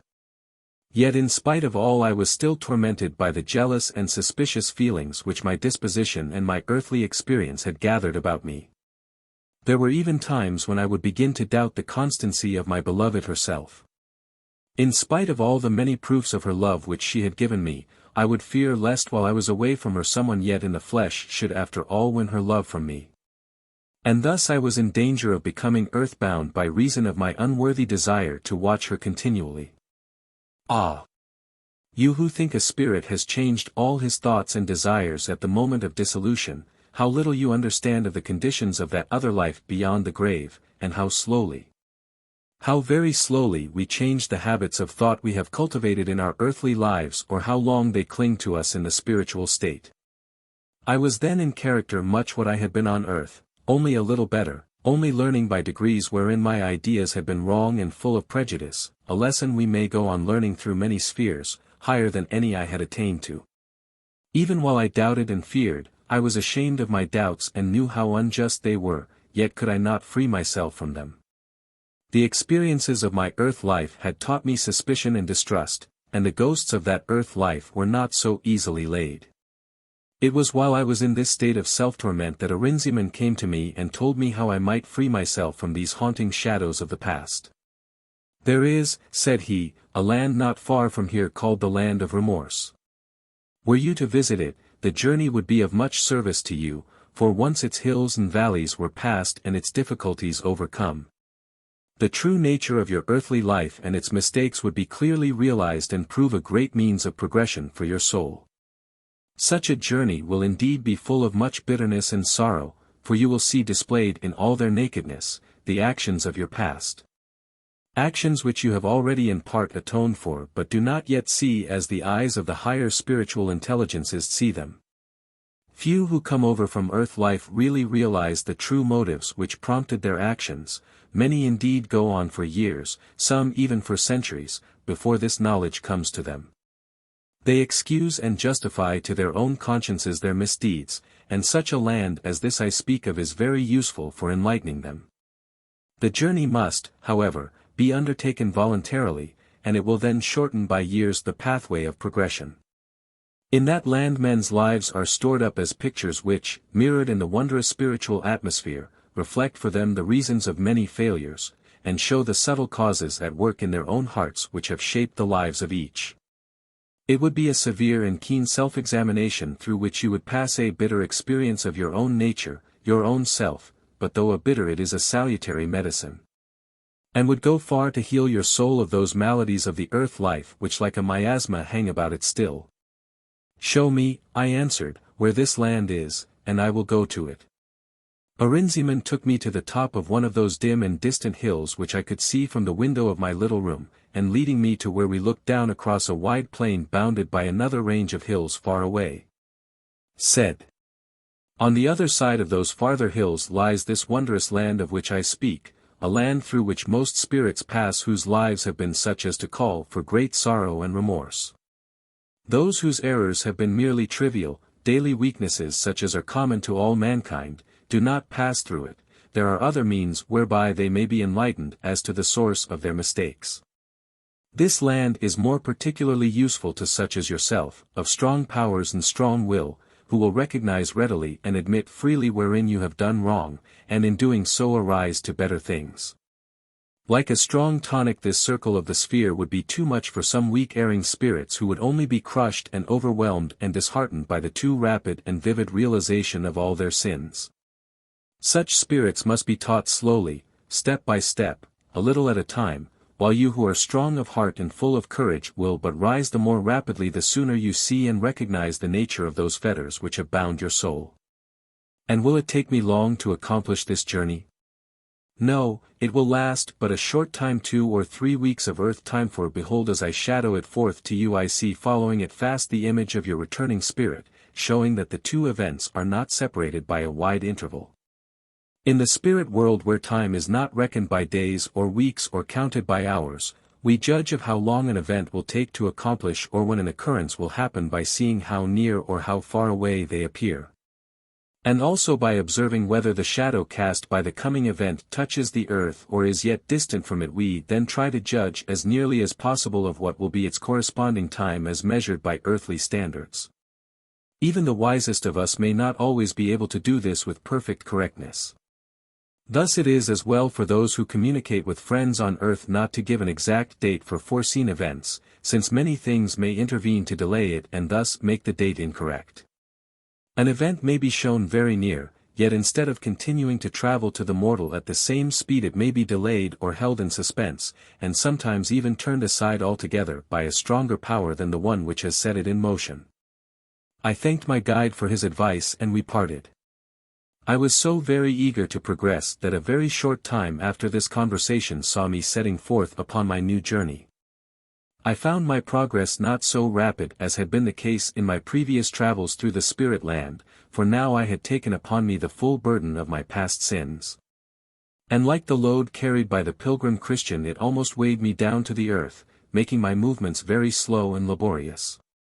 Like a pilgrim, I was habited in a coarse grey robe, my feet were bare and my head uncovered, for in the spirit world the condition of your mind forms your clothing and surroundings. And my feelings then were as though I wore sackcloth and had put dust and ashes upon my head. When I had at last crossed those dim far-off hills there lay before me a wide sandy plain, a great desert in which I saw the barren sands of my earthly life lie scattered. No tree, no shrub, no green thing was there anywhere for the eye to rest upon, no water of refreshment to sparkle before us like hopes of happiness. There was no shade for our weary limbs should we seek for repose. The lives of those who crossed this plain in search of the rest beyond, had been barren of true, pure, unselfish affection and that self-denial which alone can make the desert to blossom like the rose and sweet waters of refreshment to spring up around their paths. I descended to this dreary waste of sand, and took a narrow path which seemed to lead to the hills on the other side.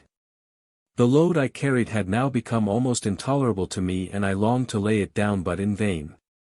I could not for one moment detach it. The hot sand seemed to blister my feet as I walked, and each step was so labored as to be most painful. As I passed slowly on there rose before me pictures of my past and of all those whom I had known. These pictures seemed to be just in front of me and to float in the atmosphere like those mirages seen by earthly travelers through the desert. Like dissolving views they appeared to melt into one another and give place to fresh scenes. Through them all there moved the friends or strangers whom I had met and known.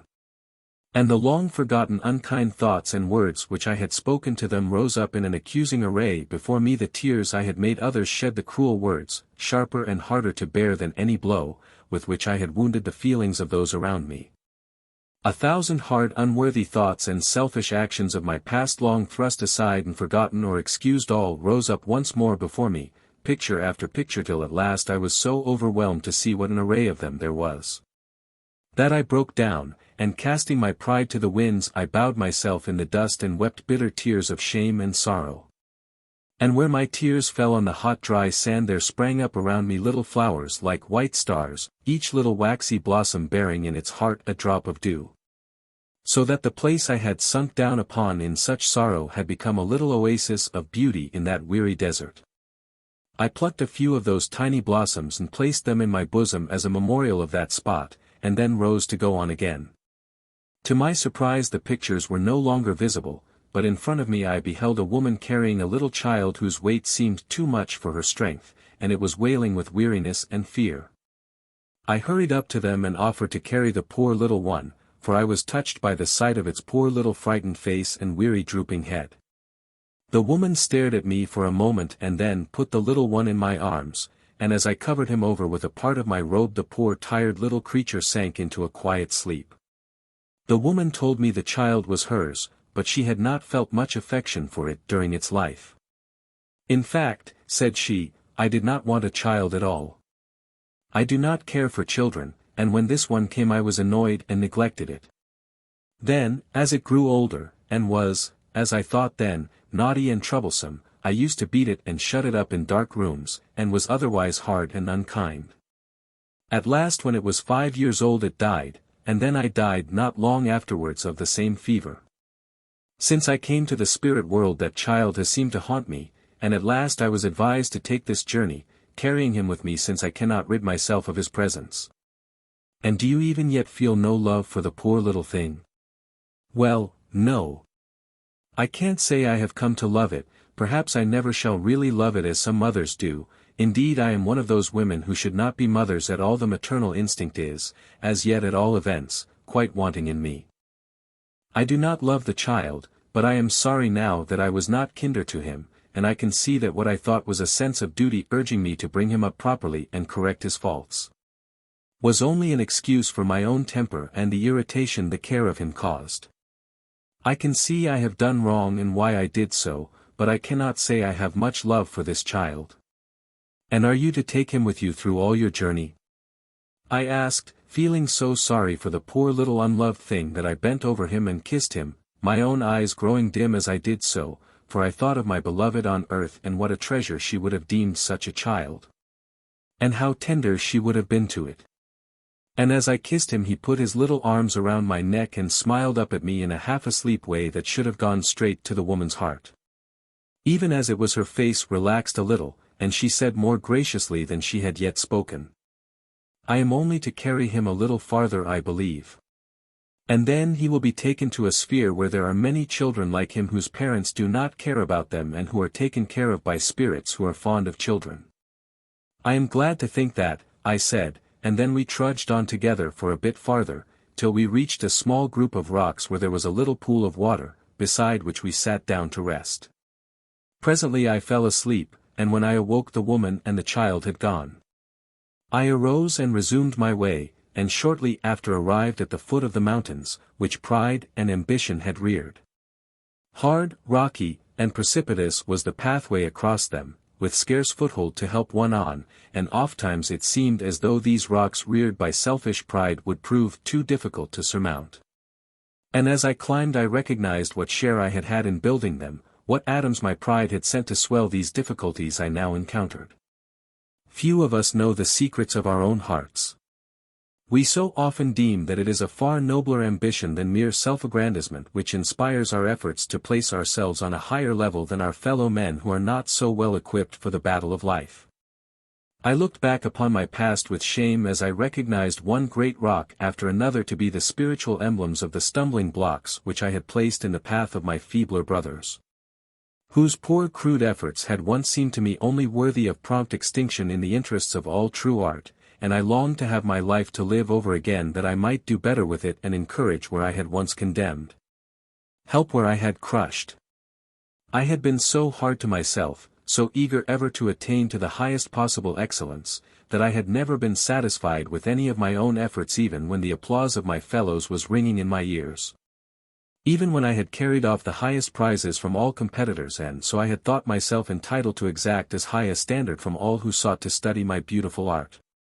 I could see no merit in the efforts of the poor strugglers who were as infants beside the great master minds.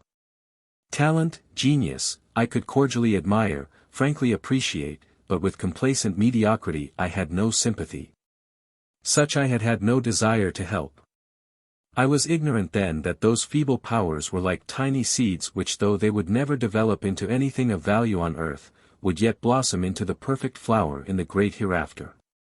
In my early days, when success first was mine, and before I had made shipwreck of my life, I had been full of the wildest, most ambitious dreams. And though in later years when sorrow and disappointments had taught me somewhat of pity for the struggles of others, yet I could not learn to feel true cordial sympathy with mediocrity and its struggles.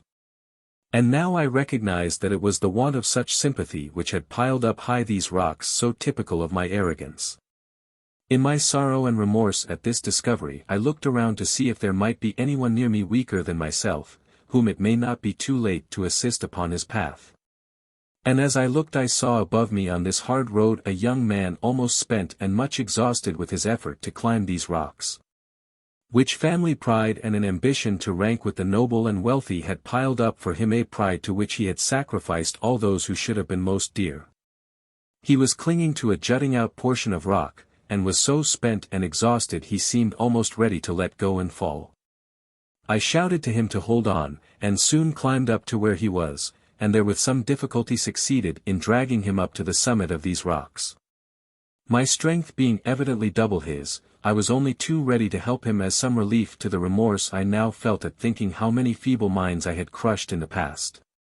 When we reached the top and sat down to rest, I found myself to be much bruised and torn by the sharp stones over which we had stumbled. But I also found that in my struggles to ascend, my burden of selfish pride had fallen from me and was gone, and as I looked back over the path by which I had climbed I clothed myself anew in the sackcloth and ashes of humility. And resolved I would go back to earth and seek to help some of those feebler ones to a fuller understanding of my art. I would seek as far as I could to give them the help of my higher knowledge. Where I had crushed the timid aspiring soul I would now encourage, where my sharp tongue and keen wit had wounded I would strive to heal. I knew now that none should dare to despise his weaker brother or crush out his hopes because to a more advanced mind they seem small and trivial. I sat long upon that mountain thinking of these things, the young man whom I had helped going on without me. At last I rose and wended my way slowly through a deep ravine spanned by a broken bridge and approached by a high gate, at which many spirits were waiting, and trying by various means to open it in order that they might pass through. Some tried force, others tried to climb over, others again sought to find some secret spring, and when one after another tried and failed some of the others again would seek to console the disappointed ones. As I drew near 6 or 7 spirits who still hovered about the gate drew back, curious to see what I would do. It was a great gate of what looked to me like sheets of iron, though its real nature I do not even now know. It was so high and so smooth, no one could climb it, so solid it was vain to dream of forcing it, so fast shut there appeared no chance of opening it. I stood in front of it in despair, wondering what I should do now, when I saw a poor woman near me weeping most bitterly with disappointment. She had been there some time and had tried in vain to open the gate. I did my best to comfort her and give her all the hope I could, and while I was doing so the solid gate before us melted away and we passed through. Then as suddenly I saw it rise again behind me, while the woman had vanished, and beside the bridge stood a feeble old man bent nearly double. As I was still wondering about the gate a voice said to me, "That is the gate of kind deeds and kind thoughts. Those who are on the other side must wait till their kind thoughts and acts for others are heavy enough to weigh the gate down, when it will open for them as it did for you who have tried so hard to help your fellows." I now advanced to the bridge where the old man was standing, poking about with his stick as if feeling his way, and groaning over his helplessness. I was so afraid he would fall through the broken part without seeing it, that I rushed impulsively forward and offered to help him over. But he shook his head. "No. No. Young man, the bridge is so rotten it will never bear your weight and mine. Go on yourself, and leave me here to do the best I can." "Not so, you are feeble, and old enough to be my grandfather, and if I leave you you will most likely drop through the broken place. Now, I am active and strong, and it will go hard with us if I do not contrive somehow to get us both across." Without waiting for his reply I took hold of him and hoisted him onto my back, and telling him to hold tight by my shoulders I started to cross the bridge. Sapristi! What a weight that old man seemed! Sinbad's Old Man of the Sea was a joke to him. That bridge, too, how it creaked, groaned and bent under our weight. I thought we must both be tumbled into the chasm below, and all the time the old man kept imploring me not to drop him. On I struggled, holding with my hands as well as I could, and crawling on all fours when we reached the worst part. When we got to the middle there was a great ragged hole and only the broken ends of the 2 great beams to catch hold of. Here I did feel it a difficulty. I could have swung myself across I felt certain, but it was a different thing with that heavy old man clinging to me and half choking me, and a thought did cross my mind that I might have done better to leave him alone. But that seemed so cruel to the poor old soul that I made up my mind to risk it. The poor old man gave a great sigh when he saw how matters stood, and said, "You had better abandon me after all. I am too helpless to get across and you will only spoil your own chance by trying it. Leave me here and go on alone." His tone was so dejected, so miserable, I could never have so left him, and I thought to make a desperate effort for us both, so telling him to hold on tight I grasped the broken beam with one hand and, making a great spring, I swung myself over the chasm with such a will we seemed to fly across, and alighted upon the other side unharmed. As I looked back to see what we had escaped, I cried out in astonishment, for there was no break in the bridge at all, but it was as sound a bridge as ever I saw, and by my side there stood not a feeble old man but Ahrinziman himself. Laughing at my astonishment, he put his hand on my shoulder and said, Franchezzo, my son, that was but a little trial to test if you would be unselfish enough to burden yourself with a heavy old man when your own chance seemed so small. I leave you now to encounter the last of your trials and to judge for yourself the nature of those doubts and suspicions you have cherished. Adieu, and may success attend you. He turned away from me and immediately vanished, leaving me to go on alone through another deep valley which was before me. It lay between two precipitous hills, and was called the Valley of the Phantom Mists. Great wreaths of grey vapour floated to and fro and crept up the hill sides, shaping themselves into mysterious phantom forms and hovering around me as I walked. The farther I advanced through the ravine the thicker grew these shapes, growing more distinct and like living things. I knew them to be no more than the thought creations of my earthly life, yet seen in this lifelike palpable form they were like haunting ghosts of my past, rising up in accusing array against me. The suspicions I had nursed, the doubts I had fostered, the unkind, unholy thoughts I had cherished, all seemed to gather round me, menacing and terrible, mocking me and taunting me with the past. Whispering in my ears and closing over my head like great waves of darkness. As my life had grown more full of such thoughts, so did my path become blocked with them till they hemmed me in on every side. Such fearful, distorted, hateful-looking things. And these had been my own thoughts, these mirrored the state of my own mind towards others. These brooding spirits of the mist dark, suspicious, and bewildering confronted me now and showed me what my heart had been. I had had so little faith in goodness, so little trust in my fellow man. Because I had been cruelly deceived, I had said in my haste all men, and women too, are liars, and I had sneered at the weakness and the folly around me, and thought it was always the same thing everywhere, all bitterness and disappointment. So these thought creations had grown up, mass upon mass, till now that I sought to battle with them they seemed to overwhelm and stifle me, wrapping me up in the great vaporous folds of their phantom forms. In vain I sought to beat them off, to shake myself free of them. They gathered round and closed me in even as my doubts and suspicions had done. I was seized with horror, and fought as if they had been living things that were sweeping me to destruction. And then I saw a deep dark crevasse open in the ground before me, to which these phantoms were driving me, a gulf into which it seemed I must sink unless I could free myself from these awful ghosts. Like a madman I strove and wrestled with them, fighting as for dear life, and still they closed me in and forced me back and back towards that gloomy chasm. Then in my anguish of soul I called aloud for help to be free from them, and throwing out my arms before me with all my force I seemed to grasp the foremost phantom and hurl it from me. Then did the mighty cloud of doubts waver and break as though a wind had scattered them, and I sank overcome and exhausted upon the ground. And as I sank into unconsciousness I had a dream, a brief but lovely dream, in which I thought my beloved had come to me and scattered those foul thoughts. And that she knelt down beside me and drew my head to rest upon her bosom as a mother with her child. I thought I felt her arms encircle me and hold me safe, and then the dream was over and I fell asleep. When I recovered consciousness I was resting still in that valley, but the mists had rolled away and my time of bitter doubt and suspicion was past. I lay upon a bank of soft green turf at the end of the ravine, and before me there was a meadow watered by a smooth peaceful river of clear crystal water. I arose and followed the windings of the stream for a short distance, and arrived at a beautiful grove of trees. Through the trunks I could see a clear pool on whose surface floated water lilies. There was a fairy-like fountain in the middle, from which the spray fell like a shower of diamonds into the transparent water. The trees arched their branches overhead and through them I could see the blue sky. I drew near to rest and refresh myself at the fountain, and as I did so a fair nymph in a robe of green gossamer and with a crown of water lilies on her head drew near to help me. She was the guardian spirit of the fountain, and her work was to help and refresh all weary wanderers like myself. In earth life, said she, I lived in a forest, and here in the spirit land I find a home surrounded by the woods I love so well.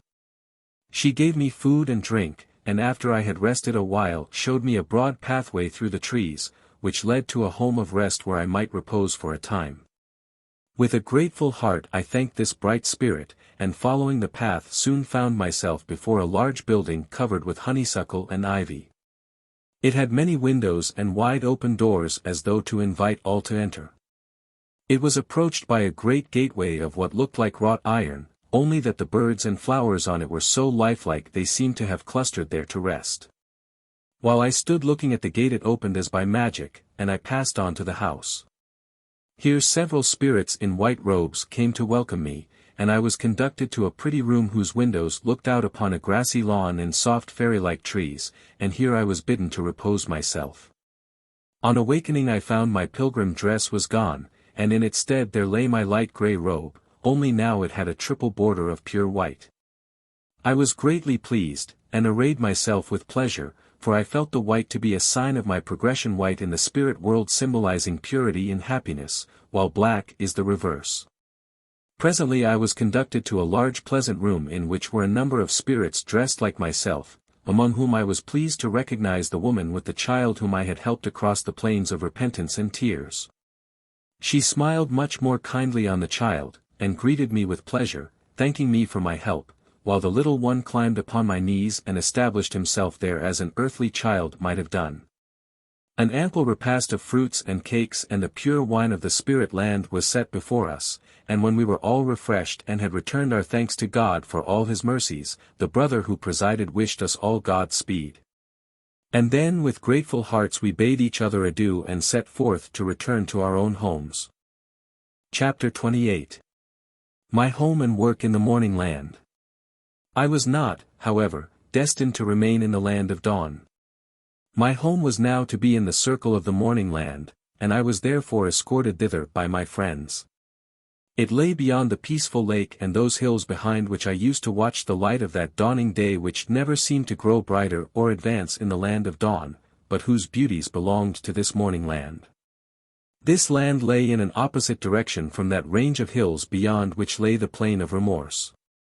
Here in the morning land I found that I was to have a little house of my own, a something earned by myself. I have always loved a place of my own, and this little cottage, simple as it was very dear to me. It was indeed a peaceful place. The green hills shut it in on every side save in front, where they opened out and the ground stretched away in undulating slopes of green and golden meadowland. There were no trees, no shrubs, around my new home, no flowers to gladden my eyes, because my efforts had not yet blossomed into flower. But there was one sweet trailing honeysuckle that clustered around the little porch and shed the fragrance of its love into my rooms. This was the gift of my beloved to me, the spiritual growth of her sweet pure loving thoughts which twined around my dwelling to whisper to me ever of her constant love and truth. There were only 2 little rooms, the one for me to receive my friends and to study in, and the other my chamber of repose, where I could rest when weary with my work on the earth plane. And in this room there was my picture framed in roses, and all my little treasures. The blue sky outside shed down on me so pure a light, my eyes, long wearied to see it, gazed on it again and yet again. The soft green grass and the fragrant honeysuckle were all so sweet, so delicious to me, wearied as I was with my long dark wanderings, that I was overcome with the emotions of my gratitude. I was aroused by a kindly hand, a loving voice, and looking up, beheld my father. Ah! What a joy, what a happiness I felt, and still more when he bade me come to earth with him and show this home in a vision to her who was its guiding star. What happy hours I can recall when I look back to that, my first home in the spirit land. I was so proud to think I had won it. My present home is far finer, my present sphere far more beautiful in every way, but I have never felt a greater happiness than I felt when that first home of my own was given to me. I should but weary my readers were I to attempt to describe all the work on the earth plane I did at this time, all the sad ones I helped to cheer and direct upon the better way. There is a sameness in such work that makes one example serve for many. Time passes on for spirits as well as mortals and brings ever new changes, fresh progression. And thus while I was working to help others I was gradually myself learning the lesson which had proved most hard for me to learn. The lesson of that entire forgiveness of our enemies which will enable us to feel that we not only desire them no harm but that we even wish to do them good, to return good for evil cordially. It had been a hard struggle to overcome my desire for revenge, or wish that at all events some punishment should overtake the one who had so deeply wronged me, and it was as hard, or harder even, to desire now to benefit that person. Time and again while I was working on the earth plane I went and stood beside that one, unseen and unfelt save for the thoughts of me that would be awakened, and each time I perceived that my enemy's thoughts were to the full as bitter as my own. There was no love lost between us. Standing there I beheld time after time the events of our lives blended together in one picture, the dark shadows of our passionate hate dimming and blurring these pictures as storm clouds sweep over a summer sky. And in the clearer light of my spiritual knowledge I beheld where my faults had lain, as strongly or more so than I beheld those of my enemy. And from such visits I would return to my little cottage in the spirit land overwhelmed with the bitterest regrets, the keenest anguish. Yet always unable to feel aught but bitterness and anger towards the one whose life seemed only to have been linked by sorrow and wrong to my own. At last one day while standing beside this mortal I became conscious of a new feeling, almost of pity, for this person was also oppressed in soul, also conscious of regret in thinking of our past. A wish had arisen that a different course towards me had been followed. Thus was there created between us a kinder thought, which though faint and feeble was yet the first fruits of my efforts to overcome my own anger, the first softening and melting of the hard wall of hatred between us. Then was there given to me a chance to assist and benefit this person even as the chance had before come to me of doing harm, and now I was able to overcome my bitterness and to take advantage of this opportunity. So that it was my hand, the hand which had been raised to curse and blight, which was now the one to help instead. My enemy was not conscious of my presence nor of my interference for good, but felt in a dim fashion that somehow the hatred between us was dead, and that, as I was dead, it were perhaps better to let our quarrels die also. Thus came at last a mutual pardon which severed the links which had so long bound our earthly lives together. I know that during the earthly life of that one we shall never cross each other's path again, but even as I had seen in the case of my friend Benedetto, when death shall sever the thread of that earthly life, our spirits will meet once again. In order that each may ask pardon from the other. Not until then will all links be finally severed between us and each pass on to our appointed sphere. Great and lasting are the effects upon the soul of our loves and our hates. Long, long after the life of earth is past do they cling to us, and many are the spirits whom I have seen tied to each other, not by mutual love but mutual hate. Chapter 29. The Formation of Planets. When I had at last learned the lesson of self-conquest my mind seemed to be free from a great oppressive weight, and I turned to the study of the spirit land and its conditions with renewed interest. At this period of my wanderings I used to see my friend Hassian very often, and he helped me to an understanding of many things which had perplexed me in my earthly life. On one occasion when we were seated in my little home enjoying one of our many conversations, I asked him to tell me more of the spheres and their relation to the earth. The term spheres, said he, is, as you have seen, applied to those great belts of spiritual matter which encircle the earth and other planets. It is likewise applied to those still vaster, more extended, thought waves which circle throughout all the universe. Thus we may say there are two classes of spheres: those which are in a measure material and encircle each their own planet or their own solar system and form the dwelling places of the spiritual inhabitants of each planet. These spheres are divided into circles indicating, like steps upon the ladder of progress, the moral advancement of the spirits. The other class of spheres are mental, not material, in their constituents and do not belong to any planetary or solar system, but are as limitless as the universe, circling in ever-widening currents of thought emanations from the central point, around which all the universe is held to be revolving, and which point is said to be the immediate environment of the Supreme Being, from whom these thought waves are held to proceed. It may perhaps make my meaning still clearer to say there is one great sphere of the intellectual faculties or attributes belonging essentially to the soul, and then to divide this sphere into circles such as the circles of philosophy, of art, of music, of literature, etc. It is a common mode of expression to call them spheres, but to my mind it is more correct to describe them as circles.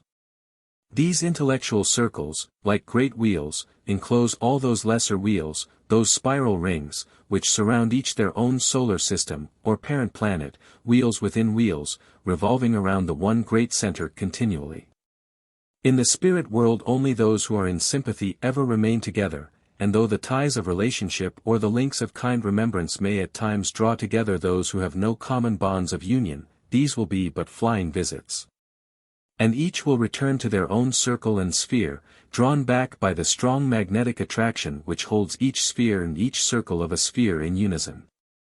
A spirit belonging to the sphere of music or philosophy, will be drawn to others of a like disposition who are in the same stage of moral advancement as himself.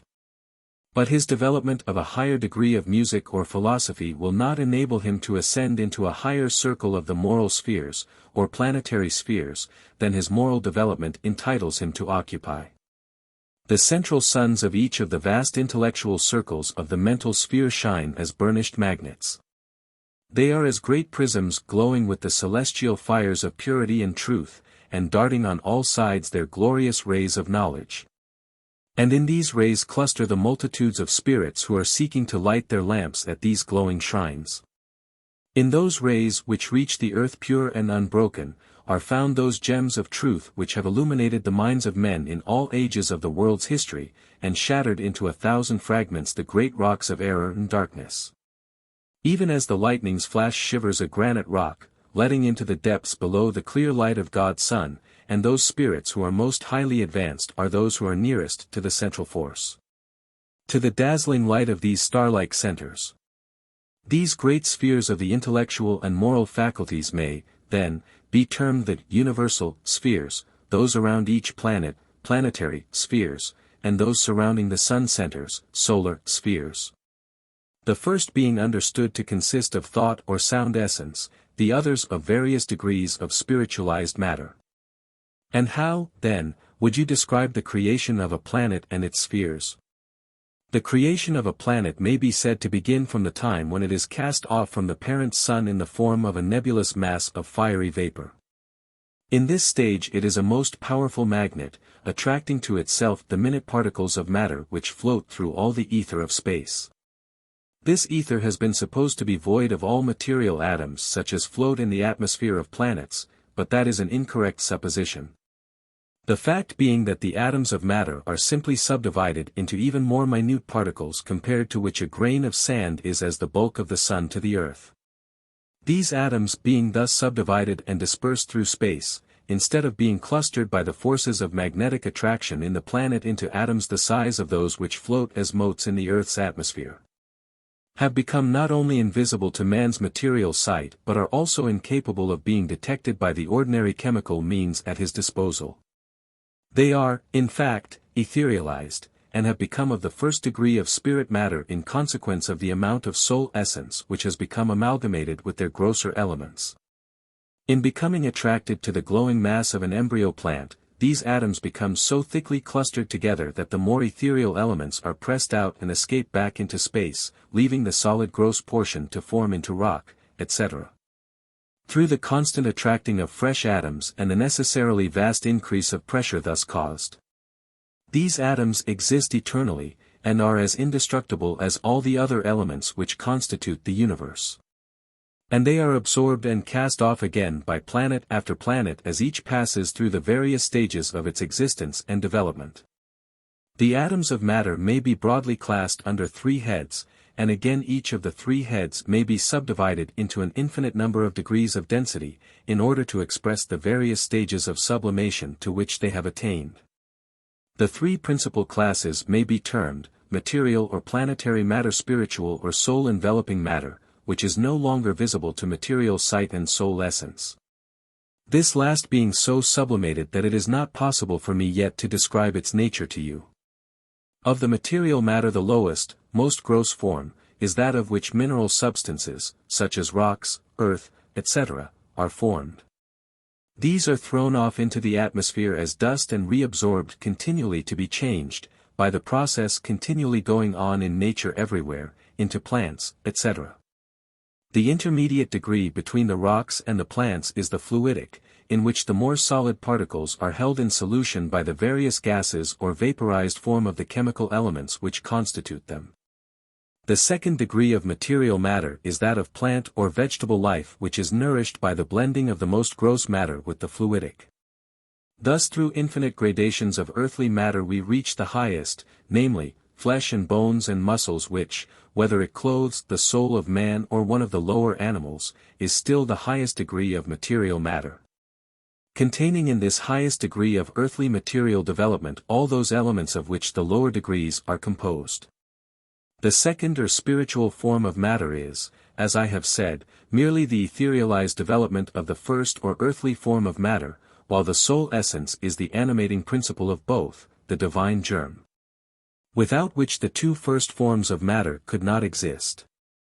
It is a part of the law of the two first classes of matter that they should clothe the higher soul principle, or they lose their power of cohesion and are diffused into their elemental parts again. Soul matter is the only one which possesses any permanent identity. It is the true ego, since by no power can it be disintegrated or lose its individuality. It is the true life of whatever lower forms of matter it may animate, and as such changes and shapes that lower matter into its own identity. Soul essence is in and of every type of life, from the mineral and vegetable to man, the highest type of animal, and each of these types is capable of development into the highest or celestial form. In which state it is found in the heavenly sphere of each planet and each solar system. Since, then, we maintain that everything has its soul of a higher or lower type, it need not create surprise in the mind of any mortal to be told that there are plants and flowers, rocks and deserts, beasts and birds, in the spirit world. They exist there in their spiritualized or developed state, and are more etherealized as they advance higher, in accordance with the same law which governs alike the development of man, the highest type, and that of the lowest form of soul matter. When a plant dies or the solid rock is dispersed into dust or fused into gas, its soul essence passes with the spiritual matter pertaining to it, into the spirit world. And to that sphere to which its development is most akin, the most material portion being absorbed by the earth, the more sublimated particles of matter feeling less of the earth attraction and therefore floating farther from it. Thus in the early stages of a planet's life, when it possesses but a small portion of the soul essence and a large amount of gross matter, its spheres are thrown out first in the direction farthest from its sun and are very material. And the development of its spiritual inhabitants is very low. At this early stage the vegetable as well as the animal and human types of soul life are coarse and gross, wanting in the refinement and beauty which may be observed as the evolution of the planet advances. Gradually the vegetation changes, the animals change, the races of men who appear become each higher, more perfect, and as a consequence the spiritual emanations thrown off become correspondingly higher. In the first stages of a planet's life the spheres scarcely exist. They may be likened to a cone in shape, the small end being represented by the planet itself, the earth plane being the highest sphere which has developed. And the lower spheres by reason of the degraded tastes and low intellectual development of the planet's inhabitants being like the wide end of the cone. As the planet develops the spheres increase in size and number, and the higher ones begin to form, the point of the cone receding from the planet towards the sun as each of the higher spheres begins its existence. Thus are the spheres formed below and above the planet by the constant influx of the atoms thrown off from the parent planet. At a certain stage of their formation, when the intellectual and selfish propensities of man are more highly developed than his moral and unselfish faculties, these lower spheres in extent greatly exceed the higher ones.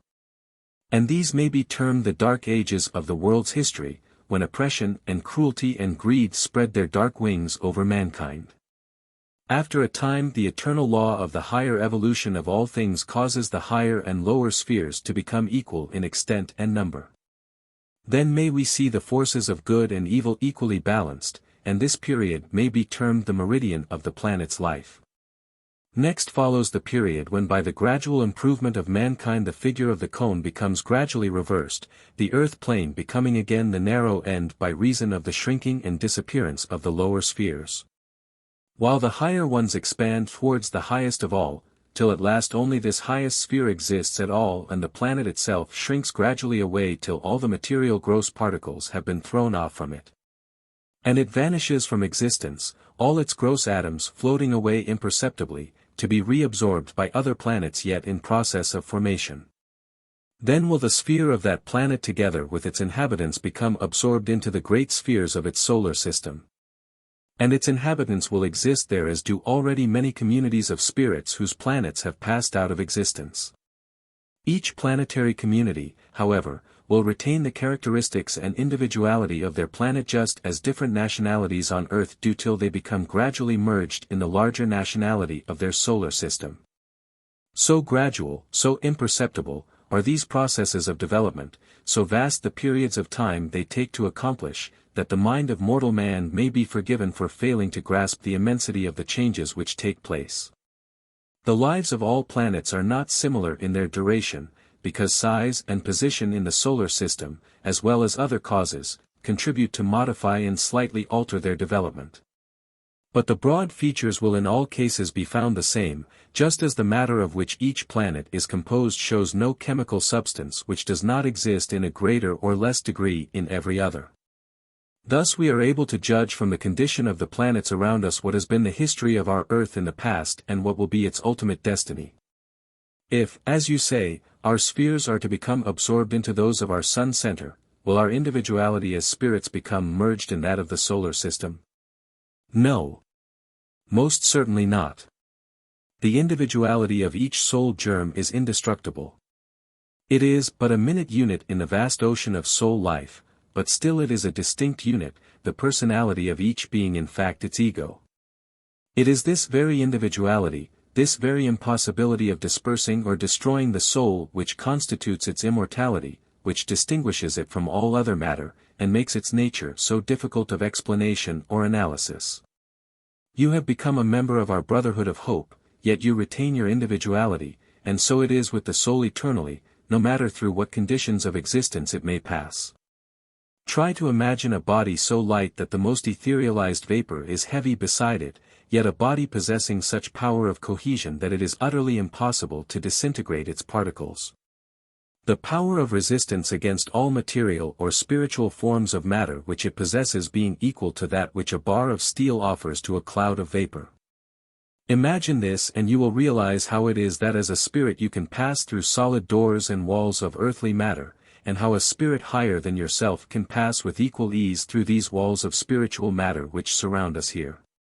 The more perfectly the soul is freed from gross matter, the less can it be bound by any element, and the greater become its powers, since it is not the soul essence but its dense envelope which can be imprisoned on earth or in the spheres. To you now the walls of earthly houses offer no impediment to free ingress or egress. You pass through them as easily as your earthly body used to pass through the fog. The density of the fog might be disagreeable to you, but it could not arrest your progress. Moreover, when you passed through a fog there was no vacuum left to show where your passage through it had been. This was because the elements of which the fog was composed were attracted together again too quickly for you to perceive where they had been dispersed, and that is exactly what happens when we spirits pass through a material door or wall. The material atoms of which it is composed closing after our progress even more quickly than the fog. I understand you, and now if, as you say, each type of soul essence has a distinct individuality of its own, you will not agree with those who believe in the transmigration of the soul of an animal of the lower type into a man, and vice versa. Certainly not. The soul of each type we hold to be capable of the highest degree of development in its own type. But the soul of man being the highest type of all is, therefore, capable of the highest degree of development, namely, into those advanced spirits we call angels. Angels are souls who have passed from the lowest degree of human planetary life through all the planetary spheres till they have attained to the celestial spheres of the solar system, our heaven of heavens. Which is as far in advance of our heaven of the planetary spheres as that is in advance of the planet itself. We believe that the soul will go on mounting continually as by ever-widening spiral rings, till it has reached what we now term the center of the universe. But whether when we do attain that summit of our present aspirations we shall not find it to be but a finite point revolving round a still greater center I cannot say. My own feeling is that we shall attain to center after center, ever resting, it may be millions of years, in each, till our aspirations shall again urge us to heights as far again above us. The more one contemplates the subject, the more vast and limitless it becomes. How, then, can we hope to see an end to our journeyings through that which has no end, and has had no beginning? And how can we even hope to form any clear idea of the nature and attributes of that Supreme Being whom we hold to be the omnipotent ruler of the universe, seeing that we cannot even fully and clearly grasp the magnitude of his creation? Chapter 30. Materialization of Spirits. Another time when we were conversing I asked Hassian for his explanation of the phenomena of the spiritualistic movement which has recently been inaugurated upon Earth, and in which I am naturally deeply interested. Particularly as relates to materialization, and of which I wish to learn all I could. Hassian replied, in order that the mind may grasp the full significance of the atomic theory, which has of late been advanced by men on Earth, and which affords one of the most simple as well as logical explanations of the passage of matter through matter, it may not be out of place to say, for the benefit of those who have not given much thought to the subject and like these questions put before them in the simplest form, that the subdivisions of matter are, as we have said, so minute that even the speck of dust which floats invisible to the eye, unless a sunbeam be let in upon it to illuminate it, is composed of an infinite number of smaller particles, which are attracted and held together by the same laws that govern the attraction and repulsion of larger bodies.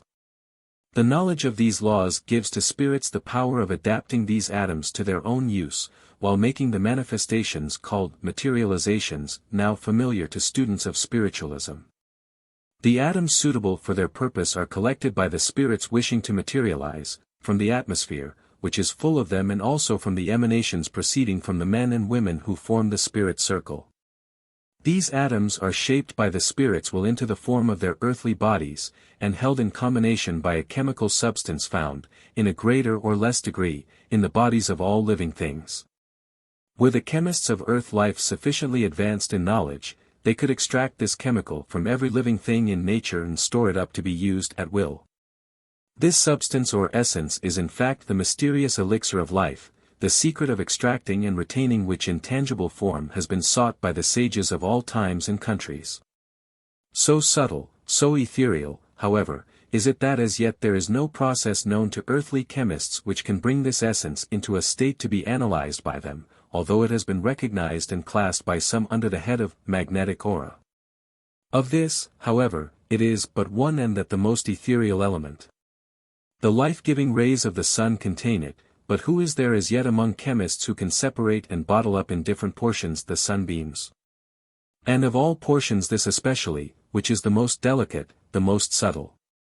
Yet this knowledge is possessed by advanced spirits, and some day when the world has progressed far enough in the science of chemistry, the knowledge of this process will be given to men just as the discoveries in electricity and kindred sciences have been given, discoveries which in an earlier age would have been styled miraculous. Here let me remark as to auras, that the constituent elements of the auras of the different sitters at a séance have quite as much effect upon the materialization as has that of the medium. Sometimes the chemical elements in the aura of one sitter do not amalgamate or blend thoroughly with those of some other sitter present, and this want of harmony prevents any materialization taking place at all. In extreme cases these antagonistic elements act so strongly in opposition to each other and are so repellent in their effects upon the atoms collected, that they act as a spiritual explosive which scatters the atoms as dynamite shatters a solid wall. This antagonism has nothing whatever to do with the moral or mental conditions of such persons. They may both be in all respects most estimable, earnest people, but they should never sit in the same circle and never be brought into magnetic contact, since their auras could never blend. And only general disappointment can result from any attempt to harmonize them. Although, apart, they might each attain satisfactory enough results, they never could do so in any attempt in combination. In those known as simply physical mediums, that is mediums with whose assistance purely physical phenomena alone are produced, such as the moving of tables or carrying in the air of musical boxes, and similar feats, this peculiar essence exists. But in a form too coarse to be suitable for materialization, which requires a certain degree of refinement in the essence. In them it is like a coarse raw alcoholic spirit, but in the true materializing medium it is like the same spirit redistilled, refined, and purified, and the purer this essence the more perfect will be the materialization. In many mediums there is a combination of the physical and materializing powers, but in exact proportion as the coarse physical manifestations are cultivated so will the higher and finer forms of materialization be lost. It is erroneous to imagine that in true materialization you are getting merely the double of the medium transformed for the moment into a likeness of your departed friends. Or that the emanations from the sitters must always affect the appearance of the resulting spirit forms. They can only do so when from some cause there is a deficiency of the special essence, or an inability on the spirit's part to use it.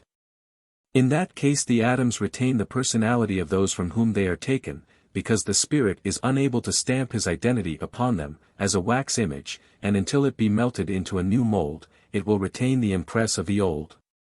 The possession of a sufficient amount of the special essence, on the one hand, enables the spirit to clothe himself in the atoms he has collected and to hold them long enough to melt them, as it were, into a state in which they will take on his identity or the stamp of his individuality.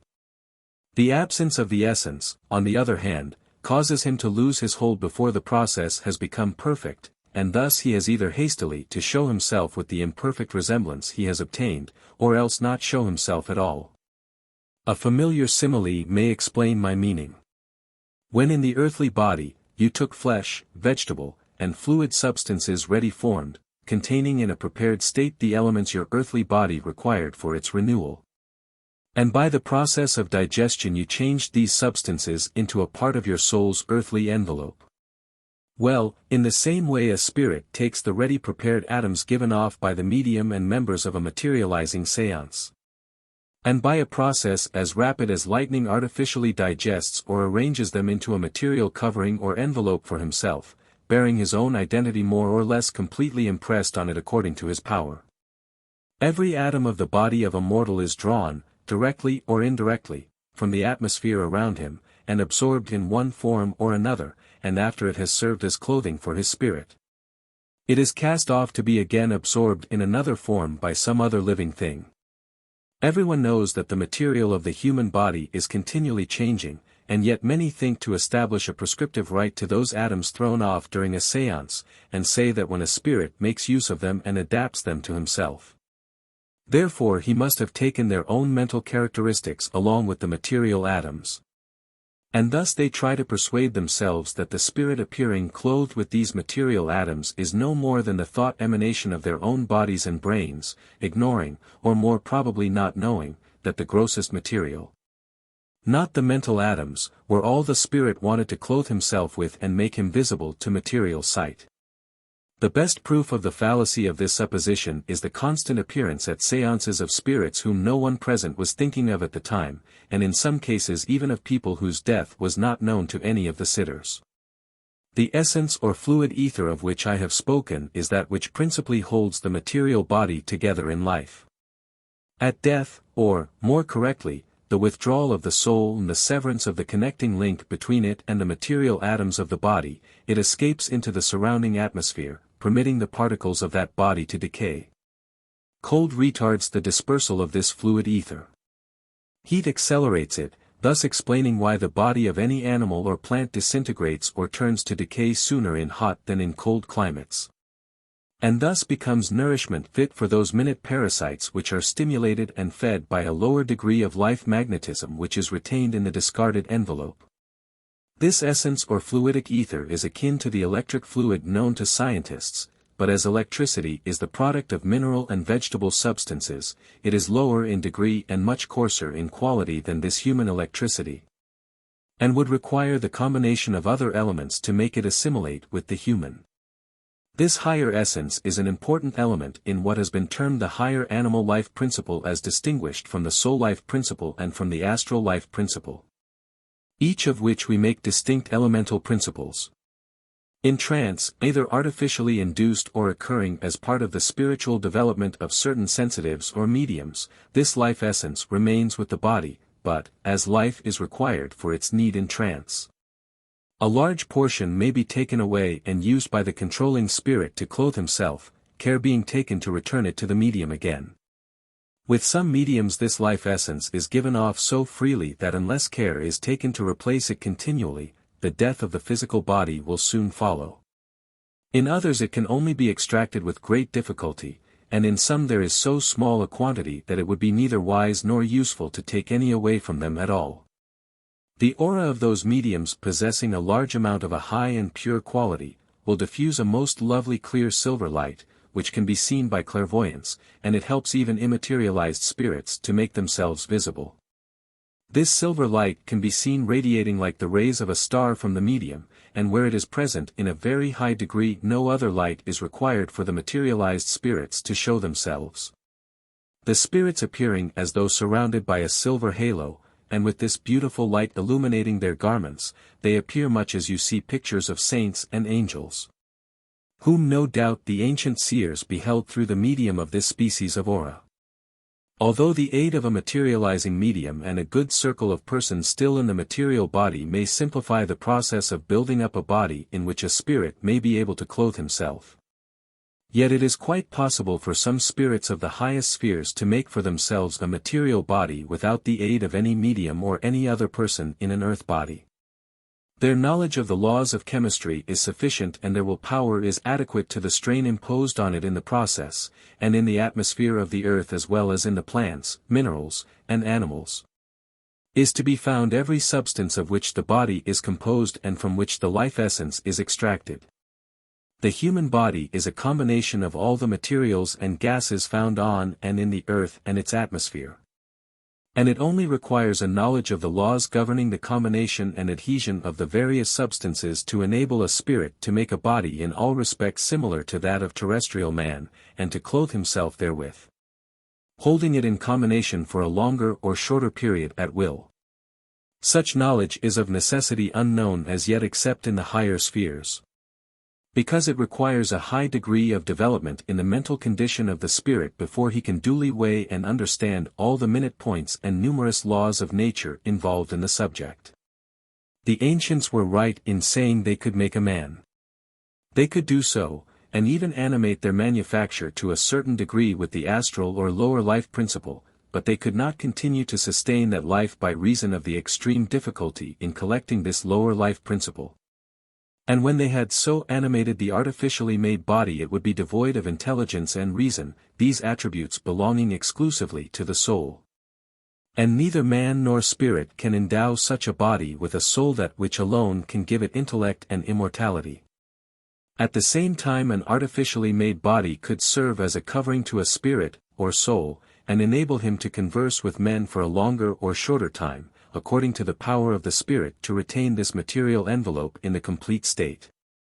Thus no doubt those of the ancients who had acquired a knowledge of these things could also renew at will the material covering of their bodies, and make themselves practically live upon the earth forever. Or they might disperse these material atoms and walk forth in the spirit freed from the trammels of the flesh, reconstructing the earthly body again when it suited them. Such spirit men are the Mahatmas, who by the knowledge of these and kindred secrets do possess many of the marvelous powers attributed to them. But where we differ from them is in the application of the knowledge they have thus gained and the doctrines they deduce from it, and also as to the unadvisability of imparting it freely to men in the flesh, and the duty of withholding it from them as a dangerous thing. We hold there is no knowledge given to any spirit or mortal, which may not be safely possessed by every other, provided they have the mental development to understand and apply this knowledge. Our great teacher of these subjects, the guide Ahrinziman, was a native of the East and has been a student of occult subjects, both in his earth life and in the 2,000 and more years that have passed since he left the earth. And this is his decided opinion, and he has seen both the origin and the practice of many of these ideas that are as yet new to the Western mind. While thus possessing the power to create a material body from the elemental atoms alone, spirits of advanced knowledge seldom use this power, because for ordinary materializing purposes there is no need to exercise it. The emanations from the members of the materializing circle and the aura of the medium, which are already saturated with the necessary essence for the formation of a body, saving them both time and trouble, and simplifying the process. It is just as the buying a ready-made piece of cloth simplifies the making of a garment, instead of the tailor having to proceed first to grow the wool, then to spin it. And finally to weave it into cloth for himself before he can begin to make the garment. In some cases so much of the material is taken from the medium's body so as to perceptibly alter its weight. In others nearly the whole of the material covering is used, so that to material sight the medium has vanished, although a clairvoyant may perceive the astral or spirit form still seated in the chair.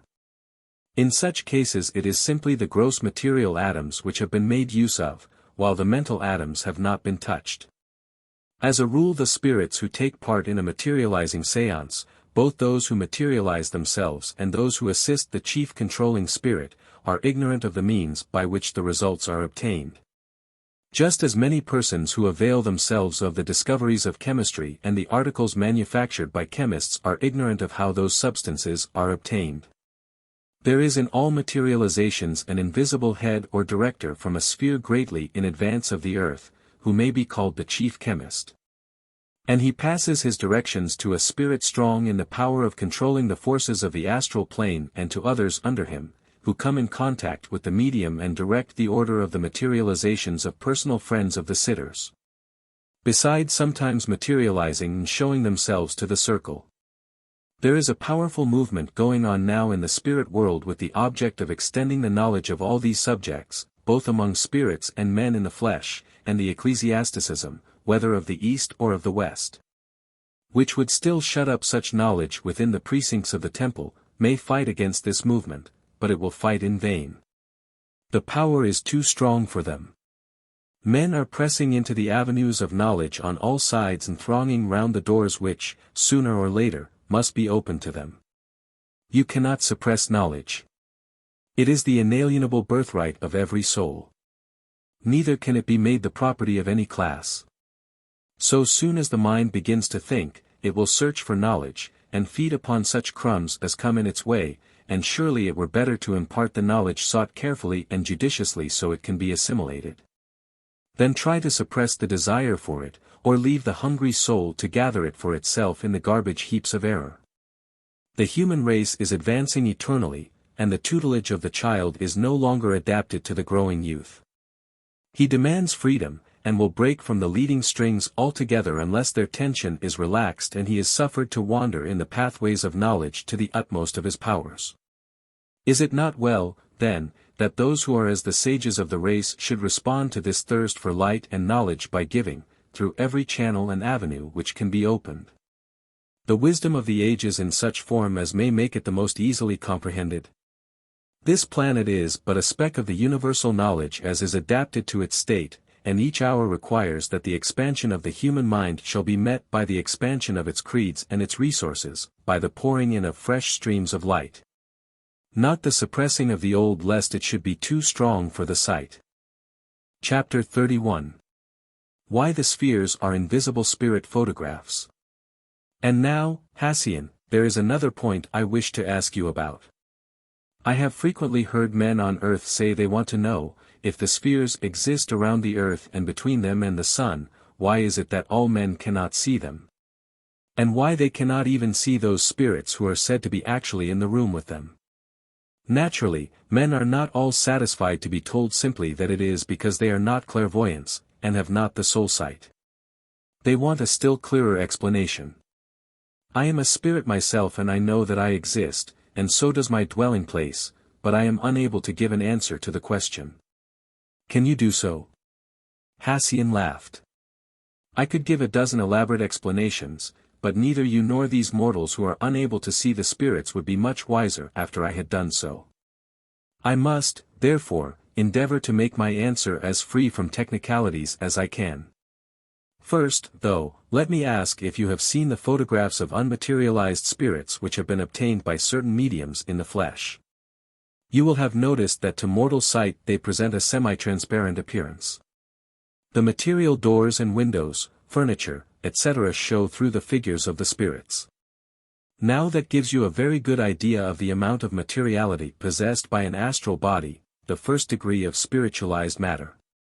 The material particles are spread so thinly that they are like a fine network united by invisible atoms of a more etherealized nature, so sublimated in fact that they cannot be impressed upon the most sensitive plates now used by photographers. Spirits after they leave the earth plane cannot be photographed by the plates now in use. They do not possess gross enough atoms in the composition of their bodies, and have therefore to either materialize a body like an earthly one.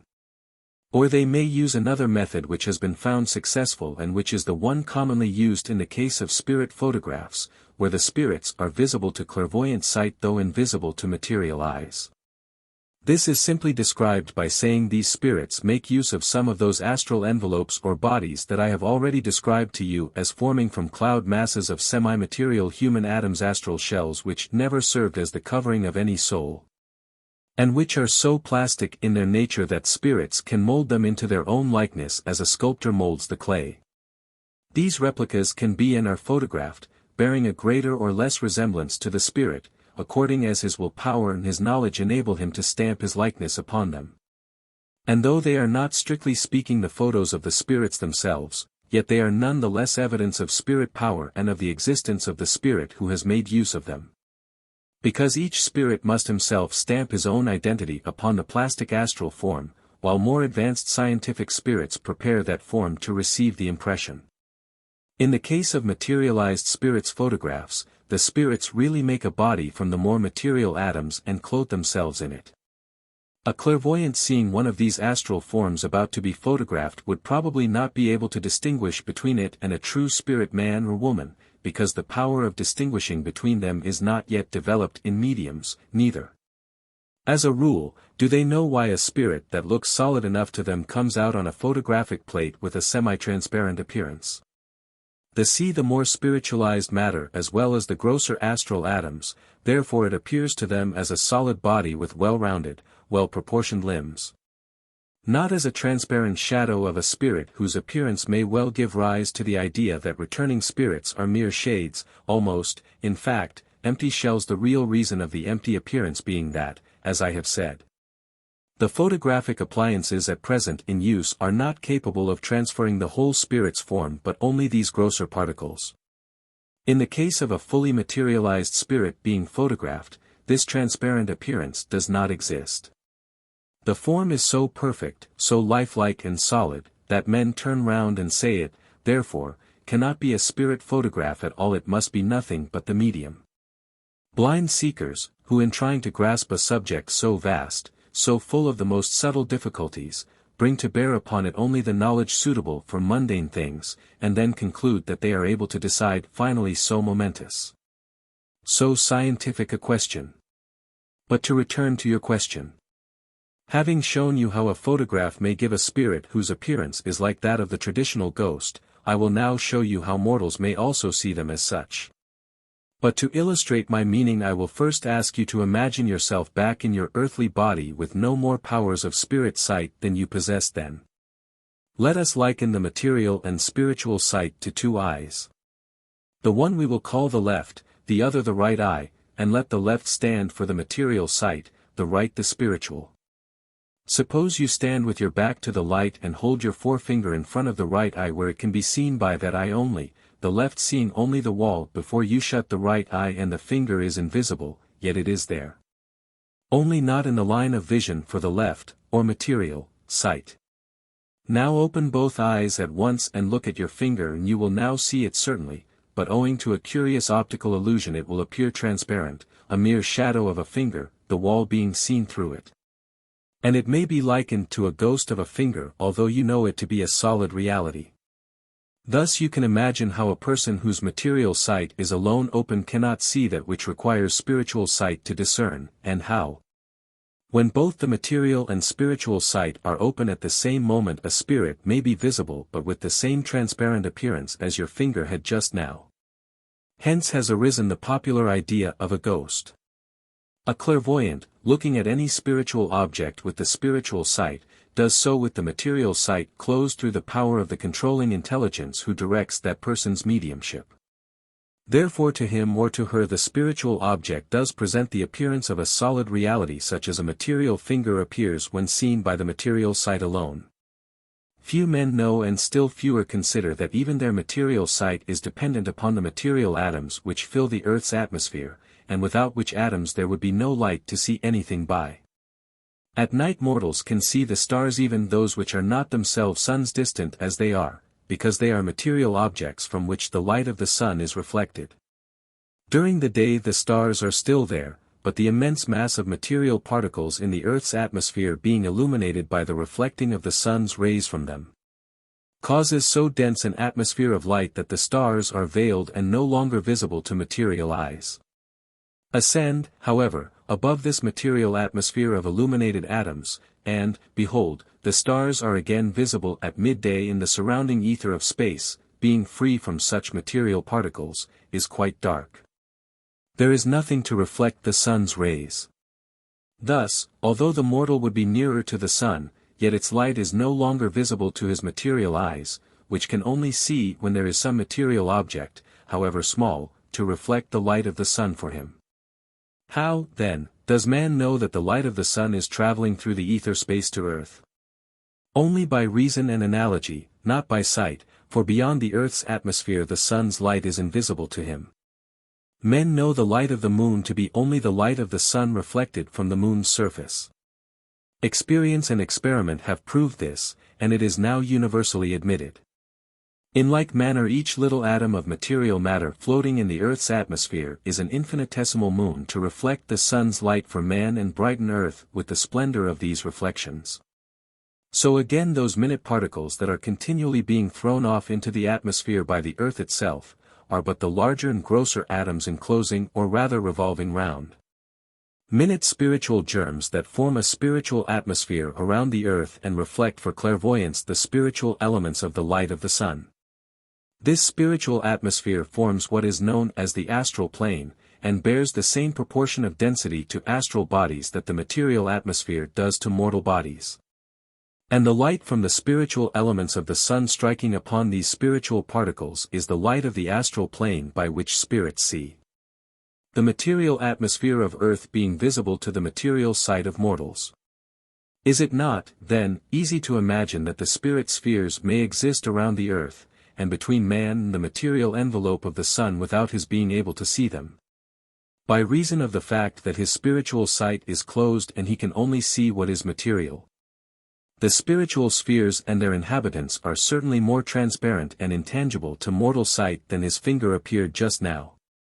Yet they exist and are as solid a reality as his finger, and are only invisible by reason of his imperfect sight, which is limited to material things of comparatively great density. Chapter 32. Through the gates of gold, my mother, my home in the land of bright day, I am joined by Benedetto. I was always fond of watching the clouds float over the sky and shape themselves into pictures suggested by my thoughts. Since I reached the second sphere of the spirit land, my skies have always had clouds floating over them, lovely light fleecy clouds which shape themselves into 1,000 forms and take on the most lovely shades of color, sometimes becoming rainbow-hued and at others of the most dazzling white, and then again vanishing away altogether.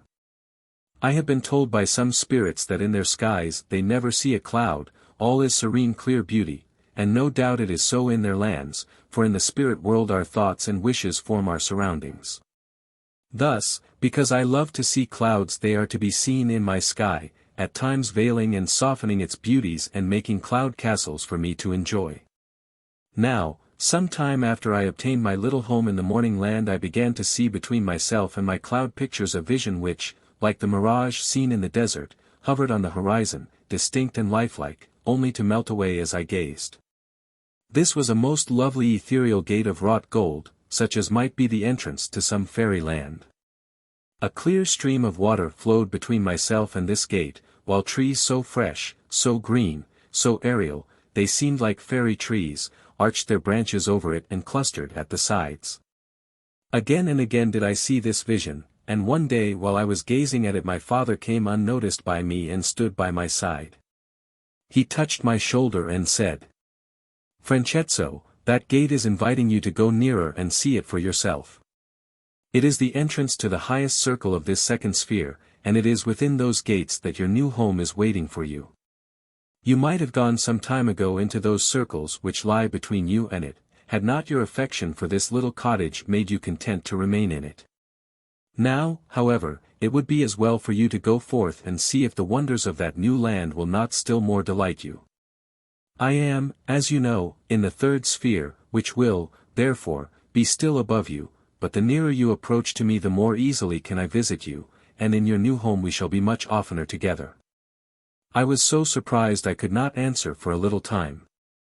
It seemed incredible that I should be able so soon to pass those gates.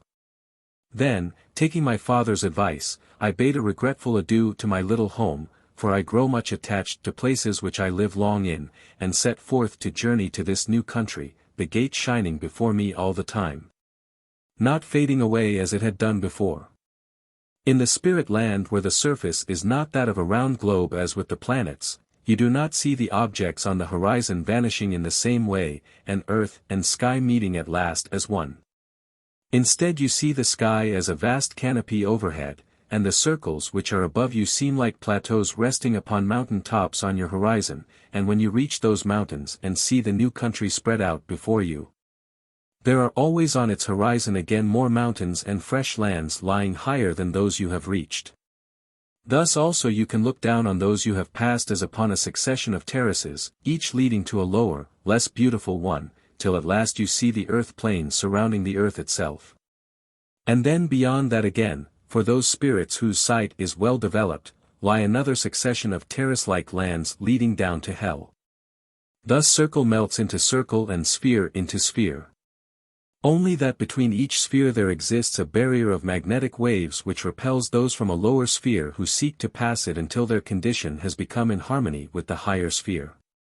In my journey to the Golden Gates I passed through several circles of this second sphere, whose cities and dwelling places would have tempted me to linger and admire them had I not been so eager to view the fair land which was now the goal of my hopes. I knew, moreover, that I could at any time on my way to earth stop and explore those intermediate lands, because a spirit can always retrace his steps if he desires and visit those below him. At last I reached the top of the last range of mountains between me and the Golden Gates, and saw stretched out before my eyes a most lovely country. Trees waved their branches as in welcome to me and flowers blossomed everywhere, while at my feet was the shining river and across it the Golden Gates. With a great sense of joy in my heart I plunged into that beautiful river to swim across, its refreshing waters closing over my head as I dived and swam. I had taken no heed to my clothing and as I landed on the farther side I looked to see myself dripping with water, but in a moment I found my clothing as dry as could be, and what was still stranger, my grey robe with its triple bordering of white had changed into one of the most dazzling snowy luster with a golden girdle and golden borderings. At the neck and wrists it was clasped with little plain gold clasps, and seemed to be like the finest muslin in texture. I could scarce believe my senses. I looked and looked again, and then, with a trembling, beating heart I approached those lovely gates. As my hand touched them they glided apart and I passed into a wide road bordered by trees and flowering shrubs and plants of most lovely hues like flowers of earth, indeed, but ah! How much more lovely, how much more fragrant no words of mine can convey to you. The waving branches of the trees bent over me in loving welcome as I passed, the flowers seemed to turn to me as greeting one who loved them well, at my feet there was the soft green sward, and overhead a sky so clear, so pure, so beautiful. The light shimmering through the trees as never did the light of earthly sun. Before me were lovely blue and purple hills and the gleam of a fair lake, upon whose bosom tiny islets nestled crowned with the green foliage of groups of trees. Here and there a little boat skimmed over the surface of the lake filled with happy spirits clad in shining robes of many different colors so like to earth, so like my beloved southern land, and yet so changed, so glorified, so free from all taint of wrong and sin. As I passed up the broad flower-girt road a band of spirits came to meet and welcome me, amongst whom I recognized my father, my mother, my brother and a sister, besides many beloved friends of my youth. They carried gossamer scarves of red, white and green colors, which they were waving to me, while they strewed my path with masses of the fairest flowers as I approached, and all the time they sang the beautiful songs of our own land in welcome, their voices floating on the soft breeze in the perfection of unison and harmony. I felt almost overcome with emotion, it seemed far too much happiness for one like me. And then my thoughts even in that bright scene turned to earth, to her who was of all the most dear to me, where all were so dear, and I thought, alas that she is not here to share with me the triumphs of this hour. She to whose love more than to any other thing I owe it. As the thought came to me I suddenly beheld her spirit beside me, half asleep, half conscious, freed for a brief moment from the earthly body and borne in the arms of her chief guardian spirit. Her dress was of the spirit world, white as a bride's and shimmering with sparkling gems like dewdrops. I turned and clasped her to my heart, and at my touch her soul awoke and she looked smilingly at me. Then I presented her to my friends as my betrothed bride, and while she was still smiling at us all, her guide again drew near and threw over her a large white mantle. He lifted her in his arms once more, and like a tired child she seemed to sink into slumber as he bore her away to her earthly body, which she had left for a time to share and crown this supreme moment of my joy. Ah, me! Even in my joy I felt it hard to let her go, to think I could not keep her with me, but the thread of her earthly life was not yet fully spun, and I knew that she like others must travel the path of her earthly pilgrimage to its end.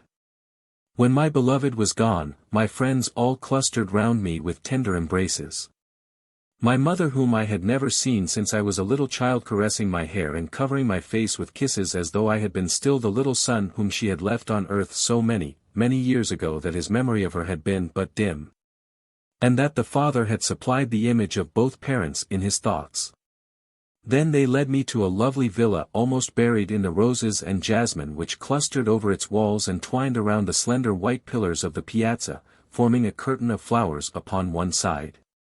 What a beautiful home it seemed! How much beyond what I deserved! Its rooms were spacious, and there were 7 of them, each typical of a phase in my own character or some taste I had cultivated. My villa was upon the top of a hill overlooking the lake which lay many hundreds of feet below, its calm waters rippled by magnetic currents and the surrounding hills mirrored in its quiet bosom, and beyond the lake there was a wide valley. As one looks down from a mountain top to the low hills and the dark valley and level plains below, so did I now look down from my new dwelling upon a panorama of the lower spheres and circles through which I had passed.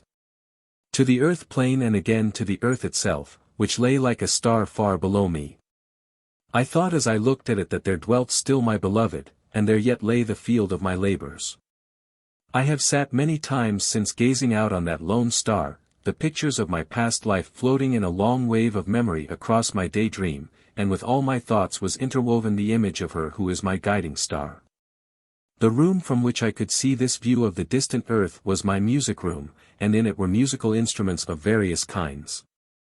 Flowers festooned the walls and soft draperies the windows, which required no glass in their frames to keep out the soft zephyrs of that fair land. A honeysuckle, that was surely the same sweet plant which had so rejoiced my heart in my little cottage in the morning land, trailed its fragrant tendrils around the window, and on one of the walls hung my picture of my darling. Framed with its pure white roses which always seemed to me an emblem of herself.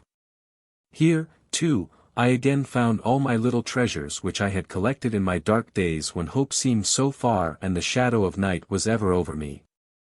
The room was full of soft masses of lovely spirit flowers, and the furniture was like that of earth only more light in appearance, more graceful and beautiful in every way. There was a couch which I much admired. It was supported by 4 half-kneeling figures of wood nymphs, carved as it would seem from a marble of the purest white and even more transparent than alabaster. Their extended arms and clasped hands formed the back and the upper and lower ends. Their heads were crowned with leaves and their floating draperies fell around their forms in so graceful, so natural a manner, it was difficult to believe they were not living spirit maidens. The covering of this couch was of a texture like swan's down, only it was pale gold in color. So soft was it, it seemed to invite one to repose, and often have I lain upon it and looked out at the lovely scene and away to the dim star of earth with its weary pilgrims, its toiling souls. The next apartment was filled with beautiful pictures, lovely statues, and tropical flowers. It was almost more like a conservatory than a room, the pictures being collected at one end of it and the statues and flowers forming a foreground of beauty that was like another and larger picture.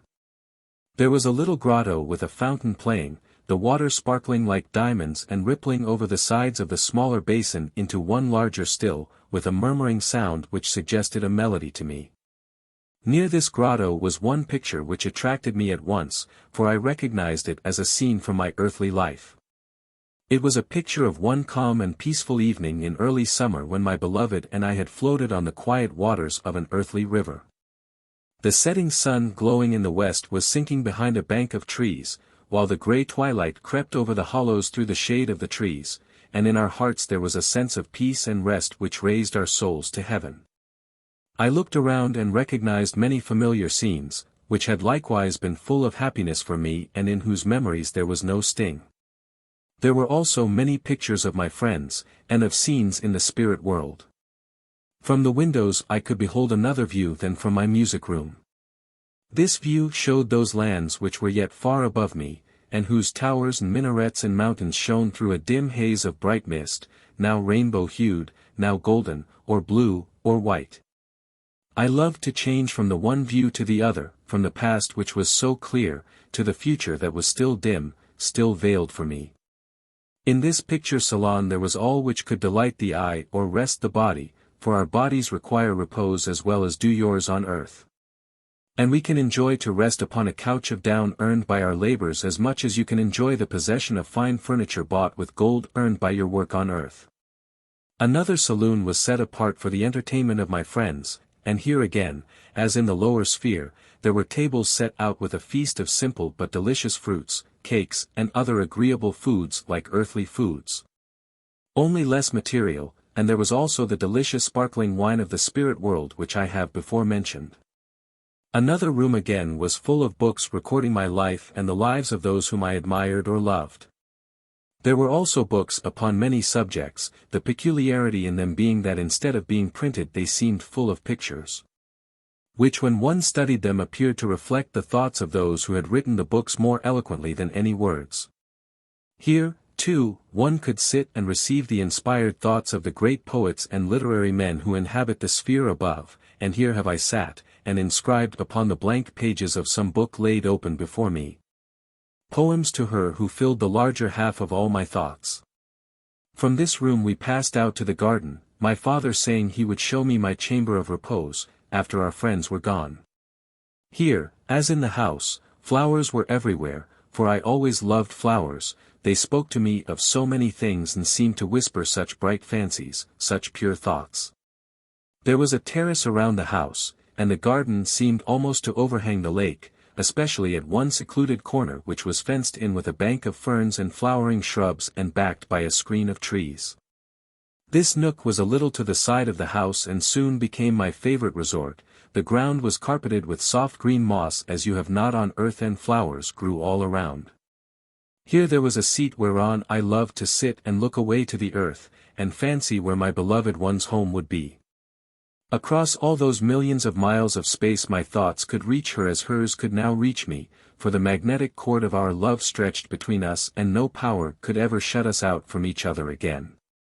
When I had seen and admired all, my friends led me back to the house and we all sat down to enjoy the feast of welcome which their love had prepared for me.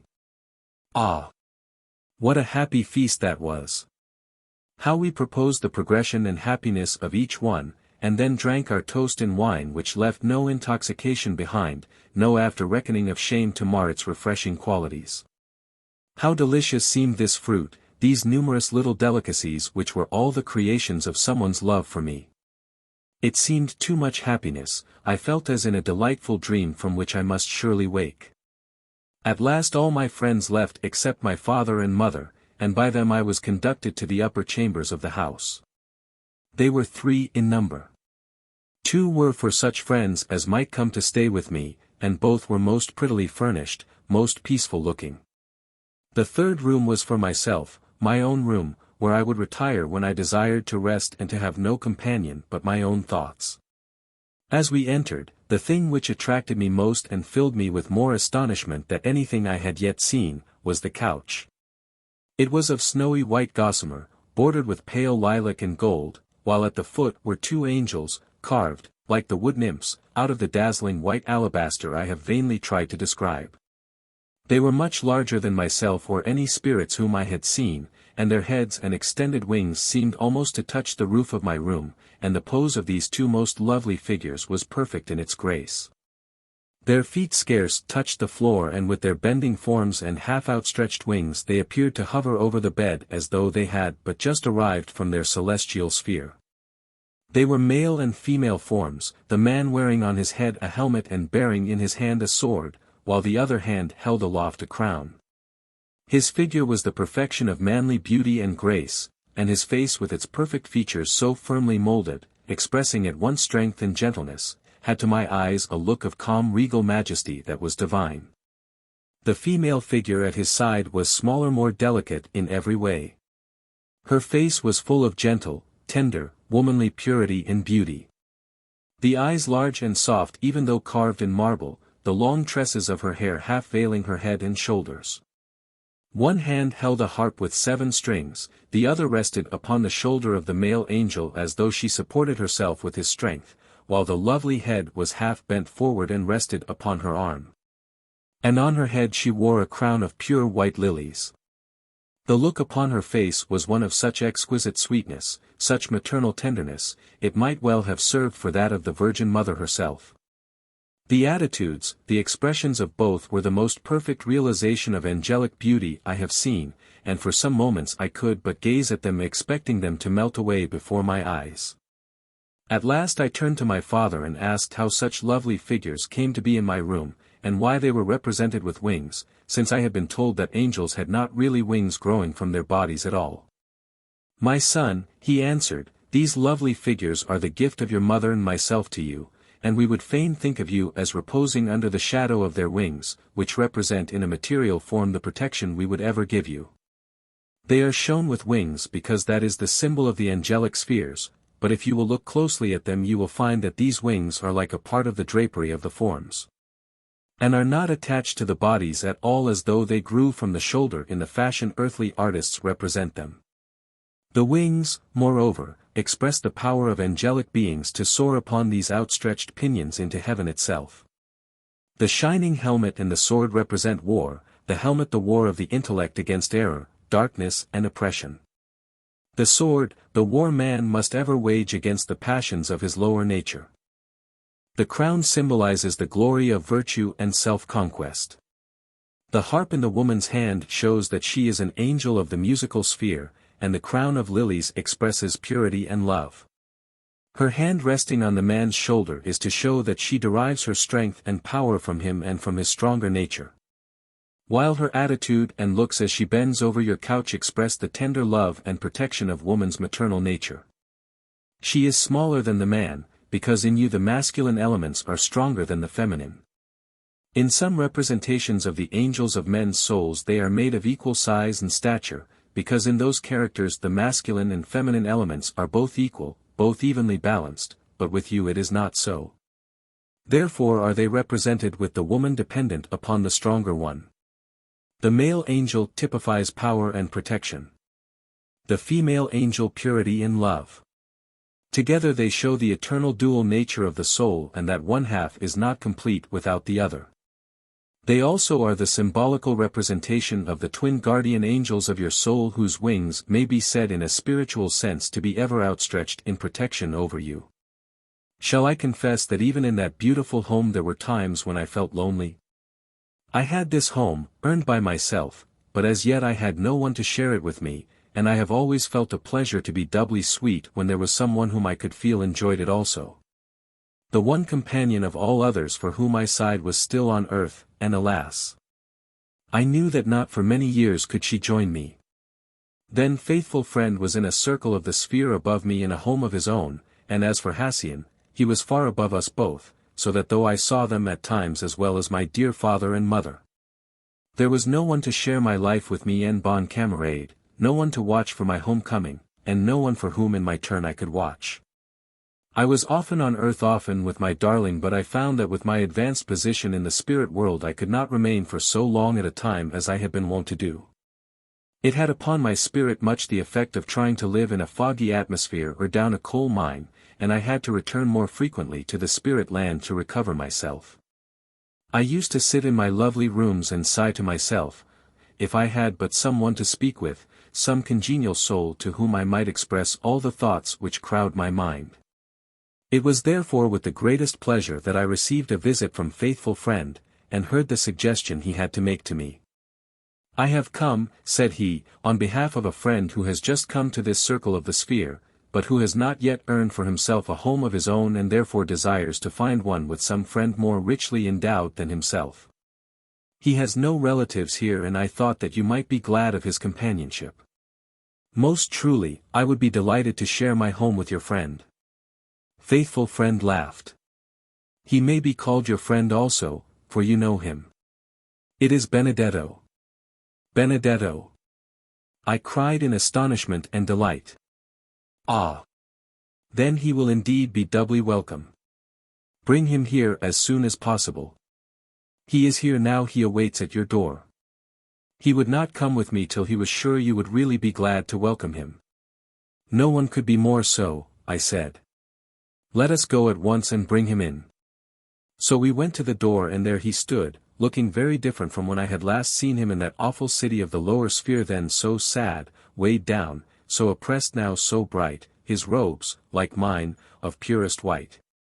And though his face was still sad in expression, yet there was peace, and there was hope in the eyes he raised to mine as I clasped his hand and embraced him as we of my southern land embrace those we love and honor. It was with much pleasure that we met, we who had both so sinned and so suffered, and we were henceforth to be as brothers. Thus it was that my home became no more solitary, for, when one of us returns from our labors, the other is there to greet him, to share the joy and the care, and to talk over the success or the failure. Chapter 33. My vision of the spheres. How can I tell of the many friends who came to visit me in this bright home, of the cities I saw in that fair land, the lovely scenes I visited? I cannot. It would take volumes, and already my narrative has reached its limits. I shall only tell of one more vision that I had, because in it I was shown a new path wherein I was to labor, one in which I could apply to the aid of others the lessons I had learned in my wanderings. I was lying on the couch in my room and had awakened from a long slumber. I was watching, as I often did, those two most beautiful figures of my guardian angels, and seeing fresh beauties, fresh meanings in their faces and their attitudes every time I looked at them, when I became conscious that my Eastern guide, Ahrinziman, in his far-off sphere was seeking to communicate with me. I therefore allowed myself to become perfectly passive and soon felt a great cloud of light of a dazzling white misty substance surrounding me. It seemed to shut out the walls of my room and everything from me. Then my soul seemed to arise from my spirit body and float away, leaving my spirit envelope lying upon the couch. I appeared to pass upwards and still upwards, as though the will of my powerful guide was summoning me to him, and I floated on and on with a sense of lightness which even as a spirit I had never felt before. At last I alighted upon the summit of a high mountain, from which I could behold the earth and its lower and higher spheres revolving below me. I also saw that sphere which was my home, but it appeared to lie far below the height upon which I stood. Beside me was Ahrinziman, and as in a dream I heard his voice speaking to me and saying, "Behold, son of my adoption, the new path in which I would have you labor. Behold earth and her attendant spheres, and see how important to her welfare is this work in which I would have you to take part. See now the value of the power you have gained in your journey to the kingdoms of hell, since it will enable you to become one of the great army who daily and hourly protect mortal men from the assaults of hell's inhabitants. Behold this panorama of the spheres and learn how you can assist in a work as mighty as the spheres themselves." I looked to where he pointed, and I beheld the circling belt of the great earth plane, its magnetic currents like the ebb and flow of an ocean tide, bearing on their waves countless millions upon millions of spirits. I saw all those strange elemental astral forms, some grotesque, some hideous, some beautiful. I saw also the earth-bound spirits of men and women still tied by their gross pleasures or their sinful lives, many of them using the organisms of mortals to gratify their degraded cravings. I beheld these and kindred mysteries of the earth plane, and I likewise beheld sweeping up from the dark spheres below waves of dark and awful beings. 10 times more deadly unto man in their influence over him than those dark spirits of the earth plane. I saw these darker beings crowd around man and cluster thickly near him, and where they gathered they shut out the brightness of the spiritual sun whose rays shine down upon the earth continually. They shut out this light, with the dark mass of their own cruel evil thoughts, and where this cloud rested there came murder and robbery, and cruelty and lust, and every kind of oppression were in their train, and death and sorrow followed them. Wherever man had cast aside from him the restraints of his conscience and had given way to greed and selfishness, and pride and ambition, there did these dark beings gather, shutting out the light of truth with their dark bodies. And again I saw many mortals who mourned for the dear ones they had loved and lost, weeping most bitter tears because they could see them no more. And all the time I saw those for whom they mourned standing beside them, seeking with all their power to show that they still lived, still hovered near, and that death had not robbed of one loving thought, one tender wish. Those whom death had left behind to mourn. All in vain seemed their efforts. The living could not see or hear them, and the poor sorrowing spirits could not go away to their bright spheres because while those they had left so mourned for them they were tied to the earth plane by the chains of their love. And the light of their spirit lamps grew dim and faded as they thus hung about the atmosphere of earth in helpless sorrow.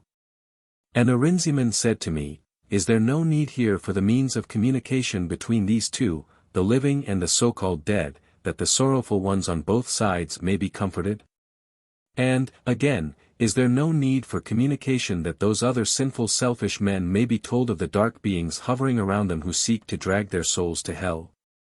Then I beheld a glorious dazzling light as of a sun in splendor, shining as no mortal eye ever saw the sun shine on earth.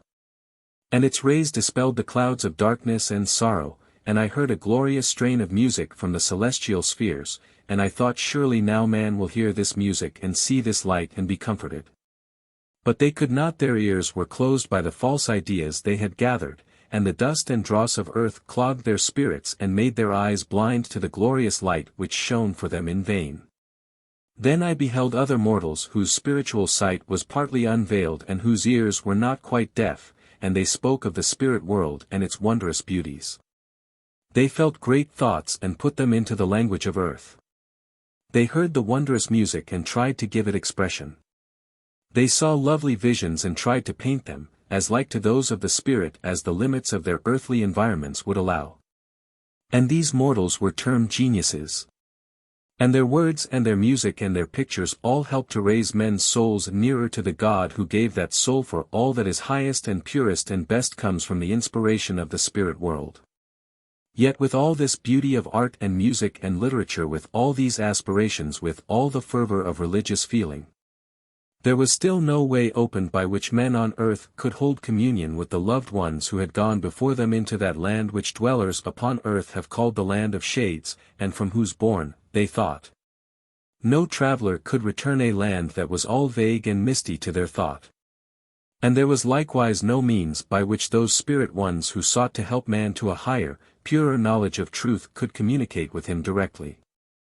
The ideas and the fallacies of ancient theories formulated in the days of the world's infancy continually mixed with the newer, more perfect sight which the spirit world sought to give, and clouded its clearness and refracted its rays so that they reached the minds of mortals broken and imperfect.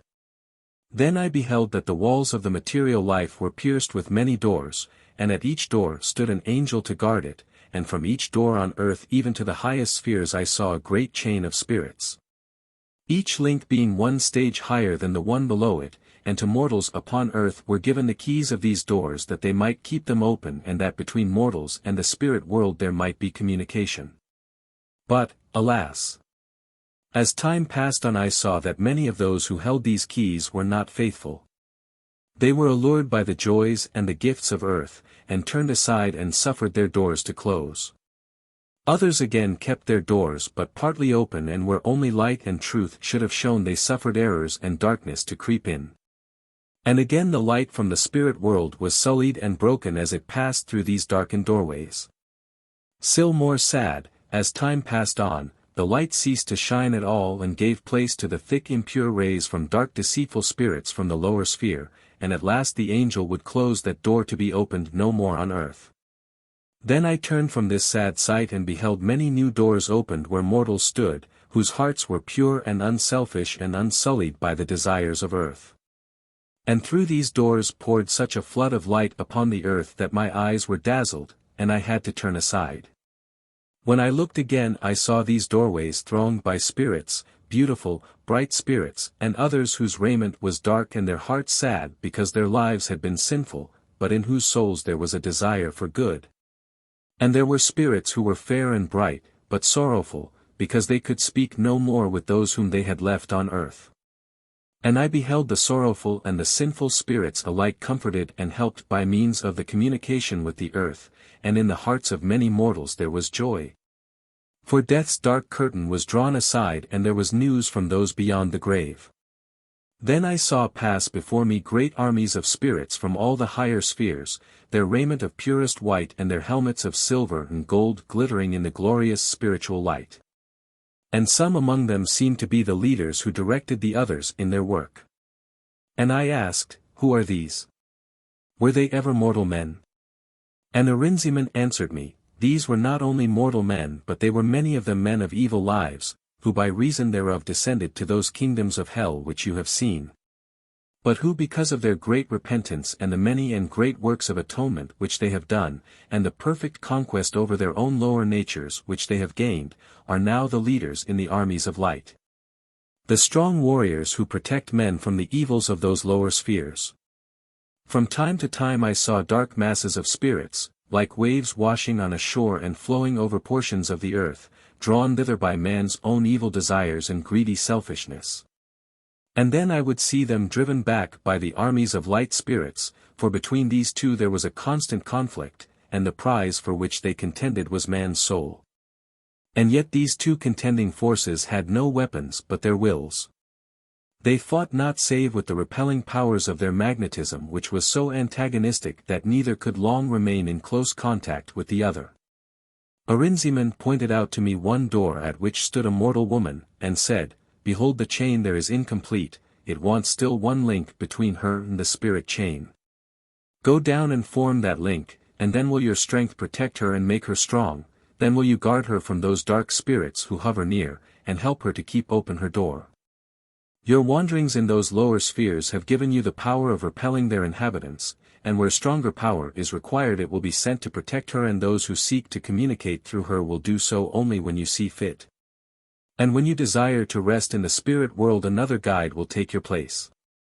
And now look again at the earth and the conflict that surrounds it. I looked as he spoke, and saw black thunder clouds hovering over the earth and gathering dark as night, and a sound as of a rushing storm swept upwards from the dark spheres of hell.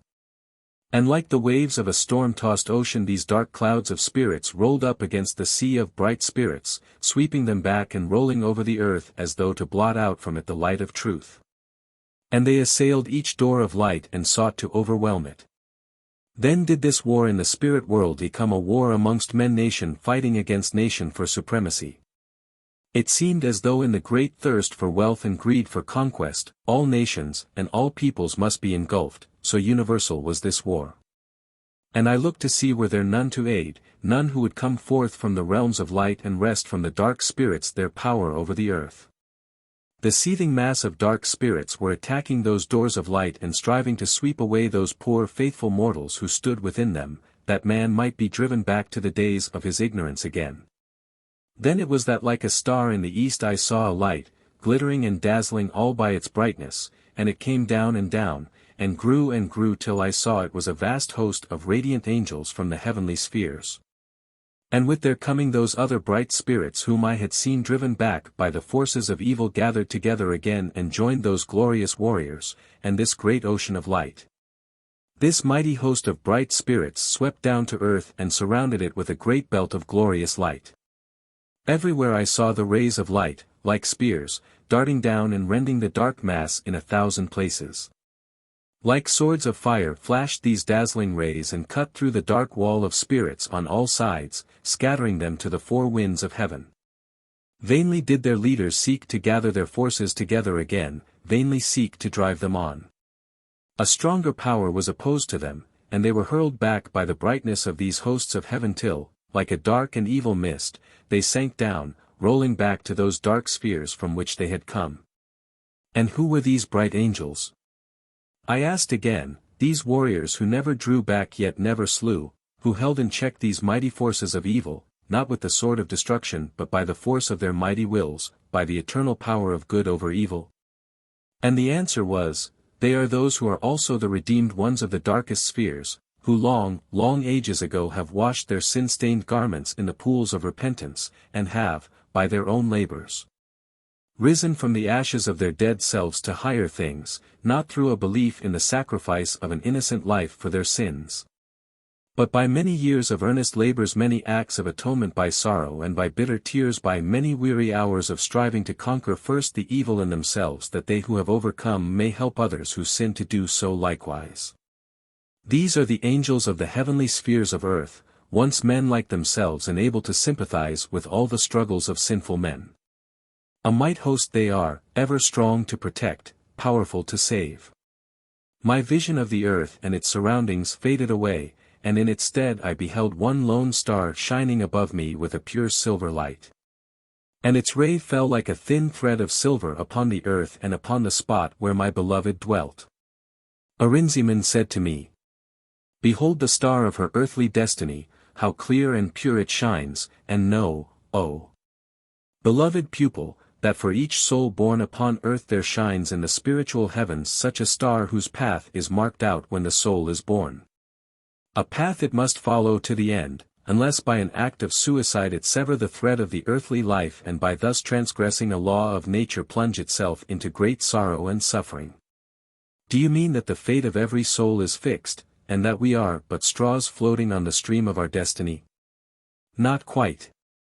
The great events of the earth life are fixed, they will inevitably be encountered at certain periods of the earthly existence.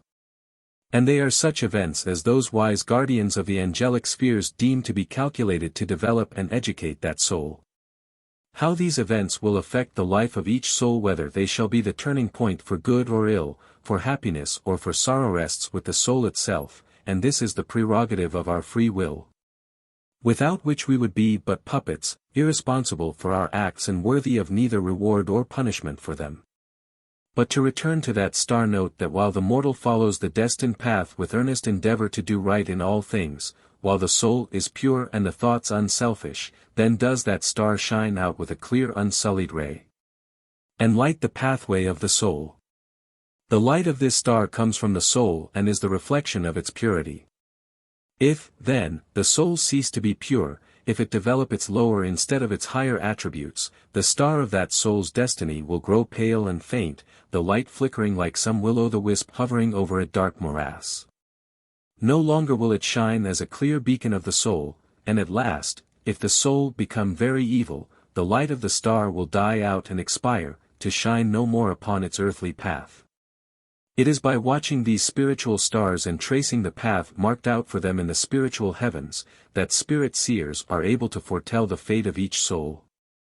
And from the light given by the star to say whether the life of the soul is good or evil. Adieu, and may the new field of your labors yield you the fairest fruits. He ceased speaking, and my soul seemed to sink down and down till I reached the spirit body I had left lying on my couch, and for a brief moment as I re-entered it I lost consciousness. Then I awoke to find myself in my own room, with those beautiful white angels hovering over me, symbols, as my father had said, of eternal protection and love. Chapter 34. Conclusion. My task is done, my story told, and it but remains for me to say to all who read it, that I trust they will believe it is as it professes to be, the true narrative of a repentant soul who has passed from darkness into light. And I would have them ask themselves if it might not be well to profit by the experiences of others and to weigh well the evidence for and against the possibility of the Spirit's return. And you who would think the gospel of mercy after death too easy a one, too lenient to the sinners, do you know what it is to suffer all the pangs of an awakened conscience? Have you seen that path of bitter tears, of weary effort, which the soul must climb if it would return to God?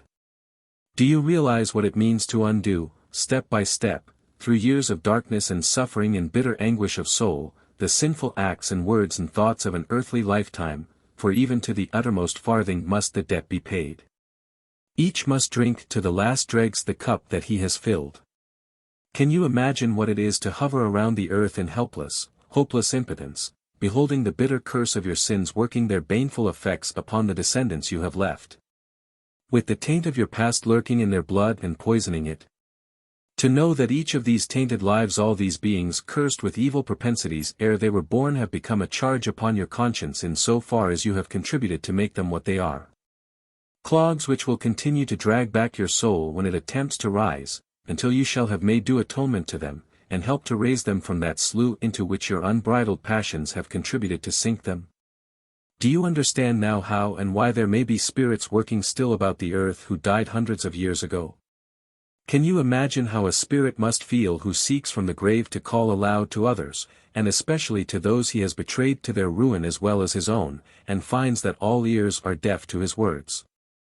All hearts are closed to his cries of anguish and remorse. He cannot now undo one foolish or revengeful act. He cannot avert one single consequence of suffering which he has brought upon others or himself. An awful wall has risen, a great gulf opened between him and the world of living men on earth, and unless some kind hand will bridge it over for him and help him to return and speak with those whom he has wronged, even the confession of his sorrow, even such tardy reparation as he may still make, is denied to him. And is there, then, no need that those who have passed beyond the tomb should return and warn their brethren, even as Dives sought to return and could not? Are men on earth so good that they require no voice to echo to them from beyond the gates of death a foreshadowing of the fate awaiting them? Far easier were it for man to repent now while still on earth than to wait till he goes to that land where he can deal with the things of earth no more, save through the organisms of others. I met a spirit once who in the reign of Queen Anne had defrauded another of a property by means of forged title deeds, and who when I saw him was still earthbound to that house and land, utterly unable to break his chains until the help was given him of a medium through whom he confessed where he had hidden the true title deeds, and gave the names of those to whom of right the property should belong. This poor spirit was freed by his confession from his chain to that house, but not from his imprisonment to the earth plane. He had to work there till his efforts had raised up and helped onward those whom he had driven into the ways of sin and death by his crime. Not till he has done so can this spirit hope to leave the earth plane, and there he still works, striving to undo the effects of his past sin. Will anyone say his punishment was too light? Shall anyone judge his brother man and say at what point God's mercy shall stop and that sinner be doomed eternally? Ah, no. Few dare to face the true meaning of their creeds or to follow out even in thought the bitter and awful consequences of a belief in eternal punishment for any of the erring children of God. I have in these pages sought to show what has been the true experience of one whom the churches might deem a lost soul, since I died without a belief in any church, any religion, and but a shadowy belief in a God. My own conscience ever whispered to me that there must be a supreme, a divine being, but I stifled the thought and thrust it from me, cheating myself into a sense of security and indifference akin to that of the foolish ostrich which buries its head in the sand and fancies none can see it. And in all my wanderings, although I have indeed learned that there is a divine omnipotent ruler of the universe, its upholder and sustainer, I have not learned that he can be reduced to a personality, a definite shape in the likeness of man. A something whose attributes we finite creatures can argue about and settle. Neither have I seen anything which would incline me to believe in one form of religious belief rather than in another. What I have learned is to free the mind, if possible, from the boundaries of any and every creed. The infancy of the race of planetary man, when his mental condition resembles that of a child, may be called the age of faith.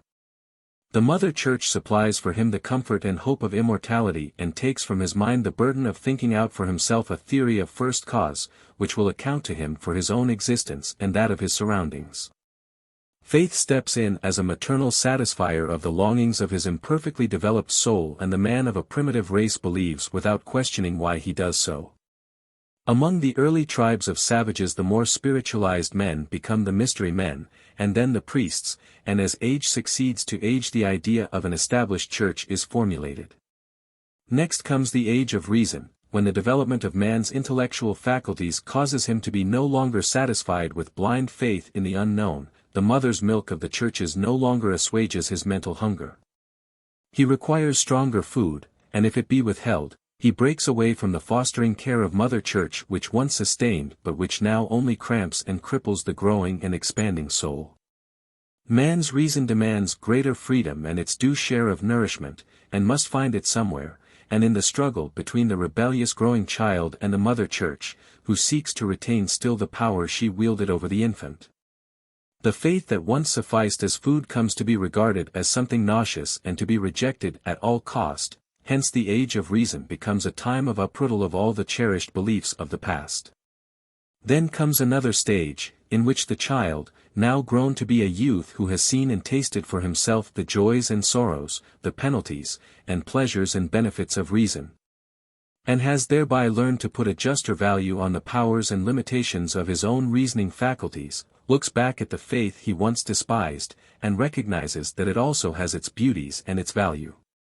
He sees that though faith alone cannot suffice for the nourishment of the soul beyond its infant stage, yet reason alone, devoid of faith, is but a cold hard fare upon which to sustain the soul now becoming conscious of the immeasurable and boundless universe by which it is surrounded, and of the many mysteries it contains, mysteries reason alone is not able to explain.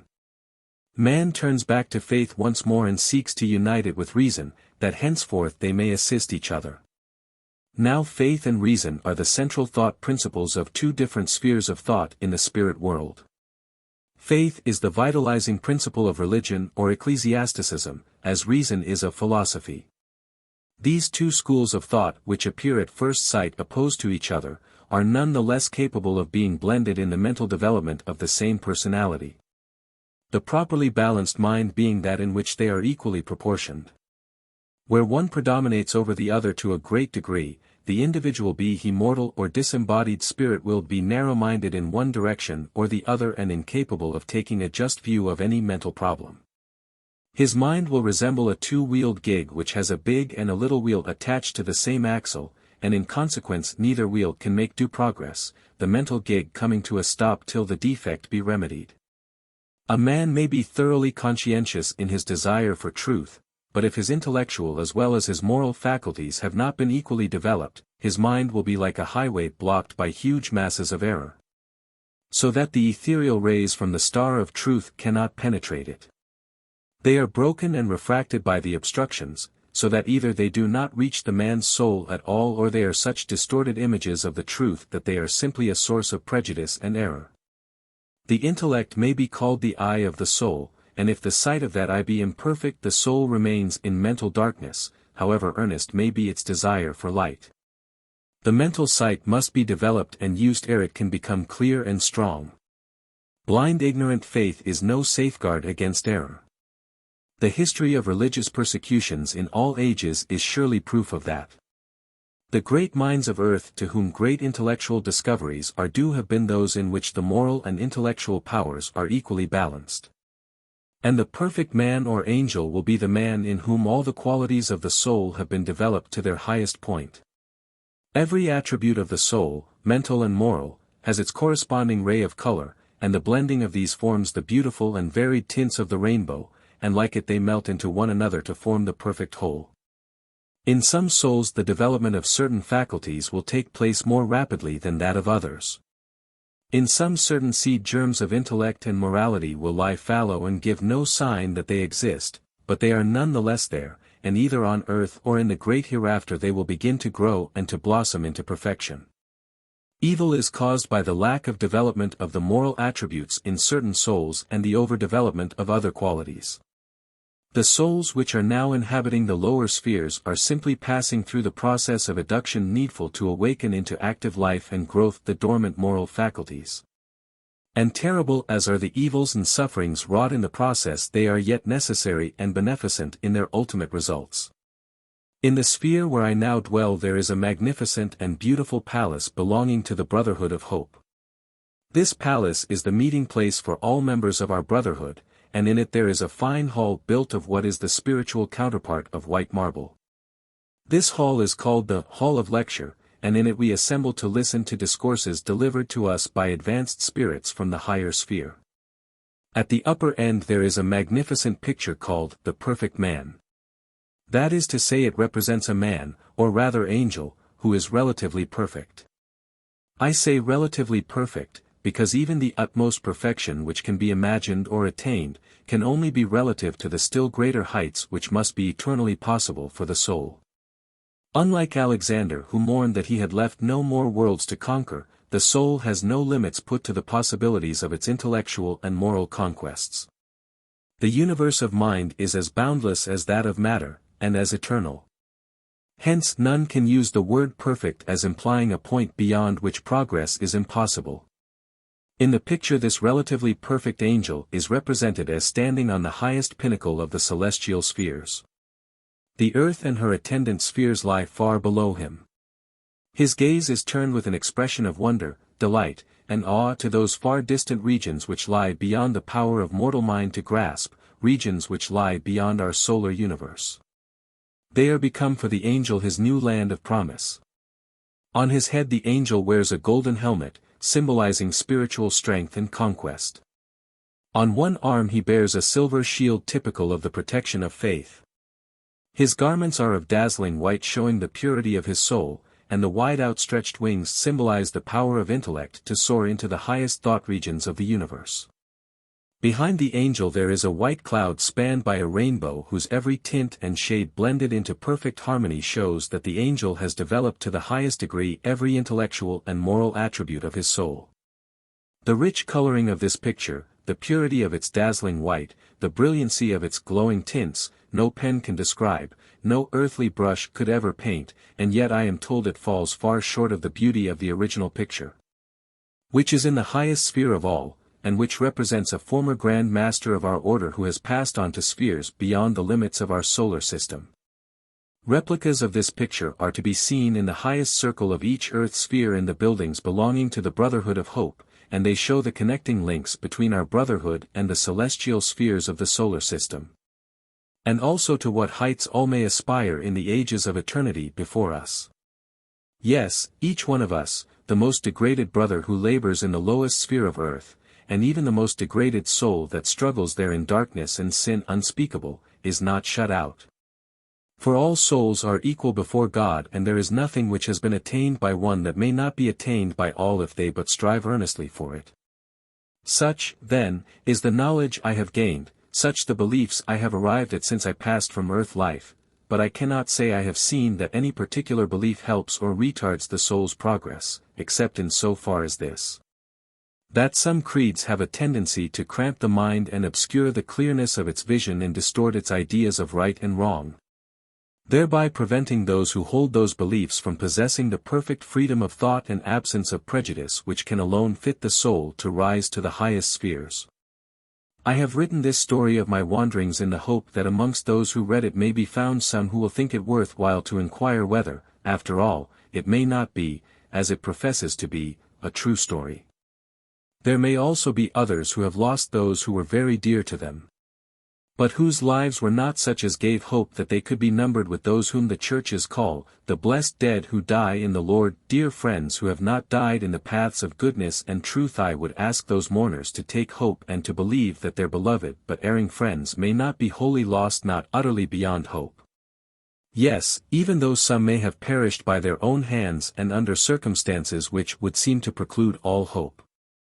I would ask those on earth to think over all that I have said and to ask themselves whether even yet their prayers and their sympathy may not be able to help and comfort those who need all the help and comfort that can be given to them. From my home in the bright land, so like the land of my birth, I go still to work upon the earth plane and among those who are unhappy. I also help to carry forward the great work of spirit communion between the living of earth and those whom they call dead. I spend a portion of each day with my beloved, and I am able to help and protect her in many ways. I am also cheered in my home in the spirit land by the visits of many friends and companions of my wanderings, and in that bright land surrounded by so many memorials of love and friendship. I await with a grateful heart that happy time when my beloved one's earthly pilgrimage shall be finished, when her lamp of life shall have burned out and her star of earth has set, and she shall come to join me in an even brighter home. Where for us both shall shine eternally the twin stars of hope and love. The end.